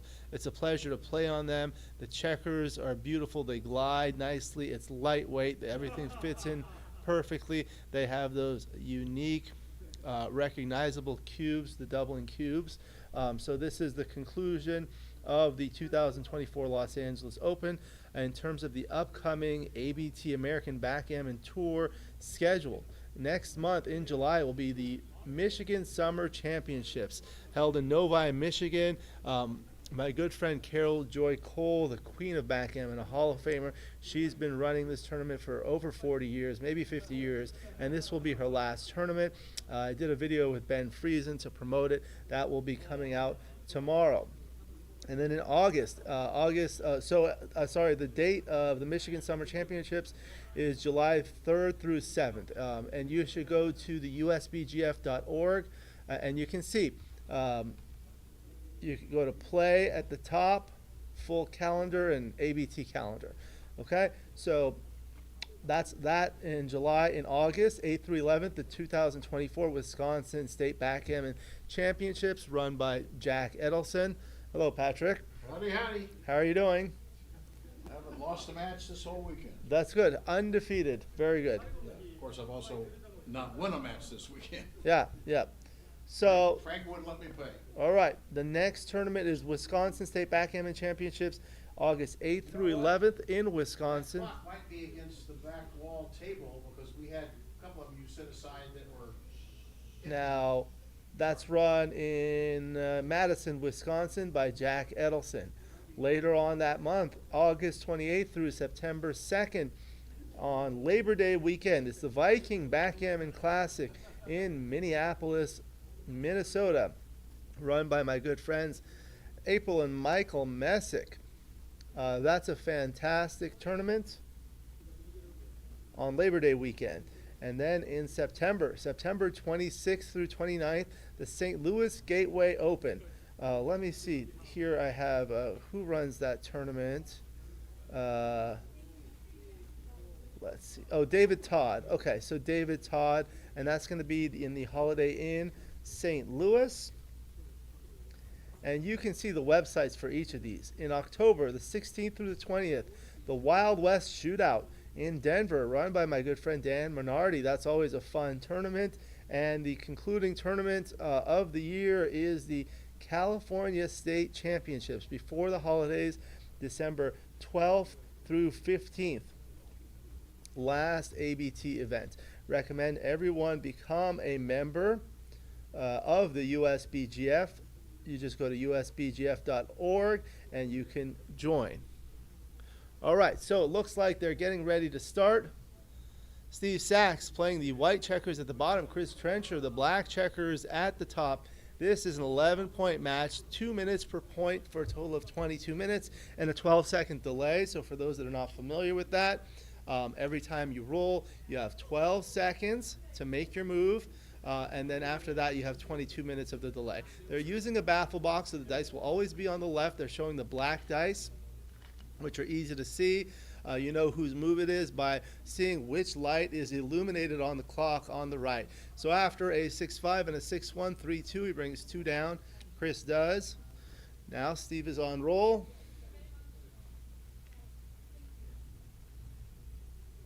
Five, 4, he can come out and hit, sends another checker back for Chris. One of the themes in the opening is try to get a checker back.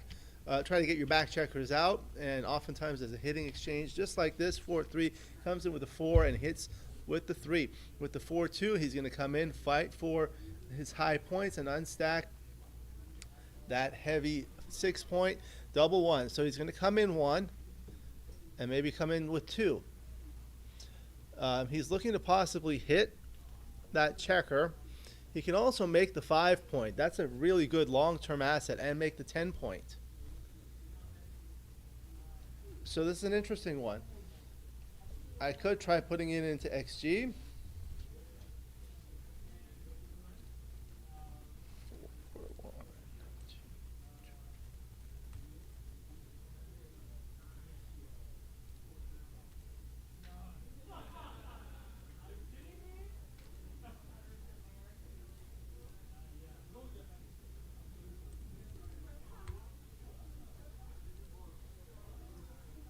So let's see what XG says. Yep, 11, 10, 6, 5. He found it. Okay.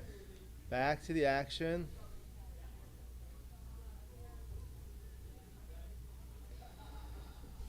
All right, and I'm also monitoring the chat. So I'm doing kind of multitasking, running the streaming, doing the commentary, interacting, and looking stuff up in XG. So 5-1 comes in there and steps up. Gary Olson says you can put lawyer jokes on your YouTube channel, might get a stand-up gig. Yeah. I don't know. If you like the lawyer jokes, we can tell them. What's the difference between a lawyer and a liar? It's the spelling. Just a different spelling. All right. Just wants to see positions that he was unsure about before transcription. Okay. Good morning, Ramesh Kumar from Bangkok, Thailand. 5-2 for Steve. He hits twice. Now there's 2 on the bar. They say 2 on the bar is better by far. 3-point board. Looking to come in. Double 2. He danced. Okay. Hands him the dice. Now, he's going to double. Is it too good? If it's not too good, then it's too bad. That's what Steve says. I learned something from Steve.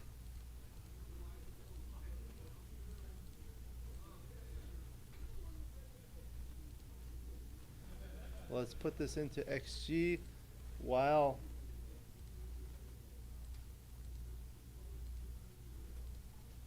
he does double. Slightly too good. It's 46 millipoints too good. So it was too good for Steve and too bad for Chris. Steve takes a 1-0 lead.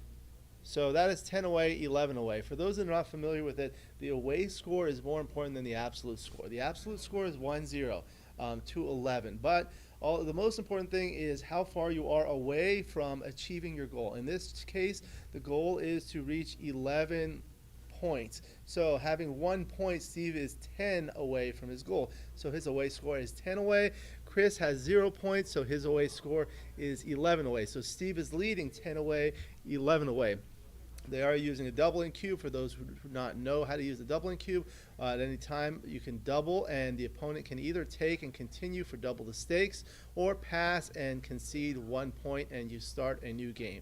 There is the Crawford rule, which states that when one player gets to within 1 point of winning the match, the doubling cube may not be used for one game only. Thereafter, the cube may be turned at the first opportunity of the trailer. All right, so 6-3, now 4-3, and then a 4-2. Points on head, 4-3. 3 is forced, and 4 will make the 9 point. Welcome to Dice Man and Hans Ghaffari and everyone else that's watching. Everyone, please smash that like button for me. And go check out my YouTube channel too. All right.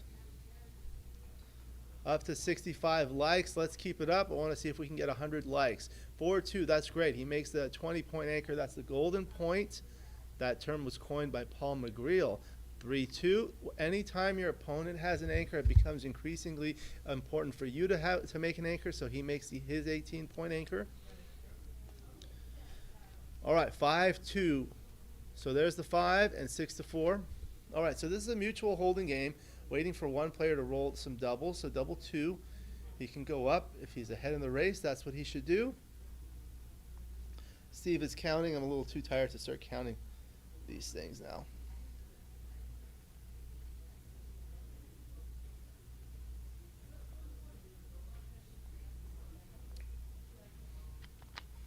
All right, now 4-3 for Chris. Can clear the 11 point, but he can play inside, slot in the next 2 points he'd like to make. 5-2. Okay, so there's the 2, and with the 5, he'll slot the 3 point. Okay, 5-1. He can make his 3 point. All his outfield points are stripped, so that's a brittle position. It's very inflexible. You're going to have to break something. When you have a third checker, that's called a spare. That increases your flexibility. So now White has 1 spare on his 8 point and 2 on the 9 point. That's Steve. Now 5-1. He's going to play inside. All right, 6-1. So he's able to make that point, slot the 5 point. Very good. Trying to strengthen the board. The stronger your board, the more likely it is that your opponent will dance or fail to come in on the board. Let me adjust the microphone. You guys let me know if you can hear the sound. I know we've been having technical difficulties throughout, so I appreciate your feedback. I actually do, because I want a high quality feed. 3-1 for Chris. He's going to go to the 4 point. And now Steve, they are using a baffle box. This is one of those baffle boxes that's a little delicate. 2-1. Okay, so 2, and then he slides. So always look for that opportunity. Double 6. So now that was a great number for the race. Puts him up big in the race. 40, 66, 76, 84 for black. What's that? 50, 42, 92, 100. So 88.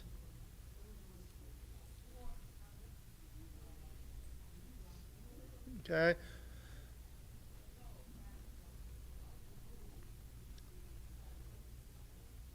$88 for White, and that's 40. No, 24 and 14 for 38. 78 and 4. 82. 82, 88. Thank you to Seeger. 1824. Is that the year that you were born, or what is 1824? Wow, that's a great roll. So now Steve better perform, or else Chris is going to cash. He's going to get a point.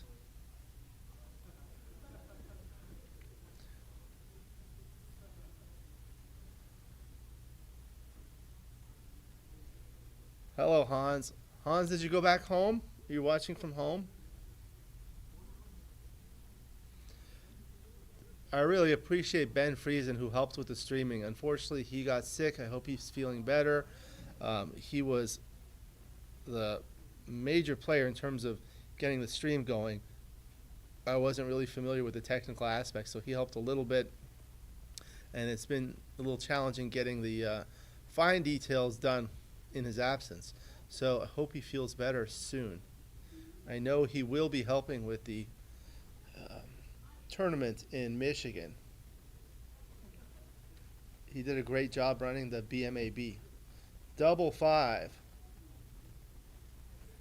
Hello, Sean Garber.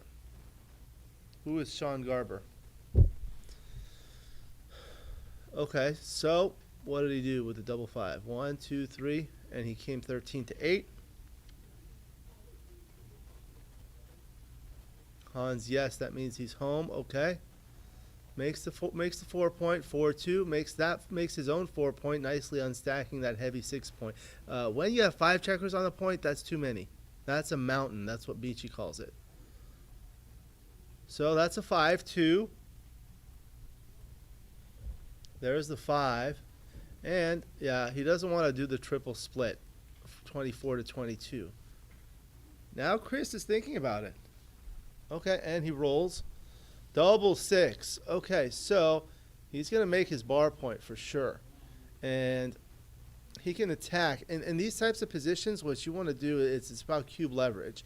You're thinking about doubling next. So you want to decrease the volatility to make sure you're able to get a double. However, you know, he can't just play 13 to 7 twice again for 13 to 7-4. He's got to attack, I believe,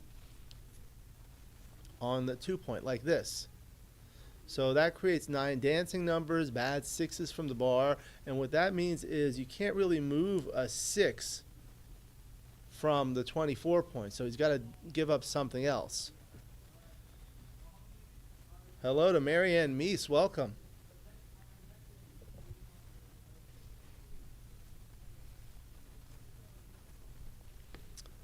I'll ask a question for the chat, interactive chat. Let me know. What is your favorite length of match to watch? Do you like watching 5-point matches, 7-point matches, longer matches, 11-point, 13-point? Personally, I like the 7-point matches because that's it's not too long a match, but there is a lot of good strategy. When it gets to 15, 17, 19, 21 points in these long events, it's kind of a marathon to watch the entire match. So I kind of like that. Oh, he runs the Hoosier Club. Okay, great. That must be in Indiana.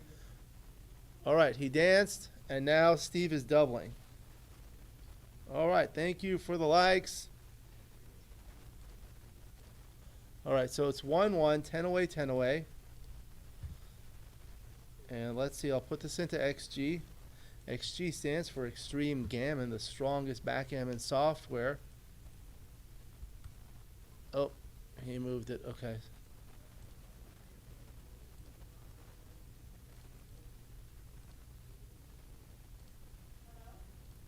All right, let's see. Oh, that was actually slightly too good to double, interestingly. All right, so Chris takes a 2-1 lead. Joanna Castanjera likes 9-point matches. 9-point matches are very good.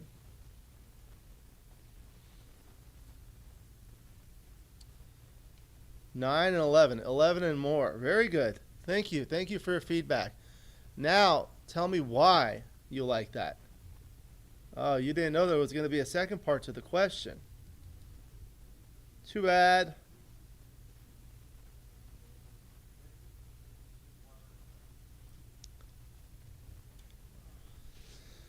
Why do you like the length that you chose? I explained why I like the 7-point matches. 9-point matches are good. 11 points are good. They get a little bit longer, but you really need longer matches in these big events.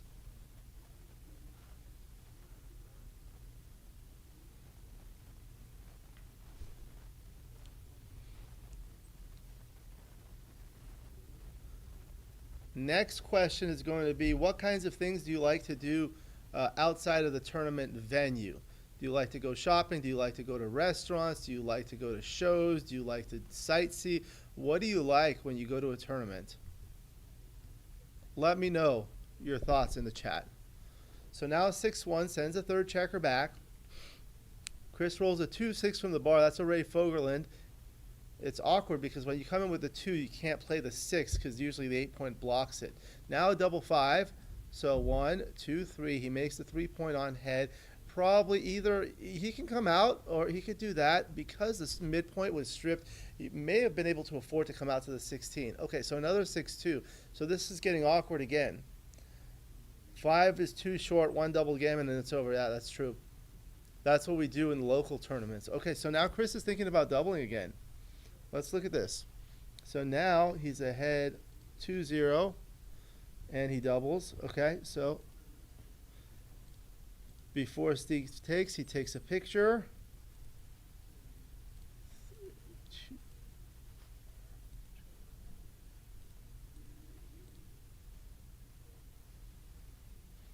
Okay, I've got here this on XG. Let's see what XG says. Wow, it turns out to be no double. He's ahead by 3 pips. He has a 2-point board to a 1-point board, but White does have the bar point. White has 3 checkers stacked on the 23-point and a broken midpoint. He does take good. All right, 2-1. So there's the 1. And with the 2, is he going to bring more down? Oh, okay. That was conservative. Ramesh likes to go to fine dining. Okay, good. Good. Unfortunately, here, there's not a lot of fine dining around. All right, double 4. So that's for Chris. Okay. Let's see. 1, 2, 3, 4. He can come out from the 24. He can make his 5-point. He can make the 4-point and come out. That might be his best bet.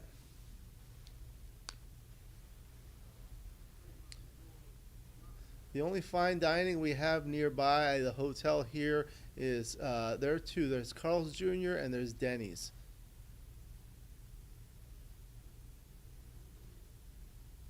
Okay, he's coming all the way around.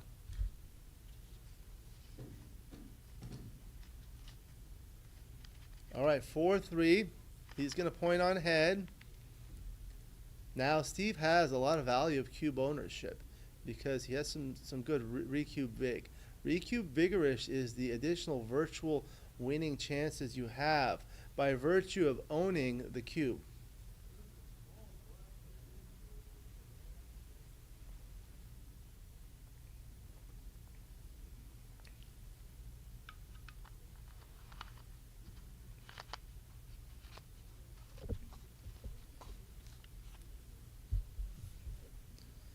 Steve is taking a picture. He has a 6-2 to play. It's a little awkward. Okay, he splits there. There's Danny's close to the hotel. That's what I mentioned, Jacques. Jacques, thank you for watching. I see you're at home. Now, I suppose, unless you're watching it on your car, one time Jacques showed me his car, and he has this nice Tesla. You could just sit and it drives you by itself, and you can play backgammon, you can watch YouTube. 4-2 is a good roll. Comes in with both, hits a checker back. He's back in it, but Steve has a blot on the board. Chris is looking for a 2 to hit. 5-2, okay. So, if he comes in with a 2, what does he do with the 5? It does hit. He can also come in with a 5, anchor up, and play the 2 hitting. There's Burger King. So actually, the hotel that they were at before, the 4 Points Sheraton, there was a Burger King across the street, and Neil Kazaross used to send people there when they made a Whopper.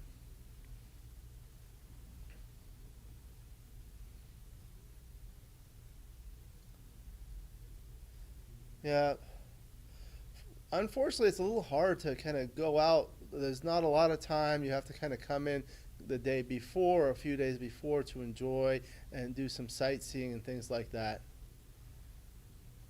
6-1. Both the Hilton and the Westin have good restaurants. Who has the time or energy to do anything other than play 12 hours a day? Jacques is driving. Thank you. Yeah, the restaurant here in the hotel is reasonable. It's actually nice. Like I actually went there. I had dinner with Michi the other night. Now 4-3 from the bar, so the 3 is forced, and the 4 he'll step up. All right, Steve has turned this around somewhat. So with the 5-4, he can anchor on the 15 and hit loose on the 3. Don't drive and chat. So this baffle box is Jacques' baffle box. This is one of those bouncy ones. Double 2, he can't come in. Steve can't double quite yet. He can't redouble. 3-1. Okay. 1 and 3. Okay. He's got to get the back checkers moving. 6-3. So the 3 is forced, and he'll continue with the 3.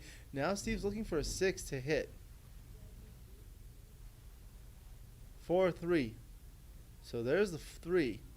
And the 4, he'll probably have to play behind unless he wants to step out. Double 5. All right. So what can he do? Does he want to break the anchor? Does he not want to break the anchor? He can play off the 16 point to the 6 point and then continue to the ace point or make the 2 point. He can come there and bring 2 out, kind of block. Looks like he may be ahead in the race.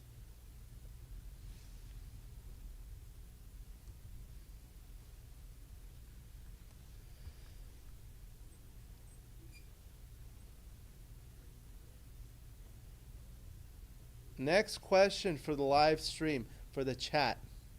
Do you prefer... Oh, Andiamo? Where the hell is it Andiamo? Do you prefer playing with a clock or no clock? 1 for clock, 2 for no clock. You prefer playing with a clock or not? 1 for clock, 2 for no clock. Now with the 5-2, he comes out and he'll play 6-4. He's just looking to bring things home. Double 5 again? He must not have played it right the last time. Okay, so now it's a little awkward. So he can actually come out with 2 and then do something like 13-8 twice or make the 2 points. Yeah, like that. He's not really worried about being attacked there because he's only got those 2 checkers on the 7 point to attack. 6-4, okay. That can hit the hard way.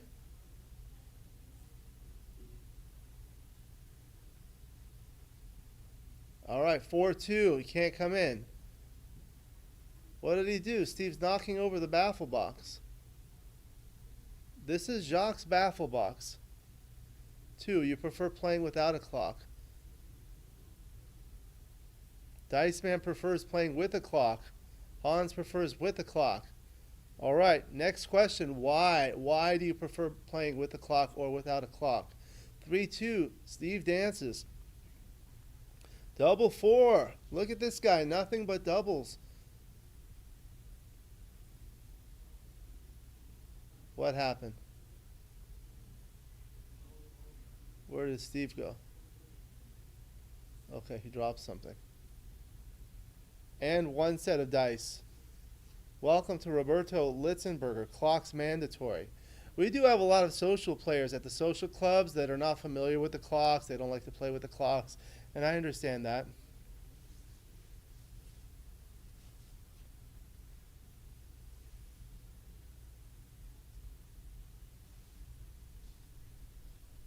Roberto prefers to spend a weekend playing and not a week. Yeah, I understand. It's a long time, but I mean, if you're going to go long distance, sometimes you kind of want to relax a little bit. Maybe you come in one day before and go one day after. It's really packed if you want to play a whole tournament within a day or two. I mean, the BMAB Players Cup tournaments that Roberto, Ben, Dimitri run, those are outstanding, and those are all done in one day. So that's fantastic for people that want to play just like a single day event. Now with the 5-2, I think he's got to bring 2 down, just bringing things home. It does leave 5-3, 5-4. But what's plan B? Playing all the way? Oh, he could do that. Yeah, there we go.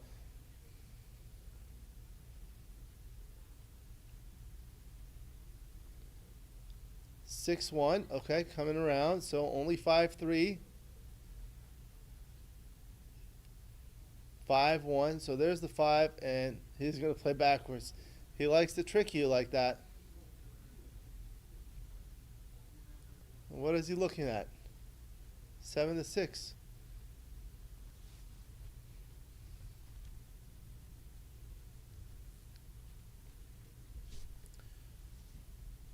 (6-2). He hits loose.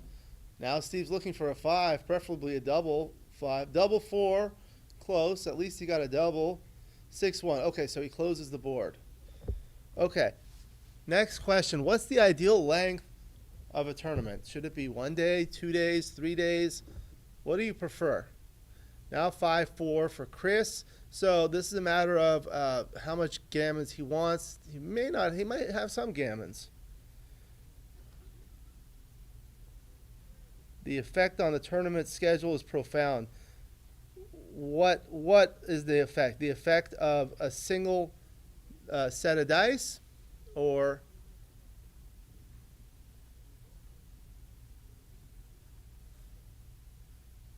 Dimitri prefers playing with a fish. So there's the joke I have. I asked my friend, what are you eating? Is that fish or chicken? And regardless of what he says, I say, you are what you eat.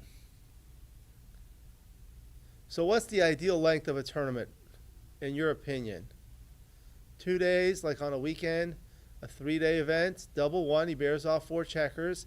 Some of them have a holiday, so like Labor Day, Memorial Day. Does he want to get 2 crossovers? And yeah, okay, he'll just play like that. 3 days. Look at this guy. He's trying to win the gammon. 3-1. So he'll come down with a 3 and come in perfectly. So he'll need a 4 or better without a 3 or a 1.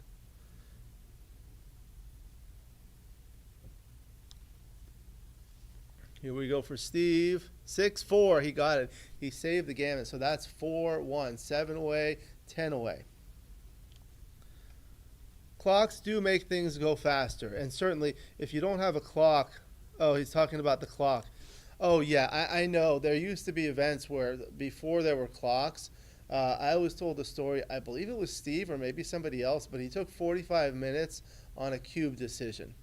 And that's like too much. A little bit too much. Maybe 44 minutes is okay, but 45 minutes is certainly too much.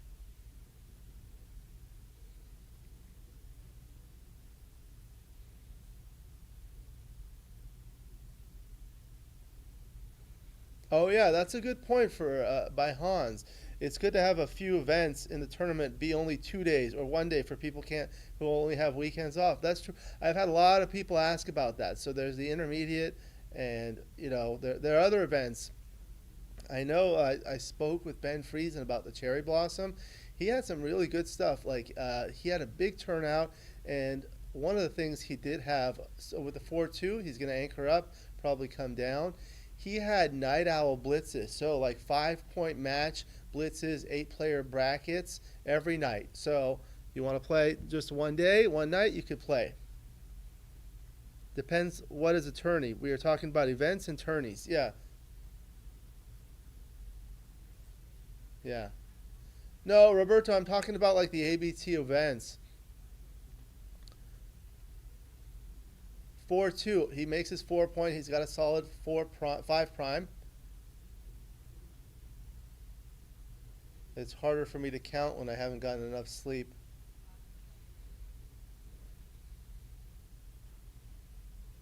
(4-1) for Chris. So he can keep his prime. He can pop out to the 18-point. He can come down to the 8-point. Yeah, I think that's the most reasonable thing. The 6s that he needs to come out. He doesn't really want to come out anyway, but he can hit with the 6s. So in that sense, it's duplicated. 6-1's a great number because it can make the point on head, block the 6s from the 24-point, make a solid 4 prime, and he's already got a 2-point board. Now 3-2, he can come in and anchor, or he may not want to anchor. He may want to come to the 21-point. That's the butterfly anchor. Looks like a close race. Couple pips. What's a couple pips between friends? Now 4-1 for Steve. Looks like he'll have to play. Okay, he's going to play down. All right, so you can hit now with 1s and 6-4, 4-2, none of the above.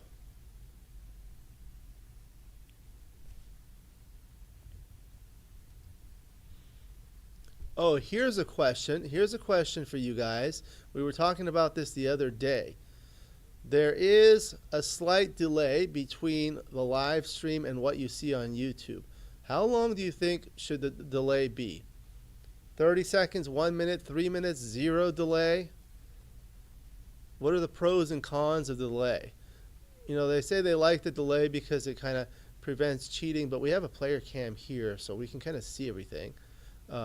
The benefit of having no delay is you can interact with the commentators in live time. All right, double 3, plays behind, okay. 5-2, he's going to play behind. This is a prime versus prime. Each player has a 5-point prime. Who's going to roll a 6 first? 6-3, he comes out. Do most local club tournaments use clocks or not? Question by Michael Urban. Great roll, double 5s. It's some good, some bad. He points on head, he retains his 5 prime, puts a checker on the bar, but he's got 2 checkers behind the 5 prime himself. Prime versus prime positions can be very delicate. Double 5, that crashed. Okay, so now Steve's a favorite. Is he a doubling favorite? Now he's going to look. Okay, so let me try to put this into XG really quickly here. Boom, boom.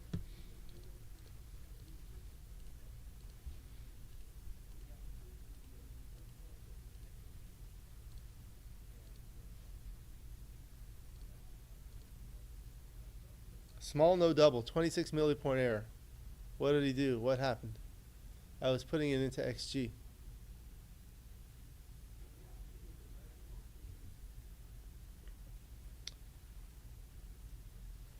Three-week minimum delay. 0 is good. Why a delay? To beep out cursing? No. Well, the commentators, the problem with having the commentators watch with the delay is when they're speaking, that's being recorded into real time, unless you can adjust that somehow.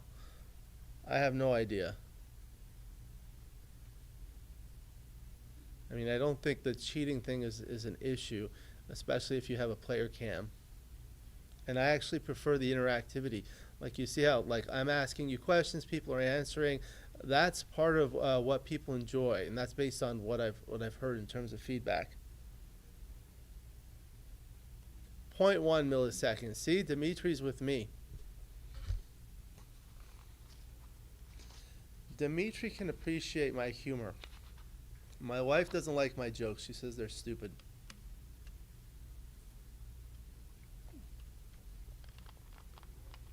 Told her my ex-girlfriend used to like my jokes.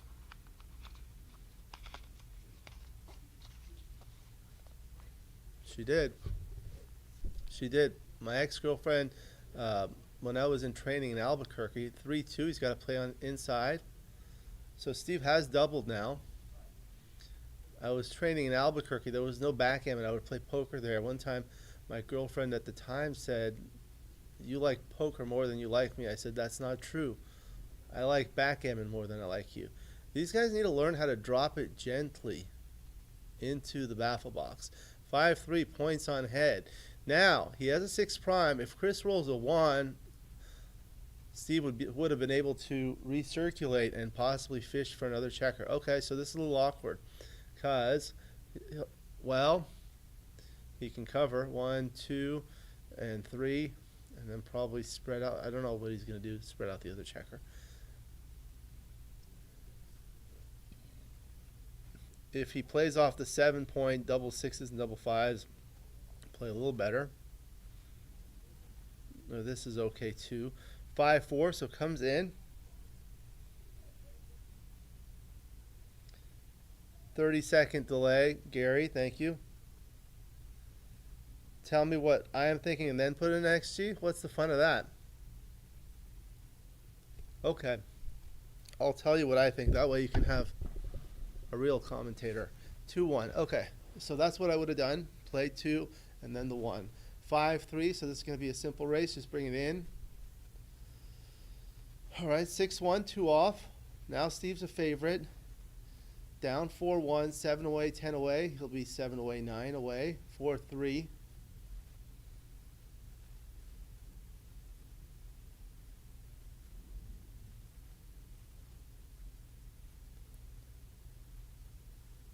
Yeah, this is what happens. This is one of the Gammon 3-piece baffle boxes. You get this happening a lot. They kind of get stuck.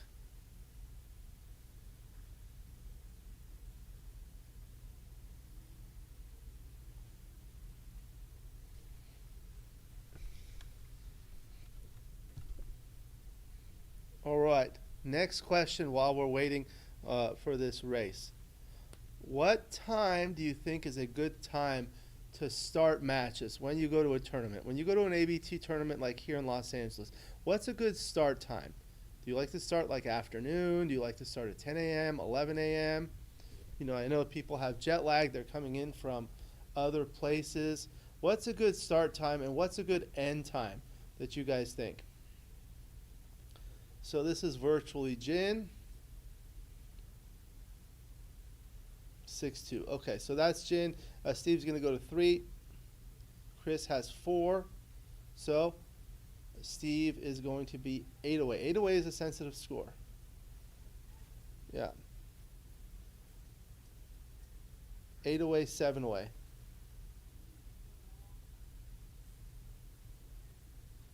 Was coming out correct with the 5-4? I don't know. I didn't put it into XG. If someone can put it into XG, let us know, please.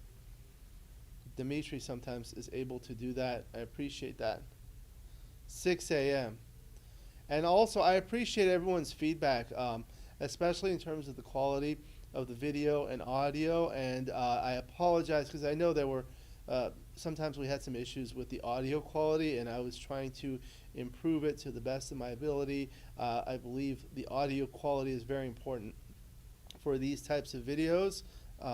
Unfortunately, since Ben was sick, I had to kind of do multiple things, and I was trying to do my best, but I do appreciate the feedback. Starting at noon, starting at midnight. Noon is reasonable. Start time after I get back from the ATM.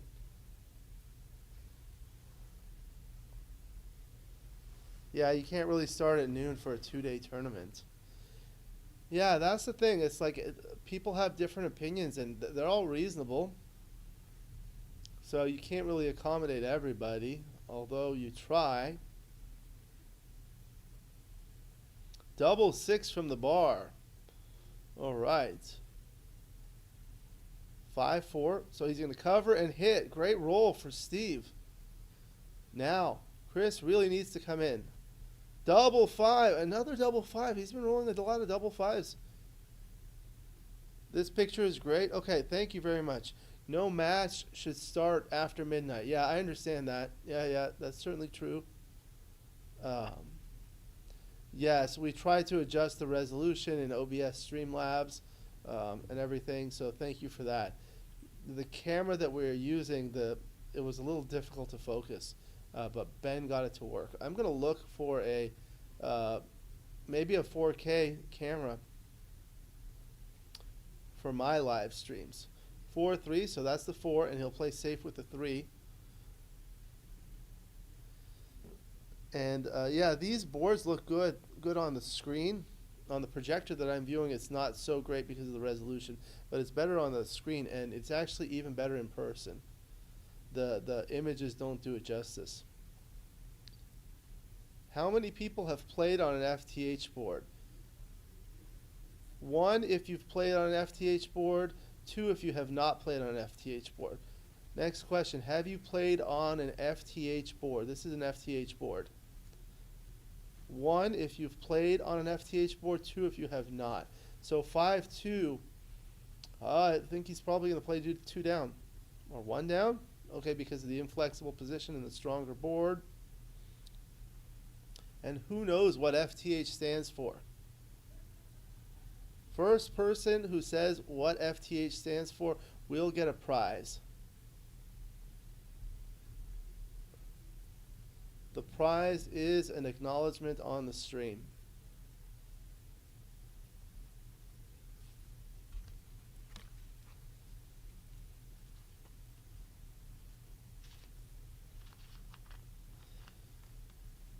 5-2. I think I just bring 2 down. What do you guys think? Bring 2 down?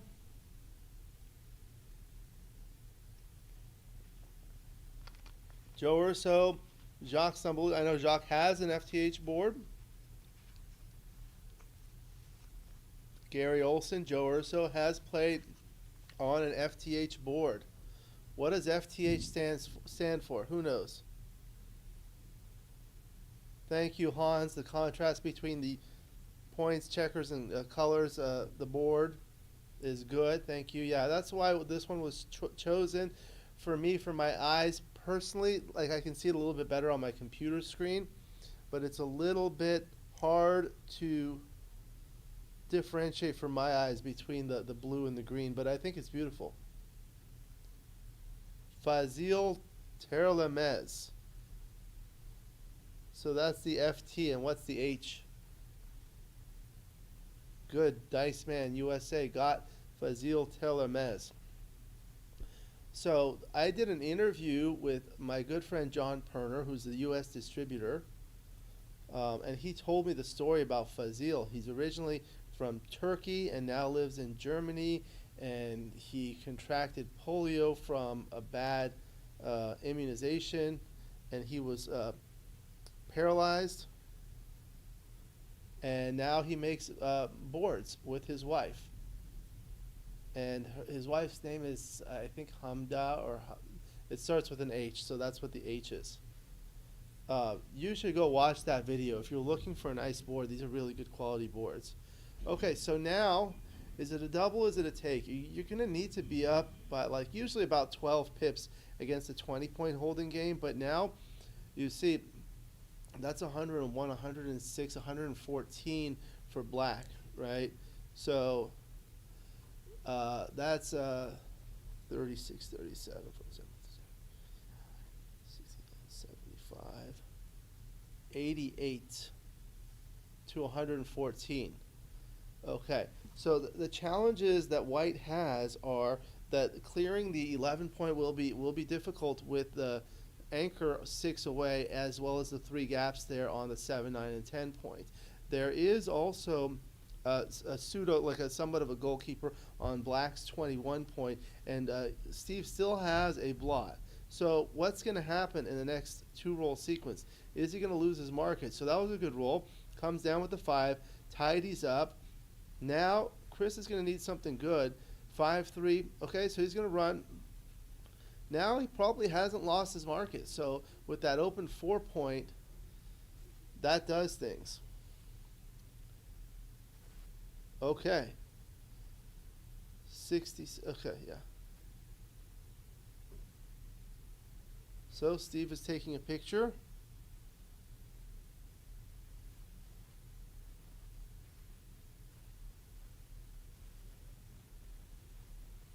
All right, 5-2 for Chris. He's just going to play inside.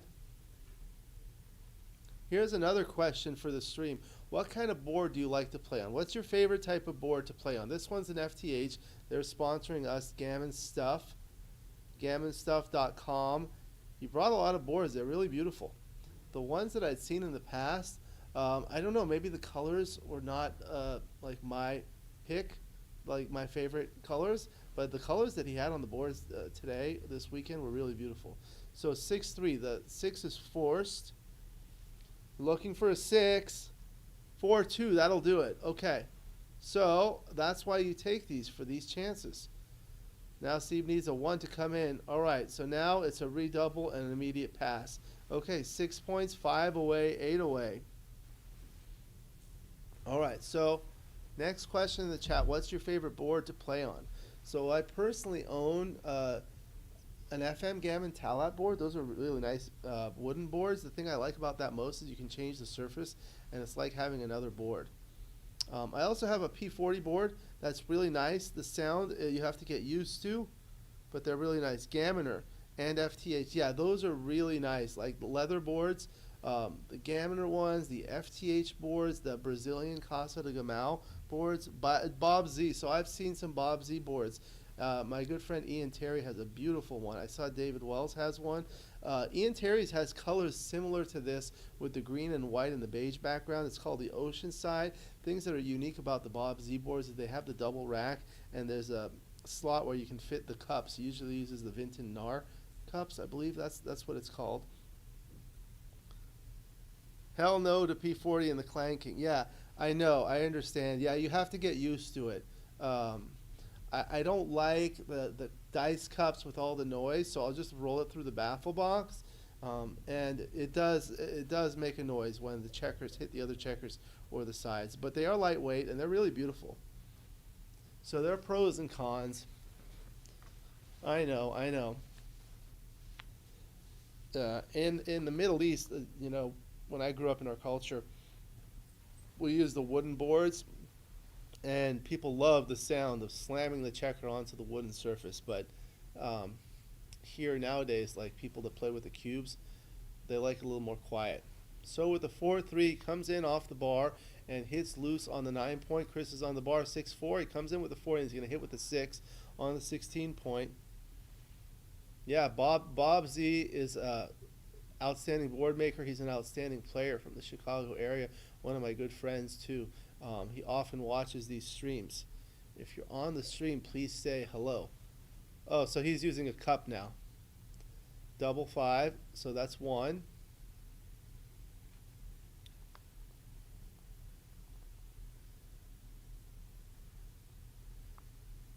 Yeah.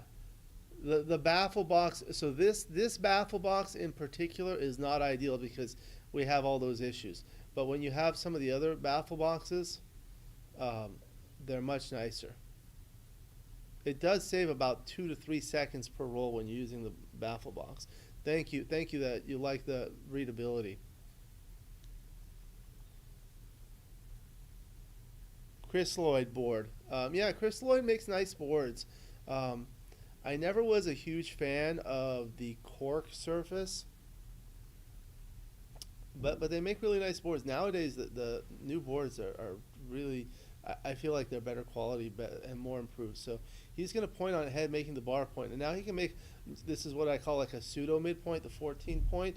It's close enough to act as a bridge. So that's something that Francois Tardieu talks about in Backgammon Strategic Concepts. That's an outstanding book. I highly recommend it if you haven't read it. It was published last year.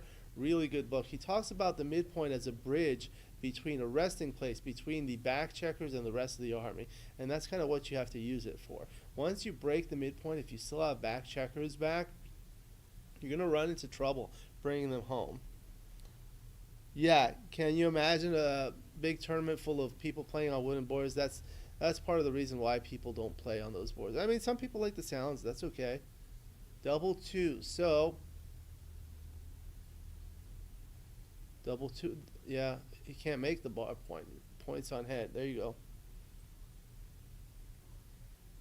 A used Bradford board. I'm not sure I'm familiar with a Bradford board. Yeah, Chris Lloyd was a great value. They make some good boards, actually, nowadays.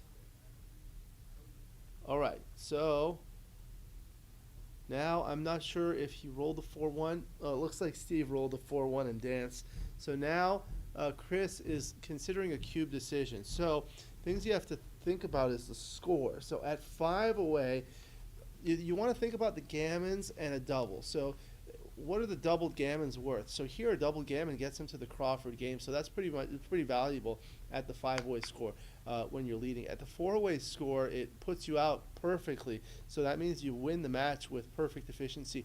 No extra points, no overage.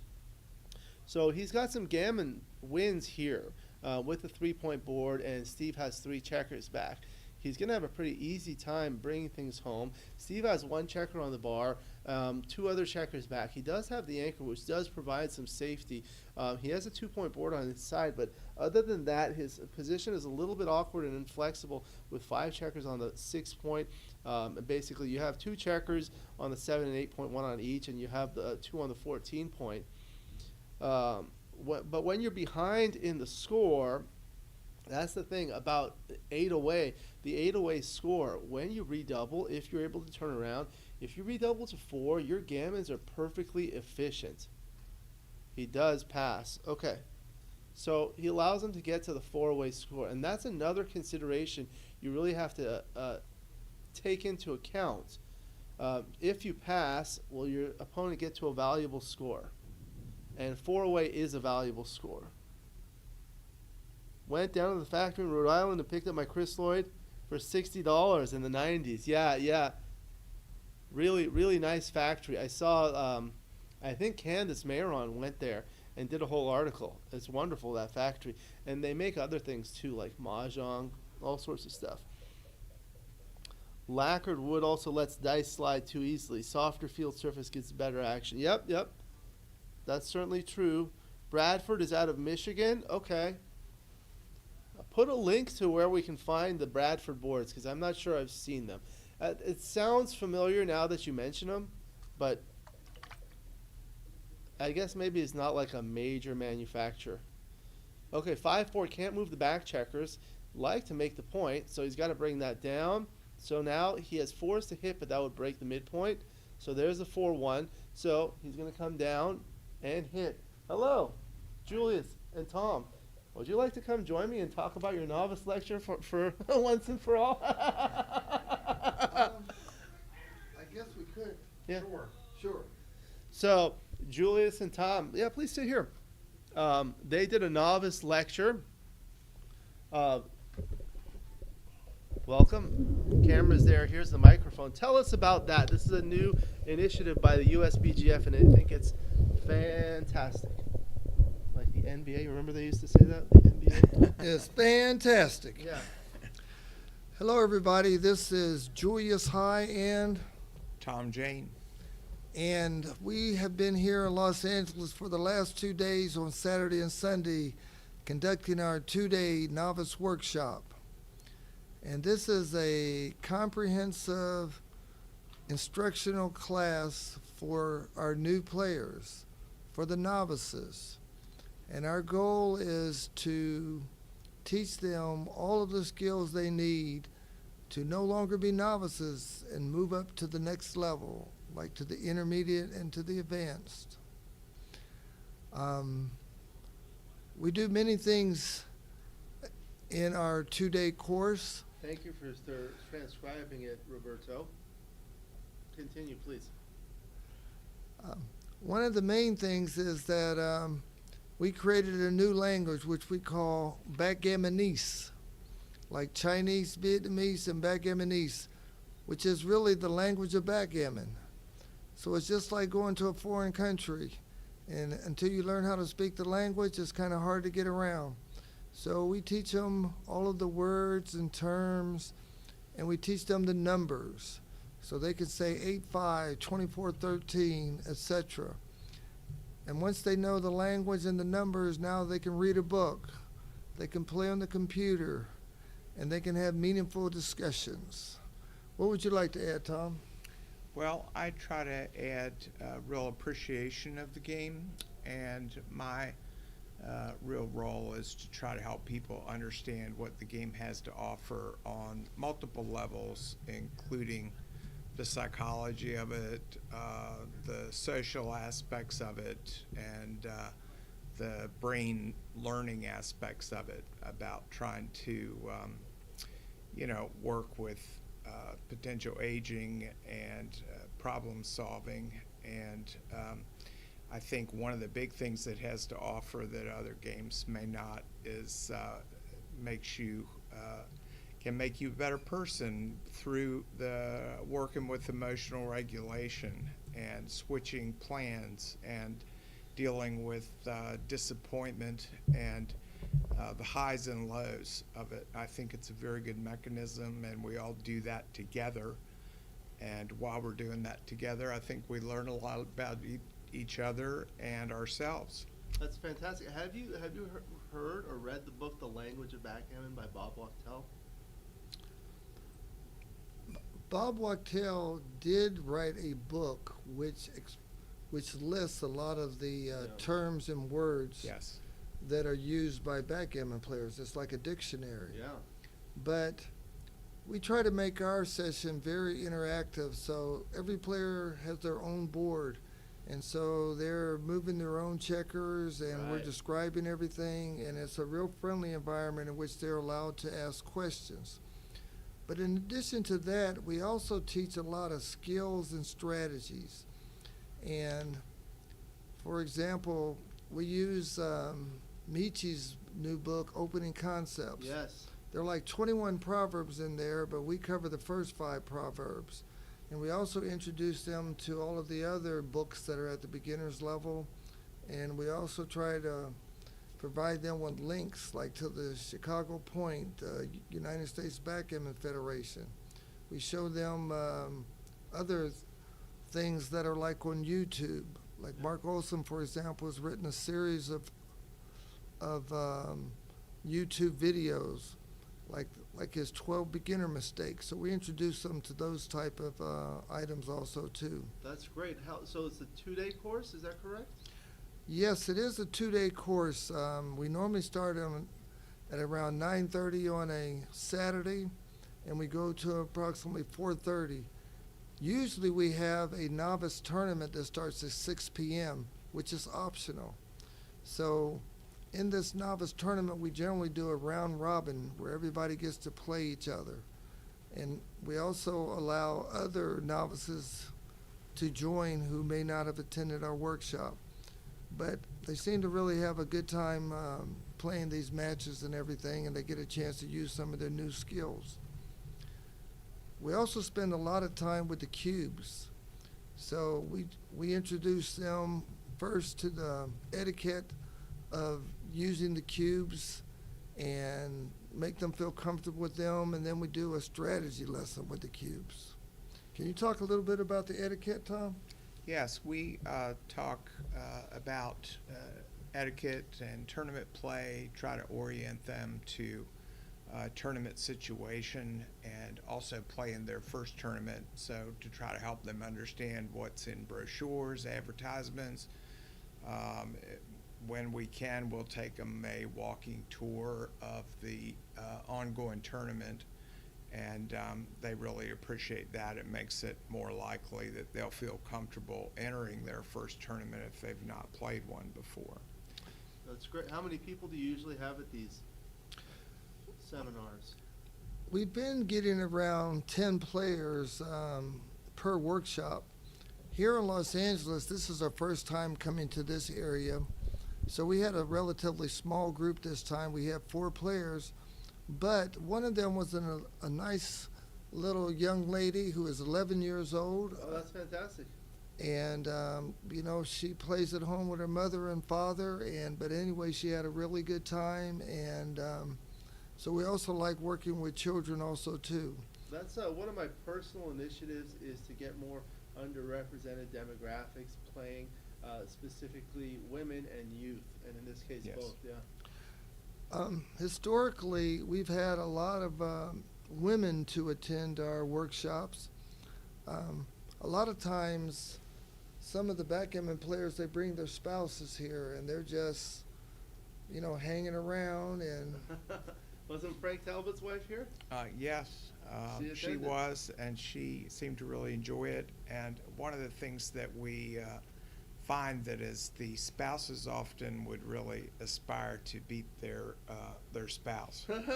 So one of our goals with the workshop is to try to give them a hand in trying to meet their goal of beating their spouse. I'm gonna send my wife to your workshop. You Yes. might be sorry. Yes. We also expose them to extreme gammon. Yes. And so we also, not only do we teach them the basics of, let's say, playing extreme gammon and using the tutorial mode, you know, how to key in, let's say you take a picture with your camera and key that in there. But more importantly, we actually do like a little group session where we play against the computer, and they Oh, try yeah. to select the right moves. That's great. I got that idea from Tom. Can you tell us kind of what you guys do in Virginia? Yeah, we have a club that is open to anyone, the Mid-Atlantic Backgammon Club, and we do every Wednesday at 5 o'clock Eastern. We have a learning session where we all get together and we all play against XG as a team. So we take votes. And we all talk about our strategies and what we're doing, and we play an ongoing match, and we'll play that for weeks running. And so we have a bunch of friends that are all there. Anybody's welcome to come and even just listen. And following that is a tournament that we have every Wednesday night online. Oh, it's online? At 6, Okay. yeah. And we did that also during our workshop, and it was eye-opening. And as a matter of fact, on many moves, each player came up with a different move, which was kind of interesting. Yeah. And Tom was the tiebreaker. But anyway, that worked out very well. Something else I would like to say is that on the second and fourth Sundays at 4:00 p.m. Eastern Time, Tom and we do what we call a novice study group. And the idea behind this here is that we want to do ongoing training with our students. So as they start What's that? learning in their backgammon, what's what? This position, you take or pass. White is doubling black. The viewers are trying to watch the match too. This turns out to be a big pass. Apparently you drop. Yeah. Yes. I agree. That was a big pass. Actually, I didn't look at the position. But what I was really just trying to say is that we do this 1 hour ongoing seminar. It's called a novice study group, so that we can follow up with our students as they grow in their journeys. Because we know every day and every week they're learning new things and new questions arise, and we just want to follow up with them to make sure that we can continue to work with them and help them out. Yeah, I think that's one of our goals, is to try to make a community so that when people can come together and follow through, they'll all be following each other. The people that took the workshop together will be able to update with each other and have social interactions. And as our workshop graduate pool grows, that we're going to have a lot of folks that know each other and are encouraging each other. That's great. We also have, so far this year, we had a session in Boston. We did one, a Nice. 2-day workshop in Atlanta. We recently did one at the Cherry Blossom. Oh, great. And then we had this one here in LA. Later this year, we're scheduled to go to the Minnesota tournament, Oh, great. Labor Day weekend. as well as Denver. Ah, And yes. so- Dan Minardi's. Great. Right, so if you're in that area, we would encourage you to round up the novices and send them our way, and we'll be happy to work with them. And Well, great. Thank you very much for that. I appreciate all of your efforts. You guys do a great job. Thank you for joining me. Wishing you the best of luck. Thank you. Safe trip home. You guys are going back tomorrow, maybe? Tomorrow, yeah. yes, we are heading home tomorrow. But anyway, thank you for taking the time to listen Really to us. appreciate it. And we would encourage you to send some people our way so we can work with them. All right, we do. So it's called a novice workshop. What is it called? It's called the Novice Workshop. Novice And, backgammon workshop. Okay. And it's listed on the United States Backgammon Federation's website, so on there you can sign up. Okay, maybe You I can pay find and it get with the a, link here. you can sign up, you can pay and get a receipt. So I'll If you pull up go the to- USBGF. What is And it? go to learn, Learn. New to backgammon? yes, Okay. and Novice Workshop. Novice Workshop. Backgammon for everyone. Oh, okay. So I'll put this link in the chat here so people can see this.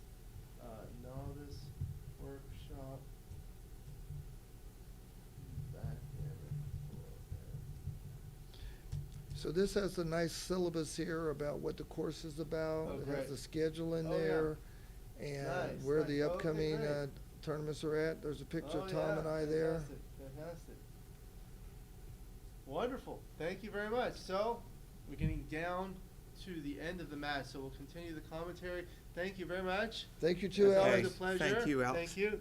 All right. Congratulations on Mhm. everything. Thank you for your hard work. Most welcome. All right. So now it's a 7-6 4-way, 5-way. So 4-way, 5-way is an interesting score. Okay. So we did have a seminar by Michihito Kageyama, who is writing a book on doubling in the 5-point match. And he gave a seminar. basically the focus of the seminar was for the newer players who are not familiar with match play and when to double. So he calls things a 2-point battle versus a 4-point battle. So basically what that means is, do you want 2 points or do you want 4 points? So for example, if you're at 2 away, of course you want 2 points. If you're at 4 away, you want 4 points. And the best way to get 4 points in one game is a double gammon.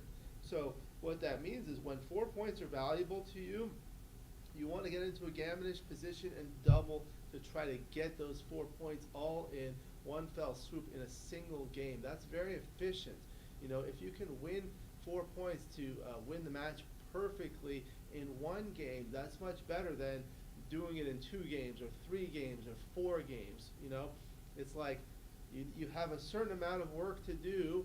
If you can get it done within 1 hour, that's much easier than getting it done within 4 hours. That's like forever. So that's match winning efficiency, kind of in a nutshell. So when you're at 4 away, you want to get into a gammonish position and double efficiently, okay? Because even if you win a single game at the 4-way score, you can get to the 2-way score. If you win a double gammon, you win the match perfectly. If you win a single game on a 2-cube at 5-way, you get to the inefficient and awkward 3-way score. 3 ways is somewhat of an awkward score because a double gammon doesn't win the match perfectly. You have 1 point extra, 1 point of overage. So you would get 4 points, but you'd only get value for 3 of those points. So it's like working for 4 hours, but only getting paid for 3 hours. If you're playing a money game and you win a double gammon, you get 4 points, okay? Imagine if you only got 3 points. That's exactly what's happening. So it looks like they're taking a break. I'm going to go see what's going on, and I'll be back in just a moment. I'll move the mic back. Thank you. Thank you, Hans. Okay, I'll be right back.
All right.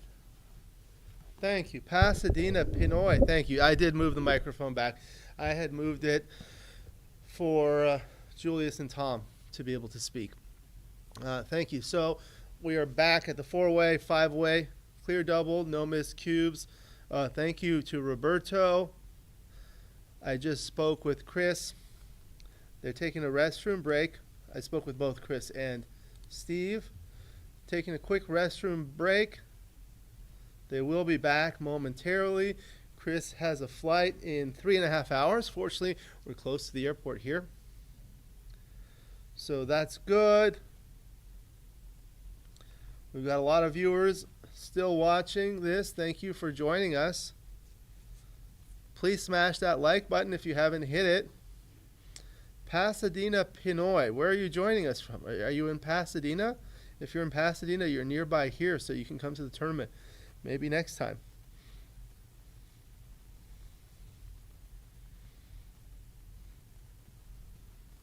Yeah, I was at the Backgammon for Everyone seminar, and it was really nice. I played a 1-point match against one of the players. That was a lot of fun. They have a lot of great boards. A lot of great boards. Okay.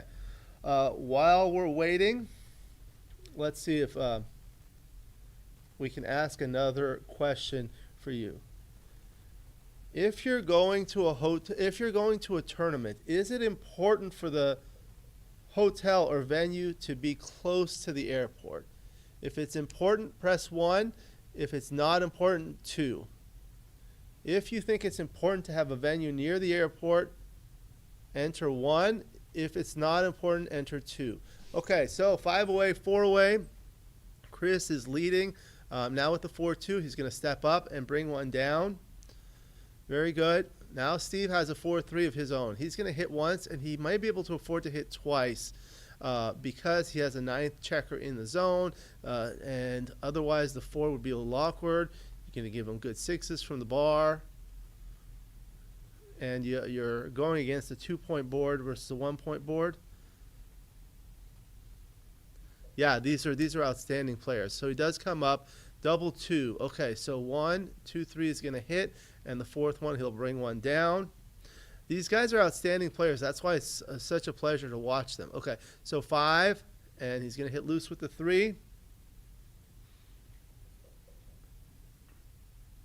Double 6 from the bar again. 5-1, there's the 1, and there's the 5. 2, it doesn't matter if it's close to the airport. That Joe Calvaruso says it doesn't matter if it's close to the airport. So that's true. I mean, one of the things I talked with Patrick about is that they like this hotel because it's close to the airport, so people that are coming from out of town have ease of access. But nowadays, you have taxis, Uber, Lyft, all sorts of shuttles and everything. You just take some sort of transportation to the venue, and you're there for the weekend. It's not as big a thing. The only other thing is that they find that the hotels that are near the airport are much more reasonably priced in terms of getting a ballroom. Thank you for your feedback. I really appreciate the chat here. Okay, so now Steve has a 6-4 from the bar. Oh, he's not on the bar. Okay, so 4, 6. He's going to make the point. If you would like to play in a basement, press 1. If you'd like a view, press 2. Yeah, that's the other thing. We are in a basement. All right, another question. Is it important for you to have a view when you're playing in the playing room, like with a window? View, press 1. If it doesn't matter, press 2.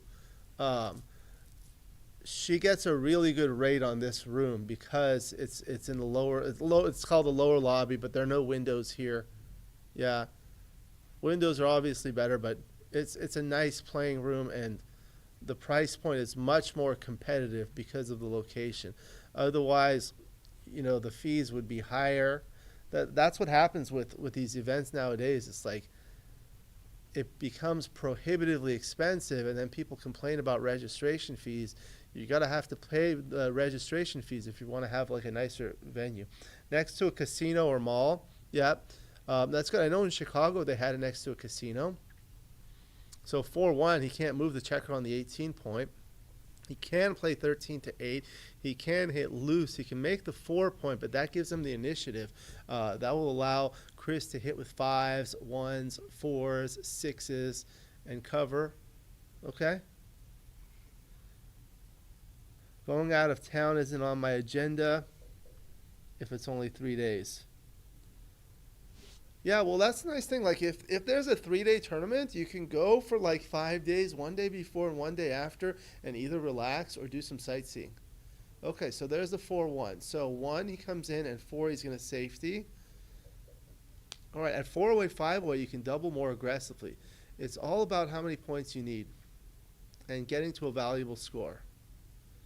Okay, the most valuable score is 0 away. 2, Gary doesn't care if there's a view.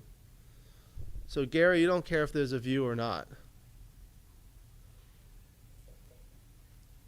So 0 away is obviously the most valuable score. If you get to +1 away, that's overage. So if you're at a 3 away score and you get 4 points, it's excessive. It's overage. It's wasting a point.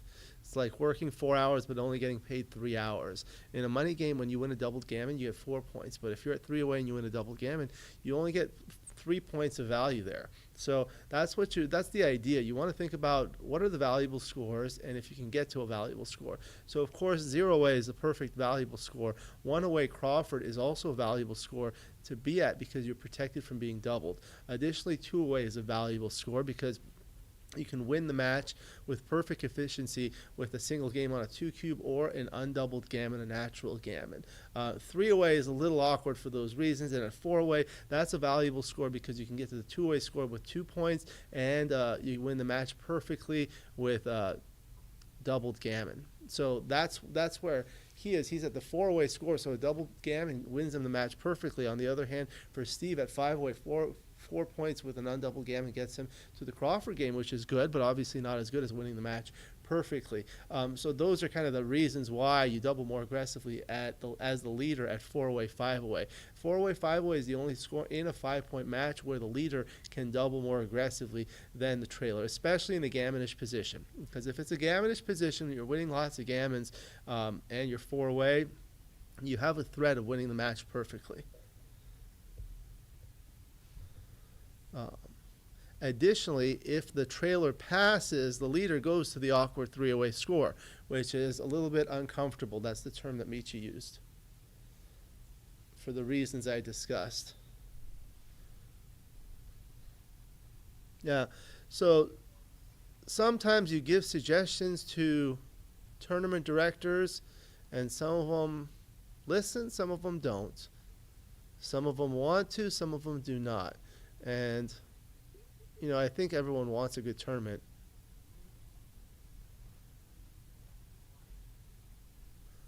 But sometimes it's not possible. 60, 76. Is that 76?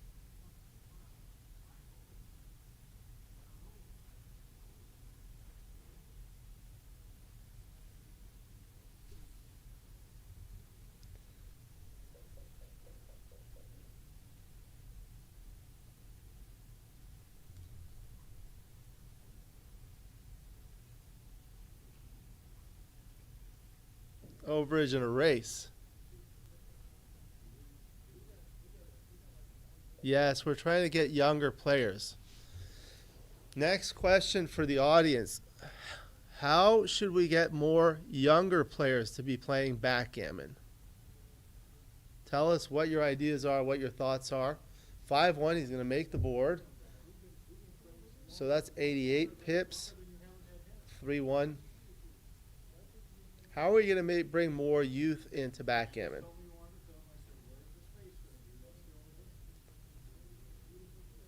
Dimitri likes these multiple choice questions.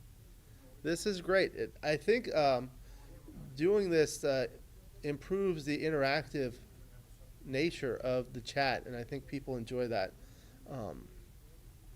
So 4-3 for Steve. So what is he going to do?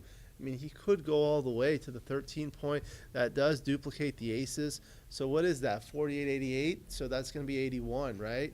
So 10, 20, 31, 33, 39, 49, 53, 63, 79 to 81. He'll be down by 2 pips after. Yes, maybe I can do like a stand-up comedy routine with Dimitri together.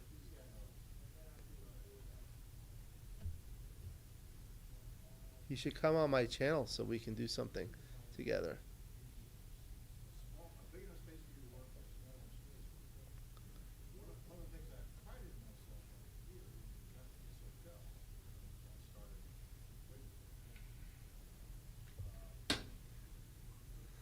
Six one. Okay, so now the 6 is forced, and he's going to maintain contact. Give people under 21 a free Xbox if they play the whole tournament. Yeah, the juniors are under 60. We are having a lot of social clubs. The Xbox still exists. There are a lot of social clubs that bring in a lot of young people. You see these ones that are on Instagram, like Remy Davenport's NYC Backgammon. Have an under 30-year-old division. 60 years old is an odd cutoff for junior senior. Yeah, that's true. If you have an under 30-year-old division, you probably won't get many players. But you have these people making these groups on Instagram, and they get 100 people, 200 people. Okay, so now he's doubling. Stick has a good idea, but people don't like it. What is Stick's idea? 46, 47, 57, 63, 63, 30, 50, 60, 74. So 11 pips.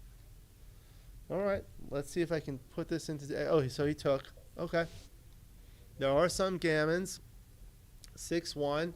So, not ideal. Steve still has racing chances. Double 1. Okay. Not so good. So there, he'll duplicate the aces and play 2, 3, and maybe 5 to 4. Give you a cassette player.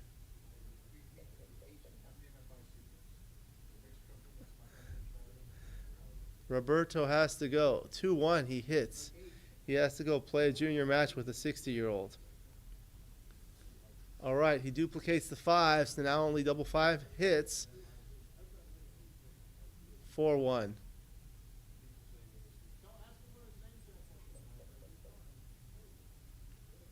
(6-2). Okay, so he can hit loose.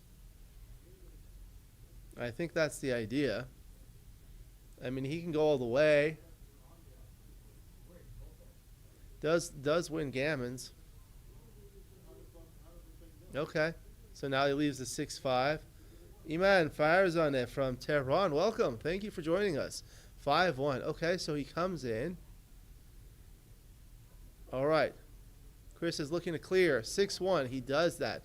Now he's going to leave that extra checker on the 6 point so that only 6-5 leaves a shot. Is he going to come out twice? If he strips that point, then 6-1 and 5-1 leave a shot. So you want to think about these things. 30, 50, 66, and 672. He still has a 2 to play, so maybe it'll be 70. Yeah. 30, 48, 48. It's like listening to someone talking to someone on the moon with this delay. Hello, James Pace. Where are you joining us from? Alex, why do you need my screen?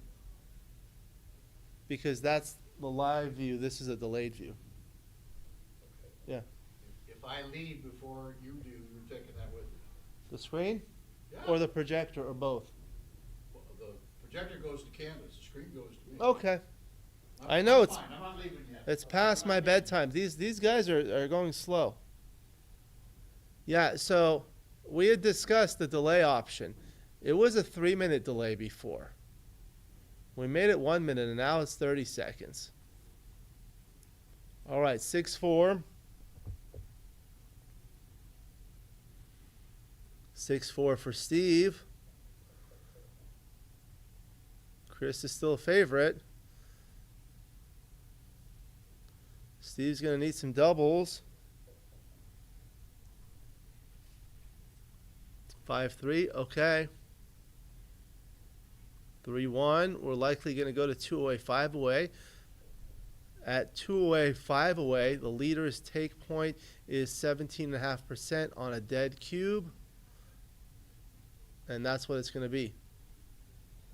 So that means the leader can take deep on a last roll position and also in non-gammonish positions like in races. The leader will have no recube vigorish, meaning no value of owning the cube because you cannot redouble. When you play a money game and you own the cube, you're always able to redouble. But in a match, when you're at 2 away and you own a 2 cube, you can never redouble. The cube is killed Furthermore, your gammons are killed. So if you win a gammon, it doesn't count. So only the trailer will be able to take advantage of gammons at such a score when the cube has been turned. Now, when you're at 2 away, you can actually double aggressively, more aggressively on a last roll because the cube will not be turned back. If you turn the cube at 2 away, 5 away early, it's going to be automatically recubed to 4, in which case your gammons will be of 0 value and your opponent's gammons will be of some value, not full value, of course. 4-3 is able to anchor. That's a really good roll. 6-1 makes his point. 5-1, he'll bring one down to the 7 point.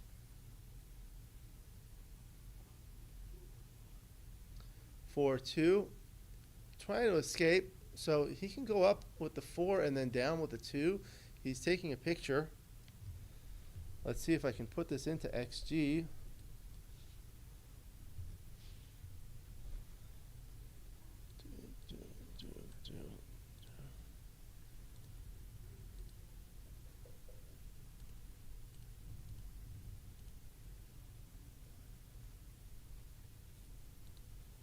Let's see what was right on that 4-2.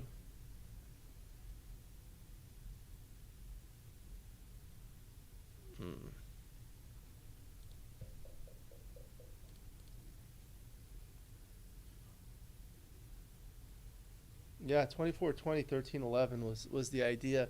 He played 24-22, 13-9 on that one.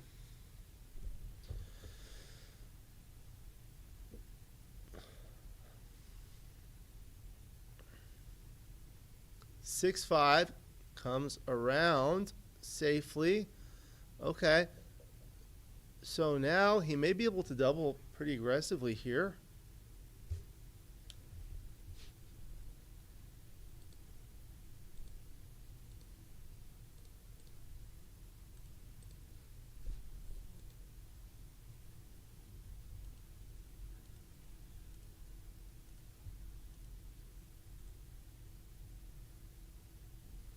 Okay. So now let's see, is this a double by Steve? No double, he rolls. He rolls a 5-3. That is a good roll. Makes his 5 point. Now 4-3 for Chris.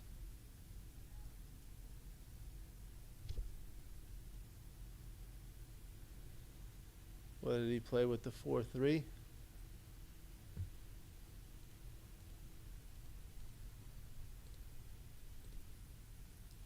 Now Steve's looking to double.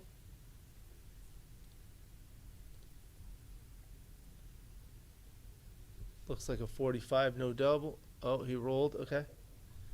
Played a 6-2. Now 3-1. Okay, so that might have gained him enough for a double.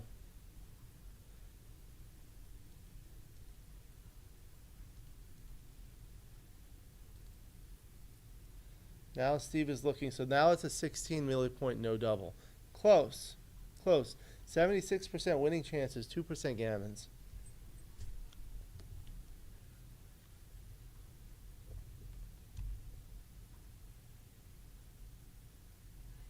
All right, let's do another question.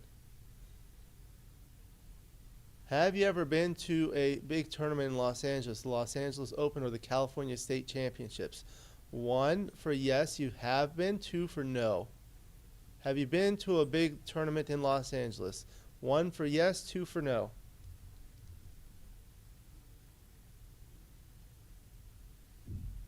Oh, 2 viewers agree about the pick and pass. Hans is always going off about the pick and pass rule. All right, let's see where we are now. I'm trying to see if it's a double and Hans is complaining about pick and pass. All right, let's see.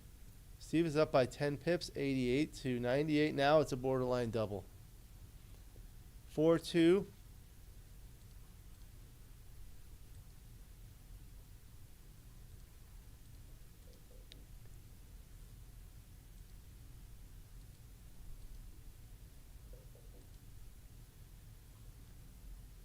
What is that, double 5?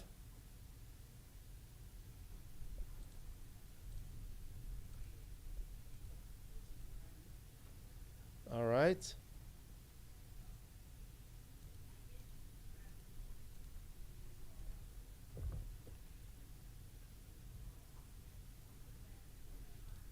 Okay, so now this is not a double, but still a take. It's an 18 millipoint no double and a 233 take because of the race. He does take, especially for the score with the score. Let's see what it would be for money. For money, it's a double, but a take. At the score, it's not a double. Because he's not losing a lot of gammons. He's able to win the match perfectly. The cube is killed. The gammons are killed for black, but black's not winning many gammons here at all. All right, James Pace has not, Joe has not, Gary has not, but would like to. Danny Saltzman has been here. Ian Terry, yes. Hans. Survey question. Oh, you want a survey question about that? 3 if you were to both.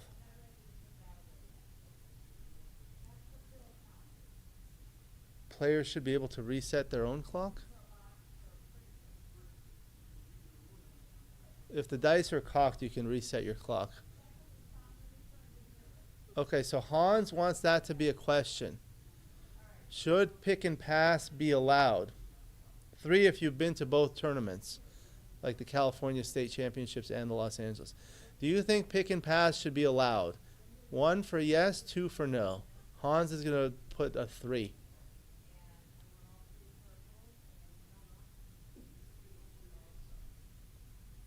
Should pick and pass be allowed? In the Middle East, it's not allowed. Double 5, that's a great roll for Chris. Great roll for Chris. This might be over soon, in which case, Roberto, please send the match at your earliest convenience. That way we can discuss some of the positions.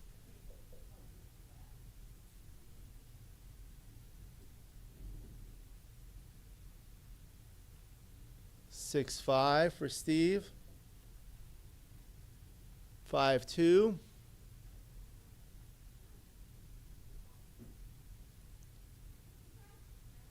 Double 5, good roll for Steve. Bears off 4 checkers. New favorite, 3-2. All right, 2, 4, 6, 8 checkers. 2, 4, 6, 8, 9 for Chris.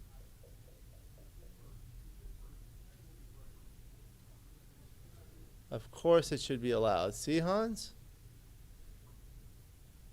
Hans is always complaining to me as if I made the rule. I didn't make the rule. See, Hans is 2, 2, 2, 2. All right, so that's Jin. Okay, so Steve gets 2 points. 7, 8. There you go.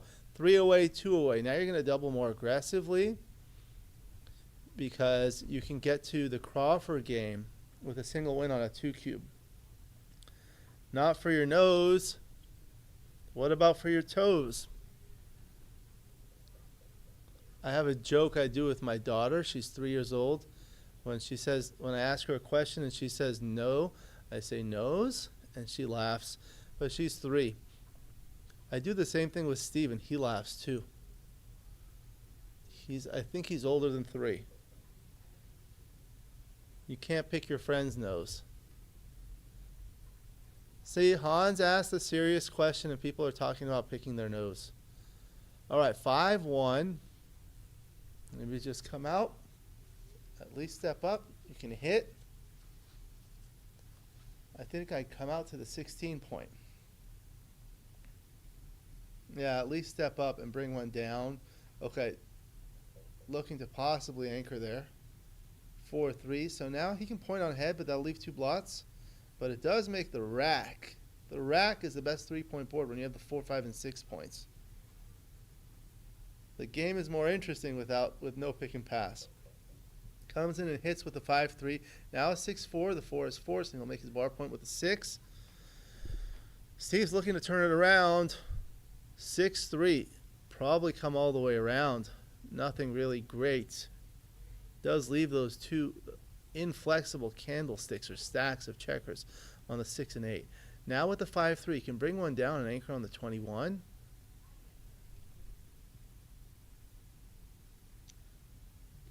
It was a perfectly reasonable dad joke, yeah.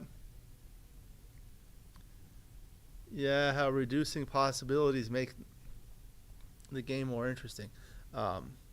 Dimitri, how is the sound right now? I know you've been providing some really good feedback. I really appreciate actually the feedback. There's so much I can do. I'm not familiar with everything, but I was trying my best. Hopefully the sound is doing okay now. We've had like all sorts of microphones. We tried having 2 microphones. We had some feedback. I did maximize the volume on OBS, and I really don't know what else to do. But I brought the microphone closer. I'm trying to project my voice. I muted the sound on the board camera. That way you don't hear all the temper tantrums.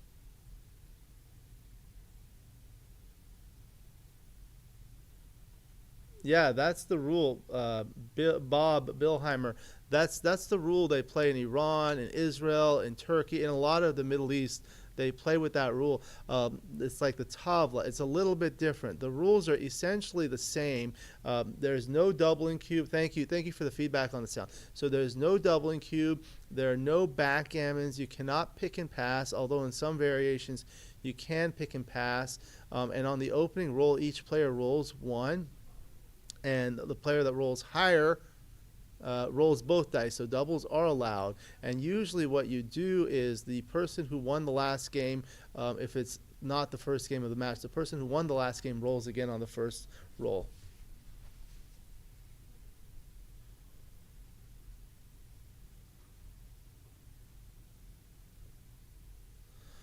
Next question for the audience. What's your favorite thing about watching these streams? Do you like the live interaction? Do you like seeing the best players? Do you like the video? Do you like the player video? Do you like the commentator video? Do you like the live chat? What do you like about this? You like to hear temper tantrums. It adds flavor. I know. I mean, it's entertaining to watch. However, unfortunately, when we're making these videos, we're promoting backgammon, and we want to set a good example. We don't want to have people watch and think that this is okay. You really need to behave well and appropriately when you're playing backgammon and in life in general. Okay, if you lose, you lose. You win, you win. Sometimes you get lucky, sometimes you get unlucky. That's just the nature of the game, and that's how life is. Backgammon is a metaphor for life. You have to think about all the possibilities. So he's playing safe here. They're both playing outstanding. And then what you do is if you have these temper tantrums on the live stream, it basically tells people, oh, it's okay to do that. So people continue to do that. Oh, okay. So you're streaming to the smart TV. Maybe it was the speakers on yours. You don't like intermediate events? Yeah, I know. We didn't stream a lot of intermediate events. We just wanted to respect them by streaming the finals at least. And on those, we were kind of directing the stream towards more novice players. So, yeah.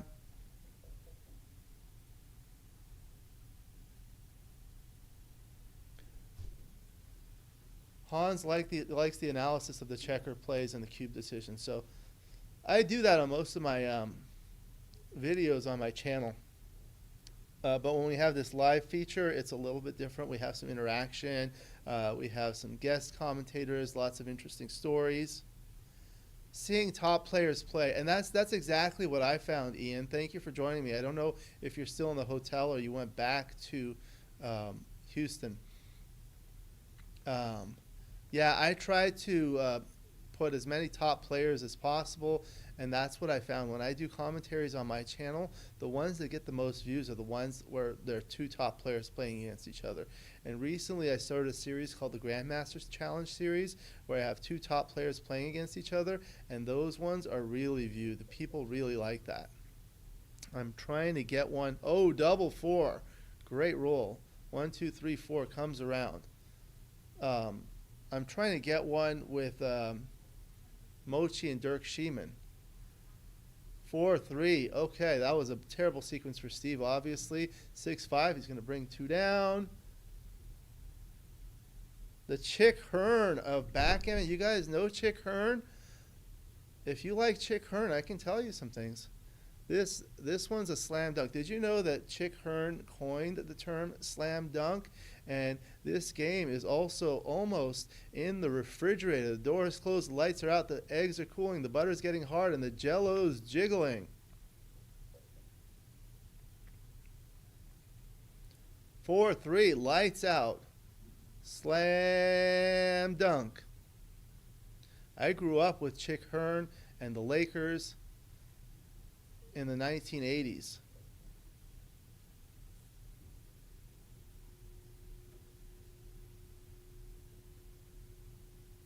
All right, he's rolling with a cup. 5, 3. Oh, Ian went home yesterday. Okay. Double 5. So,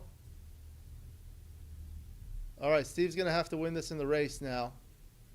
Roberto, if you can, please send me that file at your earliest convenience. James DeRosier, that's Hannah's dad. Congratulations to Chris. Steve concedes. We'll get them for a post-match interview momentarily. That double 4 ended it. Yep. All right. If I get that match file, I can download it. Really appreciate you transcribing, Roberto. Sent you my email in the chat.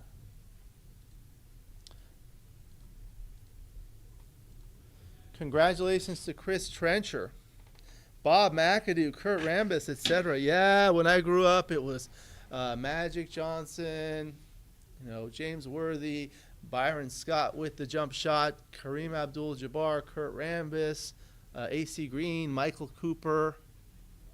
All right. Wally George on USBGF. Let me get the players.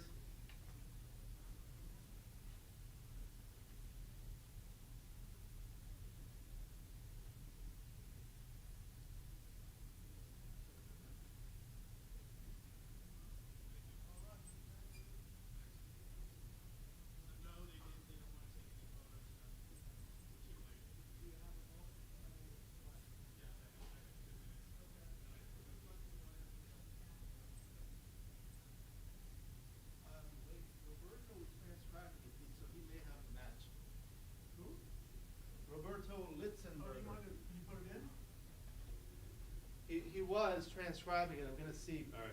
Now I get to see how awful that 4-2 was. As the game played out, it was just clear to me I should have made the 4. I don't know. Ian Curry says, congratulations. Michael Urban says, not a nice match. Han says, bummer. Steve, I have 2 of my good friends, Chris Trencher and Steve Sax. You can pull up a chair. I think we can hear you. Congratulations to Chris. It was a worthwhile trip. I know it was a little difficulty. How do you feel? I feel great. I mean, I'm on just, an incredible streak. The Masters and the Cherry Blossom, the Faster Masters in Chicago, and this. So I've had years where I couldn't hit a shot, couldn't get out of the first round, couldn't do anything, and you just think that this will never come. So it's really, I'm kind of on high right now, so it's very enjoyable.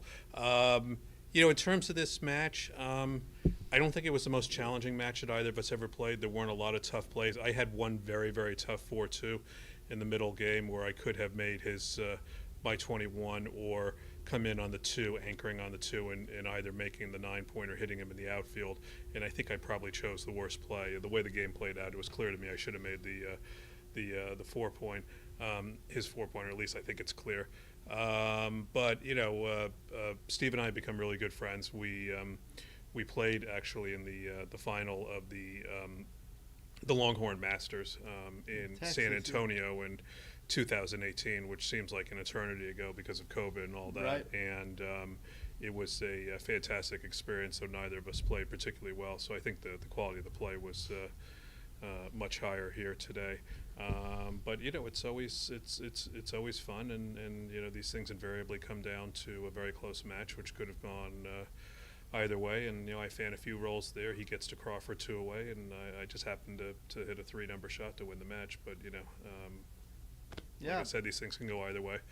I think the worst part of Steve is we're roaming in Monte Carlo, so I'm going to give him shit about this for the entire week. Oh yeah, you were talking I about have to carry that. your bags from the. Yeah. I'm going to make from him carry the bags. cab Yeah. to the room. What are your Yeah. thoughts overall, Steve?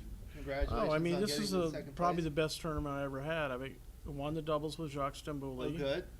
I won the consolation, and I came in second in the Masters. I don't think I've ever cashed high in 3 tournaments in the same event. It was amazing. That's great. That's great. Yeah. There are a lot of people that are watching. This is an outstanding tournament run twice a year by Candace and Patrick. We were talking about it in the chat. What are your thoughts as to why should people come to this tournament as opposed to other tournaments? I know we discussed this with Chris earlier. I mean, all the events, really have their own niche of enjoyment. New York, it's kind of nice to go to New York in the winter. I really like it. I take photographs of Statue of Liberty and the Brooklyn Bridge, and nice to go to Carroll's tournament, which I won't be able to go to this year because I'm going to be part of the team representing the United States in the World Team Championship in Stockholm. I'll miss Carroll's tournament, but it'll be continuing, with somebody else directing it. Okay. This is great. All Well, the good. Yeah, fantastic. Thank you to Roberto Litzenberger. He was transcribing the match, and we have some positions. Would you like to look at a position? Thank you. Yes. There's a middle game where. Do you remember the score of the match? Yeah, let me just let me look here. This is for the whole match, the PRs? Yeah. Yeah, it is. That's like outstanding play. Yeah, Chris is great, and that's average plus for me. I'll take it 3.6 or whatever it is. Oh, the viewers don't see this, so it's 3.59 and 2. Yeah, I mean, I've been playing 3.6 This. for you. Oh wow, this play just drove me crazy because there's 3 very tough choices here. I can obviously make his 4-point, and if he doesn't roll a 6 or 4, then it's game over. Or I can come in right as we roll those top 3 options out. So I actually chose to make the 9-point, and he turned the game on me right away, and I was convinced afterwards that making the 21 is correct, but it actually turns out that it's not. These 2 are close. These 2 are very close. Have time for a rollout This on is the stream, yeah. this is a very, very challenging position, way too challenging for this So your late in the play's hour. not so bad. No, it's not so bad. But this Yeah. this was a very, very challenging position. Yeah. Bob Glass Yes. Masters final. Yeah, it is the Bob Glass Masters final. Yeah, we should say shout out to Miriam on Roberto's team, who Oh, is yeah. like transcribing half the matches that are played in tournaments these days. If we didn't have Miriam, we wouldn't have these types Thank of you, Miriam. these Oh. types of conversations so quickly after the match. So Yeah, they were suggesting having just us on the screen as opposed to the board now that we're doing the interview. I know how to do that on OBS. It's just in the other room, and I'm the only person that's doing it. So it's a little challenging. So sorry about that. Thank you to Miriam. Thank you to Chris and Steve. I'll send you this match file so you guys can see it. Wonderful, thank look you. at Thank it. you. We'll have to conclude the stream because it's past Candace's bedtime, and Chris has a. I have an 11 o'clock flight, which it's not so long from now that I need to leave at the airport. Fortunately, we're not too far from the airport, Yes. so that's good. Yes, I'm Let's gonna get the money. I'll give you a ride to the I'm gonna airport. hit up Steve for a ride All right. because if that van doesn't come quickly enough, I'm gonna miss my flight. Yeah, I'm on a different computer, Roberto, so I'd have to go to the other one. But thank you both. Yeah, Congratulations. thanks, and Thank you so, for Thanks, joining us Alex, for at all the you do. tournament. Thank I you for all you do. appreciate it. Good and, luck. Safe I travels. still owe you a review of a match, one of those things where we go over every play. I think we had chosen to do Oh, my yeah. finals from DC Oh, yeah, versus, we'll do it. versus We'll do Kid, it. which was fun. Yeah, we'll do it. So yeah, Oh, that was a long match. We will do that. All right. That's all right. We'll do Thank that. you. Thank you you so much. We'll Thank you end for the having me. stream. Congratulations. Roberto, Thank you to everyone. Miriam, thank you. Everybody, thank thanks you for to watching. all for watching. And we'll see you next time.